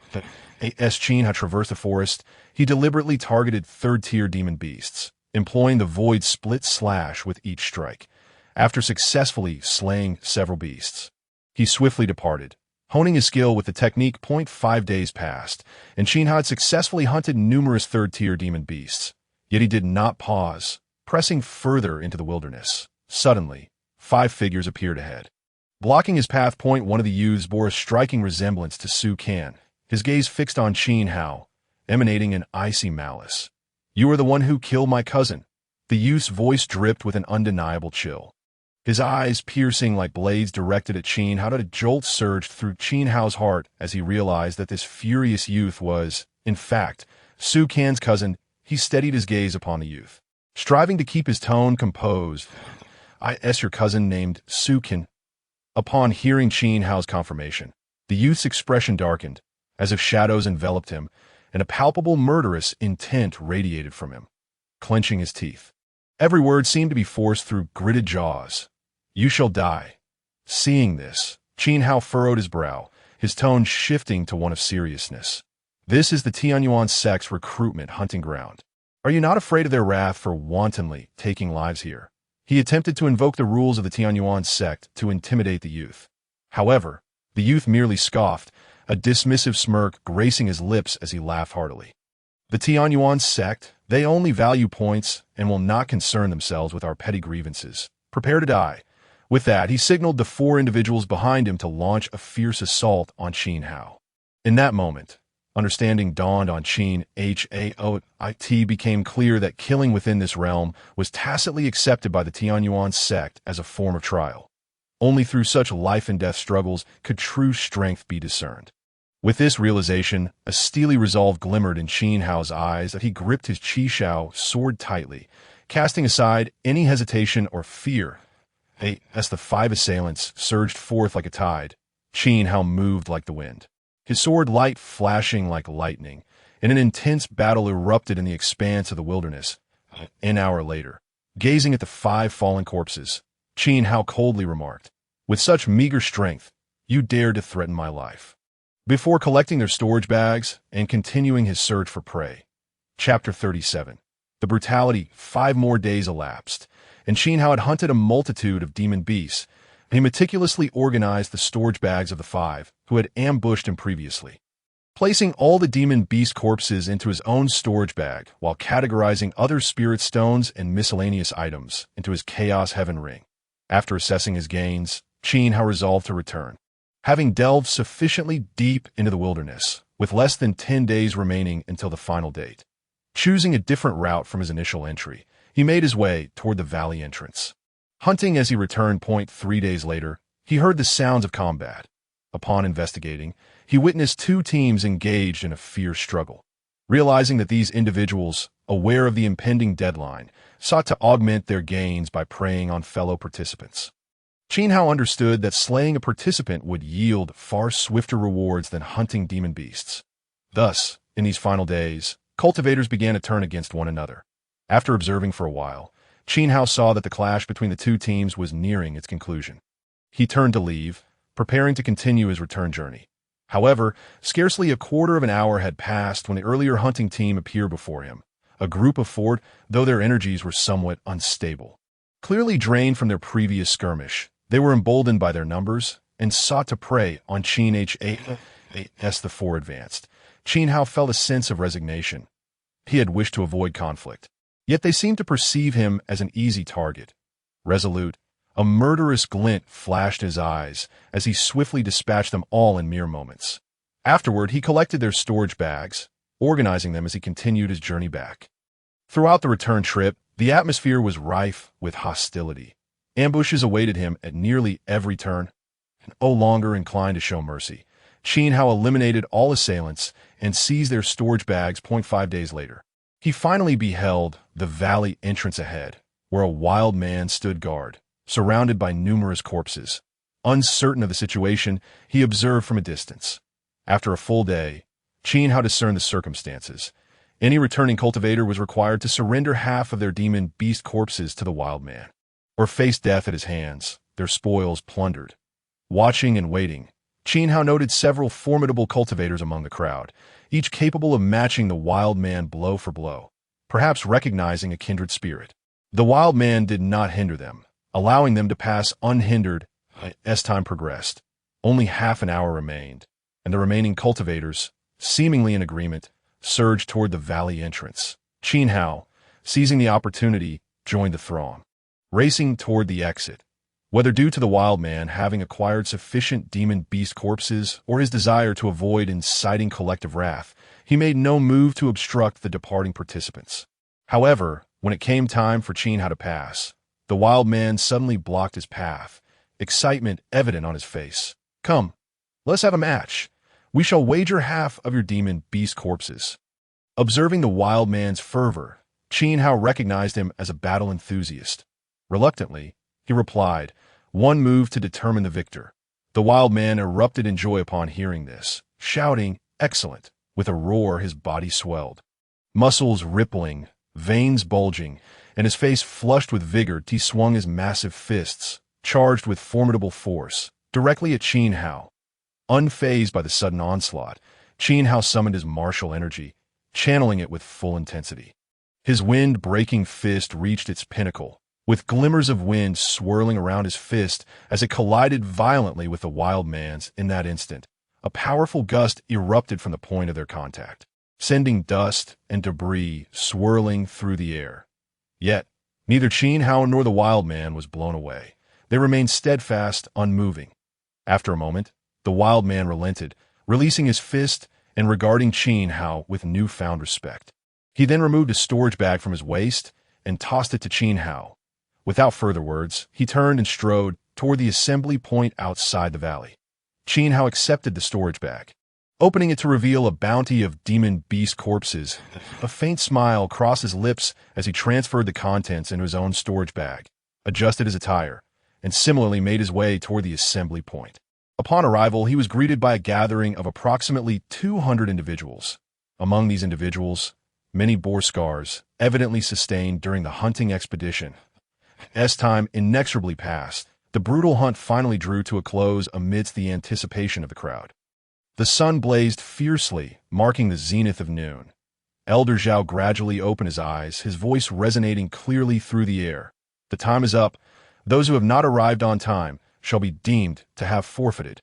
He then produced a delicately crafted jade plate from his robe and raised it for all to see. Everyone, line up in order. We shall now begin the tallying of scores. The throng quickly formed neat lines, an atmosphere of eager anticipation and tension enveloping the space. Qin Hao gazed ahead, observing as the man at the front cautiously placed his storage bag upon the jade plate beside Elder Zhao. Announcing his name and age, among other details. Once completed, the man tucked away his storage bag and stood silently to the side, awaiting the outcome. Elder Zhao remained focused, diligently recording pertinent information on a jade slip. As time progressed, Qin Hao noted that whenever someone placed their storage bag down, the jade plate would shimmer with varying degrees of brilliance, colors, and brightness fluctuating. Finally, it was Qin Hao's turn. Like the others, he gently set his storage bag upon the jade plate. In an instant, the plate erupted with dazzling light, shifting through a kaleidoscope of colors before gradually dimming. Qin Hao respectfully addressed Elder Zhao. I am Qin Hao, 15 years old, hailing from Qingfeng Town. After speaking, he retrieved his storage bag and, like the others, quietly stood to the side in expectation. Chapter 38. Ranking results after the last person collected their storage bag and provided their information. Elder Zhao completed his recordings. Having taken over 2 hours, he then surveyed the crowd and announced, Next, I shall disclose the scores for ranking. I will only read the scores of the top 100. Those whose names are not mentioned will be eliminated. Pausing for effect, he continued, Those ranked 51 to 100 shall be considered outer sect disciples. Those ranked 11 to 50 shall be inner sect disciples. While those ranked 4th to 10th may take on discipleships under the elders, the 2nd and 3rd places will become core elder disciples, and the 1st place will be granted the status of a direct disciple of a core elder. As for the selection by the elders, arrangements will be made upon returning to the sect. Upon hearing this, the crowd displayed expressions of astonishment, for in previous years, the 1st place merely secured the title of core elder disciple, and the position of a direct disciple to a core elder had never been conferred before. Speculation arose among the crowd, pondering the possibility that this year's hunting performance had remarkably surpassed all previous ones.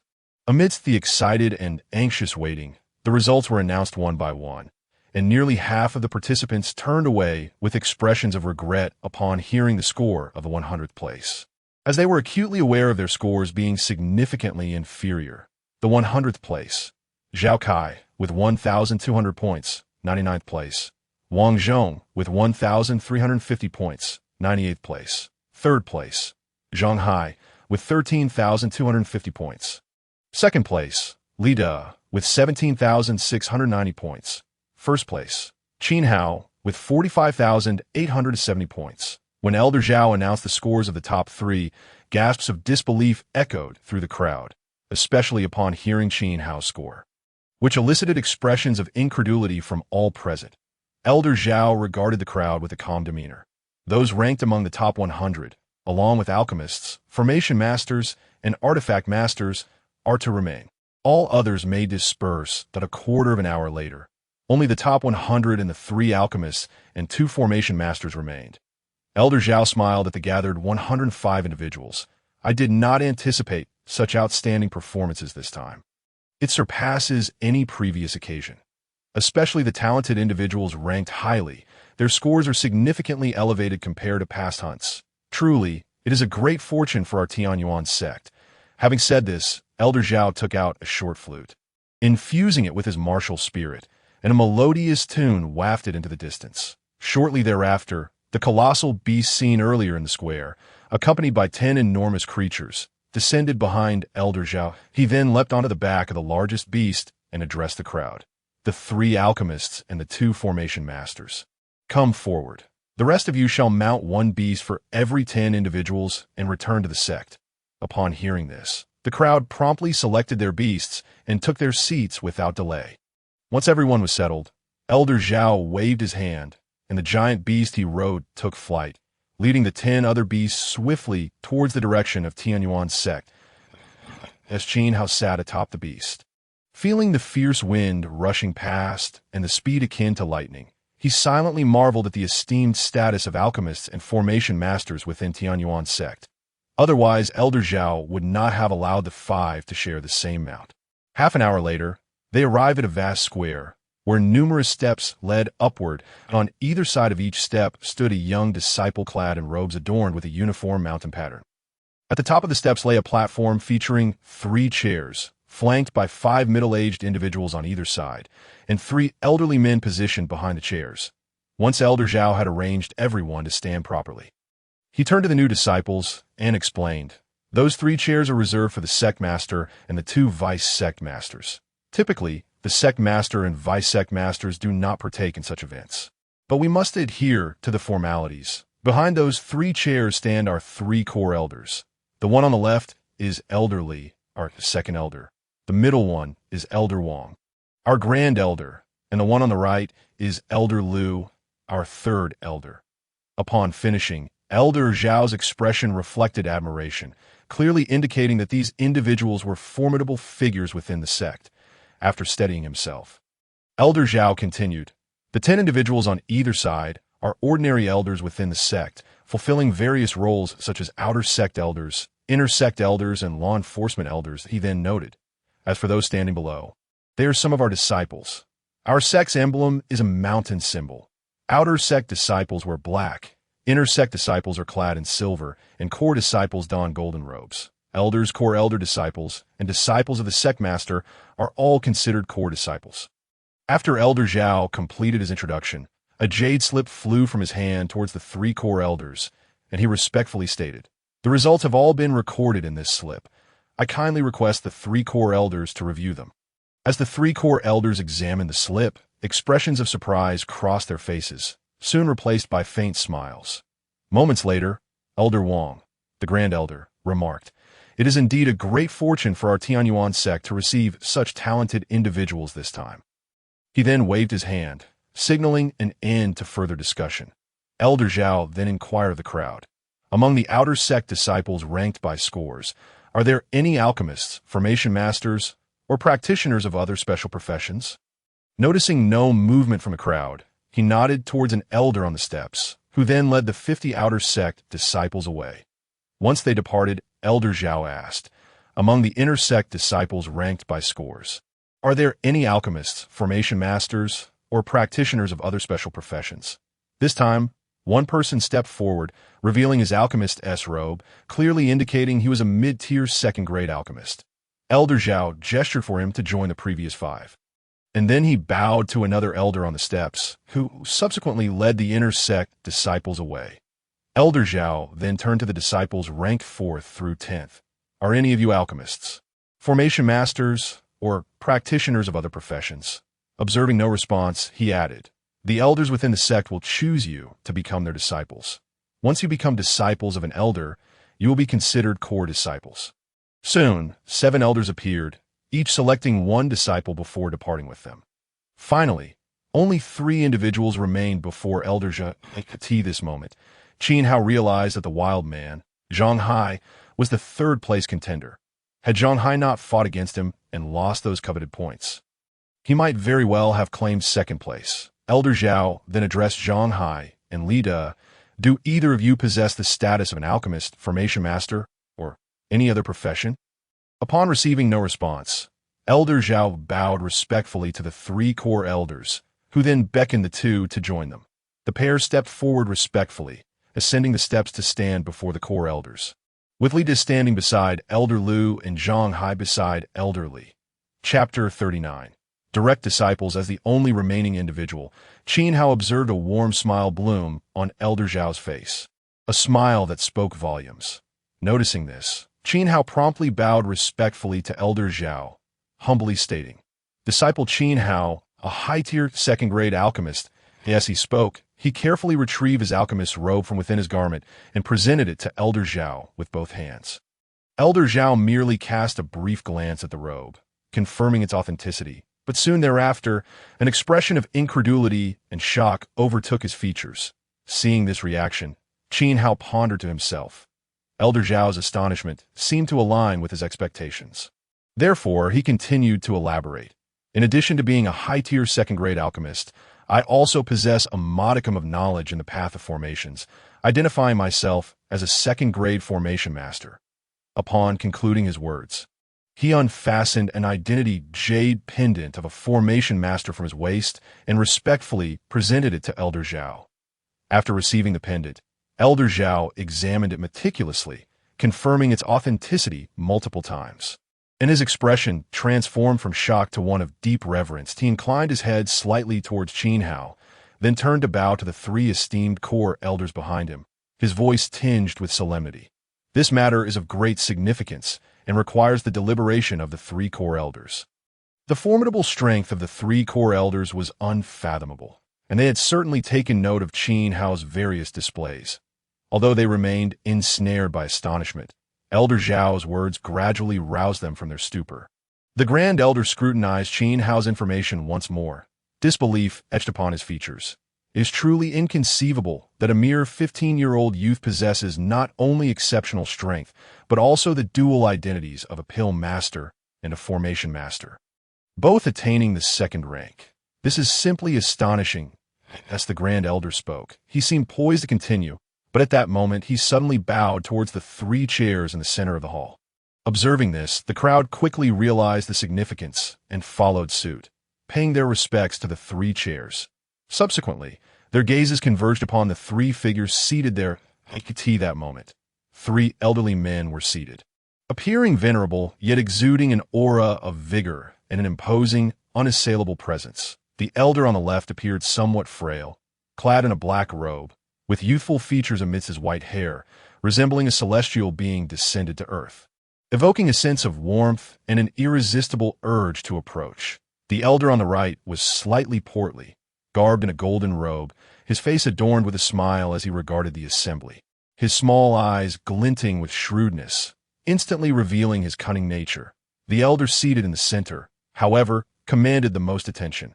His hair was a deep black, and he wore a robe as pristine as freshly fallen snow, his aura entirely still. Yet, when Qin Hao cast his gaze upon him, an instinctive wave of profound dread washed over his soul. It was as if this elder were a slumbering behemoth, capable of awakening at any moment to unleash unfathomable power. In contrast, the elders flanking him were presumably the two vice leaders of Tianyuan's sect, while the imposing elder in the center was undoubtedly the esteemed leader of Tianyuan's sect. Then, the elder in the center waved his hand and spoke. "You may all rise." The assembly responded in unison. "Thank you, sect leader." The elder continued, "Qin Hao, do you wish to take me as your master?" At this pronouncement, the crowd erupted in astonishment, particularly the established disciples, who exhibited a spectrum of envy, jealousy, and admiration, for such an occurrence had never transpired within Tianyuan's sect. Qin Hao did not hesitate. He knelt before the elder, respectfully declaring, "Disciple Qin Hao pays homage to master." The elder, upon witnessing this, let out a hearty laugh. "Good disciple." Rise, he then addressed Elder Zhao, instructing, "The pill master shall be assigned to the pill hall under Old Fire, while the formation masters will be designated to Master Chun in the formation hall." Elder Zhao, upon hearing this, respectfully bowed and replied, "As you command," and promptly led the others away. Then, the sect leader gestured to Qin Hao, saying, "Disciple, follow me," and with a firm grasp, he took Qin Hao soaring towards the highest peak. During their flight, Qin Hao seized the opportunity to pose several inquiries, to which the sect leader patiently responded. Through this exchange, Qin Hao gained a deeper understanding of this world. It turned out that the leader of Tianyuan sect, named Nangong Tian, was a genuine early-stage martial king, possessing cultivation that was among the foremost in the entire Tianyuan Empire. Despite having surpassed 2 centuries in age, he still retained a full head of black hair, prompting Qin Hao to marvel at the extraordinary vitality of martial zone experts. Qin Hao also learned that in this world, a warrior's lifespan was intricately linked to their cultivation level. Ordinary warriors could expect to live around 100 years, warriors for 150, masters for 200, while martial zones could reach 300, and martial kings could live up to 500 years as for the realms above martial kings. They existed only in the realm of legend within the Tianyuan Empire, with scant information available about them. Upon reaching the mountain summit, Qin Hao was astounded by the sight before him. The peak soared into the clouds, shrouded in mist, as if he had stepped into a realm of immortals. Atop the peak stood an ancient palace, surrounded by exotic flowers and rare trees, exuding a rich aura of martial energy. The sect leader led Qin Hao into the palace, which was adorned in an elegant, rustic style, imbued with an air of mystery. The sect leader took his seat at the head, gesturing for Qin Hao to sit, and began to recount the history and lineage of Tianyuan sect. Tianyuan sect was founded by a martial king known as Tianyuan Zizi, who ventured away shortly after its establishment. Initially, Tianyuan sect was but a small sect, but through the tireless efforts of generations of disciples, it reached its zenith a millennium ago, subsequently leading to the establishment of the Tianyuan Empire by some of its members. Since then, the Tianyuan Empire and Tianyuan sect have flourished together, and the sect has now boasted a history of 3,000 years. Tianyuan sect is divided into 3 categories of disciples: outer, inner, and core disciples. Above the disciples are the guest elders, formal elders, and core elders, and above them are the sect leader and the vice leaders. Additionally, these elders and numerous disciples form various departments, such as the Task Hall, which issues various missions within the sect, the Pill Hall, which provides alchemical services to disciples, the Formation Hall, dedicated to the study of formations, the Law Enforcement Hall, responsible for upholding sect regulations, and the Treasure Hall, which facilitates the exchange of sect treasures, as well as the Technique Hall, which stores various cultivation techniques. Each of these halls occupies its own mountain peak, operating independently, yet complementing one another. Beyond these, Tianyuan sect also features several specialized training locations, such as gravity rooms, martial towers, and soul refining towers, all designed to assist in cultivation. The usage of all training locations within Tianyuan sect, as well as the exchange of sect techniques and precious resources, relies on sect contribution points, which are allocated to newcomers based on their rankings upon joining to acquire additional points. One must undertake various tasks within the sect, or disciples may exchange precious resources or techniques for contribution points. This system not only ensures the healthy development of the sect, but also maintains the vitality of its disciples. After Nangong Tian imparted this knowledge to Qin Hao, he tossed him a storage bag, instructing him to find an unoccupied cave residence near the palace. Qin Hao entered the cave and was greeted by a spacious and brightly lit hall. The floor was laid with smooth stone slabs, and the walls were adorned with exquisite jade, emitting a gentle glow. In the center of the hall stood a stone table accompanied by several stone stools, with an array of fruits and tea, seemingly prepared to welcome him. On either side of the hall were small cave chambers. The one on the left contained a comfortable wooden bed with soft bedding, while the right chamber served as a study, filled with various books and bamboo slips, with an oil lamp casting a faint glow upon the desk. Chapter 40. Enhancing the phantom step after setting up a simple formation outside the cave. Qin Hao retrieved the storage bag given to him by Nangong Tian. Upon opening it, the contents revealed themselves before him. The first item to catch his eye was a token, on one side inscribed with the palace where he had met the sect leader, and on the reverse, a single character meaning master. Qin Hao picked up the token and scrutinized it closely before beginning the process of refining it. As the refinement of the token concluded, Qin Hao instantly comprehended its significance. He was now recognized as the sect leader's direct disciple. Next, he probed the token with his spiritual sense to examine the information contained within. The token displayed his contribution points as 85,870. After a moment's contemplation, Qin Hao quickly deduced the sources of these contribution points. His points accrued from slaying demonic beasts amounted to 45,870, while the additional 40,000 points were clearly rewards for his dual identities as a second-rank pill master and second-rank formation master. This revelation filled Qin Hao with satisfaction, as he realized that his status within the sect had been elevated, granting him access to greater resources and opportunities. He resolved to make the most of these advantages and continue to devote himself to his cultivation. Enhancing his strength. With the token securely tucked away, Qin Hao felt a surge of confidence and anticipation. He believed that with relentless effort, he could achieve even greater accomplishments in the future. Next, he retrieved a book from the storage bag. He gently turned its pages, scanning the text within. This book contained the rules of Tianyuan's sect, the disciple ranking system, and various mundane details, including an internal map of the sect. Qin Hao immersed himself in the reading, striving to comprehend every detail thoroughly. By the time he finished the book, considerable time had elapsed, yet he felt he had gained invaluable insights. Finally, Qin Hao discovered that the storage bag contained only a few sets of disciple garments. He selected an outfit that suited him and changed into it. Then, with a casual wave, he produced the storage bag containing the remains of the demonic beast from the recent hunting event. He meticulously sorted through the items within, placing all useful materials into the Chaos Sky Ring, leaving behind only some lesser spiritual stones and clothing, which he set aside in the bag with the demonic beast remains. Having completed this task, the hour had grown late, and fatigue washed over Qin Hao. He resolved to take a night of respite, allowing himself to unwind, for the past month had seen Qin Hao's nerves taut with tension. Now, having finally realized his aspiration of becoming a disciple of the Tianyuan sect, it was time for him to indulge in some well-deserved relaxation. The following dawn, sunlight filtered through the clouds, bathing the Tianyuan sect in a tranquil and exquisite glow. Qin Hao strolled out of his cave dwelling, leisurely walking along the path while admiring the beauty that surrounded him, all the while making his way towards the treasure hall. Upon entering the treasure hall, Qin Hao presented all the corpses of the demon beasts he had slain to the hallmaster. After a thorough calculation and exchange, he received over 20,000 contribution points. This brought him immense satisfaction, as these points could be exchanged for various precious items and resources. Next, Qin Hao began to browse through the items within the treasure hall, searching for what he needed. He purchased a considerable quantity of herb seeds that were absent from his Chaos Sky Ring. Though they were all of 3rd rank or below, their quality was superb, costing him over 10,000 contribution points in total. These seeds were of great importance to him, as they would enable him to cultivate more rare herbs and enhance his strength.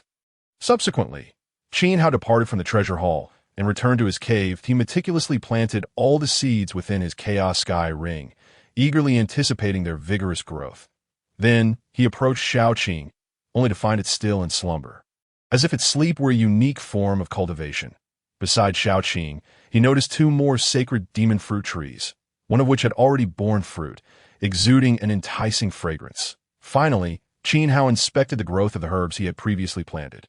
To his delight, they were thriving, especially the sunflowers, which had developed small buds on the verge of blooming. Observing these vibrant herbs filled Qin Hao's heart with joy and a sense of accomplishment. After a fragrant incense sticks time, Qin Hao gradually regained his composure. He then took out a substantial amount of spirit stones and set up a small gathering formation within his cave. Following this, he consumed a medicinal pill that aided in his cultivation and immersed himself in training. After 2 months, having broken through to the intermediate warrior realm, he concluded this session of cultivation. The intensity of his previous battles with demon beasts, coupled with his solid foundation and the rich martial energy within the Tianyuan sect, made this breakthrough seem entirely natural. Upon breaking through, Qin Hao exited his cave and, after an hour, arrived at the entrance of the gravity chamber. Although referred to as a gravity chamber, it was in fact a vast rectangular building filled with numerous formations capable of generating varying degrees of gravity. Qin Hao deducted contribution points to enter, and as soon as he stepped inside, he felt an immense weight pressing down upon him. rendering him nearly immobile.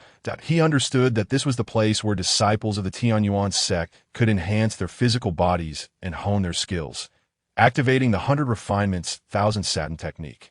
Qin Hao felt his training speed increase significantly.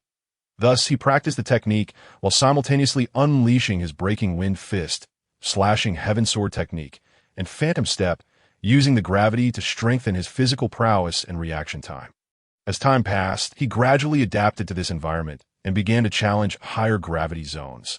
While relentlessly cultivating and advancing, each step he took required tremendous effort, yet he refused to give up, gritting his teeth and persevering. Finally, after a full 10 days, Qin Hao had traversed a distance of 20 zhang by this point. He was drenched in sweat and gasping for breath, yet his eyes sparkled with excitement, for he could distinctly perceive the rapidity of his progress. However, having only paid for 10 days of contribution points, he was compelled to temporarily cease his training and exit the gravity chamber. Upon leaving the gravity chamber, Qin Hao felt an incredible lightness, as if he had shed a 1,000-pound burden, and he became immensely relaxed. Unable to restrain himself, he stretched his body, relishing the long-lost sensation of buoyancy. He attempted to execute the Phantom Step, initially believing that only his speed would increase, but to his astonishment, the speed of the Phantom Step had improved by a full 30%. This delighted Qin Hao immensely, and he began experimenting with various movements, thoroughly enjoying this new experience of velocity. Next, he demonstrated his Slashing Heaven Sword technique and Breaking Wind Fist. Although both martial techniques exhibited slight improvements in speed, their destructive power did not significantly enhance compared to the Phantom Step. After some contemplation, Qin Hao discerned the reason. The gravity chamber had a unique effect on the physical body and movement techniques, while its impact on other aspects was comparatively minor. Having grasped this understanding, Qin Hao unhesitatingly paid for another 5 days of contribution points and re-entered the gravity chamber. This time, he resolved to focus on the Phantom Step, practicing the 100 Refinements, 1,000 Satin technique, while honing the Phantom Step, curious to discover what transformations would occur when this ordinary speed-based martial technique was pushed to its limits 0.5 days later.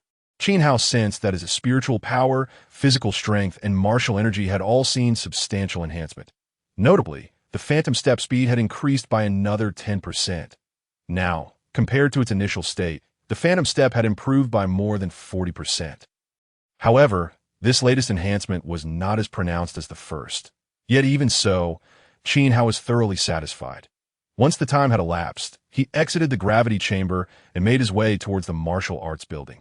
Upon arriving at the entrance of the martial arts building, he observed a multitude of fellow disciples gathered there. Some were exchanging insights, while others awaited their turn to enter the building for training. Seeing so many people, Qin Hao couldn't help but marvel. It seemed the martial arts building was indeed extraordinary. Simultaneously, he understood why so many chose to train here. After all, reaping rewards in this place would significantly aid in their improvement. In contrast to the gravity chamber, the fellow disciples appeared to be enjoying themselves, devoid of significant torment. Qin Hao pondered to himself, could it be that the martial arts building does not inflict suffering? Or perhaps it possesses some unique allure that attracts everyone to train here. With such questions in mind, Qin Hao resolved to personally explore this enigmatic location. The martial arts building resembled a grand tavern. Yet inside, there were no tables or chairs. Instead, individual rooms were present. These rooms resembled small private compartments, each numbered for the convenience of students in locating their reserved spots. Upon entering the martial arts building, Qin Hao paid a requisite number of contribution points and was guided to a designated room. That he pushed open the door and stepped inside, discovering that the room was not spacious, merely a few dozen square meters in size. In the center of the room lay a circular area etched with intricate runes, while mirrors were embedded in the walls. As Qin Hao entered the room, the mirrors simultaneously flickered and a shadowy figure materialized before him. This shadowy figure bore an exact likeness to Qin Hao, even down to the clothing, with the sole distinction being its aura, which was exceedingly faint, reflecting the cultivation of an initial stage warrior. Observing this, Qin Hao immediately unleashed a Breaking Wind Fist, eager to test the strength of this shadow. As his fist flew forth, the shadow mimicked his action, executing a breaking wind fist in response. However, due to Qin Hao's vastly superior strength, the shadow dissipated in an instant after just one strike.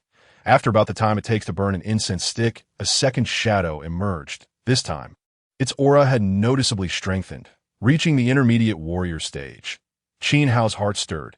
He finally comprehended the purpose of the martial arts building. It turned out that this place could simulate different versions of oneself through formations, allowing one to engage in combat with them, thereby gaining a better understanding of one's strengths and weaknesses for self-improvement. With this newfound clarity, Qin Hao began to meticulously observe and analyze the combat techniques exhibited by the shadow. Constantly reflecting on how to integrate them into his own fighting style, he immersed himself completely, leaving no detail overlooked, while striving to rectify his shortcomings. Time slipped by like grains of sand through his fingers. In the blink of an eye, 2 hours had elapsed. During this period, the shadow's strength seemed to be propelled by some mysterious force, escalating to the level of an advanced warrior, surpassing Qin Hao's current realm. Standing to the side, Qin Hao's gaze remained fixed, wholly absorbed in observing the shadow's every movement. Through this deep immersion over time, he gained profound insights into the principles of the breaking wind fist and the footwork of the phantom step. Yet, despite the surge of eagerness within him, Qin Hao refrained from recklessly unleashing other martial techniques. He held a clear consideration in his heart. If this trial formation indeed possessed a recording function, then should he reveal all his hidden cards and strength without reservation, he might find himself at a disadvantage against true enemies in the future due to the loss of this element of surprise. Such a high-risk endeavor was clearly unwise. After weighing the pros and cons, Qin Hao made a cautious decision to maintain a more reserved approach, thus avoiding unnecessary troubles and potential hazards in this world teeming with formidable individuals. It is prudent and cautious behavior that paves the way for enduring success. Only by advancing step by step can one ensure a more extensive journey along the path of cultivation. A quarter of an hour passed, yet Qin Hao remained composed and restrained, refraining from employing any additional martial techniques. As he had anticipated, a fierce assault from the luminous shadow culminated in a powerful punch that struck him with tremendous force. This blow carried an astonishing strength, enveloping Qin Hao in unprecedented pressure. However, rather than faltering, he gritted his teeth and, bolstered by his indomitable will and resilient physique, steadfastly endured the onslaught. With the impact of that punch, it seemed as if the luminous shadow had fulfilled its purpose, vanishing without a trace, as though it had never existed at all. Qin Hao stood still, quietly awaiting further developments. Yet after a long while, no new shadows emerged. He pondered inwardly. It appears that should the luminous shadow triumph over me, this trial would come to a conclusion. With this thought, Qin Hao no longer hesitated. He resolutely stepped out of the Jinwu Tower.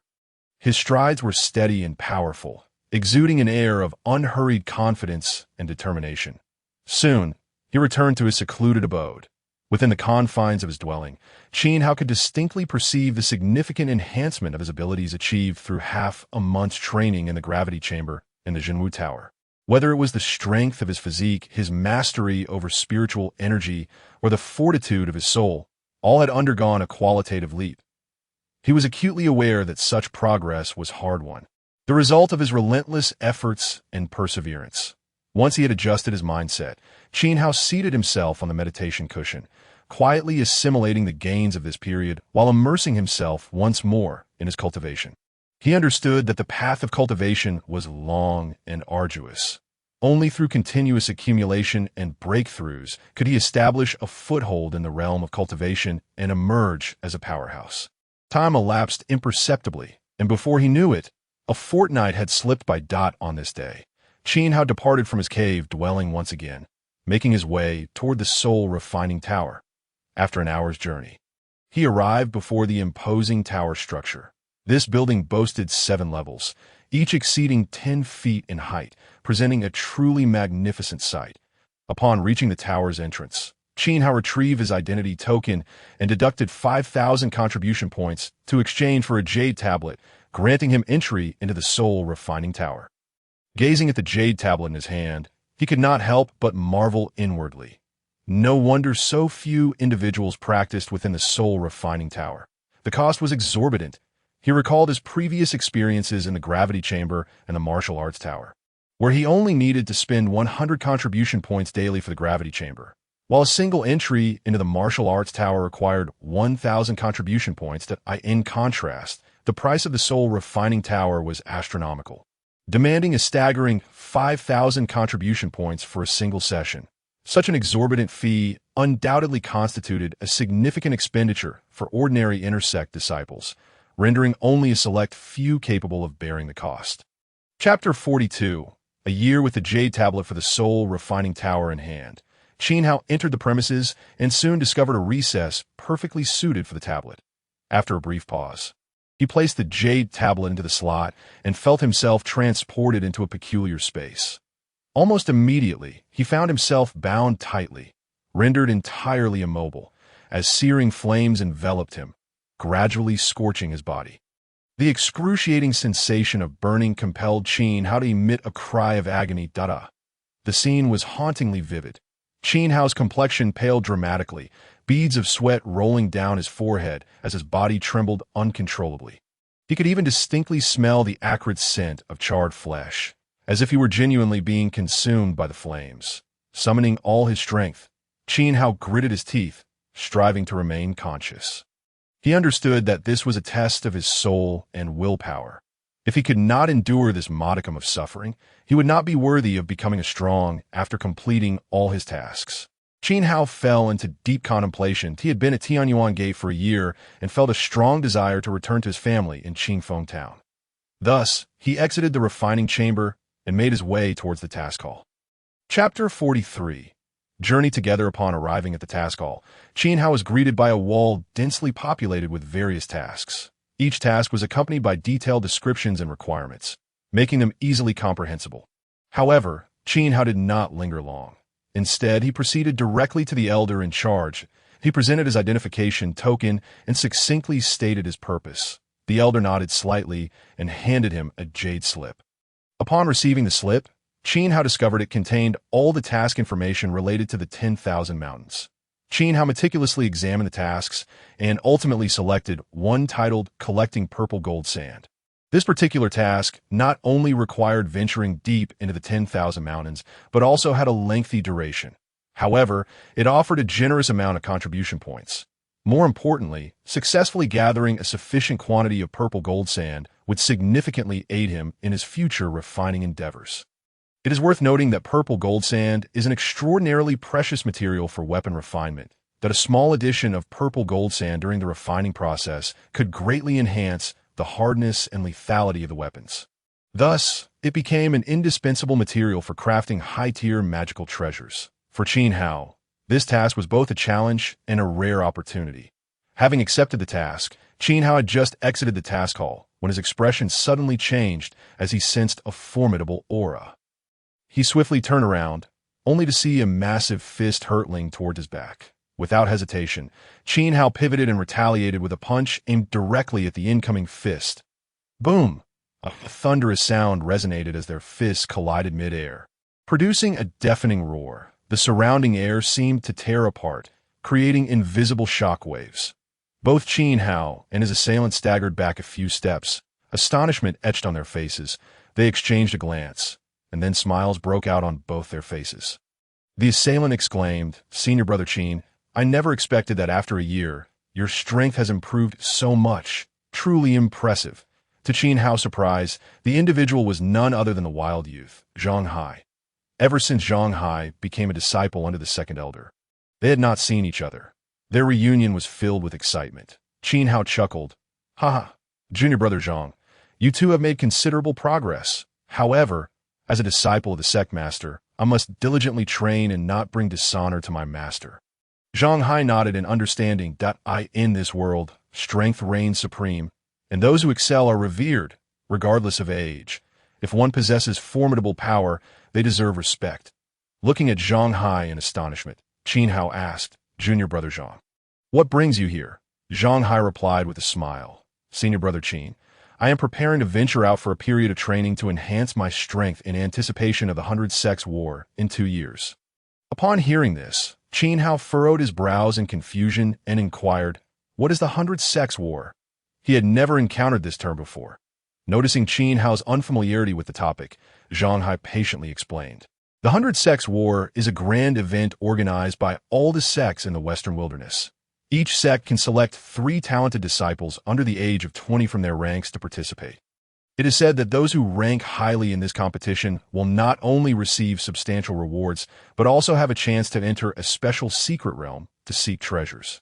After listening to Zhang Hai's explanation, Qin Hao's understanding crystallized that this was the 100 Sects War. He mused that if he could participate in such a grand event and achieve commendable results, it would greatly benefit his cultivation journey. With this thought, anticipation welled up within him, and he cast a grateful glance at Zhang Hai, thankful for the enlightening information. Qin Hao then asked Zhang Hai, "So, where do you intend to train this time?" Zhang Hai replied, "I haven't decided yet." "Where are you headed?" Upon hearing Zhang Hai's question, Qin Hao answered, "I have accepted a task in the 10,000 Mountains and plan to take this opportunity to return home." Zhang Hai's eyes lit up upon learning that Qin Hao was heading to the 10,000 Mountains, saying, "Wait a moment." He then dashed back into the task hall. Within the span of a few moments, Zhang Hai re-emerged, grabbing Qin Hao's arm and exclaiming, "Let's go to the 10,000 Mountains." Subsequently, Zhang Hai pulled Qin Hao to a vast square within the sect, bustling with people. They approached the center of the square, where various beasts used for travel were displayed. These creatures were specially tamed by the sect, known for their obedience and remarkable speed. Some could gallop like the wind, while others soared gracefully through the sky. Showcasing an array of options, Zhang Hai swiped his identity token and led Qin Hao towards a massive third-tier flying beast, the azure-headed eagle. This renowned flying creature was well known within the sect. It was the same kind of beast that Qin Hao rode when he first joined the sect. To his delight, he was presented with the opportunity to ride this magnificent creature once more. Not only was its speed several times that of the black-scaled horse he had previously ridden, but it also flew directly to their destination without detours, ensuring an even swifter journey. As Qin Hao and Zhang Hai settled upon the back of the azure-headed eagle, they reveled in the gentle breeze, their spirits lifted. Curiously, Qin Hao asked, "Brother Zhang, what is the rental fee for this beast?" He wished to understand the cost of such a convenient mode of transportation. Without hesitation, Zhang Hai replied, "As long as we remain within the boundaries of the Tianyuan Empire, a one-way rental of the azure-headed eagle costs 20,000 contribution points. For a round trip, it amounts to 80,000 contribution points." Qin Hao was taken aback by this figure. Internally astonished, he recalled that when he first arrived at Tianyuan Gate, his entire fortune barely exceeded 100,000 contribution points. Spending 80,000 contribution points for just a round trip was no trivial sum. However, from another perspective, it indicated that Zhang Hai possessed ample contribution points. Seemingly sensing Qin Hao's surprise, Zhang Hai elaborated, "Although the fees are steep, I have frequently ventured out for training over the years, completing numerous tasks and acquiring many valuable treasures along the way. Consequently, I have exchanged them for a substantial amount of contribution points." The hint of pride graced his expression as he spoke. Qin Hao's understanding deepened upon hearing this. Zhang Hai had evidently exerted considerable effort on his cultivation journey, amassing wealth and experience through relentless training, which earned Qin Hao newfound respect for his junior. Fearing that Qin Hao might not grasp the nuances, Zhang Hai quickly clarified, "The price difference primarily arises from the travel arrangements. If we opt for a one-way trip, the azure-headed eagle will return to the sect after dropping us off at our destination, making it relatively economical. However, for a round trip, the eagle must remain nearby in the mountains to wait for us. During this time, it will hunt for food, requiring additional time and energy to ensure its survival. Hence, the service fee is higher for this option. Regardless of the choice, we can guarantee safe and swift arrival at our destination and a smooth return to the sect." As Qin Hao and Zhang Hai rode atop the azure-headed eagle, they engaged in lively conversation about various intriguing topics while soaring toward Qingfeng Town. Chapter 44. Return to Qingfeng Town in just 10 short days. Qin Hao and Zhang Hai arrived at the outskirts of the 10,000 Mountains. The azure-headed eagle gently set them down before taking flight once more. With urgency, Qin Hao led Zhang Hai toward his family's residence in Qingfeng Town in half an hour. they reached the entrance of the Qin family. Upon spotting Qin Hao, the guards greeted him warmly and ushered the two of them inside. As they walked, one of the guards recounted the family's developments over the past year. Young master, since your joining Tianyuan Gate a year ago, coupled with the old patriarch's ascension to the martial master realm, the Qin family has truly become the foremost family in Qingfeng town that we initially feared retaliation from the Su family. But shortly after you joined Tianyuan Gate, they sent an elder bearing gifts to visit our patriarch. We owe this to you, young master. Qin Hao listened to the updates about the family's progress. They arrived at his quarters. Once the guards departed, Zhang Hai remarked, Qin brother, I never imagined that such a talented individual as yourself hails from such a small place. It is truly astonishing. Qin Hao merely smiled and nodded at Zhang Hai's comment. Before he could respond, Qin Zhan, Qin Tian, and numerous elders of the family arrived at Qin Hao's abode. As they approached, Qin Zhan chuckled and said, Youngster Hao, you return without giving us a heads up, making this old man run all the way here. Qin Hao quickly bowed respectfully to Qin Zhan and replied earnestly, Grandfather Qin, my return this time is primarily due to a task at hand, but I also wanted to observe the family's current progress. I have gained a general understanding through the guards' reports and did not wish to disturb you. Upon hearing Qin Hao's words, a satisfied smile spread across Qin Zhan's face. He then remarked, Oh dear child, how could your rare return be considered an interruption? Come, come. I have already instructed the family to prepare a sumptuous feast. Let us gather and enjoy ourselves today, without waiting for Qin Hao's response. He took hold of Qin Hao's arm and led him in a specific direction.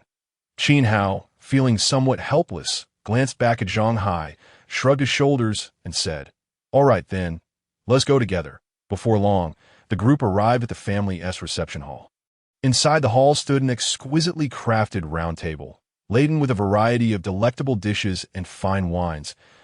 As everyone took their seats, they began to inquire about Qin Hao's experiences during his nearly 2-year absence. Qin Hao briefly recounted some of his adventures, but he remained discreet about many matters.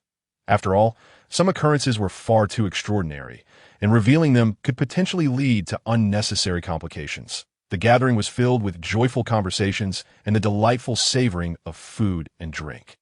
When Qin Hao sensed that the time was right, he leaned closer to Qin Tian and whispered, Patriarch, are you aware of the origin of the stone in Qin Feng's possession? Upon hearing this inquiry, Qin Tian replied, That stone was entrusted to Fenger by me, that I never anticipated he would lose it to you. Perhaps it is fate. He then paused before continuing, I came upon that stone during my youth, while training in a perilous area deep within the 10,000 Great Mountains. After pondering this revelation for a moment, Qin Hao gravely stated, Patriarch, this stone is of great significance if anyone inquires about it in the future. We must keep it a secret, lest it bring catastrophic misfortune upon the family. Qin Tian, recognizing the gravity of Qin Hao's tone, nodded solemnly in agreement. The others, unaware of the nature of their discussion, dared not pry further. Sensing the seriousness between the two, subsequently, Qin Hao raised his glass in a toast to everyone, sharing stories of the family's past, which opened the floodgates of conversation. The atmosphere became lively as everyone engaged in cheerful dialogue, relishing the sumptuous feast until the late hours of the night, when they eventually dispersed. Upon learning that Zhang Hai was a fellow disciple of Qin Hao, the Qin family arranged a separate accommodation for him. After Qin Hao transcribed the techniques of the breaking wind fist and phantom step for the elder Qin Zhan, he and Zhang Hai agreed to set off the following day and return to their quarters. Once inside his room, Qin Hao fell into deep contemplation, realizing that the archaic soul jade he had encountered was indeed acquired by Qin Tian from deep within the 10,000 Great Mountains. It appeared that the mountains concealed many secrets. With that thought, Qin Hao immersed himself in his cultivation. The next morning, after packing their belongings, Qin Hao and Zhang Hai set off towards the 10,000 Great Mountains.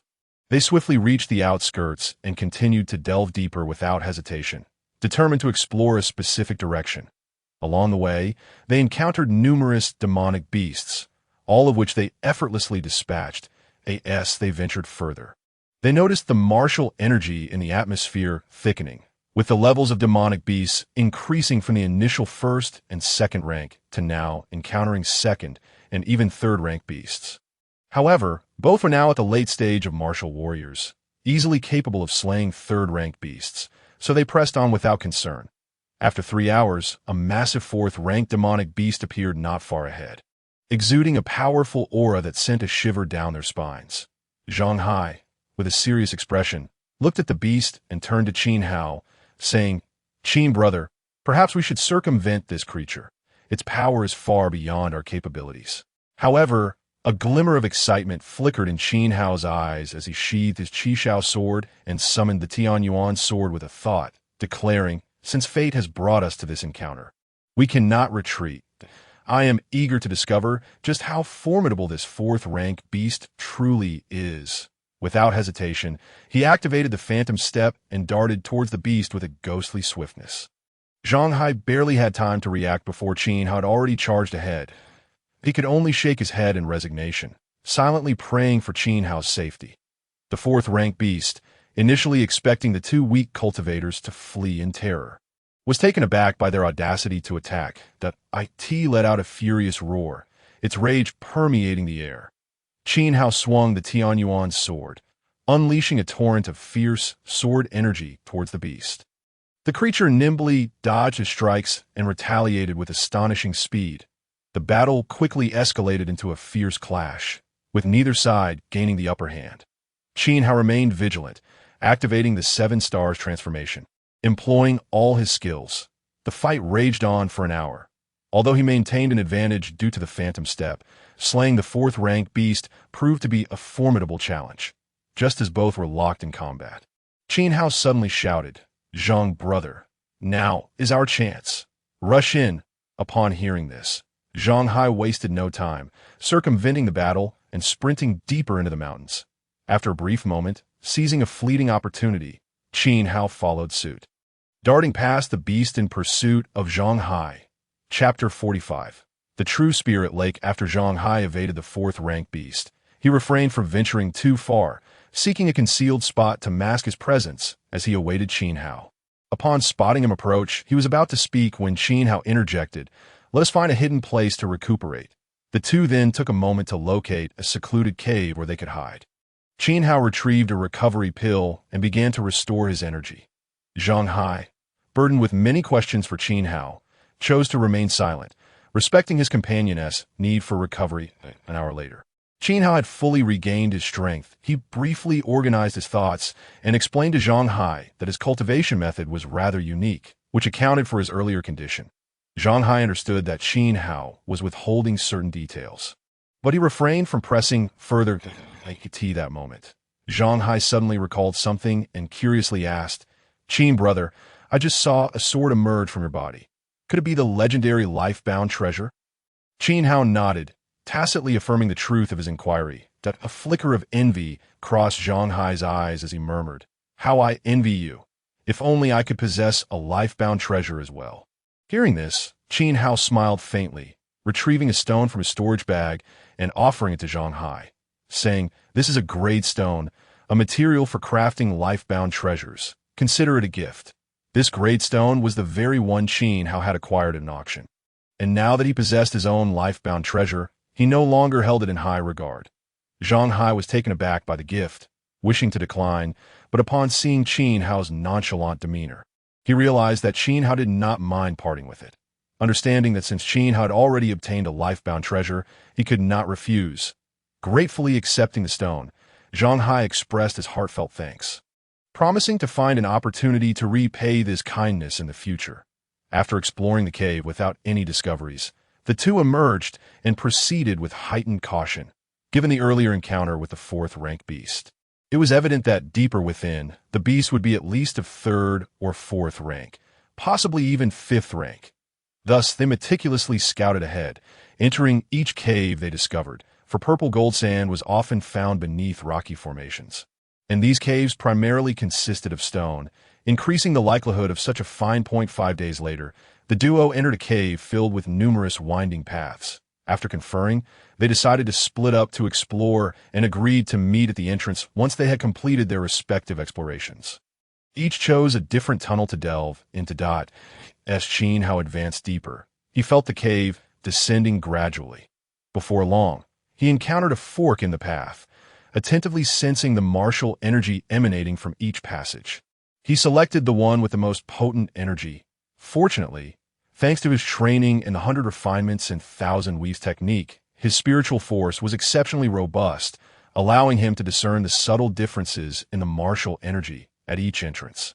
As time passed, Qin Hao's steps led him further into the depths of the cave that a day later, he finally arrived at its innermost sanctum.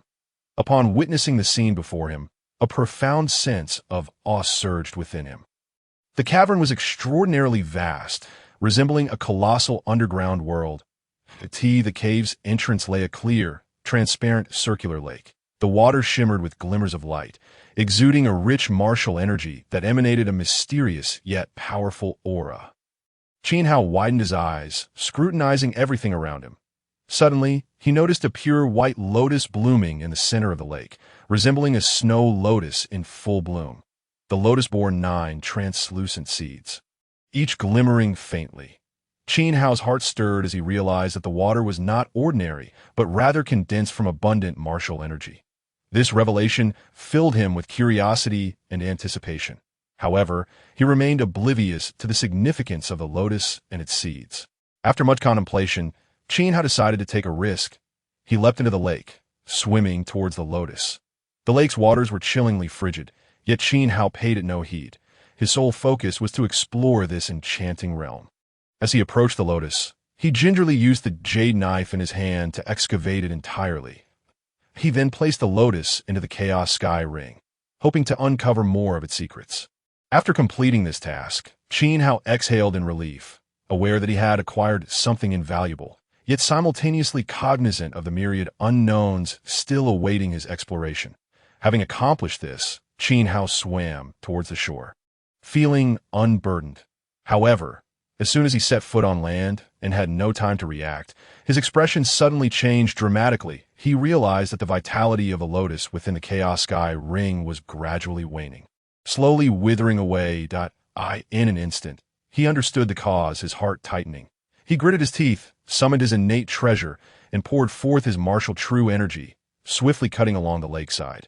Immediately, Qin Hao exerted all his strength to channel his soul power and the Chaos Sky Ring. With his movements, the entire cavern trembled violently, as if it might collapse. Then, a startling scene unfolded.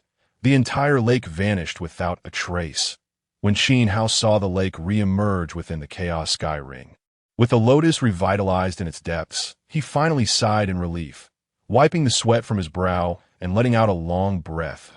The lake was drawn into the Chaos Sky Ring. A vast pit appeared at the cave's entrance, as if something had been forcibly extracted from this place. Qin Hao gazed at the pit, filled with curiosity. He cautiously approached the edge, peering down to find a mysterious array disc glowing faintly in the center of the pit. The disc emanated a subtle light, suggesting it harbored boundless mysteries. Qin Hao descended into the pit with care. Arriving before the array disc, he extended his hand and gently touched it, instantly feeling a powerful energy surging forth from the disc. A realization struck him. This array disc might be a remarkably precious artifact. He resolved to take it with him for further study. Thus, he grasped the disc, attempting to lift it. However, when he tugged with force, the disc remained utterly unmoved. Furrowing his brow, Qin Hao exerted greater strength. Yet the disc stood steadfast. He recognized that this array disc likely required a special method for retrieval. Consequently, he calmed his mind and meticulously examined the disc structure and patterns. After considerable study, he finally discerned the method to collect the disc. Qin Hao forced forth a drop of his essence blood, allowing it to fall upon the disc. The blood integrated with the disc, triggering an immediate and intense reaction. The disc began to tremble violently, emitting a dazzling radiance. Qin Hao sensed a formidable force resonating with him. Concentrating intently, Qin Hao devoted himself to refining the disc. He employed his soul power to gradually merge the disc's energy into his own being. This process was arduous, demanding substantial energy and time. Nevertheless, Qin Hao did not relent. He firmly believed that this disc held significant importance for him. After an entire hour of relentless effort, Qin Hao successfully refined the disc. To this point, He was utterly exhausted, yet his spirit brimmed with joy that he had finally acquired this invaluable treasure. Upon refinement, he discovered that the disk was known as the Essence Array. An ancient sixth-grade array. It possessed remarkable capabilities, continuously absorbing the surrounding martial true energy and condensing it into true spirit water. This true spirit water not only enabled practitioners to swiftly restore their martial true energy, but was also an essential material for crafting numerous high-grade elixirs. Moreover, true spirit water could nourish high-tier spirit plants, promoting their vigorous growth. Additionally, there were myriad other uses awaiting Qin Hao's discovery. Upon learning this information, a tempest of emotions surged within Qin Hao, leaving him in a state of exhilaration. He had not anticipated the arrayed disk to be so precious, offering so many benefits. This meant an additional boon on his future path of cultivation. Taking a deep breath to steady his emotions, Qin Hao resolved to make the most of this arrayed disk to enhance his strength, that he believed that with the disk's assistance, he would surely be able to break through his current limits and become a more formidable warrior. After a quarter of an hour, Qin Hao finally managed to regain his composure and place the arrayed disk within the Chaos Sky Ring, positioning it at the center of the true Spirit Lake. Continuing deeper into the vast cavern, each step Qin Hao took intensified the oppressive atmosphere around him, as if something unseen was lurking in the shadows, observing him. After approximately another quarter of an hour, he arrived at a spacious area, where a dilapidated altar came into view. The altar appeared ancient, adorned with mottled traces and the wear of time. Qin Hao approached the altar, scrutinizing it carefully, and he discovered that its surface was etched with a multitude of dense runes, intertwining to form a mysterious and intricate pattern. A third-grade array master, Qin Hao had considerable knowledge of various runes, yet at this moment he recognized none. This revelation stirred a sense of astonishment within him, and he became aware that this place might conceal some form of danger or secret. Just as Qin Hao was about to ascend the altar, an overwhelming sense of unease washed over him.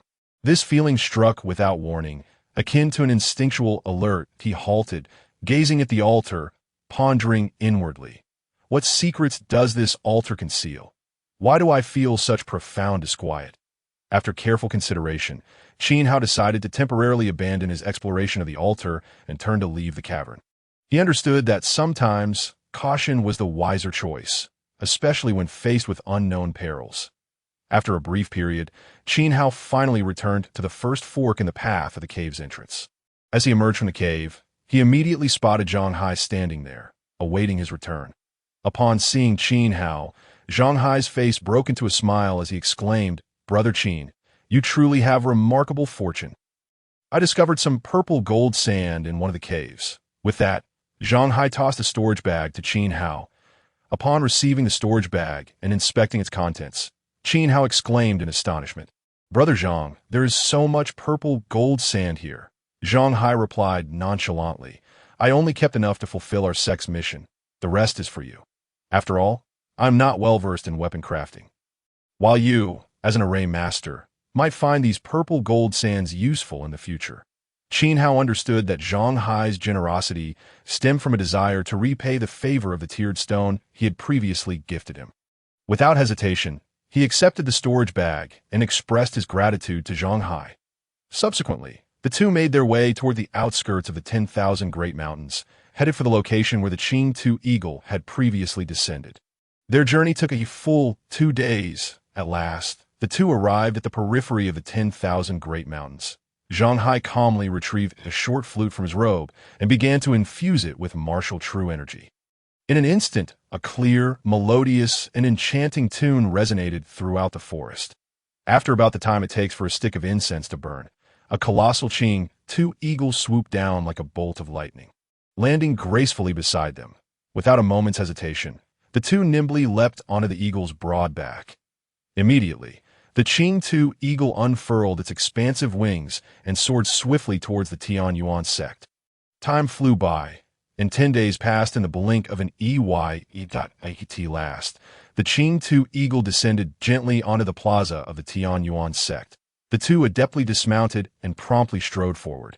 Zhang Hai approached the elder in charge of managing the beasts, whispering a few words. Then, he and Qin Hao made their way to the task hall to report their mission. within the task hall. The two moved swiftly and skillfully, completing the handover of all tasks in the span of a mere stick of incense. Subsequently, they parted ways without hesitation, each hastening towards their respective abodes, their speed astonishing to behold. Upon Xin Hao's return to the entrance of his cave dwelling, he performed a hand gesture, causing ripples of light to shimmer outside the cave. He then entered within. This was the formation he had previously set up to prevent prying eyes from intruding upon his sanctuary. Once inside the cave, Xin Hao directed his consciousness into the Chaos Heaven Ring, meticulously contemplating the array disk imbued with true essence.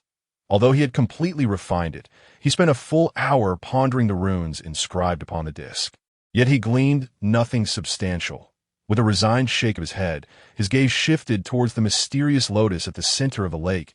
At that moment, the lotus emitted an even more potent aura than before.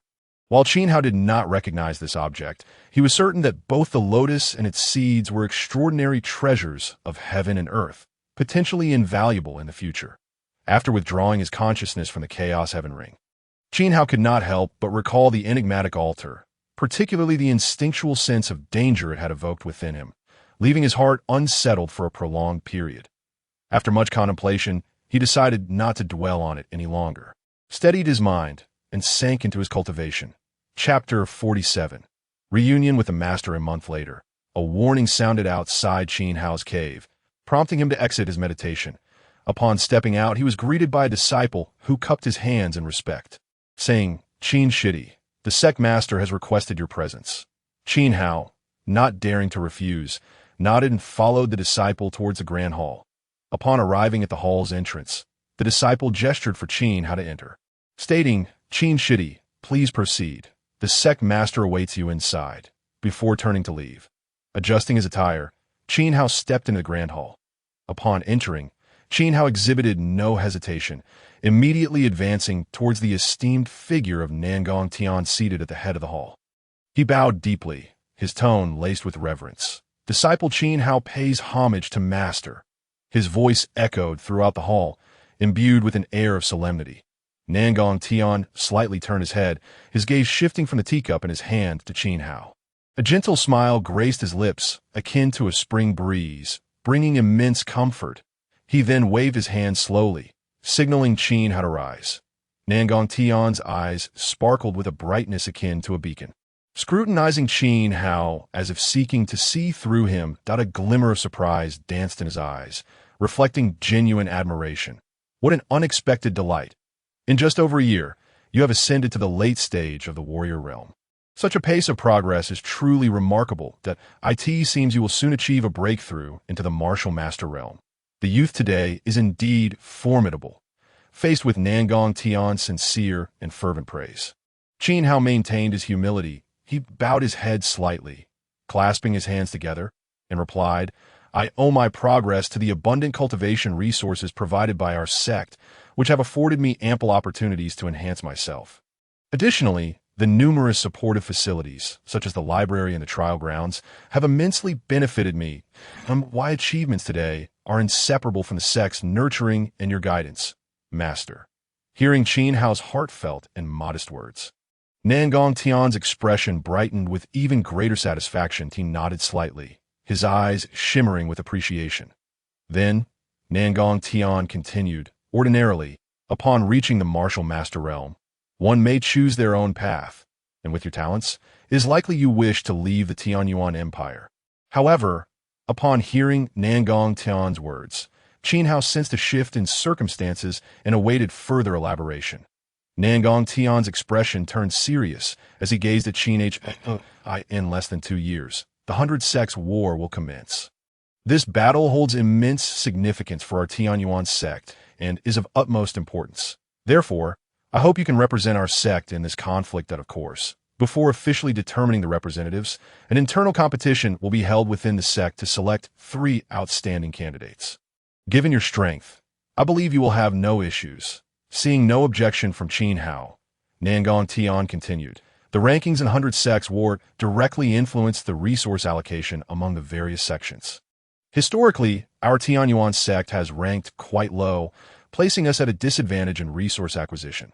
Thus, I promise that if you can secure a position within the top 50 during this war, you will be allowed to select a treasure from the sect's treasure hall and choose a technique or martial skill from the martial arts hall. These are the core treasures of our sect, and typically, obtaining them requires a vast amount of contribution points. Furthermore, the sect will do its utmost to protect your family, ensuring their safety. Upon hearing this, a glimmer of light flickered in Qin Hao's eyes that he fully understood the significance of the sect's techniques and martial skills to a warrior. These were coveted treasures, essential for enhancing one's strength. While opportunities for learning existed, the higher-tier techniques and martial skills demanded an exorbitant number of contribution points, far beyond his current accumulation. Thus, this opportunity was undoubtedly a once-in-a-lifetime chance for him. Moreover, the mention of the sect's protection for his family filled Qin Hao with gratitude. He knew that once he left the Tianyuan Empire, the safety of his family would weigh heavily on his mind. With a powerful backing to safeguard them, he could devote himself wholeheartedly to cultivation and battle. With this in mind, Qin Hao respectfully bowed to Nangong Tian, declaring, "At your command, Master, I shall exert every effort to meet your expectations." Nangong Tian observed him with satisfaction, nodding, "Excellent. With your determination and confidence, I believe you will achieve remarkable results in the 100 Sects War. To facilitate your preparation, all supportive cultivation facilities within the sect will be made available to you free of charge from now until the war begins. Be sure to make the most of these resources to enhance your strength." With that, he waved his hand gently, signaling for Qin Hao to take his leave.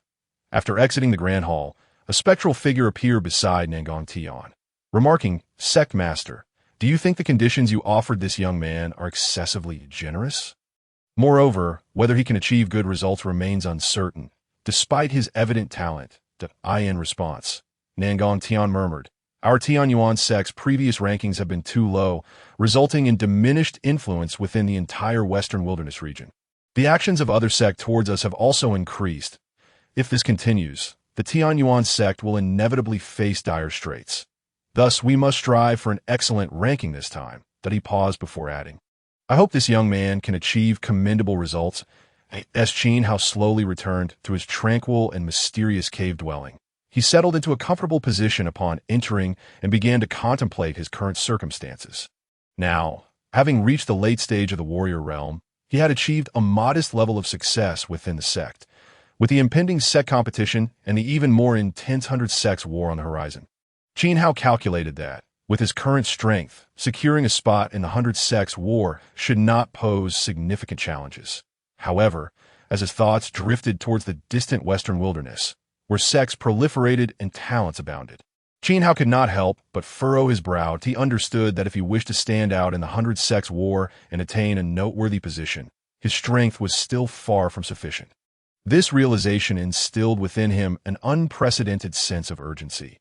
Having come to this conclusion, Qin Hao hesitated no longer. He reached into the Chaos Heaven ring adorned on his finger and retrieved a plethora of precious medicinal herbs.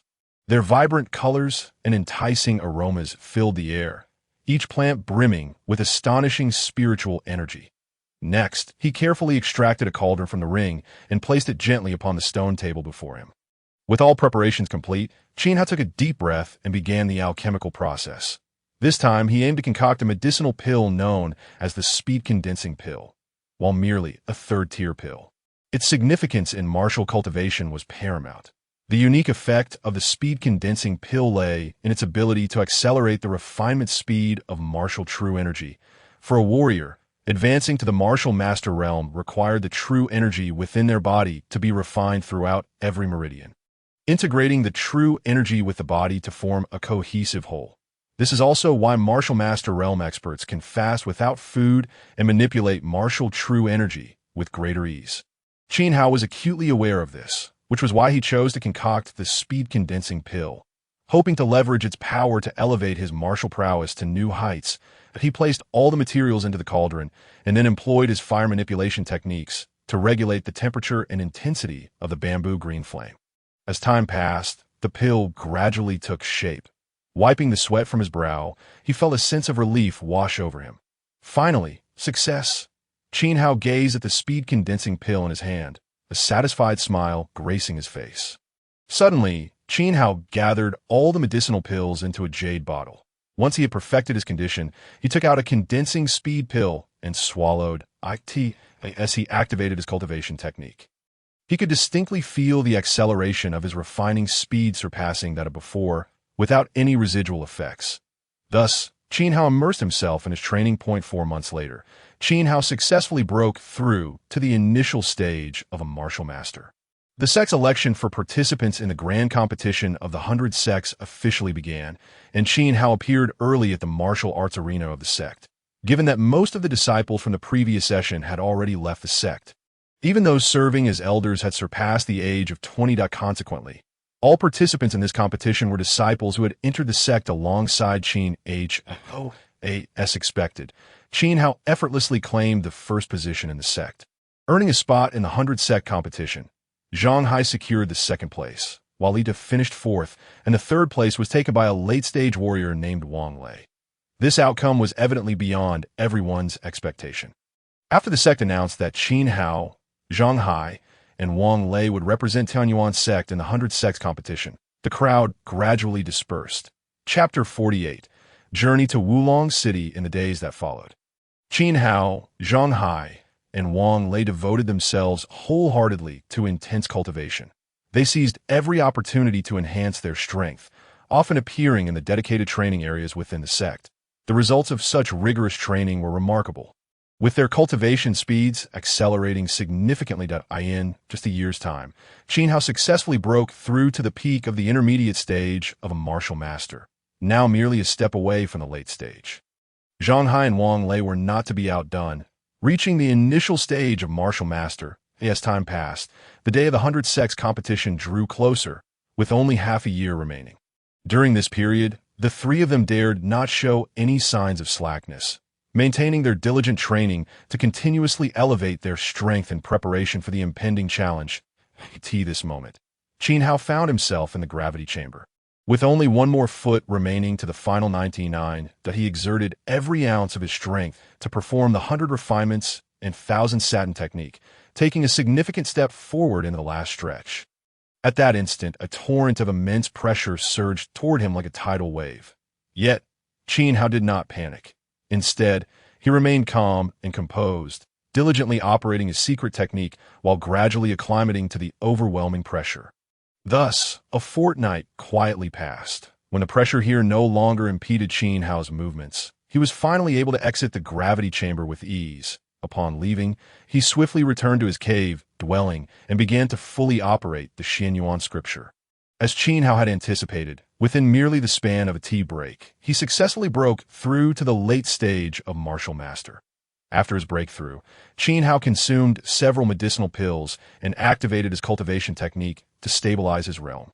A day later, he once again visited the treasure hall, purchasing a large quantity of precious herbs. This time, Qin Hao aimed to concoct the 4th-grade pill of breaking the sect, which, as the name suggests, could expedite a warrior's advancement from martial master to martial sovereign. Upon returning to his cave, Qin Hao settled his mind and commenced the refinement of the breaking the sect pill. Although it was his first attempt at crafting a 4th-grade pill, with his previous experience in alchemy and the aid of alchemical diagrams, Qin Hao was confident in his ability to succeed. He carefully retrieved the alchemical furnace from his storage ring and meticulously placed it before him. Subsequently, he arranged the various precious materials required for the refinement around him, ensuring that everything was ready. Taking a deep breath, Qin Hao began to warm the furnace. He closed his eyes, channeling the spiritual energy within his body and slowly infusing it into the furnace. As time passed, the internal temperature of the furnace gradually increased, and Qin Hao could feel the warmth rising within his head, yet he maintained his composure and focus. When Qin Hao sensed that the temperature had stabilized, he opened his eyes, gently waved his hand, and sequentially added all the materials into the furnace as per the predetermined order. Each timing for the materials introduction was meticulously calculated. Any misstep could result in a complete failure of the alchemical process. Qin Hao fixed his gaze on the furnace, not letting any subtle changes escape his notice. As time flowed on, the temperature within the furnace continued to rise, and the once solid herbs began to melt and decompose, releasing a rich medicinal fragrance. Qin Hao remained entirely focused, constantly adjusting his spiritual power to ensure that every step was executed to perfection. Under Qin Hao's precise control, the liquid within the furnace gradually became clear and transparent, with droplets of various colors beginning to coalesce, sparkling like stars. These liquids merged together, ultimately forming a pill the size of a fingernail. Qin Hao felt a surge of joy, realizing that this was a crucial moment. He exerted his full spiritual power to eliminate the last trace of impurities from the pill, while simultaneously regulating the heat to ensure that the pill solidified at the optimal temperature. A quarter of an hour passed, with beads of sweat dotting Qin Hao's forehead, yet he gritted his teeth and persevered. Finally, with a crisp sound, the light from the furnace gradually converged, revealing a perfect breaking the sect pill before his eyes. Qin Hao let out a sigh of relief, smiling wearily but with satisfaction. Regrettably, this batch produced only 5 breaking the sect pills. Although the quantity was modest, Qin Hao understood that this was already a commendable achievement, considering the high level of skill and luck required to concoct such advanced pills. Qin Hao carefully picked up the jade bottle, securing all 5 produced breaking the sect pills and storing them safely within the Chaos Sky Ring. Afterwards, he sat down to recuperate for a while, regaining some of his physical and spiritual energy. Next, Qin Hao did not rest for long. Instead, he proceeded to commence the refinement of the second batch of breaking the sect pills. Thus, a day slipped by quietly as Qin Hao tirelessly crafted over a dozen batches of breaking the sect pills. With the accumulation of experience, his alchemical skills grew increasingly refined, and the yield of each batch gradually improved. As night fell, Qin Hao finally paused his work. He gazed at the towering piles of alchemical furnaces and the scattered remnants of herbs around him, feeling a profound sense of accomplishment. Although his body was somewhat fatigued, he understood that today's efforts would yield significant rewards in the future. Regaining his composure, Qin Hao swallowed one of the breaking the sect pills before embarking on another round of arduous training.